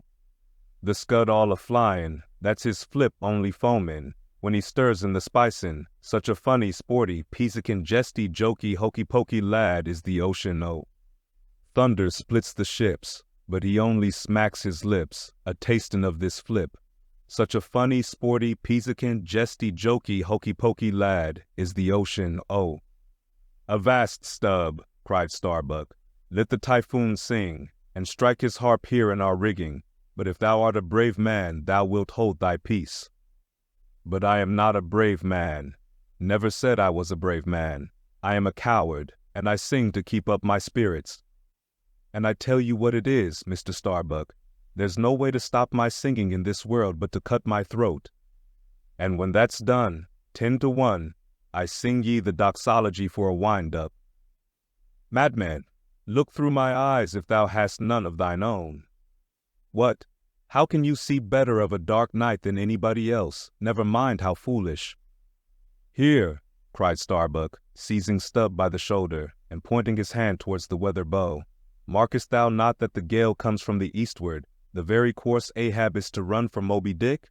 The very course he swung to this day noon? Now, mark his boat there. Where is that stove? In the stern sheets, man, where he is wont to stand. His standpoint is stove, man. Now jump overboard, and sing away if thou must. I don't half understand ye. What's in the wind? Yes, round the Cape of Good Hope is the shortest way to Nantucket, soliloquized Starbuck suddenly, heedless of Stubb's question. The gale that now hammers at us to stave us, we can turn it into a fair wind that will drive us towards home. Yonder, to windward, all is blackness of doom, but to leeward, homeward, I see it lightens up there, but not with the lightning. At that moment, in one of the intervals of profound darkness, following the flashes, a voice was heard at his side, and almost at the same instant a volley of thunder peals rolled overhead. Who's there? Old Thunder, said Ahab, groping his way along the bulwarks to his pivot hole, but suddenly finding his path made plain to him by elbowed lances of fire. Now, as the lightning rod to a spire on shore is intended to carry off the perilous fluid into the soil, so the kindred rod which at sea some ships carry to each mast is intended to conduct it into the water. But as this conductor must descend to considerable depth, that its end may avoid all contact with the hull, and as moreover, if kept constantly towing there, it would be liable to many mishaps, besides interfering not a little with some of the rigging, and more or less impeding the vessel's way in the water. Because of all this, the lower parts of a ship's lightning rods are not always overboard, but are generally made in long, slender links, so as to be the more readily hauled up into the chains outside, or thrown down into the sea as occasion may require. The rods! Cried Starbuck to the crew, suddenly admonished to vigilance by the vivid lightning that had just been darting flambeaux to light Ahab to his post. Are they overboard? Drop them over, fore and aft, quick! Avast! Cried Ahab. Let's have fair play here, though we be the weaker side. Yet I'll contribute to raise rods on the Himmels and Andes, that all the world may be secured, but out on privileges, let them be, sir. Look aloft, cried Starbuck. The corpusants! The corpusants!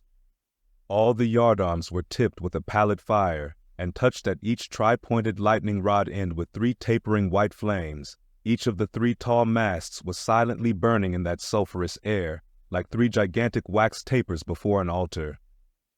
Blast the boat! Let it go! Cried Stubb at this instant, as a swashing sea heaved up under his own little craft, so that its gunwale violently jammed his hand as he was passing a lashing. Blast it! But slipping backward on the deck, his uplifted eyes caught the flames, and immediately shifting his tone, he cried, "The corpusants have mercy on us all!" To sailors, oaths are household words. They will swear in the trance of the calm, and in the teeth of the tempest. They will imprecate curses from the topsail yard arms, when most they teeter over to a seething sea. But in all my voyagings, seldom have I heard a common oath when God's burning finger has been laid on the ship, when his Mene, Mene, Tekel Upharsin has been woven into the shrouds and the cordage. While this pallidness was burning aloft, few words were heard from the enchanted crew, who in one thick cluster stood on the forecastle, all their eyes gleaming in that pale phosphorescence, like a far-away constellation of stars. Relieved against the ghostly light, the gigantic jet negro, Dagu, loomed up to thrice his real stature, and seemed the black cloud from which the thunder had come.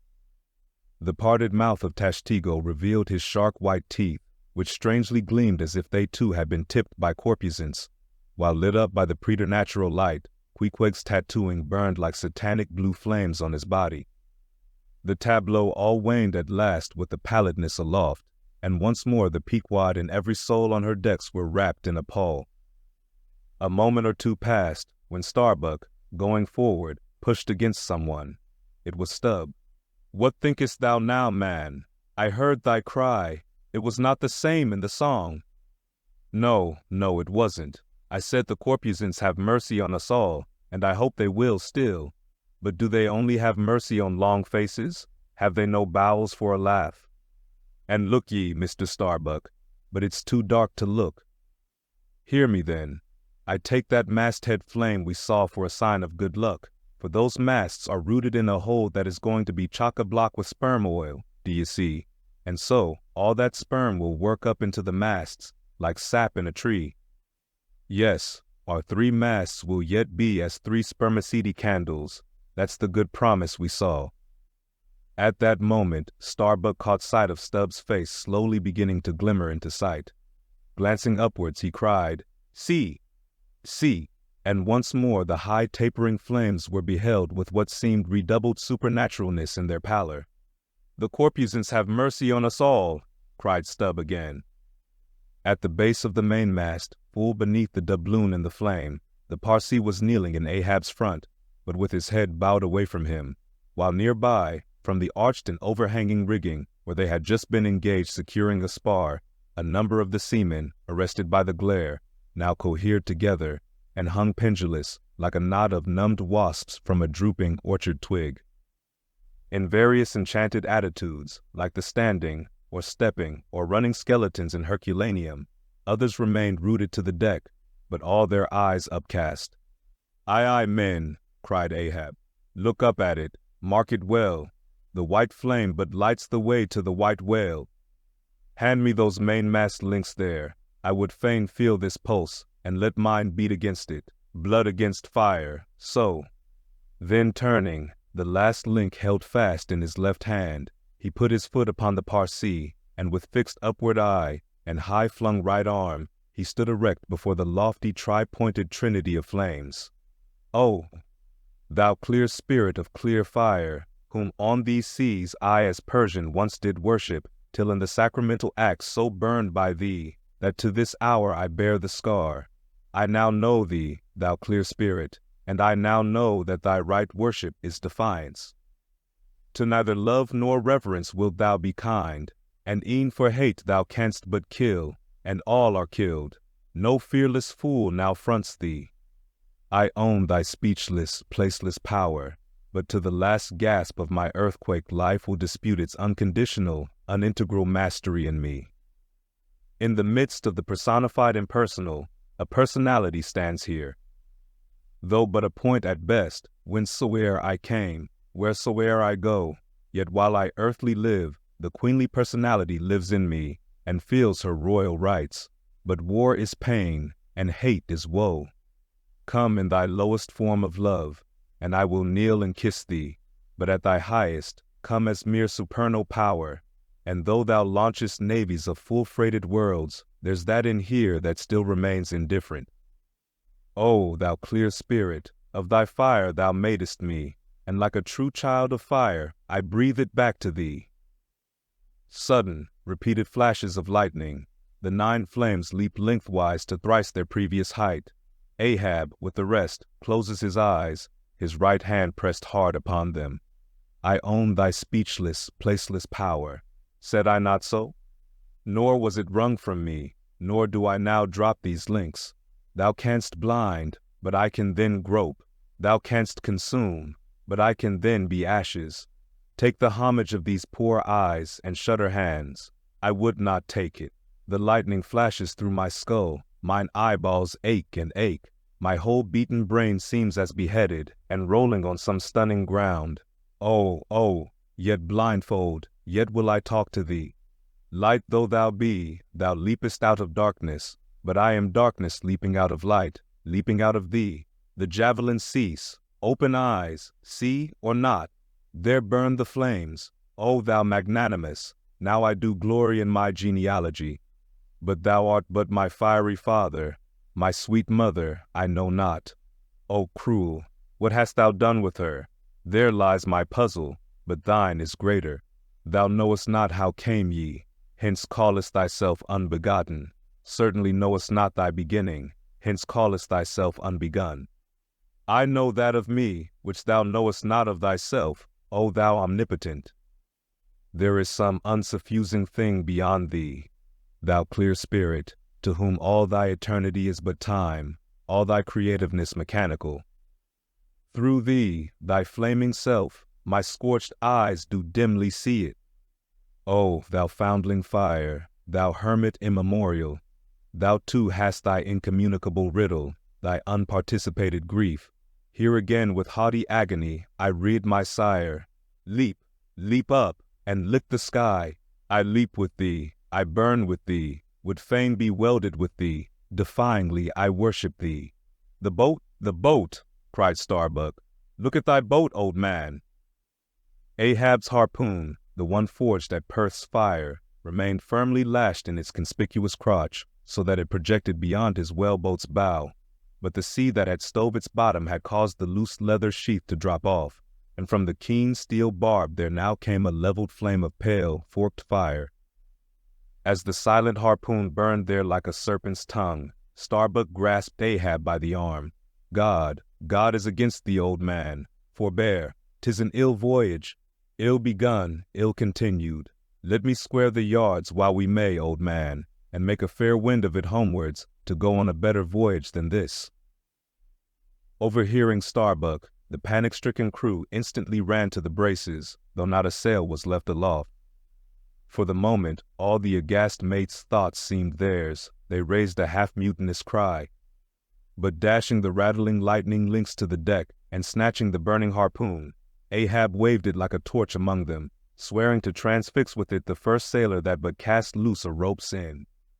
Petrified by his aspect, and still more shrinking from the fiery dart that he held. The men fell back in dismay, and Ahab again spoke. All your oaths to hunt the white whale are as binding as mine, and heart, soul, and body, lungs, and life, old Ahab is bound. And that ye may know to what tune this heart beats, look ye here, thus I blow out the last fear. And with one blast of his breath, he extinguished the flame. As in the hurricane that sweeps the plain, men fly the neighborhood of some lone, gigantic elm, whose very height and strength but render it so much the more unsafe, because so much the more a mark for thunderbolts, so at those last words of Ahab's, many of the mariners did run from him in a terror of dismay. Speed up your reading and enhance your memory with Moby Dick by your side. Choose the tactile joy of a physical book or the convenience of Kindle, and discover a deeper way to dive into this classic. Pairing the audiobook with the text takes your understanding and retention to the next level. Ready to transform your literary experience? Check the link in the description and pick the perfect format for you. With EchoTales Audiobooks, Moby Dick awaits. Dive deeper, read faster, remember more. Get your book now. Chapter 120. The deck towards the end of the first night watch. Ahab standing by the helm, Starbuck approaching him. We must send down the main topsail yard, sir. The band is working loose and the lee lift is half stranded. Shall I strike it, sir? Strike nothing, lash it. If I had skysail poles, I'd sway them up now. Sir, in God's name, sir. Well, the anchors are working, sir. Shall I get them inboard? Strike nothing and stir nothing, but lash everything. The wind rises, but it has not got up to my tablelands yet. Quick, and see to it, by masts and keels. He takes me for the hunchback skipper of some coasting smack. Send down my main topsail yard. Ho, glue-pots! Loftiest trucks were made for wildest winds, and this brain truck of mine now sails amid the cloud scud. Shall I strike that? Oh, none but cowards send down their brain trucks in tempest time. What a harouche aloft there! I would e'en take it for sublime, did I not know that the colic is a noisy malady. Oh, take medicine, take medicine. Speed up your reading and enhance your memory with Moby Dick by your side. Choose the tactile joy of a physical book or the convenience of Kindle, and discover a deeper way to dive into this classic. Pairing the audiobook with the text takes your understanding and retention to the next level. Ready to transform your literary experience? Check the link in the description and pick the perfect format for you. With EchoTales Audiobooks, Moby Dick awaits. Dive deeper, read faster, remember more. Get your book now. Chapter 121. Midnight, the forecastle bulwarks. Stub and Flask mounted on them, and passing additional lashings over the anchors there hanging. No, Stub, you may pound that knot there as much as you please, but you will never pound into me what you were just now saying. And how long ago is it since you said the very contrary? Didn't you once say that whatever ship Ahab sails in, that ship should pay something extra on its insurance policy, just as though it were loaded with powder barrels aft and boxes of lucifers forward? Stop now. Didn't you say so? Well, suppose I did. What then? I've part changed my flesh since that time. Why not my mind? Besides, supposing we are loaded with powder barrels aft and lucifers forward, how the devil could the lucifers get afire in this drenching spray here? Why, my little man, you have pretty red hair, but you couldn't get afire now. Shake yourself. Your Aquarius, or the water-bearer Flask, might fill pitchers at your coat collar. Don't you see, then, that for these extra risks, the marine insurance companies have extra guarantees? Here are hydrants, Flask. But hark again, and I'll answer ye the other thing. First, take your leg off from the crown of the anchor here, though, so I can pass the rope. Now listen. What's the mighty difference between holding a mast's lightning rod in the storm and standing close by a mast that hasn't got any lightning rod at all in the storm? Don't you see, you timber-head, that no harm can come to the holder of the rod unless the mast is first struck? What are you talking about, then? Not one ship in 100 carries rods, and Ahab, I, man, and all of us were in no more danger then, in my poor opinion, than all the crews in 10,000 ships now sailing the seas. Why, you king post, you, I suppose you would have every man in the world go about with a small lightning rod running up the corner of his hat like a militia officer's skewered feather and trailing behind like his sash. Why don't ye be sensible, Flask? It's easy to be sensible. Why don't ye then? Any man with half an eye can be sensible. I don't know that, Stubb. You sometimes find it rather hard. Yes, when a fellow's soaked through, it's hard to be sensible, that's a fact, and I am about drenched with this spray. Never mind, catch the turn there, and pass it. Seems to me we are lashing down these anchors now as if they were never going to be used again. Tying these 2 anchors here, Flask, seems like tying a man's hands behind him. And what big, generous hands they are, to be sure. These are your iron fists, hey? What a hold they have, too. I wonder, Flask, whether the world is anchored anywhere. If she is, she swings with an uncommon long cable, though. There, hammer that knot down, and we've done. So, next to touching land, lighting on deck is the most satisfactory. I say, just wring out my jacket skirts, will ye? Thank ye. They laugh at long togs so, Flask. But seems to me a long-tailed coat ought always to be worn in all storms afloat.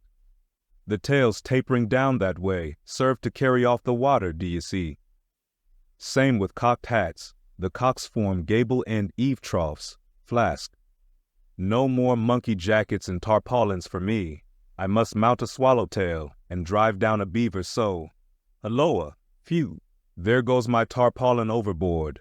Lord, Lord, that the winds that come from heaven should be so unmannerly.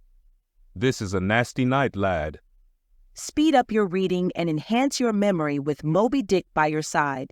Choose the tactile joy of a physical book or the convenience of Kindle and discover a deeper way to dive into this classic.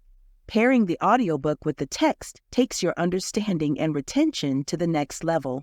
Ready to transform your literary experience? Check the link in the description and pick the perfect format for you. With EchoTales Audiobooks, Moby Dick awaits.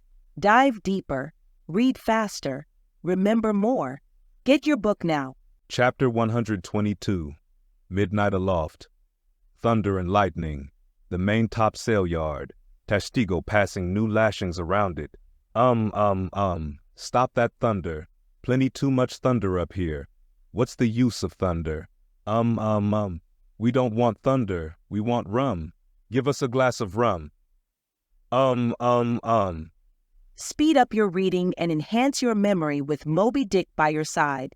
Choose the tactile joy of a physical book or the convenience of Kindle and discover a deeper way to dive into this classic. Pairing the audiobook with the text takes your understanding and retention to the next level.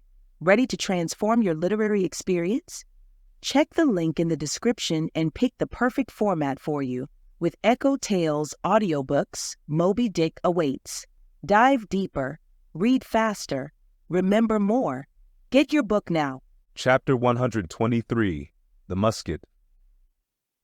During the most violent shocks of the typhoon, the man at the Pequod's jawbone tiller had several times been reelingly hurled to the deck by its spasmodic motions, even though preventer tackles had been attached to it, for they were slack, because some play to the tiller was indispensable. In a severe gale like this, while the ship is but a tossed shuttlecock to the blast, it is by no means uncommon to see the needles in the compasses, at intervals, go round and round. It was thus with the Pequods. At almost every shock the helmsman had not failed to notice the whirling velocity with which they revolved upon the cards. It is a sight that hardly anyone can behold without some sort of unwonted emotion. Some hours after midnight, the typhoon abated so much that through the strenuous exertions of Starbuck and Stubb, one engaged forward and the other aft, the shivered remnants of the jib and fore and main topsails were cut adrift from the spars and went eddying away to leeward, like the feathers of an albatross, which sometimes are cast to the winds when that storm-tossed bird is on the wing. The 3 corresponding new sails were now bent and reefed, and a storm trysail was set further aft, so that the ship soon went through the water with some precision again, and the course, for the present, east-southeast, which he was to steer, if practicable, was once more given to the helmsman. For during the violence of the gale, he had only steered according to its vicissitudes, But as he was now bringing the ship as near her course as possible, watching the compass meanwhile, lo, a good sign, the wind seemed coming round astern, aye, the foul breeze became fair. Instantly the yards were squared to the lively song of, "Ho, the fair wind! O ye ho, cheerly men!" the crew singing for joy, that so promising an event should so soon have falsified the evil portents preceding it. In compliance with the standing order of his commander to report immediately and at any one of the 24 hours any decided change in the affairs of the deck, Starbuck had no sooner trimmed the yards to the breeze, however reluctantly and gloomily, than he mechanically went below to apprise Captain Ahab of the circumstance. Ere knocking at his stateroom, he involuntarily paused before it a moment. The cabin lamp, taking long swings this way and that, was burning fitfully, and casting fitful shadows upon the old man's bolted door, a thin one, with fixed blinds inserted in place of upper panels. The isolated subterraneousness of the cabin made a certain humming silence to reign there, though it was hooped round by all the roar of the elements. The loaded muskets in the rack were shiningly revealed as they stood upright against the forward bulkhead.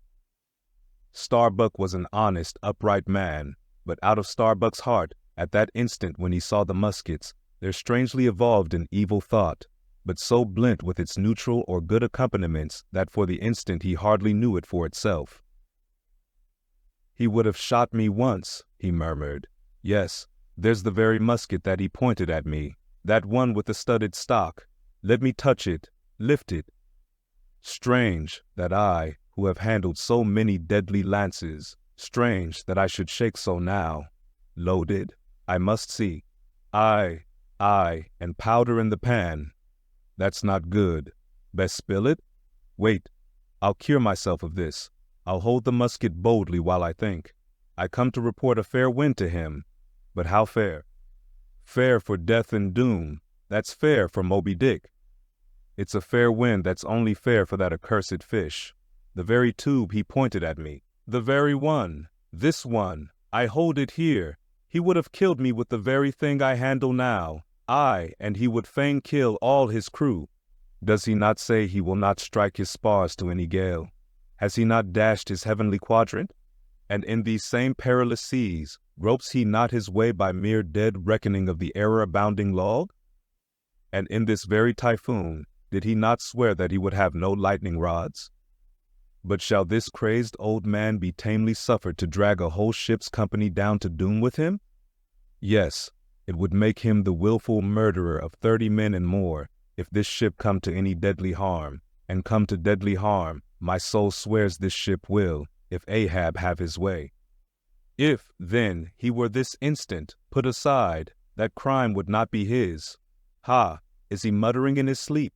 Yes, just there, in there, he's sleeping. Sleeping. Aye, but still alive, and soon awake again. I can't withstand thee then, old man.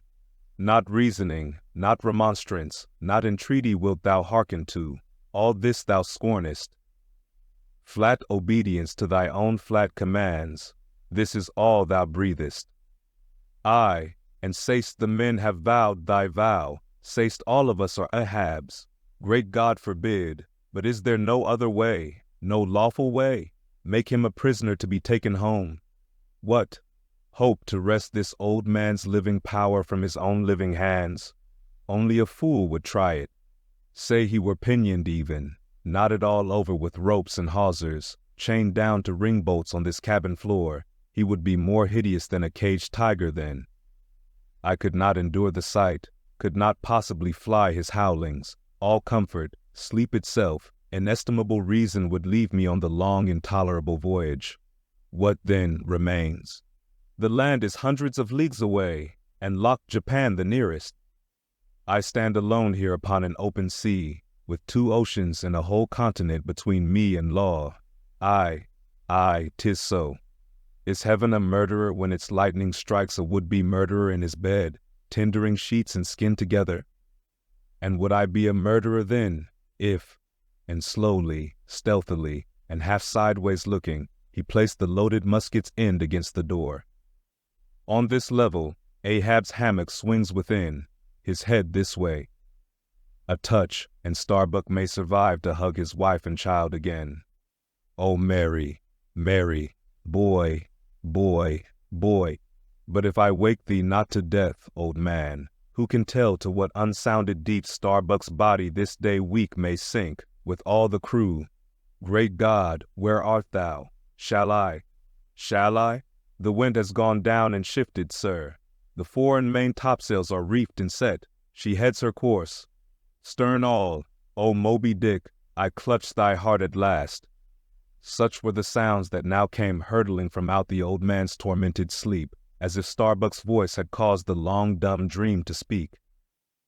The yet leveled musket shook like a drunkard's arm against the panel. Starbuck seemed wrestling with an angel, but turning from the door, he placed the death tube in its rack and left the place. He's too sound asleep, Mr. Stubb. Go thou down and wake him and tell him, I must see to the deck here. Thou knowst what to say. Speed up your reading and enhance your memory with Moby Dick by your side. Choose the tactile joy of a physical book or the convenience of Kindle and discover a deeper way to dive into this classic. Pairing the audiobook with the text takes your understanding and retention to the next level. Ready to transform your literary experience? Check the link in the description and pick the perfect format for you. With EchoTales Audiobooks, Moby Dick awaits. Dive deeper, read faster, remember more. Get your book now. Chapter 124, The Needle. Next morning, the not yet subsided sea rolled in long, slow billows of mighty bulk, and striving in the Pequod's gurgling track, pushed her on like giants' palms outspread. The strong, unstaggering breeze abounded so, that sky and air seemed vast outbellying sails. The whole world boomed before the wind. Muffled in the full morning light, the invisible sun was only known by the spread intensity of his place, where his bayonet rays moved on in stacks. Emblazonings, as of crowned Babylonian kings and queens, reigned over everything.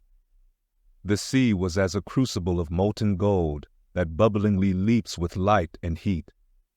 Long maintaining an enchanted silence, Ahab stood apart, and every time the tettering ship loweringly pitched down her bowsprit, he turned to eye the bright sun's rays produced ahead, and when she profoundly settled by the stern, he turned behind and saw the sun's rearward place, and how the same yellow rays were blending with his undeviating wake.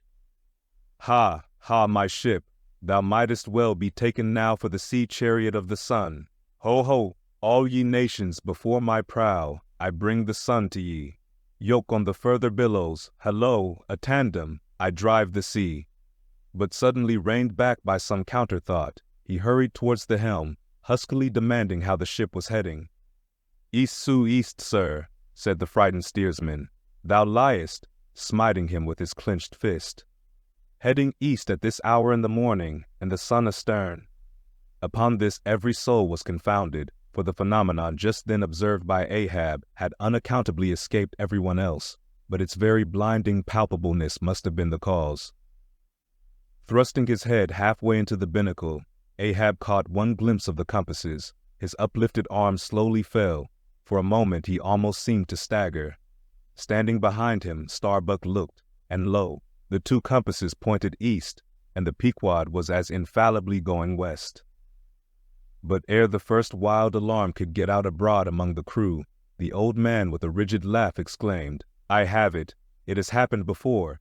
Mr. Starbuck, last night's thunder turned our compasses, that's all. Thou hast before now heard of such a thing, I take it. Aye, but never before has it happened to me, sir, said the pale mate gloomily. Here, it must needs be said that accidents like this have in more than one case occurred to ships in violent storms. The magnetic energy, as developed in the mariner's needle, is, as all know, essentially one with the electricity beheld in heaven. Hence it is not to be much marveled at that such things should be. Instances where the lightning has actually struck the vessel so as to smite down some of the spars and rigging, the effect upon the needle has at times been still more fatal, all its lodestone virtue being annihilated, so that the before magnetic steel was of no more use than an old wife's knitting needle. But in either case, the needle never again, of itself, recovers the original virtue thus marred or lost, and if the binnacle compasses be affected, the same fate reaches all the others that may be in the ship, even were the lowermost one inserted into the kelson. Deliberately standing before the binnacle and eyeing the transpointed compasses, the old man, with the sharp of his extended hand, now took the precise bearing of the sun, and satisfied that the needles were exactly inverted, shouted out his orders for the ship's course to be changed accordingly. The yards were hard up, and once more the Pequod thrust her undaunted bows into the opposing wind, for the supposed fair one had only been juggling her. Meanwhile, whatever were his own secret thoughts, Starbuck said nothing, but quietly he issued all requisite orders, while Stubborn Flask, who in some small degree seemed then to be sharing his feelings, likewise unmurmuringly acquiesced. As for the men, though some of them lowly rumbled, their fear of Ahab was greater than their fear of fate. But as ever before, the pagan harpooneers remained almost wholly unimpressed, or if impressed, it was only with a certain magnetism shot into their congenial hearts from inflexible Ahab's. For a space the old man walked the deck in rolling reveries. But chancing to slip with his ivory heel, he saw the crushed copper sight tubes of the quadrant he had the day before dashed to the deck. Thou poor, proud heaven-gazer and sun's pilot, yesterday I wrecked thee, and today the compasses would fain have wrecked me. So, but Ahab is lord over the level lodestone yet.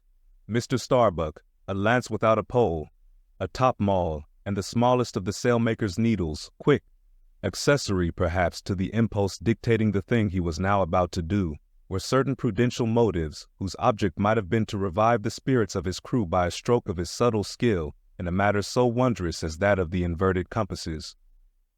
Besides, the old man well knew that to steer by transpointed needles, though clumsily practicable, was not a thing to be passed over by superstitious sailors without some shudderings and evil portents. "Men," said he, steadily turning upon the crew, as the mate handed him the things he had demanded, "my men, the thunder turned old Ahab's needles, but out of this bit of steel Ahab can make one of his own, that will point as true as any." Abashed glances of servile wonder were exchanged by the sailors as this was said, and with fascinated eyes they awaited whatever magic might follow. But Starbuck looked away. With a blow from the top-maul, Ahab knocked off the steel head of the lance, and then handing to the mate the long iron rod remaining, bade him hold it upright without its touching the deck. Then, with the maul, after repeatedly smiting the upper end of this iron rod, he placed the blunted needle endwise on the top of it, and less strongly hammered that, several times, the mate still holding the rod as before. Then going through some small strange motions with it, whether indispensable to the magnetizing of the steel, or merely intended to augment the awe of the crew, is uncertain, he called for linen thread, and moving to the binnacle, slipped out the two reversed needles there, and horizontally suspended the sail needle by its middle, over one of the compass cards. At first, the steel went round and round, quivering and vibrating at either end, but at last it settled to its place, when Ahab, who had been intently watching for this result, stepped frankly back from the binnacle, and pointing his stretched arm towards it, exclaimed, "Look ye, for yourselves, if Ahab be not lord of the level lodestone. The sun is east, and that compass swears it." One after another they peered in, for nothing but their own eyes could persuade such ignorance as theirs, and one after another they slunk away. In his fiery eyes of scorn and triumph, you then saw Ahab in all his fatal pride. Speed up your reading and enhance your memory with Moby Dick by your side. Choose the tactile joy of a physical book or the convenience of Kindle and discover a deeper way to dive into this classic. Pairing the audiobook with the text takes your understanding and retention to the next level. Ready to transform your literary experience? Check the link in the description and pick the perfect format for you. With EchoTales Audiobooks, Moby Dick awaits. Dive deeper, read faster, remember more. Get your book now. Chapter 125, The Log and Line. While now the fated Pequod had been so long afloat this voyage, the log and line had but very seldom been in use. Owing to a confident reliance upon other means of determining the vessel's place, some merchantmen, and many whalemen, especially when cruising, wholly neglect to heave the log, though at the same time, and frequently more for form's sake than anything else, regularly putting down upon the customary slate the course steered by the ship, as well as the presumed average rate of progression every hour. It had been thus with the Pequod. The wooden reel and angular log attached hung, long untouched, just beneath the railing of the after bulwarks. Rains and spray had damped it, sun and wind had warped it, all the elements had combined to rot a thing that hung so idly. But heedless of all this, his mood seized Ahab as he happened to glance upon the reel, not many hours after the magnet scene, and he remembered how his quadrant was no more, and recalled his frantic oath about the level log and line. The ship was sailing plungingly. Astern the billows rolled in riots. Forward there, heaved the log. 2 seamen came, the golden-hued Tahitian and the grisly Manxman. "Take the reel, one of ye, I'll heave." They went towards the extreme stern on the ship's lee side, where the deck, with the oblique energy of the wind, was now almost dipping into the creamy, sidelong rushing sea. The Manxman took the reel, and holding it high up by the projecting handle ends of the spindle, round which the spool of line revolved, so stood with the angular log hanging downwards, till Ahab advanced to him. Ahab stood before him, and was lightly unwinding some 30 or 40 turns to form a preliminary hand-coil to toss overboard, when the old Manxman, who was intently eyeing both him and the line, made bold to speak. "Sir, I mistrust it. This line looks far gone. Long heat and wet have spoiled it. 'Twill hold, old gentleman. Long heat and wet, have they spoiled thee? Thou seemst to hold, or, truer perhaps, life holds thee, not thou it. I hold the spool, sir. But just as my captain says, with these gray hairs of mine 'tis not worth while disputing, specially with a superior who'll ne'er confess." "What's that? There now's a patched professor in Queen Nature's granite-founded college, but methinks he's too subservient. Where wert thou born?" "In the little rocky Isle of Man, sir." "Excellent. Thou'st hit the world by that." "I know not, sir, but I was born there." "In the Isle of Man, hey?" "Well, the other way, it's good. Here's a man from man, a man born in once independent man, and now unmanned of man, which is sucked in, by what? Up with the reel. The dead, blind wall butts all inquiring heads at last. Up with it. So. The log was heaved. The loose coils rapidly straightened out in a long dragging line astern, and then, instantly, the reel began to whirl.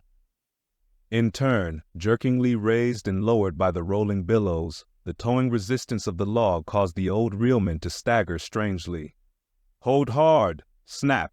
The overstrained line sagged down in one long festoon. The tugging log was gone. I crush the quadrant. The thunder turns the needles, and now the mad sea parts the log line. But Ahab can mend all. Haul in here, Tahitian. Reel up, Manxman. And look ye, let the carpenter make another log, and mend thou the line. See to it. There he goes now. To him nothing's happened, but to me, the skewer seems loosening out of the middle of the world. Haul in, Tahitian. These lines run whole and whirling out. Come in broken and dragging slow. Ha, Pip, come to help, eh, Pip? Pip, whom call ye Pip? Pip jumped from the whaleboat. Pip's missing. Let's see now if ye haven't fished him up here, fisherman. It drags hard. I guess he's holding on. Jerk him, Tahiti. Jerk him off. We haul in no cowards here. Ho, there's his arm just breaking water. A hatchet, a hatchet. Cut it off. We haul in no cowards here. Captain Ahab, sir, here's Pip, trying to get on board again. Peace, thou crazy loon, cried the Manxman, seizing him by the arm. Away from the quarterdeck. The greater idiot ever scolds the lesser, muttered Ahab, advancing. Hands off from that holiness. Where sayest thou Pip was, boy? Astern there, sir, astern. Low, low. And who art thou, boy? I see not my reflection in the vacant pupils of thy eyes. O God, that man should be a thing for immortal souls to sieve through. Who art thou, boy? Bellboy, sir, ship's crier. Ding dong ding. Pip, Pip, Pip.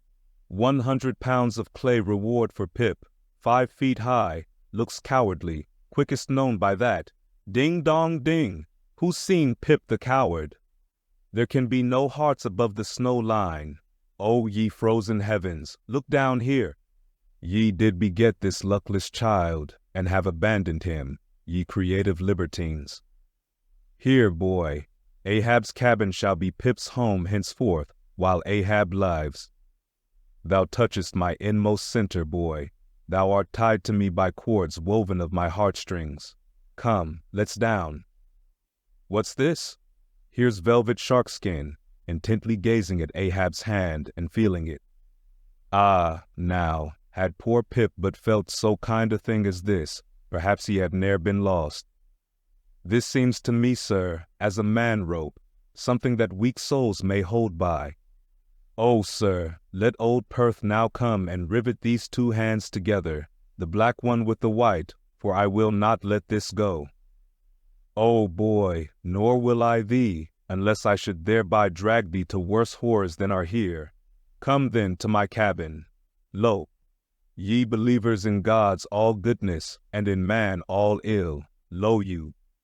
See the omniscient gods oblivious of suffering man, and man, though idiotic, and knowing not what he does, yet full of the sweet things of love and gratitude. Come, I feel prouder leading thee by thy black hand than though I grasped an emperor's. There go two daft ones now, muttered the old Manxman. One daft with strength, the other daft with weakness. But here's the end of the rotten line, all dripping too. Mended, eh? I think we had best have a new line altogether. I'll see Mr. Stubb about it. Speed up your reading and enhance your memory with Moby Dick by your side. Choose the tactile joy of a physical book or the convenience of Kindle and discover a deeper way to dive into this classic. Pairing the audiobook with the text takes your understanding and retention to the next level. Ready to transform your literary experience? Check the link in the description and pick the perfect format for you. With EchoTales Audiobooks, Moby Dick awaits. Dive deeper, read faster, remember more. Get your book now. Chapter 126, The Life Buoy. Steering now southeastward by Ahab's leveled steel, and her progress solely determined by Ahab's level log and line, the Pequod held on her path towards the equator. Making so long a passage through such unfrequented waters, descrying no ships, and ere long, sideways impelled by unvarying trade winds, over waves monotonously mild, all these seemed the strange calm things preluding some riotous and desperate scene. At last, when the ship drew near to the outskirts, as it were, of the equatorial fishing ground, and in the deep darkness that goes before the dawn, was sailing by a cluster of rocky islets, the watch, then headed by Flask, was startled by a cry so plaintively wild and unearthly, like half-articulated wailings of the ghosts of all Herod's murdered innocents, that one and all they started from their reveries, and for the space of some moments stood, or sat, or leaned all transfixedly listening, like the carved Roman slave, while that wild cry remained within hearing. The Christian or civilized part of the crew said it was mermaids, and shuddered, but the pagan harpooneers remained unappalled. Yet the gray Manxman, the oldest mariner of all, declared that the wild thrilling sounds that were heard were the voices of newly drowned men in the sea. Below in his hammock, Ahab did not hear of this till gray dawn, when he came to the deck. It was then recounted to him by Flask, not unaccompanied with hinted dark meanings. He hollowly laughed, and thus explained the wonder. Those rocky islands the ship had passed were the resort of great numbers of seals, and some young seals that had lost their dams, or some dams that had lost their cubs, must have risen nigh the ship and kept company with her, crying and sobbing with their human sort of wail. But this only the more affected some of them, because most mariners cherish a very superstitious feeling about seals, arising not only from their peculiar tones when in distress, but also from the human look of their round heads and semi-intelligent faces, seen peeringly uprising from the water alongside. In the sea, under certain circumstances, seals have more than once been mistaken for men. But the bodings of the crew were destined to receive a most plausible confirmation in the fate of one of their number that morning. At sunrise this man went from his hammock to his masthead at the fore, and whether it was that he was not yet half waked from his sleep, for sailors sometimes go aloft in a transition state. Whether it was thus with the man, there is now no telling. But, be that as it may, he had not been long at his perch when a cry was heard, a cry and a rushing, and looking up, they saw a falling phantom in the air, and looking down, a little tossed heap of white bubbles in the blue of the sea. The life buoy, a long slender cask, was dropped from the stern, where it always hung obedient to a cunning spring, but no hand rose to seize it, and the sun having long beat upon this cask, it had shrunken, so that it slowly filled, and that parched wood also filled at its every pore, and the studded iron-bound cask followed the sailor to the bottom, as if to yield him his pillow, though in sooth but a hard one. And thus the first man of the Pequod that mounted the mast to look out for the white whale, on the white whale's own peculiar ground, that man was swallowed up in the deep. But few, perhaps, thought of that at the time. Indeed, in some sort, they were not grieved at this event, at least as a portent, for they regarded it not as a foreshadowing of evil in the future, but as the fulfillment of an evil already presaged. They declared that now they knew the reason of those wild shrieks they had heard the night before, but again the old Manxman said nay. The lost life buoy was now to be replaced. Starbuck was directed to see to it, but as no cask of sufficient lightness could be found, and as in the feverish eagerness of what seemed the approaching crisis of the voyage, all hands were impatient of any toil but what was directly connected with its final end, whatever that might prove to be. Therefore, they were going to leave the ship's stern unprovided with a buoy, when by certain strange signs and innuendos, Queequeg hinted a hint concerning his coffin. "A life buoy of a coffin," cried Starbuck, starting. "Rather queer that, I should say," said Stubb. "It will make a good enough one," said Flask. "The carpenter here can arrange it easily." "Bring it up. There's nothing else for it," said Starbuck, after a melancholy pause. "Rig it, carpenter. Do not look at me so. The coffin, I mean. Dost thou hear me? Rig it. And shall I nail down the lid, sir?" moving his hand as with a hammer. "Aye. And shall I caulk the seams, sir?" moving his hand as with a caulking iron. "Aye. And shall I then pay over the same with pitch, sir?" moving his hand as with a pitch-pot. "Away! What possesses thee to this? Make a life buoy of the coffin, and no more. Mr. Stubb, Mr. Flask, come forward with me." He goes off in a huff. The whole he can endure, at the parts he balks. Now I don't like this. I make a leg for Captain Ahab, and he wears it like a gentleman, but I make a bandbox for Queequeg, and he won't put his head into it. Are all my pains to go for nothing with that coffin? And now I'm ordered to make a life buoy of it. It's like turning an old coat, going to bring the flesh on the other side now. I don't like this cobbling sort of business. I don't like it at all. It's undignified. It's not my place. Let tinkers' brats do tinkerings. We are their betters. I like to take in hand none but clean, virgin, fair and square mathematical jobs, something that regularly begins at the beginning, and is at the middle when midway, and comes to an end at the conclusion. Not a cobbler's job. That's at an end in the middle, and at the beginning at the end. It's the old woman's tricks to be giving cobbling jobs. Lord, what an affection all old women have for tinkers. I know an old woman of 65 who ran away with a bald-headed young tinker once. And that's the reason I never would work for lonely widow old women ashore, when I kept my job shop in the vineyard. They might have taken it into their lonely old heads to run off with me. But hey-ho, there are no caps at sea but snow caps. Let me see. Nail down the lid, caulk the seams, pay over the same with pitch, batten them down tight, and hang it with a snap spring over the ship's stern. Were ever such things done before with a coffin? Some superstitious old carpenters now would be tied up in the rigging ere they would do the job. But I'm made of knotty rustic hemlock. I don't budge, cruppered with a coffin, sailing about with a graveyard tray. But never mind. We workers in woods make bridal bedsteads and card tables, as well as coffins and hearses. We work by the month, or by the job, or by the profit, not for us to ask the why and wherefore of our work, unless it be too confounded cobbling, and then we stash it if we can. Hem, I'll do the job, now, tenderly. I'll have me, let's see, How many in the ship's company, all told? But I've forgotten. Anyway, I'll have me 30 separate, Turk's-headed lifelines, each 3 feet long, hanging all round to the coffin. Then, if the hull go down, there'll be 30 lively fellows all fighting for one coffin, a sight not seen very often beneath the sun. Come hammer, caulking iron, pitch pot, and marling spike. Let's to it. Speed up your reading and enhance your memory with Moby Dick by your side. Choose the tactile joy of a physical book or the convenience of Kindle and discover a deeper way to dive into this classic. Pairing the audiobook with the text takes your understanding and retention to the next level. Ready to transform your literary experience? Check the link in the description and pick the perfect format for you. With EchoTales Audiobooks, Moby Dick awaits. Dive deeper, read faster, remember more. Get your book now. Chapter 127. The Deck.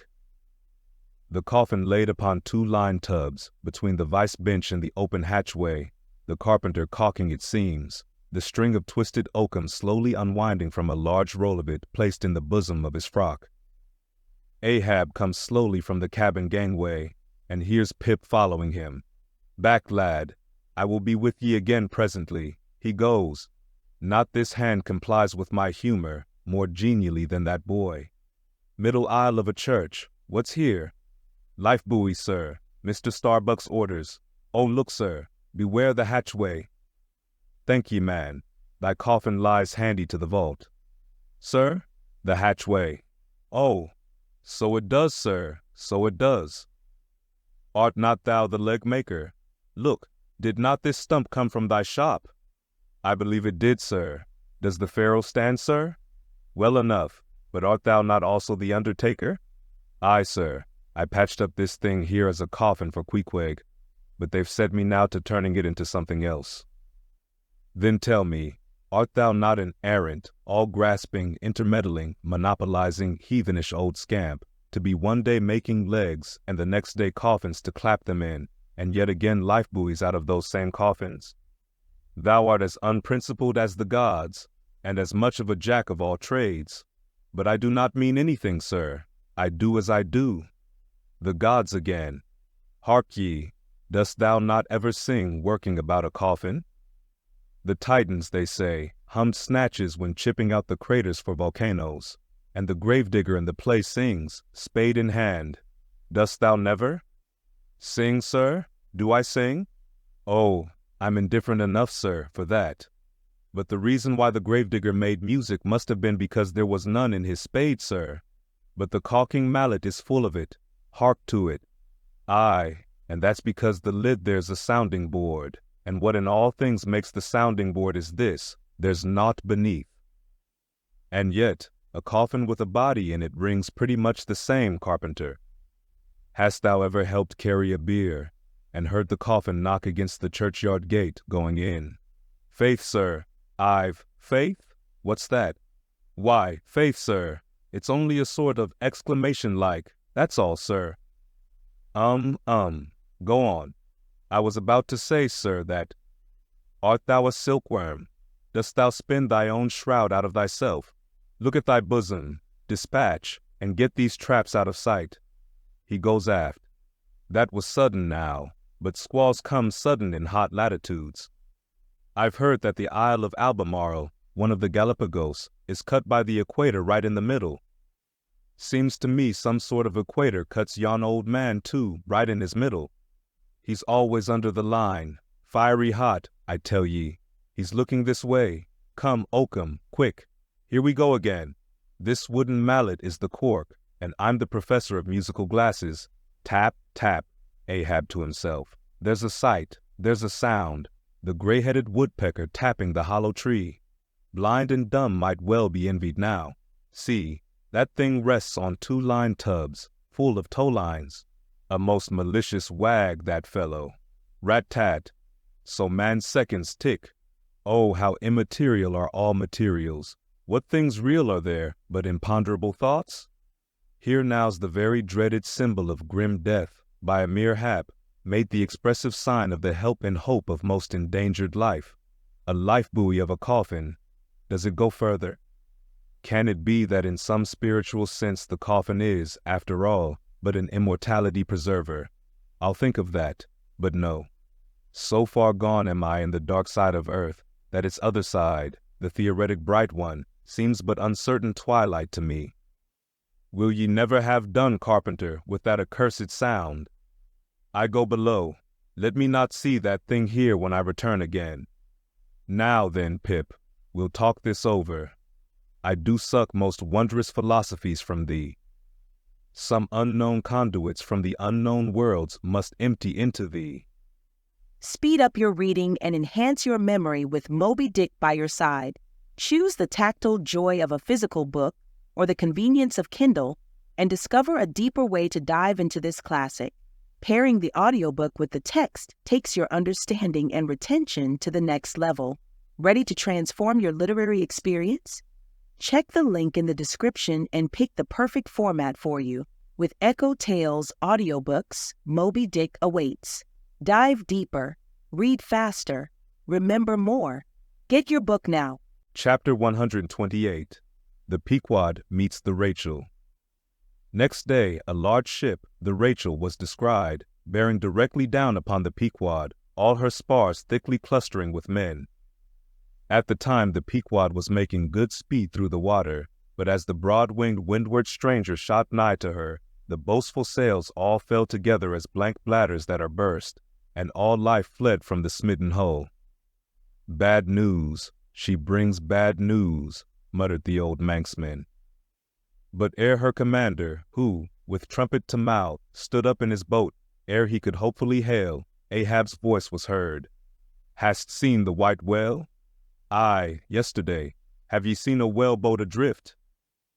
Throttling his joy, Ahab negatively answered this unexpected question, and would then have fain boarded the stranger, when the stranger captain himself, having stopped his vessel's way, was seen descending her side.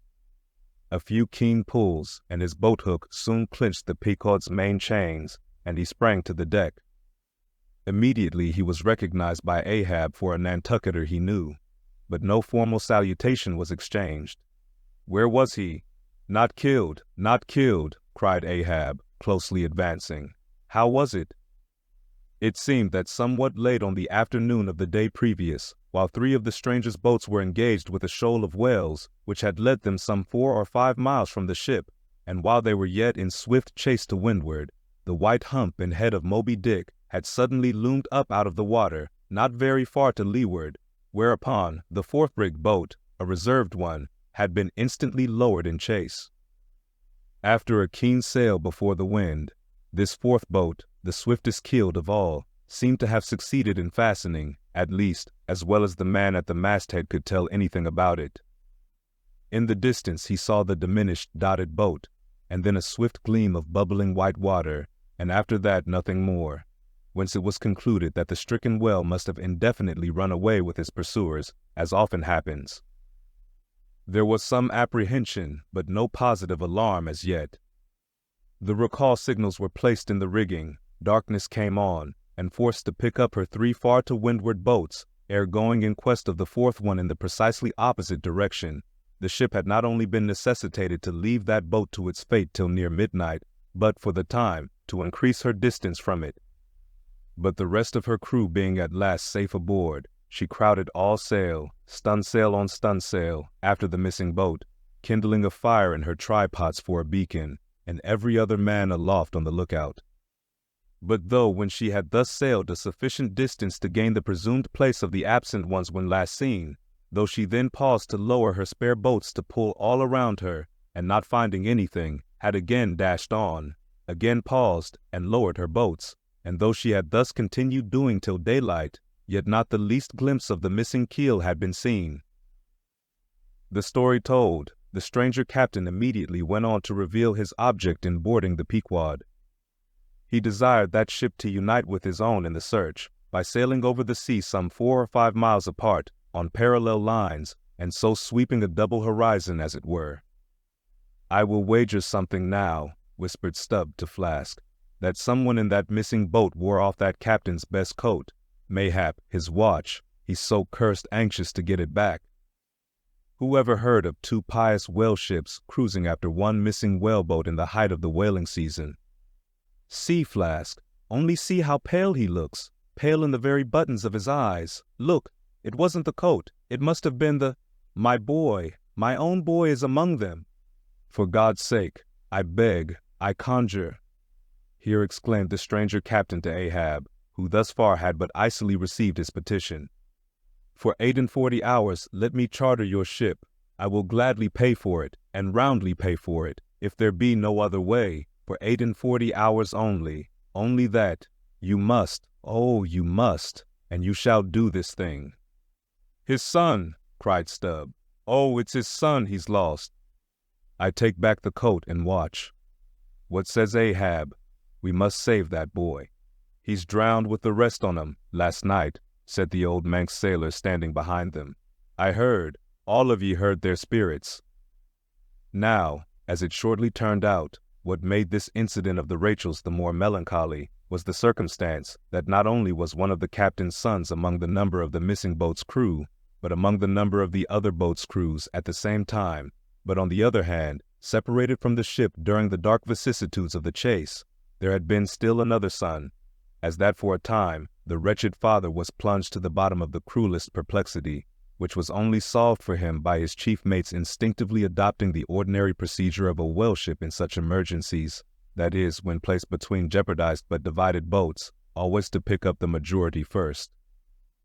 But the captain, for some unknown constitutional reason, had refrained from mentioning all this, and not till forced to it by Ahab's iciness did he allude to his one yet missing boy, a little lad, but 12 years old, whose father, with the earnest but unmisgiving hardihood of a Nantucketer's paternal love, had thus early sought to initiate him in the perils and wonders of a vocation almost immemorially the destiny of all his race. Nor does it unfrequently occur that Nantucket captains will send a son of such tender age away from them for a protracted 3 or 4 years' voyage in some other ship than their own, so that their first knowledge of a whaleman's career shall be uninnervated by any chance display of a father's natural but untimely partiality or undue apprehensiveness and concern. Meantime, now the stranger was still beseeching his poor boon of Ahab, and Ahab still stood like an anvil, receiving every shock, but without the least quivering of his own. I will not go, said the stranger, till you say aye to me. Do to me as you would have me do to you in the like case. For you too have a boy, Captain Ahab, though but a child, and nestling safely at home now, a child of your old age too. Yes, yes, you relent. I see it. Run, run, men, now, and stand by to square in the yards. Avast, cried Ahab, touch not a rope yarn. Then in a voice that prolongingly molded every word, Captain Gardner, I will not do it. Even now I lose time. Goodbye, goodbye. God bless ye, man, and may I forgive myself, but I must go. Mr. Starbuck, look at the binnacle watch, and in 3 minutes from this present instant warn off all strangers, then brace forward again, and let the ship sail as before. Hurriedly turning, with averted face, he descended into his cabin, leaving the strange captain transfixed at this unconditional and utter rejection of his so earnest suit. But starting from his enchantment, Gardner silently hurried to the side, more fell than stepped into his boat, and returned to his ship. Soon the two ships diverged their wakes, and long as the strange vessel was in view, she was seen to yaw hither and thither at every dark spot, however small, on the sea. This way and that her yards were swung round, starboard and larboard she continued to tack, now she beat against the head sea, and again it pushed her before it, while all the while her masts and yards were thickly clustered with men, as 3 tall cherry trees, when the boys are cherrying among the boughs. But by her still halting course and winding, woeful way, you plainly saw that this ship that so wept with spray still remained without comfort. She was Rachel, weeping for her children, because they were not. Speed up your reading and enhance your memory with Moby Dick by your side. Choose the tactile joy of a physical book or the convenience of Kindle and discover a deeper way to dive into this classic. Pairing the audiobook with the text takes your understanding and retention to the next level. Ready to transform your literary experience? Check the link in the description and pick the perfect format for you. With EchoTales Audiobooks, Moby Dick awaits. Dive deeper, read faster, remember more. Get your book now. Chapter 129, The Cabin. Ahab moving to go on deck. Pip catches him by the hand to follow. Lad, lad, I tell thee thou must not follow Ahab now. The hour is coming when Ahab would not scare thee from him, yet would not have thee by him. There is that in thee, poor lad, which I feel too curing to my malady. Like cures like, and for this hunt, my malady becomes my most desired health. Do thou abide below here, where they shall serve thee, as if thou wert the captain. Aye, lad, thou shalt sit here in my own screwed chair, another screw to it thou must be. No, no, no, ye have not a whole body, sir. Do ye but use poor me for your one lost leg, only tread upon me, sir. I ask no more, so I remain a part of ye. Oh, spite of million villains, this makes me a bigot in the fadeless fidelity of man, and a black, and crazy. But methinks like cures like applies to him too, he grows so sane again. They tell me, sir, that Stubb did once desert poor little Pip, whose drowned bones now show white for all the blackness of his living skin. But I will never desert ye, sir, as Stubb did him. Sir, I must go with ye. If thou speakest thus to me much more, Ahab's purpose kills up in him. I tell thee no, it cannot be. O good master, master, master, weep so, and I will murder thee. Have a care, for Ahab too is mad. Listen, and thou wilt often hear my ivory foot upon the deck, and still know that I am there. And now I quit thee. Thy hand, met. True art thou, lad, as the circumference to its center. So, God forever bless thee, and if it come to that, God forever save thee, let what will befall. Ahab goes. Pip steps one step forward. Here he this instant stood. I stand in his air, but I'm alone. Now were even poor Pip here I could endure it, but he's missing. Pip, Pip, ding dong ding, who's seen Pip? He must be up here. Let's try the door. What? Neither lock, nor bolt, nor bar, and yet there's no opening it. It must be the spell. He told me to stay here. Aye, and told me this screwed chair was mine. Here, then, I'll seat me, against the transom, in the ship's full middle, all her keel and her 3 masts before me. Here, our old sailors say, in their black 74s, great admirals sometimes sit at table, and lord it over rows of captains and lieutenants. Ha, what's this? Epaulets, epaulets, the epaulets all come crowding. Pass round the decanters, glad to see ye. Fill up, messieurs. What an odd feeling now, when a black boy's host to white men with gold lace upon their coats. Messieurs, have ye seen one Pip? A little Negro lad, 5 feet high, hangdog look, and cowardly. Jumped from a whaleboat once. Seen him? No. Well then, fill up again, captains, and let's drink shame upon all cowards. I name no names. Shame upon them. Put 1 foot upon the table. Shame upon all cowards. Hist! Above there, I hear ivory. Oh, master, master, I am indeed downhearted when you walk over me. But here I'll stay, though this stern strikes rocks, and they bulge through, and oysters come to join me. Speed up your reading and enhance your memory with Moby Dick by your side. Choose the tactile joy of a physical book or the convenience of Kindle, and discover a deeper way to dive into this classic. Pairing the audiobook with the text takes your understanding and retention to the next level. Ready to transform your literary experience?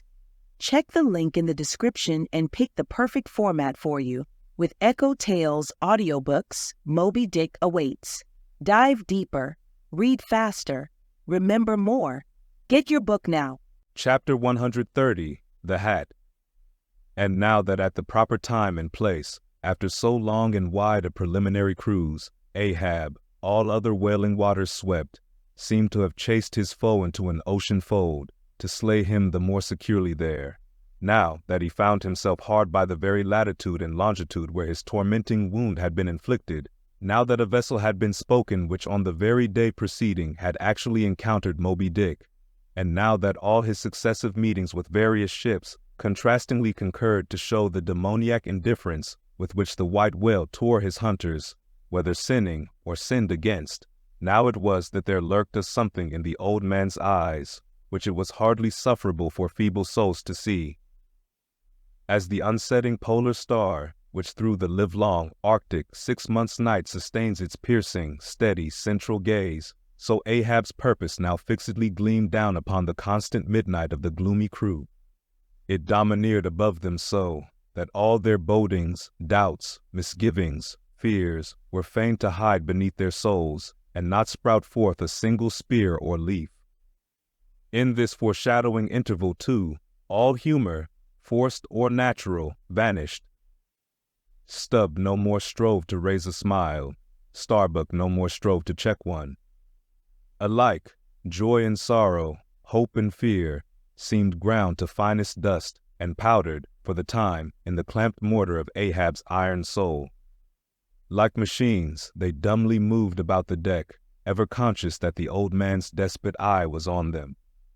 But did you deeply scan him in his more secret confidential hours, when he thought no glance but one was on him, then you would have seen that even as Ahab's eyes so awed the crew's, the inscrutable Parsee's glance awed his, or somehow, at least, in some wild way, at times affected it.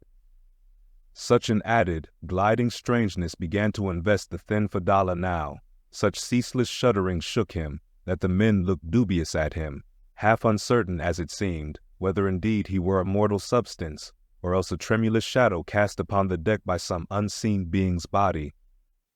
And that shadow was always hovering there. For not by night even had Fadala ever certainly been known to slumber or go below. He would stand still for hours, but never sat or leaned. His wan but wondrous eyes did plainly say, "We two watchmen never rest."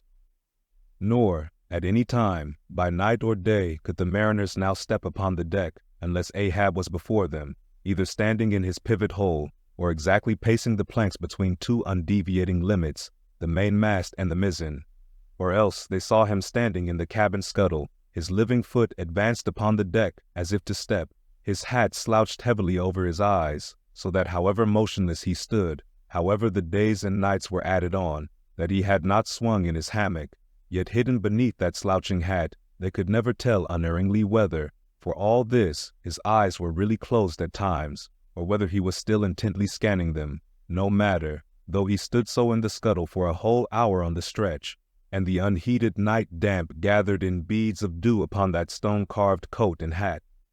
The clothes that the night had wet, the next day's sunshine dried upon him, and so, day after day, and night after night, he went no more beneath the planks. Whatever he wanted from the cabin, that thing he sent for. He ate in the same open air, that is, his two only meals, breakfast and dinner. Supper he never touched, nor reaped his beard, which darkly grew all gnarled, as unearthed roots of trees blown over, which still grow idly on at naked base, though perished in the upper verdure. But though his whole life was now become one watch on deck, and though the Parsee's mystic watch was without intermission as his own, yet these two never seemed to speak, one man to the other, unless at long intervals some passing unmomentous matter made it necessary. Though such a potent spell seemed secretly to join the twain, openly, and to the awestruck crew, they seemed pole-like asunder. If by day they chanced to speak one word, by night, dumb men were both, so far as concerned the slightest verbal interchange. At times, for longest hours, without a single hail, they stood far parted in the starlight, Ahab in his scuttle, the Parsee by the mainmast, but still fixedly gazing upon each other, as if in the Parsee Ahab saw his forthrown shadow, in Ahab, the Parsee, his abandoned substance. And yet, somehow, did Ahab, in his own proper self, as daily, hourly, and every instant commandingly revealed to his subordinates, Ahab seemed an independent lord, the Parsee but his slave. Still again both seemed yoked together, and an unseen tyrant driving them, the lean shade siding the solid rib. For be this Parsee what he may, all rib and keel was solid Ahab. At the first faintest glimmering of the dawn, his iron voice was heard from aft, "Man the mastheads!" And all through the day, till after sunset and after twilight, the same voice every hour, at the striking of the helmsman's bell, was heard, "What do you see? Sharp! Sharp!" But when 3 or 4 days had slided by, after meeting the children seeking Rachel, and no spout had yet been seen, the monomaniac old man seemed distrustful of his crew's fidelity, at least of nearly all except the pagan harpooneers. He seemed to doubt even whether Stubb and Flask might not willingly overlook the sight he sought. But if these suspicions were really his, he sagaciously refrained from verbally expressing them, however his actions might seem to hint them. "I will have the first sight of the whale myself," he said. "I, Ahab, must have the doubloon." And with his own hands he rigged a nest of basketed bowlines, and sending a hand aloft with a single sheaved block to secure to the main masthead, he received the 2 ends of the downward reeved rope, and attaching one to his basket prepared a pin for the other end, in order to fasten it at the rail. This done, with that end yet in his hand and standing beside the pin, he looked round upon his crew, sweeping from one to the other, pausing his glance long upon Dagu, Queequeg, Tashtigo, but shunning Fadala, and then settling his firm relying eye upon the chief mate, said, "Take the rope, sir. I give it into thy hands, Starbuck." Then, arranging his person in the basket, he gave the word for them to hoist him to his perch, Starbuck being the one who secured the rope at last, and afterwards stood near it. And thus, with one hand clinging round the royal mast, Ahab gazed abroad upon the sea for miles and miles, ahead, astern, this side and that, within the wide expanded circle commanded at so great a height. When in working with his hands at some lofty, almost isolated place in the rigging, which chances to afford no foothold, the sailor at sea is hoisted up to that spot, and sustained there by the rope. Under these circumstances, its fastened end on deck is always given in strict charge to some one man who has the special watch of it. Because in such a wilderness of running rigging, whose various different relations aloft cannot always be infallibly discerned by what is seen of them at the deck, and when the deck ends of these ropes are being every few minutes cast down from the fastenings, it would be but a natural fatality if, unprovided with a constant watchman, the hoisted sailor should by some carelessness of the crew be cast adrift and fall all swooping to the sea. So Ahab's proceedings in this matter were not unusual. The only strange thing about them seemed to be that Starbuck, almost the one only man who had ever ventured to oppose him with anything in the slightest degree approaching to decision, one of those two whose faithfulness on the lookout he had seemed to doubt somewhat. It was strange that this was the very man he should select for his watchman, freely giving his whole life into such an otherwise distrusted person's hands. Now, the first time Ahab was perched aloft, ere he had been there 10 minutes, one of those red-billed savage sea-hawks which so often fly incommodiously close round the manned mastheads of whalemen in these latitudes, one of these birds came wheeling and screaming round his head in a maze of untrackably swift circlings. Then it darted 1,000 feet straight up into the air, then spiralized downwards, and went eddying again round his head. But with his gaze fixed upon the dim and distant horizon, Ahab seemed not to mark this wild bird, nor, indeed, would anyone else have marked it much, it being no uncommon circumstance, only now almost the least heedful eye seemed to see some sort of cunning meaning in almost every sight. Your hat, sir!" suddenly cried the Sicilian seaman, who being posted at the mizzen masthead, stood directly behind Ahab, though somewhat lower than his level, and with a deep gulf of air dividing them. But already the sable wing was before the old man's eyes, the long hooked bill at his head. With a scream, the black hawk darted away with his prize. An eagle flew thrice round Tarquin's head, removing his cap to replace it, and thereupon Tanaquil, his wife, declared that Tarquin would be king of Rome. But only by the replacing of the cap was that omen accounted good. Ahab's hat was never restored. The wild hawk flew on and on with it, far in advance of the prow, and at last disappeared, while from the point of that disappearance a minute black spot was dimly discerned, falling from that vast height into the sea. Speed up your reading and enhance your memory with Moby Dick by your side.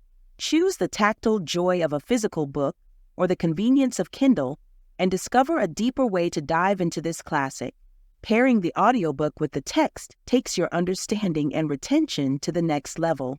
Ready to transform your literary experience? Check the link in the description and pick the perfect format for you. With EchoTales Audiobooks, Moby Dick awaits. Dive deeper, read faster, remember more. Get your book now. Chapter 131. The Pequod Meets the Delight. The intense Pequod sailed on. The rolling waves and days went by. The life buoy coffin still lightly swung, and another ship, most miserably misnamed the Delight, was descried. As she drew nigh, all eyes were fixed upon her broad beams, called shears, which, in some whaling ships, crossed the quarterdeck at the height of 8 or 9 feet, serving to carry the spare, unrigged, or disabled boats. Upon the stranger's shears were beheld the shattered, white ribs and some few splintered planks of what had once been a whale-boat. But you now saw through this wreck as plainly as you see through the peeled, half-unhinged, and bleaching skeleton of a horse. Hast seen the white whale? Look, replied the hollow-cheeked captain from his taffrail, and with his trumpet he pointed to the wreck. Hast killed him? The harpoon is not yet forged that ever will do that, answered the other, sadly glancing upon a rounded hammock on the deck, whose gathered sides some noiseless sailors were busy in sewing together. Not forged. And snatching Perth's leveled iron from the crotch, Ahab held it out, exclaiming, Look ye, Nantucketer, here in this hand I hold his death. Tempered in blood, and tempered by lightning are these barbs, and I swear to temper them triply in that hot place behind the fen, where the white whale most feels his accursed life. Then God keep thee, old man, seest thou that, pointing to the hammock, I bury but one of 5 stout men, who were alive only yesterday, but were dead ere night. Only that one I bury, the rest were buried before they died, you sail upon their tomb. Then turning to his crew, Are ye ready there? Place the plank then on the rail, and lift the body. So then, oh, God, advancing towards the hammock with uplifted hands, may the resurrection and the life, brace forward, up helm, cried Ahab like lightning to his men. But the suddenly started Pequod was not quick enough to escape the sound of the splash that the corpse soon made as it struck the sea. Not so quick indeed, but that some of the flying bubbles might have sprinkled her hull with their ghostly baptism. As Ahab now glided from the dejected Delight, the strange life buoy hanging at the Pequod's stern came into conspicuous relief. Ha, yonder! Look yonder, men! Cried a foreboding voice in her wake. In vain, O ye strangers, ye fly our sad burial. Ye but turn us your taffrail to show us your coffin. Speed up your reading and enhance your memory with Moby Dick by your side. Choose the tactile joy of a physical book or the convenience of Kindle and discover a deeper way to dive into this classic. Pairing the audiobook with the text takes your understanding and retention to the next level. Ready to transform your literary experience? Check the link in the description and pick the perfect format for you. With EchoTales Audiobooks, Moby Dick awaits. Dive deeper, read faster, remember more. Get your book now. Chapter 132. The Symphony. It was a clear steel blue day. The firmaments of air and sea were hardly separable in that all-pervading azure, only the pensive air was transparently pure and soft, with a woman's look, and the robust and man-like sea heaved with long, strong, lingering swells, as Samson's chest in his sleep. Hither and thither, on high, glided the snow-white wings of small, unspeckled birds. These were the gentle thoughts of the feminine air, but to and fro in the deeps, far down in the bottomless blue, rushed mighty leviathans, swordfish, and sharks, and these were the strong, troubled, murderous thinkings of the masculine sea. But though thus contrasting within, the contrast was only in shades and shadows without. Those two seemed one. It was only the sex, as it were, that distinguished them. Aloft, like a royal czar and king, the sun seemed giving this gentle air to this bold and rolling sea, even as bride to groom. And at the girdling line of the horizon, a soft and tremulous motion, most seen here at the equator, denoted the fond, throbbing trust, the loving alarms with which the poor bride gave her bosom away. Tied up and twisted, gnarled and knotted with wrinkles, haggardly firm and unyielding, his eyes glowing like coals that still glow in the ashes of ruin, untottering Ahab stood forth in the clearness of the morn, lifting his splintered helmet of a brow to the fair girl's forehead of heaven. O immortal infancy and innocency of the azure, invisible winged creatures that frolic all round us, sweet childhood of air and sky, how oblivious were ye of old Ahab's close-coiled woe! But so have I seen little Miriam and Martha, laughing-eyed elves, heedlessly gambol around their old sire, sporting with the circle of singed locks which grew on the marge of that burnt-out crater of his brain. Slowly crossing the deck from the scuttle, Ahab leaned over the side and watched how his shadow in the water sank and sank to his gaze, the more and the more that he strove to pierce the profundity. But the lovely aromas in that enchanted air did at last seem to dispel, for a moment, the cankerous thing in his soul. That glad, happy air, that winsome sky, did at last stroke and caress him. The stepmother world, so long cruel, forbidding, now threw affectionate arms round his stubborn neck, and did seem to joyously sob over him, as if over one, that however wilful and erring, she could yet find it in her heart to save and to bless. From beneath his slouched hat, Ahab dropped a tear into the sea, nor did all the Pacific contain such wealth as that one wee drop. Starbuck saw the old man, saw him, how he heavily leaned over the side, and he seemed to hear in his own true heart the measureless sobbing that stole out of the center of the serenity around. Careful not to touch him or be noticed by him, he yet drew near to him and stood there. Ahab turned.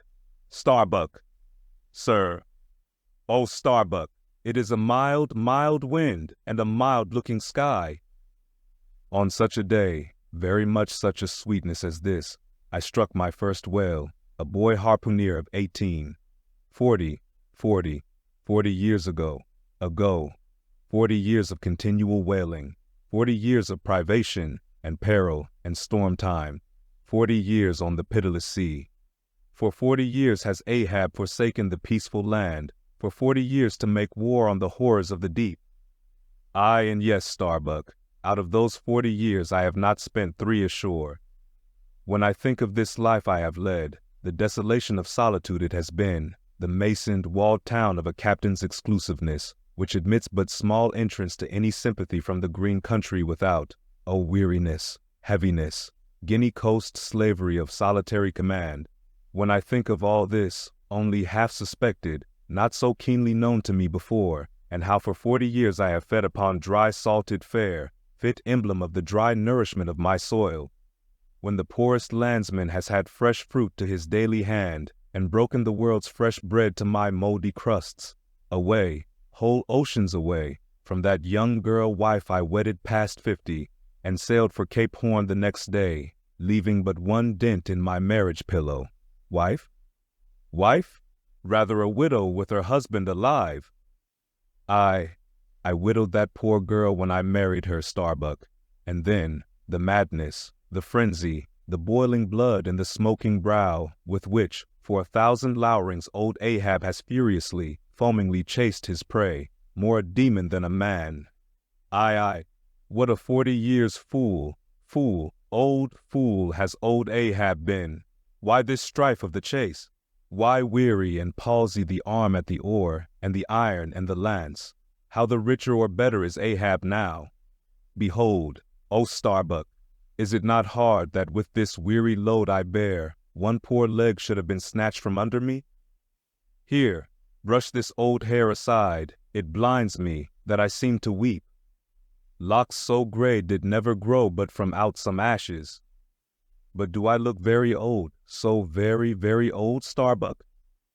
I feel deadly faint, bowed, and humped, as though I were Adam, staggering beneath the piled centuries since paradise. God, God, God, crack my heart, stave my brain, mockery, mockery, bitter, biting mockery of gray hairs, have I lived enough joy to wear ye, and seem and feel thus intolerably old, close. Stand close to me, Starbuck. Let me look into a human eye. It is better than to gaze into sea or sky, better than to gaze upon God. By the green land, by the bright hearthstone, this is the magic glass, man. I see my wife and my child in thine eye. No, no, stay on board, on board. Lower not when I do, when branded Ahab gives chase to Moby Dick. That hazard shall not be thine. No, no, not with the far-away home I see in that eye. Oh, my captain, noble soul, grand old heart after all. Why should anyone give chase to that hated fish? Away with me, let us fly these deadly waters, let us home. Wife and child too are Starbucks, wife and child of his brotherly, sisterly, playfellow youth, even as thine, sir, are the wife and child of thy loving, longing, paternal old age. Away, let us away, this instant let me alter the course. How cheerily, how hilariously, O my captain, would we bowl on our way to see old Nantucket again. I think, sir, they have some such mild blue days, even as this, in Nantucket. They have. I have seen them, some summer days in the morning. About this time, yes, it is his noon nap now, the boy vivaciously wakes, sits up in bed, and his mother tells him of me, of cannibal old me, how I am abroad upon the deep, but will yet come back to dance him again. 'Tis my Mary herself. She promised that my boy, every morning, should be carried to the hill to catch the first glimpse of his father's sail. Yes, no more. It is done. We head for Nantucket. Come, my captain, study out the course, and let us away. See, the boy's face from the window, the boy's hand on the hill. But Ahab's glance was averted. Like a blighted fruit tree he shook, and cast his last cindered apple to the soil. What is it? What nameless, inscrutable, unearthly thing is it? What cozening, hidden lord and master, and cruel, remorseless emperor commands me, that against all natural lovings and longings, I so keep pushing, and crowding, and jamming myself on all the time, recklessly making me ready to do what in my own proper natural heart I durst not so much as dare? Is Ahab? Is it I, God, or who that lifts this arm? But if the great sun move not of himself, but is as an errand boy in heaven, nor one single star can revolve, but by some invisible power, how then can this one small heart beat, this one small brain think thoughts, unless God does that beating, does that thinking, does that living, and not I? By heaven, man, we are turned round and round in this world, like yonder windlass, and fate is the handspike. And all the time, lo, that smiling sky, and this unsounded sea. Look, see yon albacore. Who put it into him to chase and fang that flying fish? Where do murderers go, man? Who's to doom, when the judge himself is dragged to the bar? But it is a mild, mild wind, and a mild-looking sky, and the air smells now as if it blew from a far-away meadow. They have been making hay somewhere under the slopes of the Andes, Starbuck, and the mowers are sleeping among the new-mown hay. Sleeping? Aye, toil we how we may, we all sleep at last on the field. Sleep? Aye, and rust amid greenness, as last year's scythes flung down, and left in the half-cut swaths, Starbuck. But blanched to a corpse's hue with despair, the mate had stolen away. Ahab crossed the deck to gaze over on the other side, but started at two reflected, fixed eyes in the water there. Fadala was motionlessly leaning over the same rail. Speed up your reading and enhance your memory with Moby Dick by your side.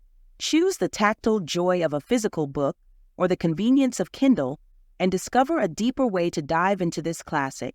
Pairing the audiobook with the text takes your understanding and retention to the next level. Ready to transform your literary experience? Check the link in the description and pick the perfect format for you. With EchoTales Audiobooks, Moby Dick awaits. Dive deeper, read faster, remember more. Get your book now. Chapter 133. The Chase, First Day. That night, in the mid-watch, when the old man, as his wont at intervals, stepped forth from the scuttle in which he leaned, and went to his pivot hole, he suddenly thrust out his face fiercely, snuffing up the sea air as a sagacious ship's dog will, in drawing nigh to some barbarous isle. He declared that a whale must be near. Soon that peculiar odor, sometimes to a great distance given forth by the living sperm whale, was palpable to all the watch, nor was any mariner surprised when, after inspecting the compass, and then the dog vane, and then ascertaining the precise bearing of the odor as nearly as possible, Ahab rapidly ordered the ship's course to be slightly altered and the sail to be shortened. The acute policy dictating these movements was sufficiently vindicated at daybreak by the sight of a long sleek on the sea directly and lengthwise ahead, smooth as oil, and resembling in the pleated watery wrinkles bordering it the polished metallic-like marks of some swift tide rip at the mouth of a deep, rapid stream. "Man the mastheads! Call all hands!" Thundering with the butts of 3 clubbed handspikes on the forecastle deck, Daggoo roused the sleepers with such judgment claps that they seemed to exhale from the scuttle, so instantaneously did they appear with their clothes in their hands. "What do you see?" cried Ahab, flattening his face to the sky. "Nothing, nothing, sir," was the sound hailing down in reply. "T'gallant sails, stun sails, alow and aloft, and on both sides." All sail being set, he now cast loose the lifeline, reserved for swaying him to the main royal masthead, and in a few moments they were hoisting him thither, when, while but 2/3 of the way aloft, and while peering ahead through the horizontal vacancy between the main topsail and topgallant sail, he raised a gull-like cry in the air. "There she blows, there she blows, a hump like a snow hill. It is Moby Dick." Fired by the cry which seemed simultaneously taken up by the 3 lookouts, the men on deck rushed to the rigging to behold the famous whale they had so long been pursuing. Ahab had now gained his final perch, some feet above the other lookouts, Tashtego standing just beneath him on the cap of the top-gallant mast, so that the Indian's head was almost on a level with Ahab's heel. From this height the whale was now seen some mile or so ahead, at every roll of the sea revealing his high sparkling hump, and regularly jetting his silent spout into the air. To the credulous mariners it seemed the same silent spout they had so long ago beheld in the moonlit Atlantic and Indian Oceans. "And did none of ye see it before?" cried Ahab, hailing the perched men all around him. "I saw him almost that same instant, sir, that Captain Ahab did, and I cried out," said Tashtego. "Not the same instant, not the same. No, the doubloon is mine. Fate reserved the doubloon for me. I only. None of ye could have raised the white whale first. There she blows, there she blows, there she blows, there again, he cried in long-drawn, lingering, methodic tones, attuned to the gradual prolongings of the whale's visible jets. "He's going to sound, in stun sails, down top-gallant sails, stand by 3 boats. Mr. Starbuck, remember, stay on board and keep the ship. Helm there, luff a point. So, steady, man, steady. There go flukes. No, only black water. Already the boats there? Stand by. Lower me, Mr. Starbuck. Lower, quicker." And he slid through the air to the deck. "He is heading straight to leeward, sir," cried Stubb. "Right away from us. Cannot have seen the ship yet. Be dumb, man. Stand by the braces. Hard down the helm. Brace up. Shiver her, so. Well that. Boats. Soon all the boats but Starbuck's were dropped, all the boat sails set, all the paddles plying, with rippling swiftness, shooting to leeward, and Ahab heading the onset. A pale death glimmer lit up Fedallah's sunken eyes, a hideous motion gnawed his mouth. Like noiseless nautilus shells, their light prows sped through the sea, but only slowly they neared the foe. As they neared him, the ocean grew still more smooth, seemed drawing a carpet over its waves, seemed a noon meadow, so serenely it spread. At length the breathless hunter came so nigh his seemingly unsuspecting prey that his entire dazzling hump was distinctly visible, sliding along the sea as if an isolated thing, and continually set in a revolving ring of finest, fleecy, greenish foam. He saw the vast, involved wrinkles of the slightly projecting head beyond. Before it, far out on the soft, Turkish, rugged waters, went the glistening white shadow from his broad, milky forehead, a musical rippling playfully accompanying the shade, and behind, the blue waters interchangeably flowed over into the moving valley of his steady wake, and on either hand bright bubbles arose and danced by his side.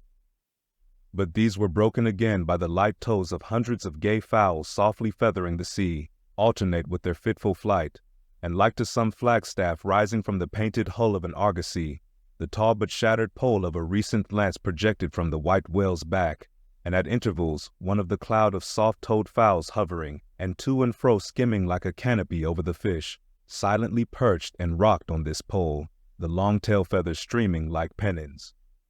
A gentle joyousness, a mighty mildness of repose and swiftness, invested the gliding whale. Not the white-bulled Jupiter swimming away with ravished Europa clinging to his graceful horns, his lovely, leering eyes sideways intent upon the maid, with smooth, bewitching fleetness, rippling straight for the nuptial bower in Crete. Not Jove, not that great majesty supreme, did surpass the glorified white whale as he so divinely swam. On each soft side, coincident with the parted swell that but once leaving him, then flowed so wide away, on each bright side, the whale shed off enticings. No wonder there had been some among the hunters who, namelessly transported and allured by all this serenity, had ventured to assail it, but had fatally found that quietude but the vesture of tornadoes. Yet calm, enticing calm, O whale, thou glidest on, to all who for the first time eye thee, no matter how many in that same way thou mayst have bejuggled and destroyed before. And thus, through the serene tranquillities of the tropical sea, among waves whose hand-clappings were suspended by exceeding rapture, Moby Dick moved on, still withholding from sight the full terrors of his submerged trunk, entirely hiding the wrenched hideousness of his jaw. But soon the forepart of him slowly rose from the water. For an instant his whole marbleized body formed a high arch, like Virginia's natural bridge, and warningly waving his bannered flukes in the air, the grand god revealed himself, sounded, and went out of sight. Hoveringly halting and dipping on the wing, the white seafowls longingly lingered over the agitated pool that he left. With oars apeak and paddles down, the sheets of their sails adrift, the three boats now stilly floated, awaiting Moby Dick's reappearance. "An hour," said Ahab, standing rooted in his boat's stern, and he gazed beyond the whale's place, towards the dim blue spaces and wide wooing vacancies to leeward. It was only an instant, for again his eyes seemed whirling round in his head as he swept the watery circle. The breeze now freshened, the sea began to swell. "The birds! The birds!" cried Tashtigo. In long Indian file, as when herons take wing, the white birds were now all flying towards Ahab's boat, and when within a few yards began fluttering over the water there, wheeling round and round, with joyous, expectant cries. Their vision was keener than man's. Ahab could discover no sign in the sea. But suddenly, as he peered down and down into its depths, he profoundly saw a white living spot no bigger than a white weasel, with wonderful celerity uprising and magnifying as it rose, till it turned, and then there were plainly revealed two long, crooked rows of white, glistening teeth, floating up from the undiscoverable bottom. It was Moby Dick's open mouth and scrolled jaw, his vast, shadowed bulk still half blending with the blue of the sea. The glittering mouth yawned beneath the boat like an open-doored marble tomb, and giving one sidelong sweep with his steering oar, Ahab whirled the craft aside from this tremendous apparition. Then, calling upon Fedallah to change places with him, went forward to the bows, and seizing purse harpoon, commanded his crew to grasp their oars and stand by to stern. Now, by reason of this timely spinning round the boat upon its axis, its bow, by anticipation, was made to face the whale's head while yet under water. But as if perceiving this stratagem, Moby Dick, with that malicious intelligence ascribed to him, sidelingly transplanted himself, as it were, in an instant, shooting his pleated head lengthwise beneath the boat. Through and through every plank and each rib, it thrilled for an instant, the whale obliquely lying on his back in the manner of a biting shark, slowly and feelingly taking its bows full within his mouth, so that the long, narrow, scrolled lower jaw curled high up into the open air, and one of the teeth caught in a rollick. The bluish pearl white of the inside of the jaw was within 6 inches of Ahab's head and reached higher than that. In this attitude, the white whale now shook the slight cedar as a mildly cruel cat her mouse. With unastonished eyes, Fadala gazed and crossed his arms, but the tiger-yellow crew were tumbling over each other's heads to gain the uttermost stern. And now, while both elastic gunwales were springing in and out, as the whale dallied with the doomed craft in this devilish way, and from his body being submerged beneath the boat, he could not be darted at from the bows, for the bows were almost inside of him, as it were, and while the other boats involuntarily paused, as before a quick crisis impossible to withstand, then it was that monomaniac Ahab, furious with this tantalizing vicinity of his foe, which placed him all alive and helpless in the very jaws he hated. Frenzied with all this, he seized the long bone with his naked hands and wildly strove to wrench it from its gripe. As now he thus vainly strove, the jaw slipped from him, the frail gunwales bent in, collapsed, and snapped, as both jaws, like an enormous shears, sliding further aft, bit the craft completely in twain, and locked themselves fast again in the sea, midway between the two floating wrecks. These floated aside, the broken ends drooping, the crew at the stern wreck clinging to the gunwales and striving to hold fast to the oars to lash them across.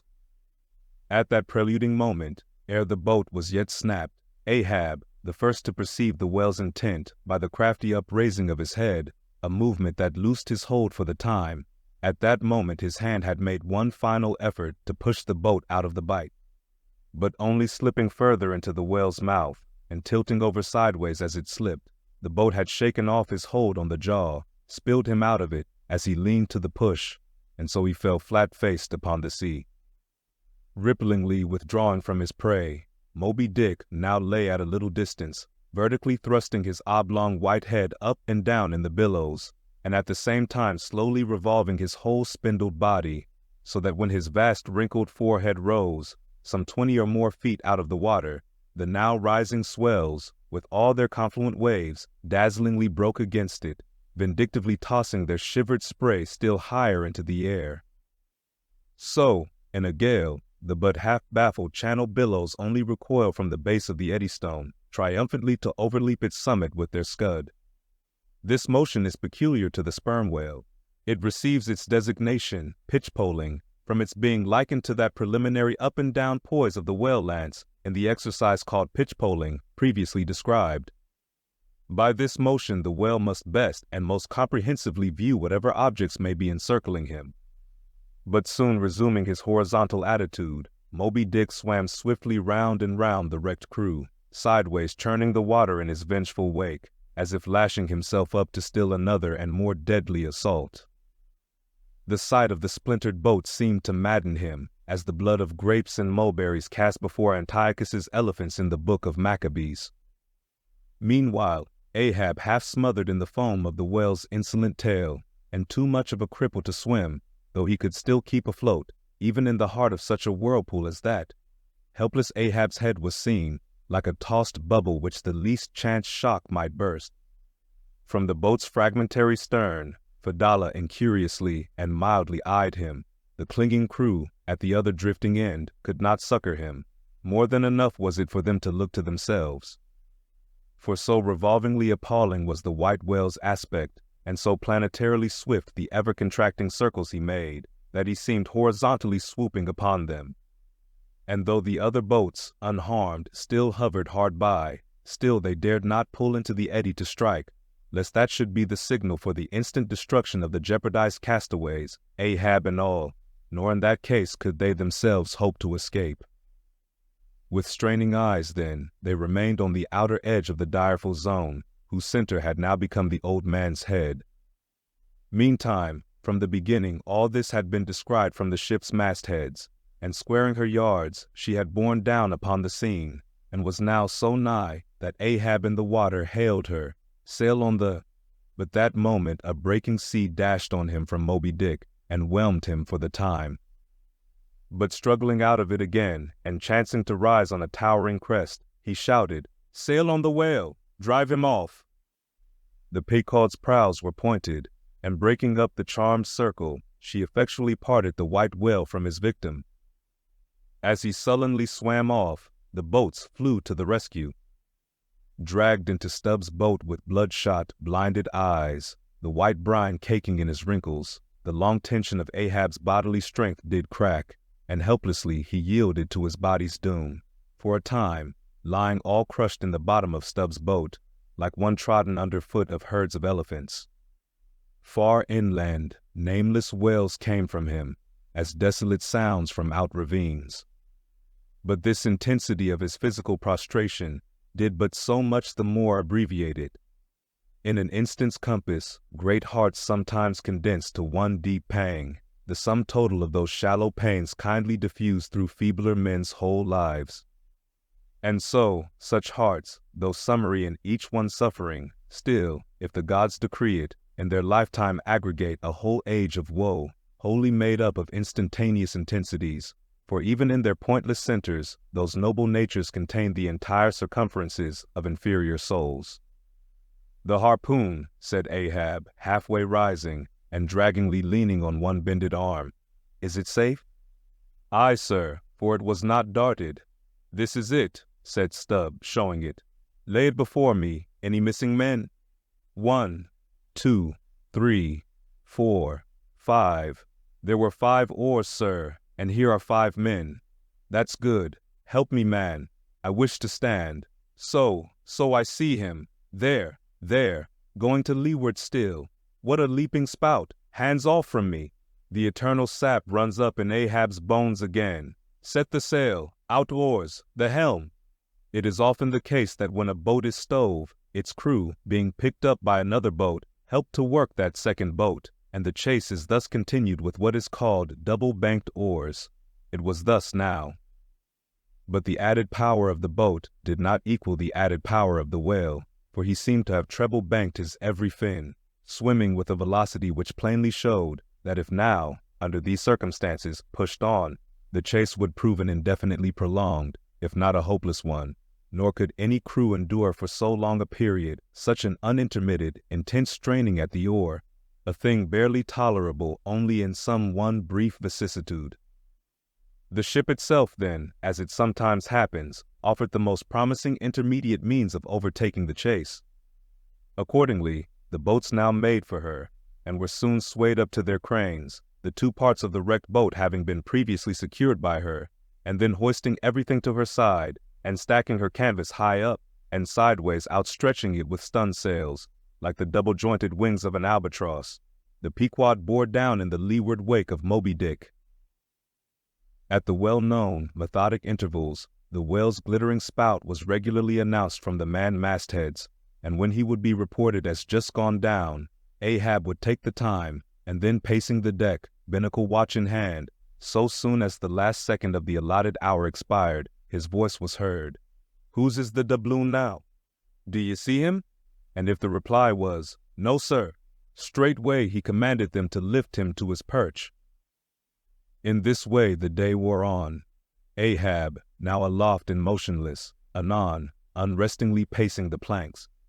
As he was thus walking, uttering no sound, except to hail the men aloft, or to bid them hoist a sail still higher, or to spread one to a still greater breadth, thus to and fro pacing, beneath his slouched hat, at every turn he passed his own wrecked boat, which had been dropped upon the quarter-deck, and lay there reversed, broken bow to shattered stern. At last he paused before it, and as in an already overclouded sky fresh troops of clouds will sometimes sail across, so over the old man's face there now stole some such added gloom as this.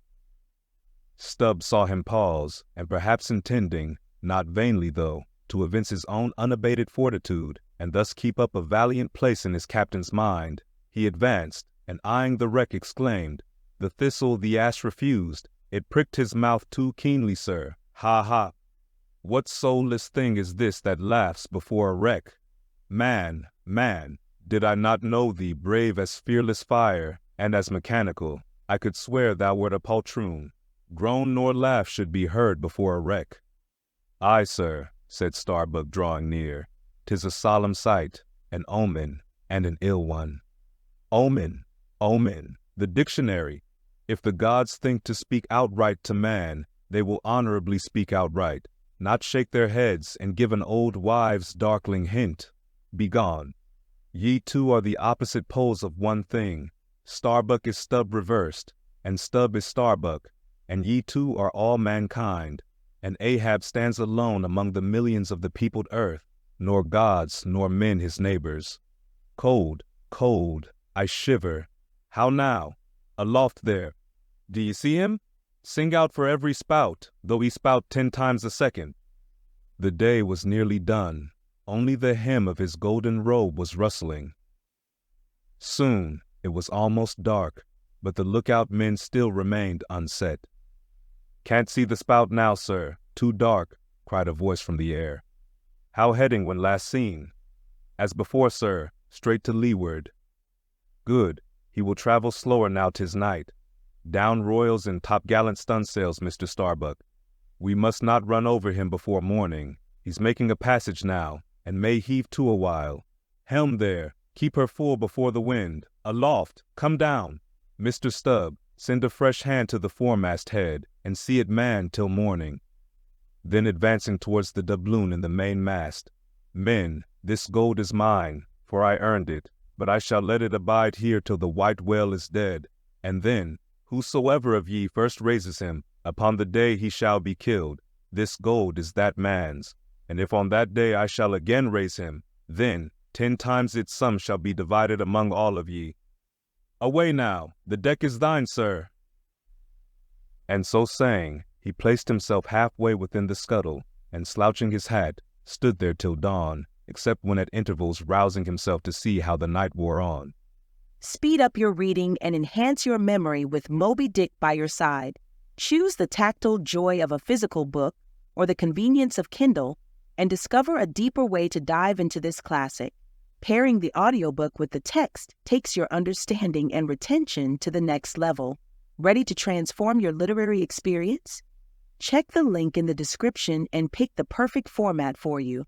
With EchoTales Audiobooks, Moby Dick awaits.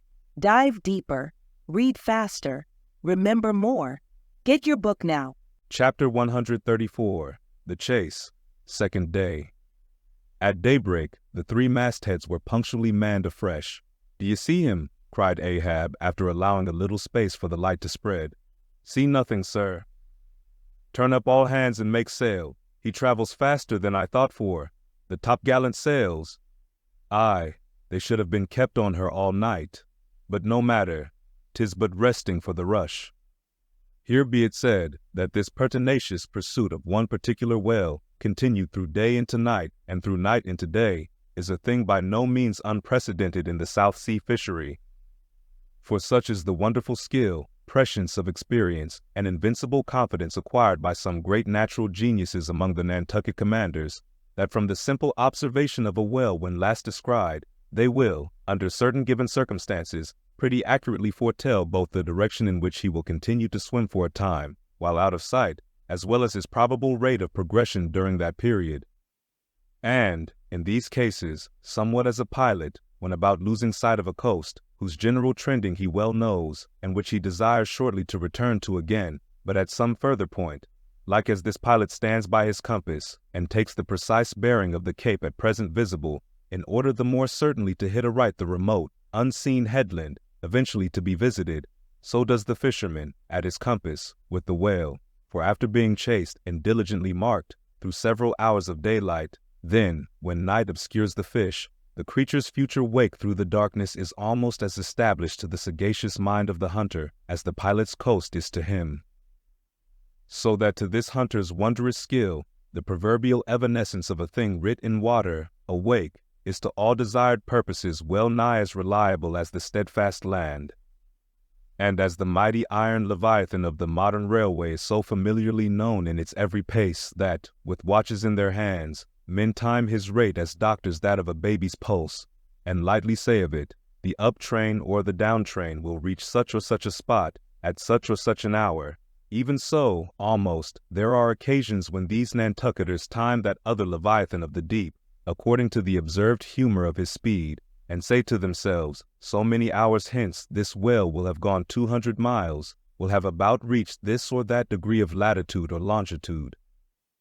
But to render this acuteness at all successful in the end, the wind and the sea must be the whaleman's allies, for of what present avail to the becalmed or wind-bound mariner is the skill that assures him he is exactly 93 leagues and a quarter from his port? Inferable from these statements are many collateral subtle matters touching the chase of whales. The ship tore on, leaving such a furrow in the sea as when a cannonball, missent, becomes a plowshare and turns up the level field. "By salt and hemp," cried Stubb, "but this swift motion of the deck creeps up one's legs and tingles at the heart. This ship and I are two brave fellows, ha ha! Someone take me up, and launch me, spine-wise on the sea, for by live oaks, my spine's a keel. Ha ha! We go the gait that leaves no dust behind." "There she blows, she blows, she blows, right ahead," was now the masthead cry. "Aye, aye," cried Stubb, "I knew it. Ye can't escape. Blow on and split your spout, O whale. The mad fiend himself is after ye. Blow your trump, blister your lungs. Ahab will dam off your blood, as a miller shuts his water gate upon the stream." And Stubb did but speak out for well nigh all that crew. The frenzies of the chase had by this time worked them bubblingly up, like old wine worked anew. Whatever pale fears and forebodings some of them might have felt before, these were not only now kept out of sight through the growing awe of Ahab, but they were broken up, and on all sides routed, as timid prairie hares that scatter before the bounding bison. The hand of fate had snatched all their souls, and by the stirring perils of the previous day, the rack of the past night's suspense, the fixed, unfearing, blind, reckless way in which their wild craft went plunging towards its flying mark, by all these things their hearts were bowled along. The wind that made great bellies of their sails, and rushed the vessel on by arms invisible as irresistible, this seemed the symbol of that unseen agency which so enslaved them to the race. They were one man, not 30. For as the one ship that held them all, though it was put together of all contrasting things, oak and maple and pine wood, iron and pitch and hemp, yet all these ran into each other in the one concrete whole, which shot on its way, both balanced and directed by the long central keel. Even so, all the individualities of the crew, this man's valor, that man's fear, guilt and guiltiness, all varieties were welded into oneness, and were all directed to that fatal goal which Ahab their one lord and keel did point to. The rigging lived. The mastheads, like the tops of tall palms, were outspreadingly tufted with arms and legs. Clinging to a spar with one hand, some reached forth the other with impatient wavings. Others, shading their eyes from the vivid sunlight, sat far out on the rocking yards, all the spars in full bearing of mortals, ready and ripe for their fate.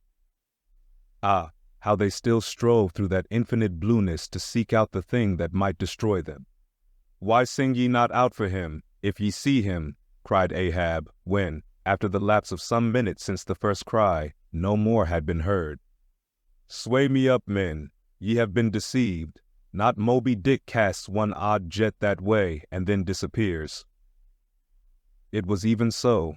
In their headlong eagerness, the men had mistaken some other thing for the whale spout, as the event itself soon proved, for hardly had Ahab reached his perch, hardly was the rope belayed to its pin on deck, when he struck the keynote to an orchestra that made the air vibrate as with the combined discharges of rifles. The triumphant halloo of 30 buckskin lungs was heard, as, much nearer to the ship than the place of the imaginary jet, less than a mile ahead, Moby Dick bodily burst into view. For not by any calm and indolent spoutings, not by the peaceable gush of that mystic fountain in his head, did the white whale now reveal his vicinity, but by the far more wondrous phenomenon of breaching. Rising with his utmost velocity from the furthest depths, the sperm whale thus booms his entire bulk into the pure element of air, and piling up a mountain of dazzling foam, shows his place to the distance of 7 miles and more. In those moments, the torn, enraged waves he shakes off seem his main. In some cases, this breaching is his act of defiance. "There she breaches, was the cry, as in his immeasurable bravados the white whale tossed himself salmon-like to heaven. So suddenly seen in the blue plain of the sea, and relieved against the still bluer margin of the sky, The spray that he raised, for the moment, intolerably glittered and glared like a glacier, and stood there gradually fading and fading away from its first sparkling intensity to the dim mistiness of an advancing shower in a veil. "Aye, breach your last to the sun, Moby Dick," cried Ahab. "Thy hour and thy harpoon are at hand. Down, down all of ye, but one man at the fore. The boats, stand by." Unmindful of the tedious rope ladders of the shrouds, the men, like shooting stars, slid to the deck by the isolated backstays and halyards, while Ahab, less dartingly, but still rapidly, was dropped from his perch. "Lower away," he cried, so soon as he had reached his boat, a spare one, rigged the afternoon previous. "Mr. Starbuck, the ship is thine. Keep away from the boats, but keep near them. Lower all."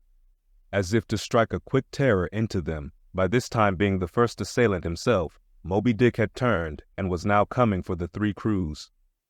Ahab's boat was central, and cheering his men, he told them he would take the whale head and head, that is, pull straight up to his forehead, a not uncommon thing, for when within a certain limit, such a course excludes the coming onset from the whale's sidelong vision.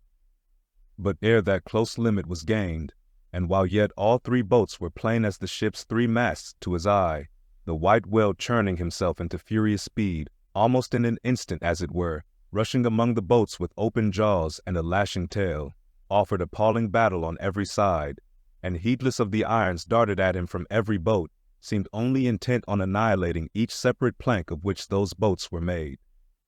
But skillfully maneuvered, incessantly wheeling like trained chargers in the field, the boats for a while eluded him, though at times but by a plank's breadth, while all the time Ahab's unearthly slogan tore every other cry but his to shreds. But at last, in his untraceable evolutions, the white whale so crossed and recrossed, and in 1,000 ways entangled the slack of the three lines now fast to him, that they foreshortened, and, of themselves, warped the devoted boats towards the planted irons in him, though now for a moment the whale drew aside a little, as if to rally for a more tremendous charge. Seizing that opportunity, Ahab first paid out more line, and then was rapidly hauling and jerking in upon it again, hoping that way to disencumber it of some snarls, when lo, a sight more savage than the embattled teeth of sharks. Caught and twisted, corkscrewed in the mazes of the line, loose harpoons and lances, with all their bristling barbs and points, came flashing and dripping up to the chocks in the bows of Ahab's boat. Only one thing could be done. Seizing the boat knife, he critically reached within, through, and then, without, the rays of steel, dragged in the line beyond, past it, inboard, to the bowsmen, and then, twice sundering the rope near the chocks, dropped the intercepted faggot of steel into the sea, and was all fast again.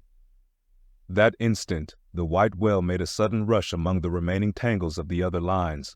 By so doing, irresistibly dragged the more involved boats of Stubb and Flask towards his flukes, dashed them together like two rolling husks on a surf-beaten beach, and then, diving down into the sea, disappeared in a boiling maelstrom, in which, for a space, the odorous cedar chips of the wrecks danced round and round, like the grated nutmeg in a swiftly stirred bowl of punch, while the two crews were yet circling in the waters, reaching out after the revolving line tubs, oars, and other floating furniture, while a sloped little Flask bobbed up and down like an empty vial, twitching his legs upwards to escape the dreaded jaws of sharks, and Stubb was lustily singing out for someone to ladle him up, and while the old man's line, now parting, admitted of his pulling into the creamy pool to rescue whom he could, in that wild simultaneousness of 1,000 concreted perils, Ahab's yet unstricken boat seemed drawn up towards heaven by invisible wires, as, arrow-like, shooting perpendicularly from the sea, the white whale dashed his broad forehead against its bottom, and sent it, turning over and over, into the air, till it fell again, gunwale downwards, and Ahab and his men struggled out from under it, like seals from a seaside cave. The first uprising momentum of the whale, modifying its direction as he struck the surface, involuntarily launched him along it to a little distance from the center of the destruction he had made, and with his back to it, he now lay for a moment slowly feeling with his flukes from side to side, and whenever a stray oar, bit of plank, the least chip or crumb of the boats touched his skin, his tail swiftly drew back, and came sideways smiting the sea. But soon, as if satisfied that his work for that time was done, he pushed his pleated forehead through the ocean, and trailing after him the intertangled lines, continued his leeward way at a traveler's methodic pace. As before, the attentive ship, having descried the whole fight, again came bearing down to the rescue, and dropping a boat, picked up the floating mariners, tubs, oars, and whatever else could be caught at, and safely landed them on her decks. Some sprained shoulders, wrists, and ankles, livid contusions, wrenched harpoons and lances, inextricable intricacies of rope, shattered oars and planks. All these were there, but no fatal or even serious ill seemed to have befallen anyone.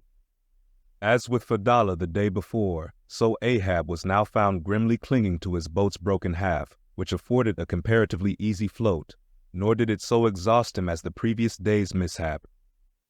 But when he was helped to the deck, all eyes were fastened upon him, as instead of standing by himself, he still half hung upon the shoulder of Starbuck, who had thus far been the foremost to assist him. His ivory leg had been snapped off, leaving but one short, sharp splinter. Aye, aye, Starbuck, 'tis sweet to lean sometimes, be the leaner who he will, and would old Ahab had leaned oftener than he has. The ferrule has not stood, sir, said the carpenter, now coming up. I put good work into that leg. But no bones broken, sir, I hope, said Stubb with true concern. Aye, and all splintered to pieces, Stubb. Do you see it? But even with a broken bone, old Ahab is untouched, and I account no living bone of mine one jot more me than this dead one that's lost.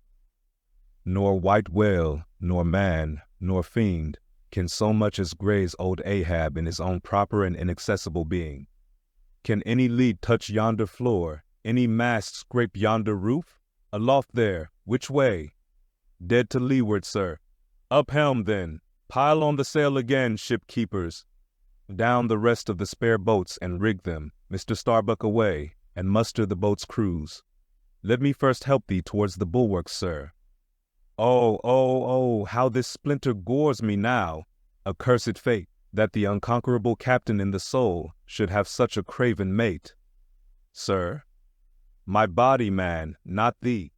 Give me something for a cane. There, that shivered lance will do. Muster the men. Surely I have not seen him yet. By heaven, it cannot be. Missing? Quick, call them all. The old man's hinted thought was true. Upon mustering the company, the Parsee was not there. The Parsee, cried Stubb. He must have been caught in the black vomit wrenched thee. Run all of ye above, alow, cabin, forecastle. Find him. Not gone, not gone. But quickly they returned to him with the tidings that the Parsee was nowhere to be found. Aye, sir, said Stubb, caught among the tangles of your line. I thought I saw him dragging under. My line! My line! Gone? Gone? What means that little word? What death knell rings in it? That old Ahab shakes as if he were the belfry. The harpoon, too. Toss over the litter there. Do you see it? The forged iron men, the white whales. No, blistered fool. This hand did dart it. 'Tis in the fish, aloft there. Keep him nailed, quick. All hands to the rigging of the boats. Collect the oars, harpooneers, the irons, the irons. Hoist the royals higher, a pull on all the sheets. Helm there, steady, steady for your life. I'll 10 times girdle the unmeasured globe. Yea, and dive straight through it, but I'll slay him yet. Great God, but for one single instant show thyself, cried Starbuck. Never, never wilt thou capture him, old man. In Jesus' name, no more of this. That's worse than devil's madness. 2 days chased, twice stove to splinters, thy very leg once more snatched from under thee, thy evil shadow gone, all good angels mobbing thee with warnings. What more wouldst thou have? Shall we keep chasing this murderous fish till he swamps the last man? Shall we be dragged by him to the bottom of the sea? Shall we be towed by him to the infernal world? Oh, impiety and blasphemy to hunt him more. Starbuck, of late I've felt strangely moved to thee. Ever since that hour we both saw, thou know'st what, in one another's eyes. But in this matter of the whale, be the front of thy face to me as the palm of this hand, a lipless, unfeatured blank. Ahab is forever Ahab, man. This whole act's immutably decreed. 'Twas rehearsed by thee and me 1,000,000,000 years before this ocean rolled. Fool, I am the fate's lieutenant, I act under orders. Look thou, underling, that thou obeyest mine. Stand round me, men. Ye see an old man cut down to the stump, leaning on a shivered lance, propped up on a lonely foot. 'Tis Ahab, his body's part, but Ahab's soul's a centipede that moves upon 100 legs. I feel strained, half-stranded, as ropes that tow dismasted frigates in a gale, and I may look so. But ere I break, you'll hear me crack, and till ye hear that, know that Ahab's hawser tows his purpose yet. Believe ye, men, in the things called omens, then laugh aloud and cry encore. For ere they drown, drowning things will twice rise to the surface, then rise again, to sink forevermore. So with Moby Dick, 2 days he's floated, tomorrow will be the 3rd. Aye, men, he'll rise once more, but only to spout his last. Do you feel brave, men, brave? As fearless fire, cried Stubb. And as mechanical, muttered Ahab. Then as the men went forward, he muttered on, the things called omens. And yesterday I talked the same to Starbuck there, concerning my broken boat. Oh, how valiantly I seek to drive out of others' hearts what's clenched so fast in mine. The Parsee, gone, gone. And he was to go before, but still was to be seen again ere I could perish. How's that? There's a riddle now, might baffle all the lawyers backed by the ghosts of the whole line of judges. Like a hawk's beak it pecks my brain. I'll solve it though. When dusk descended, the whale was still in sight to leeward. So once more the sail was shortened, and everything passed nearly as on the previous night, only the sound of hammers and the hum of the grindstone was heard till nearly daylight, as the men toiled by lanterns in the complete and careful rigging of the spare boats, and sharpening their fresh weapons for the morrow. Meantime, of the broken keel of Ahab's wrecked craft the carpenter made him another leg, while still as on the night before, slouched Ahab stood fixed within his scuttle, his hid, heliotrope glance anticipatingly gone backward on its dial, sat due eastward for the earliest sun. Speed up your reading and enhance your memory with Moby Dick by your side. Choose the tactile joy of a physical book or the convenience of Kindle and discover a deeper way to dive into this classic. Pairing the audiobook with the text takes your understanding and retention to the next level. Ready to transform your literary experience? Check the link in the description and pick the perfect format for you. With EchoTales Audiobooks, Moby Dick awaits. Dive deeper, read faster, remember more. Get your book now. Chapter 135, The Chase. 3rd Day. The morning of the 3rd day dawned fair and fresh, and once more the solitary nightman at the fore-masthead was relieved by crowds of the daylight lookouts, who dotted every mast and almost every spar. "Do you see him?" cried Ahab, but the whale was not yet in sight. In his infallible wake, though, but follow that wake, that's all. Helm there, steady, as thou goest, and hast been going. What a lovely day again!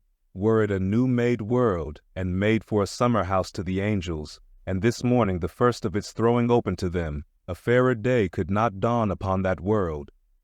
Here's food for thought, had Ahab time to think. But Ahab never thinks. He only feels.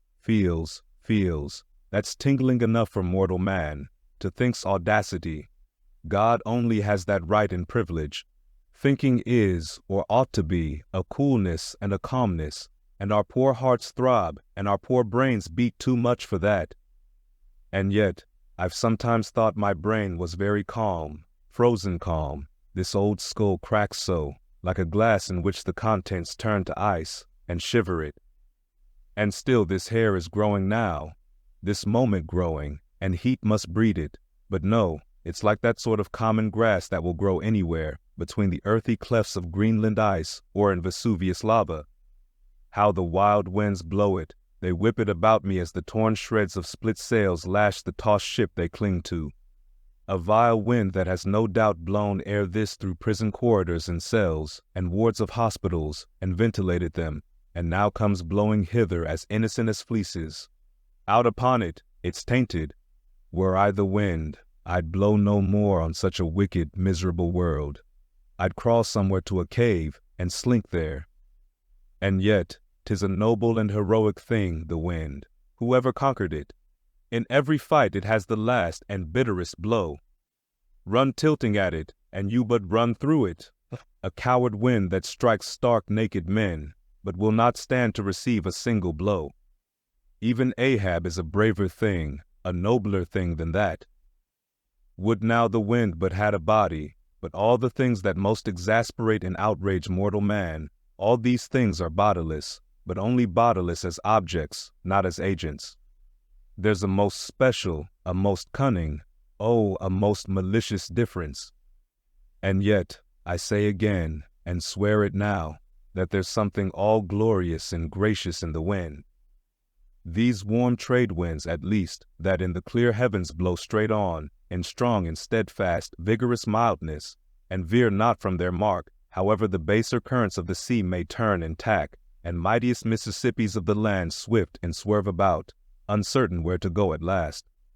And by the eternal poles, these same trades that so directly blow my good ship on, these trades, or something like them, something so unchangeable and full as strong, blow my keeled soul along, to it, aloft there, what do you see? Nothing, sir. Nothing. And noon at hand, the doubloon goes a-begging. See the sun. Aye, it must be so. I've oversailed him. How, got the start? Aye, he's chasing me now. Not I. Him. That's bad. I might have known it too. Fool, the lines, the harpoons he's towing.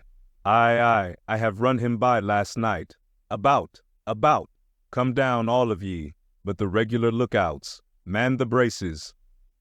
Steering as she had done, the wind had been somewhat on the Pequod's quarter, so that now being pointed in the reverse direction, the braced ship sailed hard upon the breeze as she rechurned the cream in her own white wake. Against the wind he now steers for the open jaw, murmured Starbuck to himself, as he coiled the new-hauled main brace upon the rail. God keep us, but already my bones feel damp within me, and from the inside wet my flesh. I misdoubt me that I disobey my God in obeying him. Stand by to sway me up, cried Ahab, advancing to the hempen basket. We should meet him soon. Aye, sir. And straightway Starbuck did Ahab's bidding, and once more Ahab swung on high. A whole hour now passed, gold beaten out to ages. Time itself now held long breaths with keen suspense. But at last, some 3 points off the weather bow, Ahab descried the spout again, and instantly from the 3 mastheads 3 shrieks went up as if the tongues of fire had voiced it. Forehead to forehead I meet thee, this 3rd time, Moby Dick. On deck there, brace sharper up, crowd her into the wind's eye. He's too far off to lower yet, Mr. Starbuck. The sails shake. Stand over that helmsman with a topmaul. So, he travels fast, and I must down. But let me have one more good round look aloft here at the sea. There's time for that. An old sight, and yet somehow so young. Aye, and not changed a wink since I first saw it, a boy, from the sandhills of Nantucket. The same to Noah as to me. There's a soft shower to leeward. Such lovely leewardings. They must lead somewhere, to something else than common land, more palmy than the palms.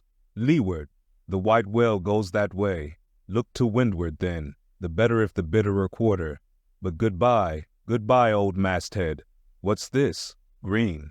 Aye, tiny mosses in these warped cracks. No such green weather stains on Ahab's head. There's the difference now between man's old age and matters.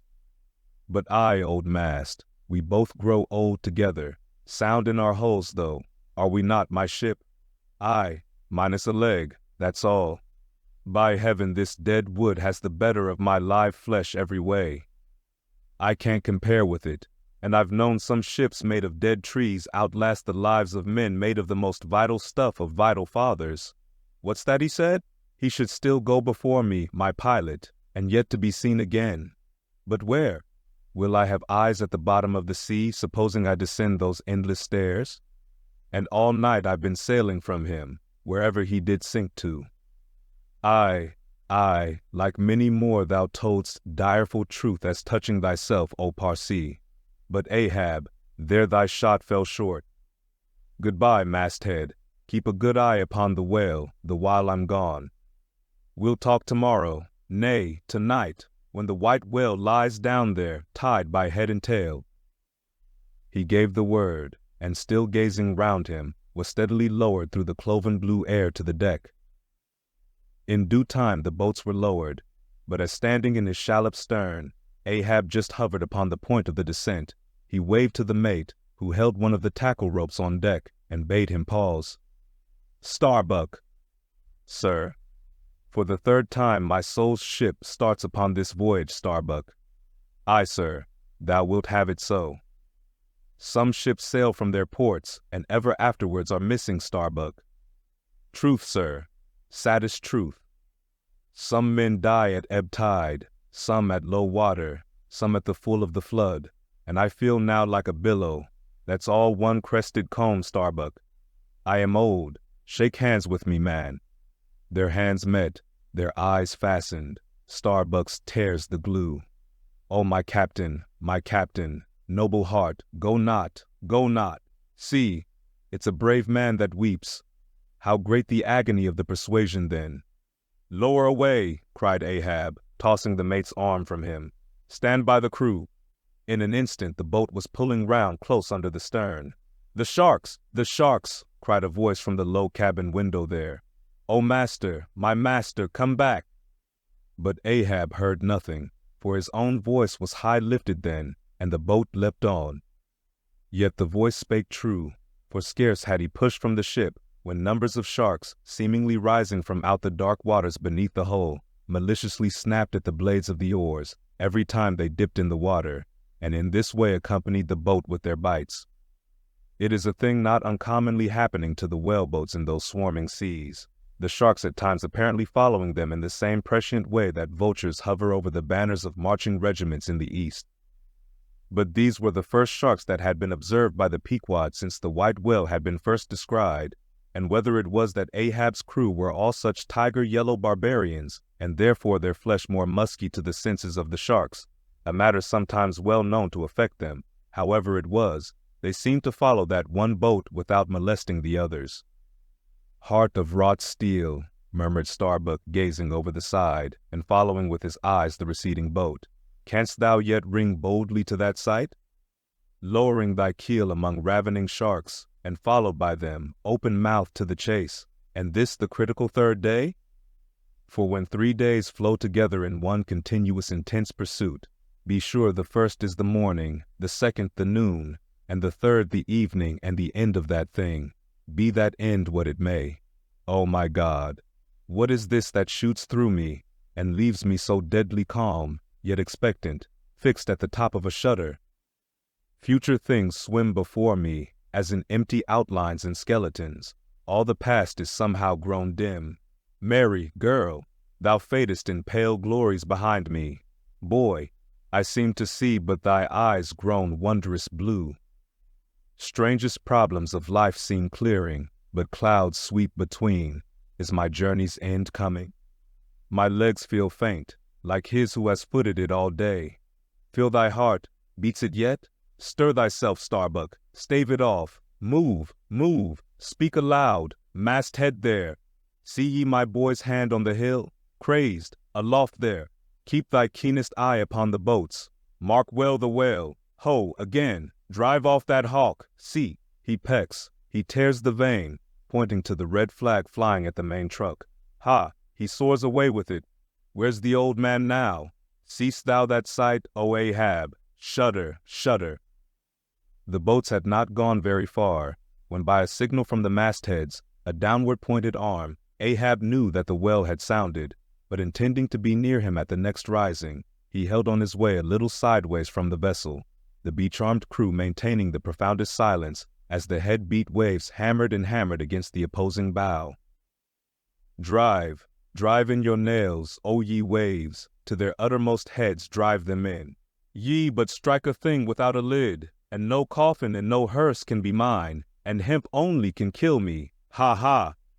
Suddenly the waters around them slowly swelled in broad circles, then quickly upheaved, as if sideways sliding from a submerged berg of ice, swiftly rising to the surface. A low rumbling sound was heard, a subterraneous hum, and then all held their breaths, as bedraggled with trailing ropes and harpoons and lances, a vast form shot lengthwise but obliquely from the sea. Shrouded in a thin drooping veil of mist, it hovered for a moment in the rainbowed air, and then fell swamping back into the deep. Crushed 30 feet upwards, the waters flashed for an instant like heaps of fountains, then brokenly sank in a shower of flakes, leaving the circling surface creamed like new milk round the marble trunk of the whale. "Give way!" cried Ahab to the oarsmen, and the boats darted forward to the attack.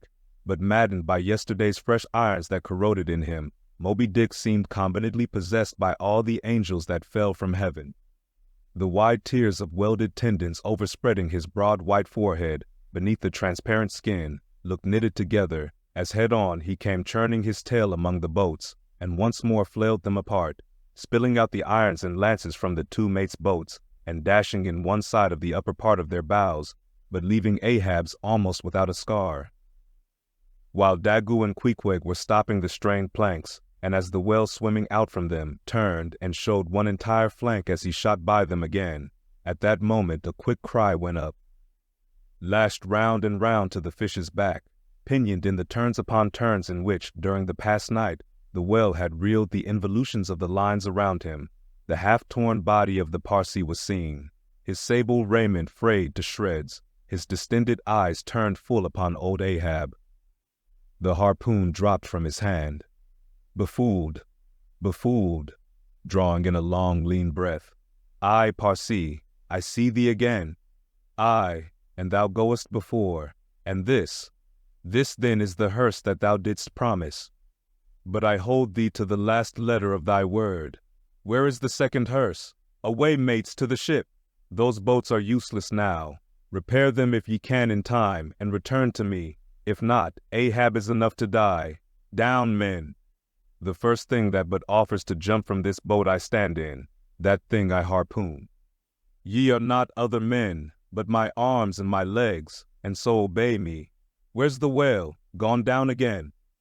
But he looked too nigh the boat, for as if bent upon escaping with the corpse he bore, and as if the particular place of the last encounter had been but a stage in his leeward voyage, Moby Dick was now again steadily swimming forward, and had almost passed the ship, which thus far had been sailing in the contrary direction to him, though for the present her headway had been stopped.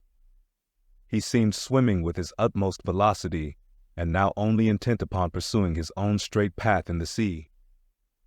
"Oh, Ahab," cried Starbuck, "not too late is it, even now, the third day, to desist. See, Moby Dick seeks thee not, it is thou that madly seekest him." Setting sail to the rising wind, the lonely boat was swiftly impelled to leeward by both oars and canvas.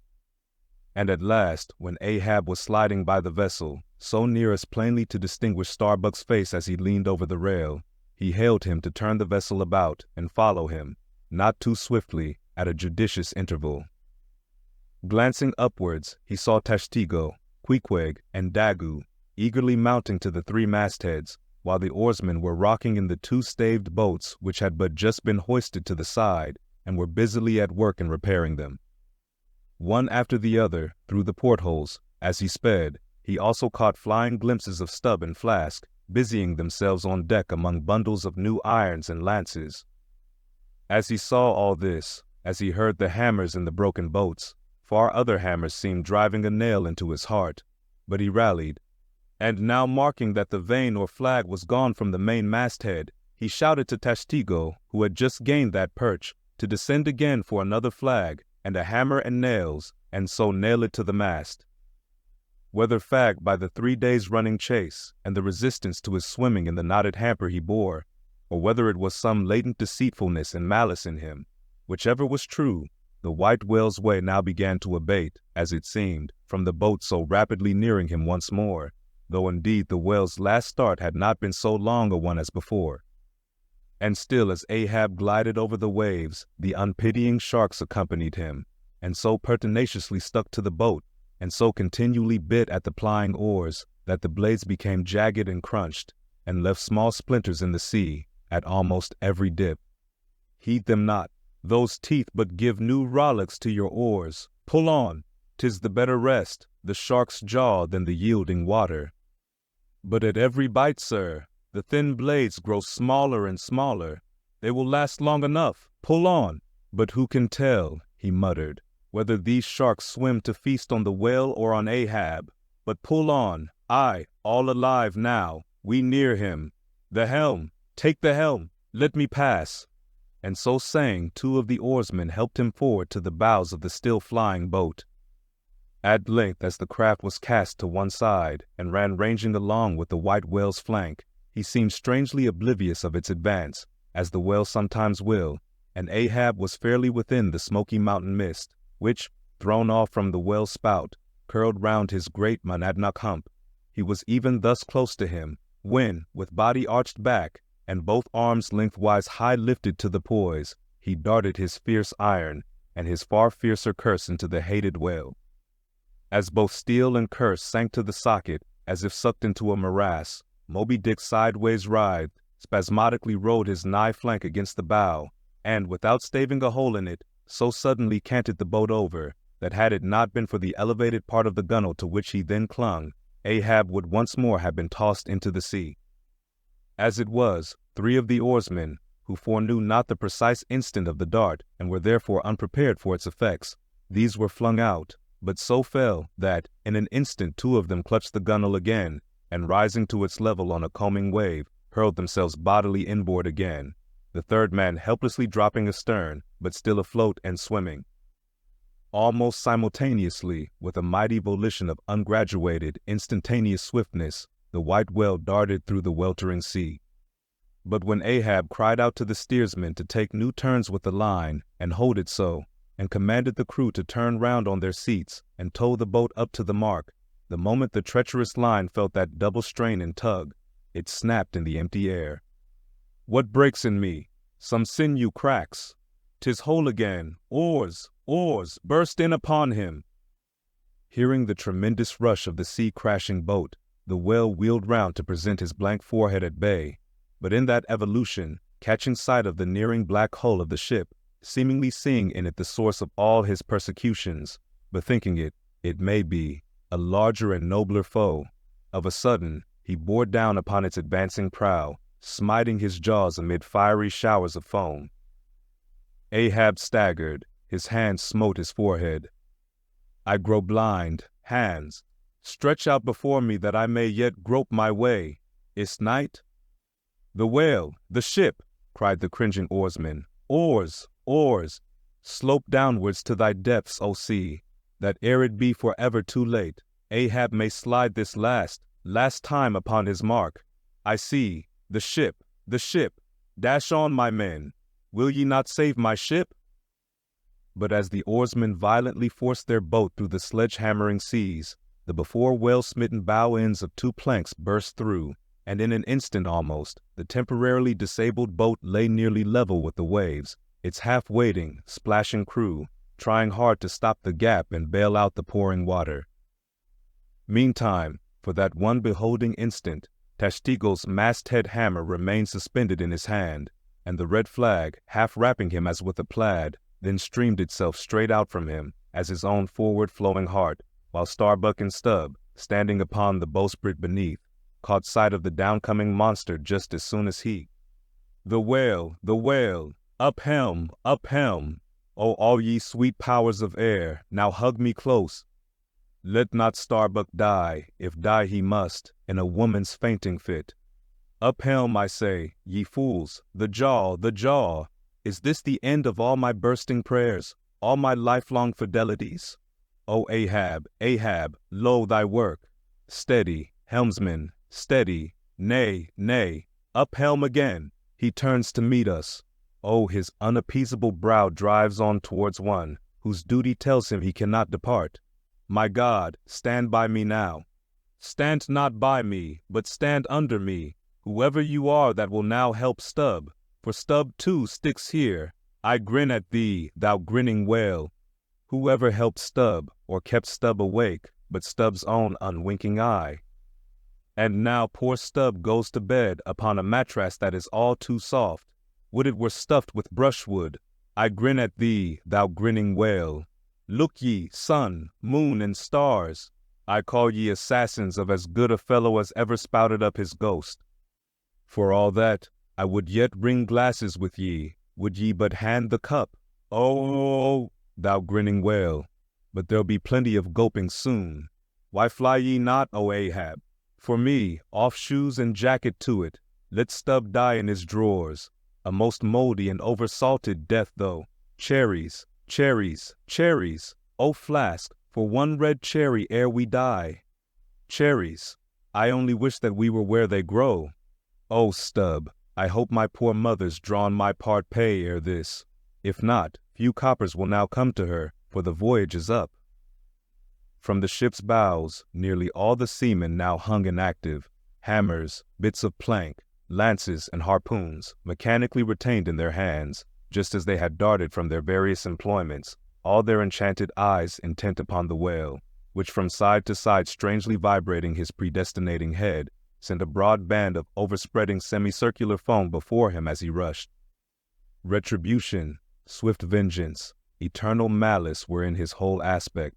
In spite of all that mortal man could do, the solid white buttress of his forehead smote the ship's starboard bow, till men and timbers reeled. Some fell flat upon their faces. Like dislodged trucks, the heads of the harpooneers aloft shook on their bull-like necks. Through the breach they heard the waters pour, as mountain torrents down a flume. "The ship! The hearse! The second hearse!" cried Ahab from the boat. "Its wood could only be American." Diving beneath the settling ship, the whale ran quivering along its keel, but turning under water, swiftly shot to the surface again, far off the other bow, but within a few yards of Ahab's boat, where, for a time, he lay quiescent. I turned my body from the sun. "What ho, Testigo! Let me hear thy hammer.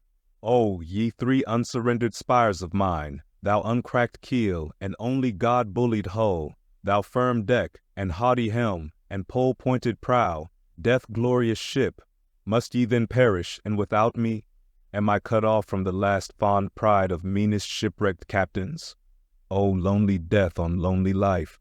Oh, now I feel my topmost greatness lies in my topmost grief. Ho, ho! From all your furthest bounds, pour ye now in, ye bold billows of my whole foregone life, and top this one-piled comber of my death. Towards thee I roll, thou all-destroying but unconquering whale. To the last I grapple with thee. From hell's heart I stab at thee. For hate's sake I spit my last breath at thee. Sink all coffins and all hearses to one common pool. And since neither can be mine, let me then tow to pieces, while still chasing thee, though tied to thee, thou damned whale. Thus I give up the spear. The harpoon was darted. The stricken whale flew forward. With igniting velocity the line ran through the grooves, ran foul.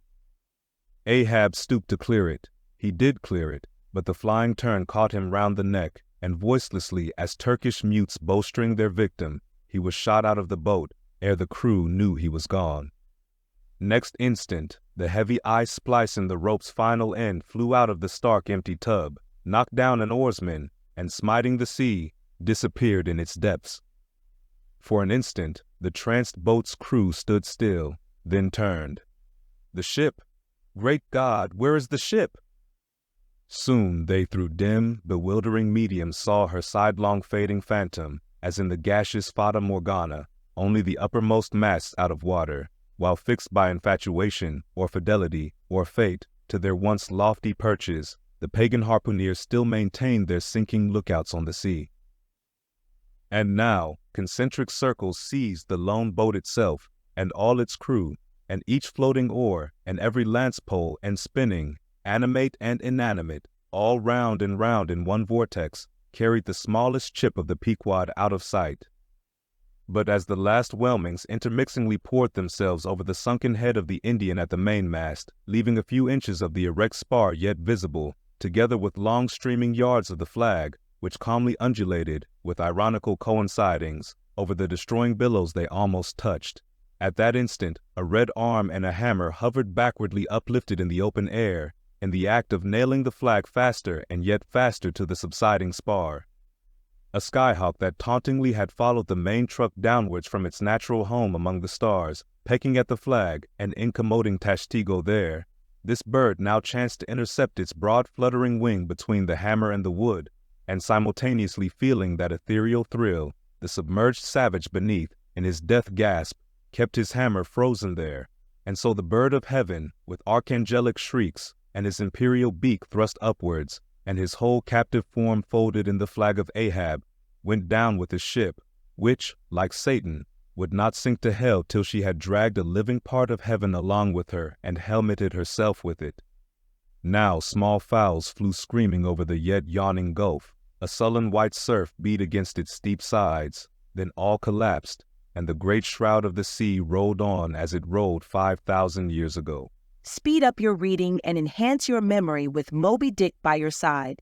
Choose the tactile joy of a physical book or the convenience of Kindle, and discover a deeper way to dive into this classic.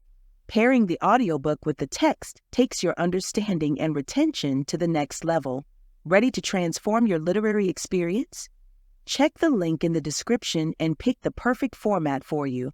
With EchoTales Audiobooks, Moby Dick awaits. Dive deeper, read faster, remember more. Get your book now. Epilogue.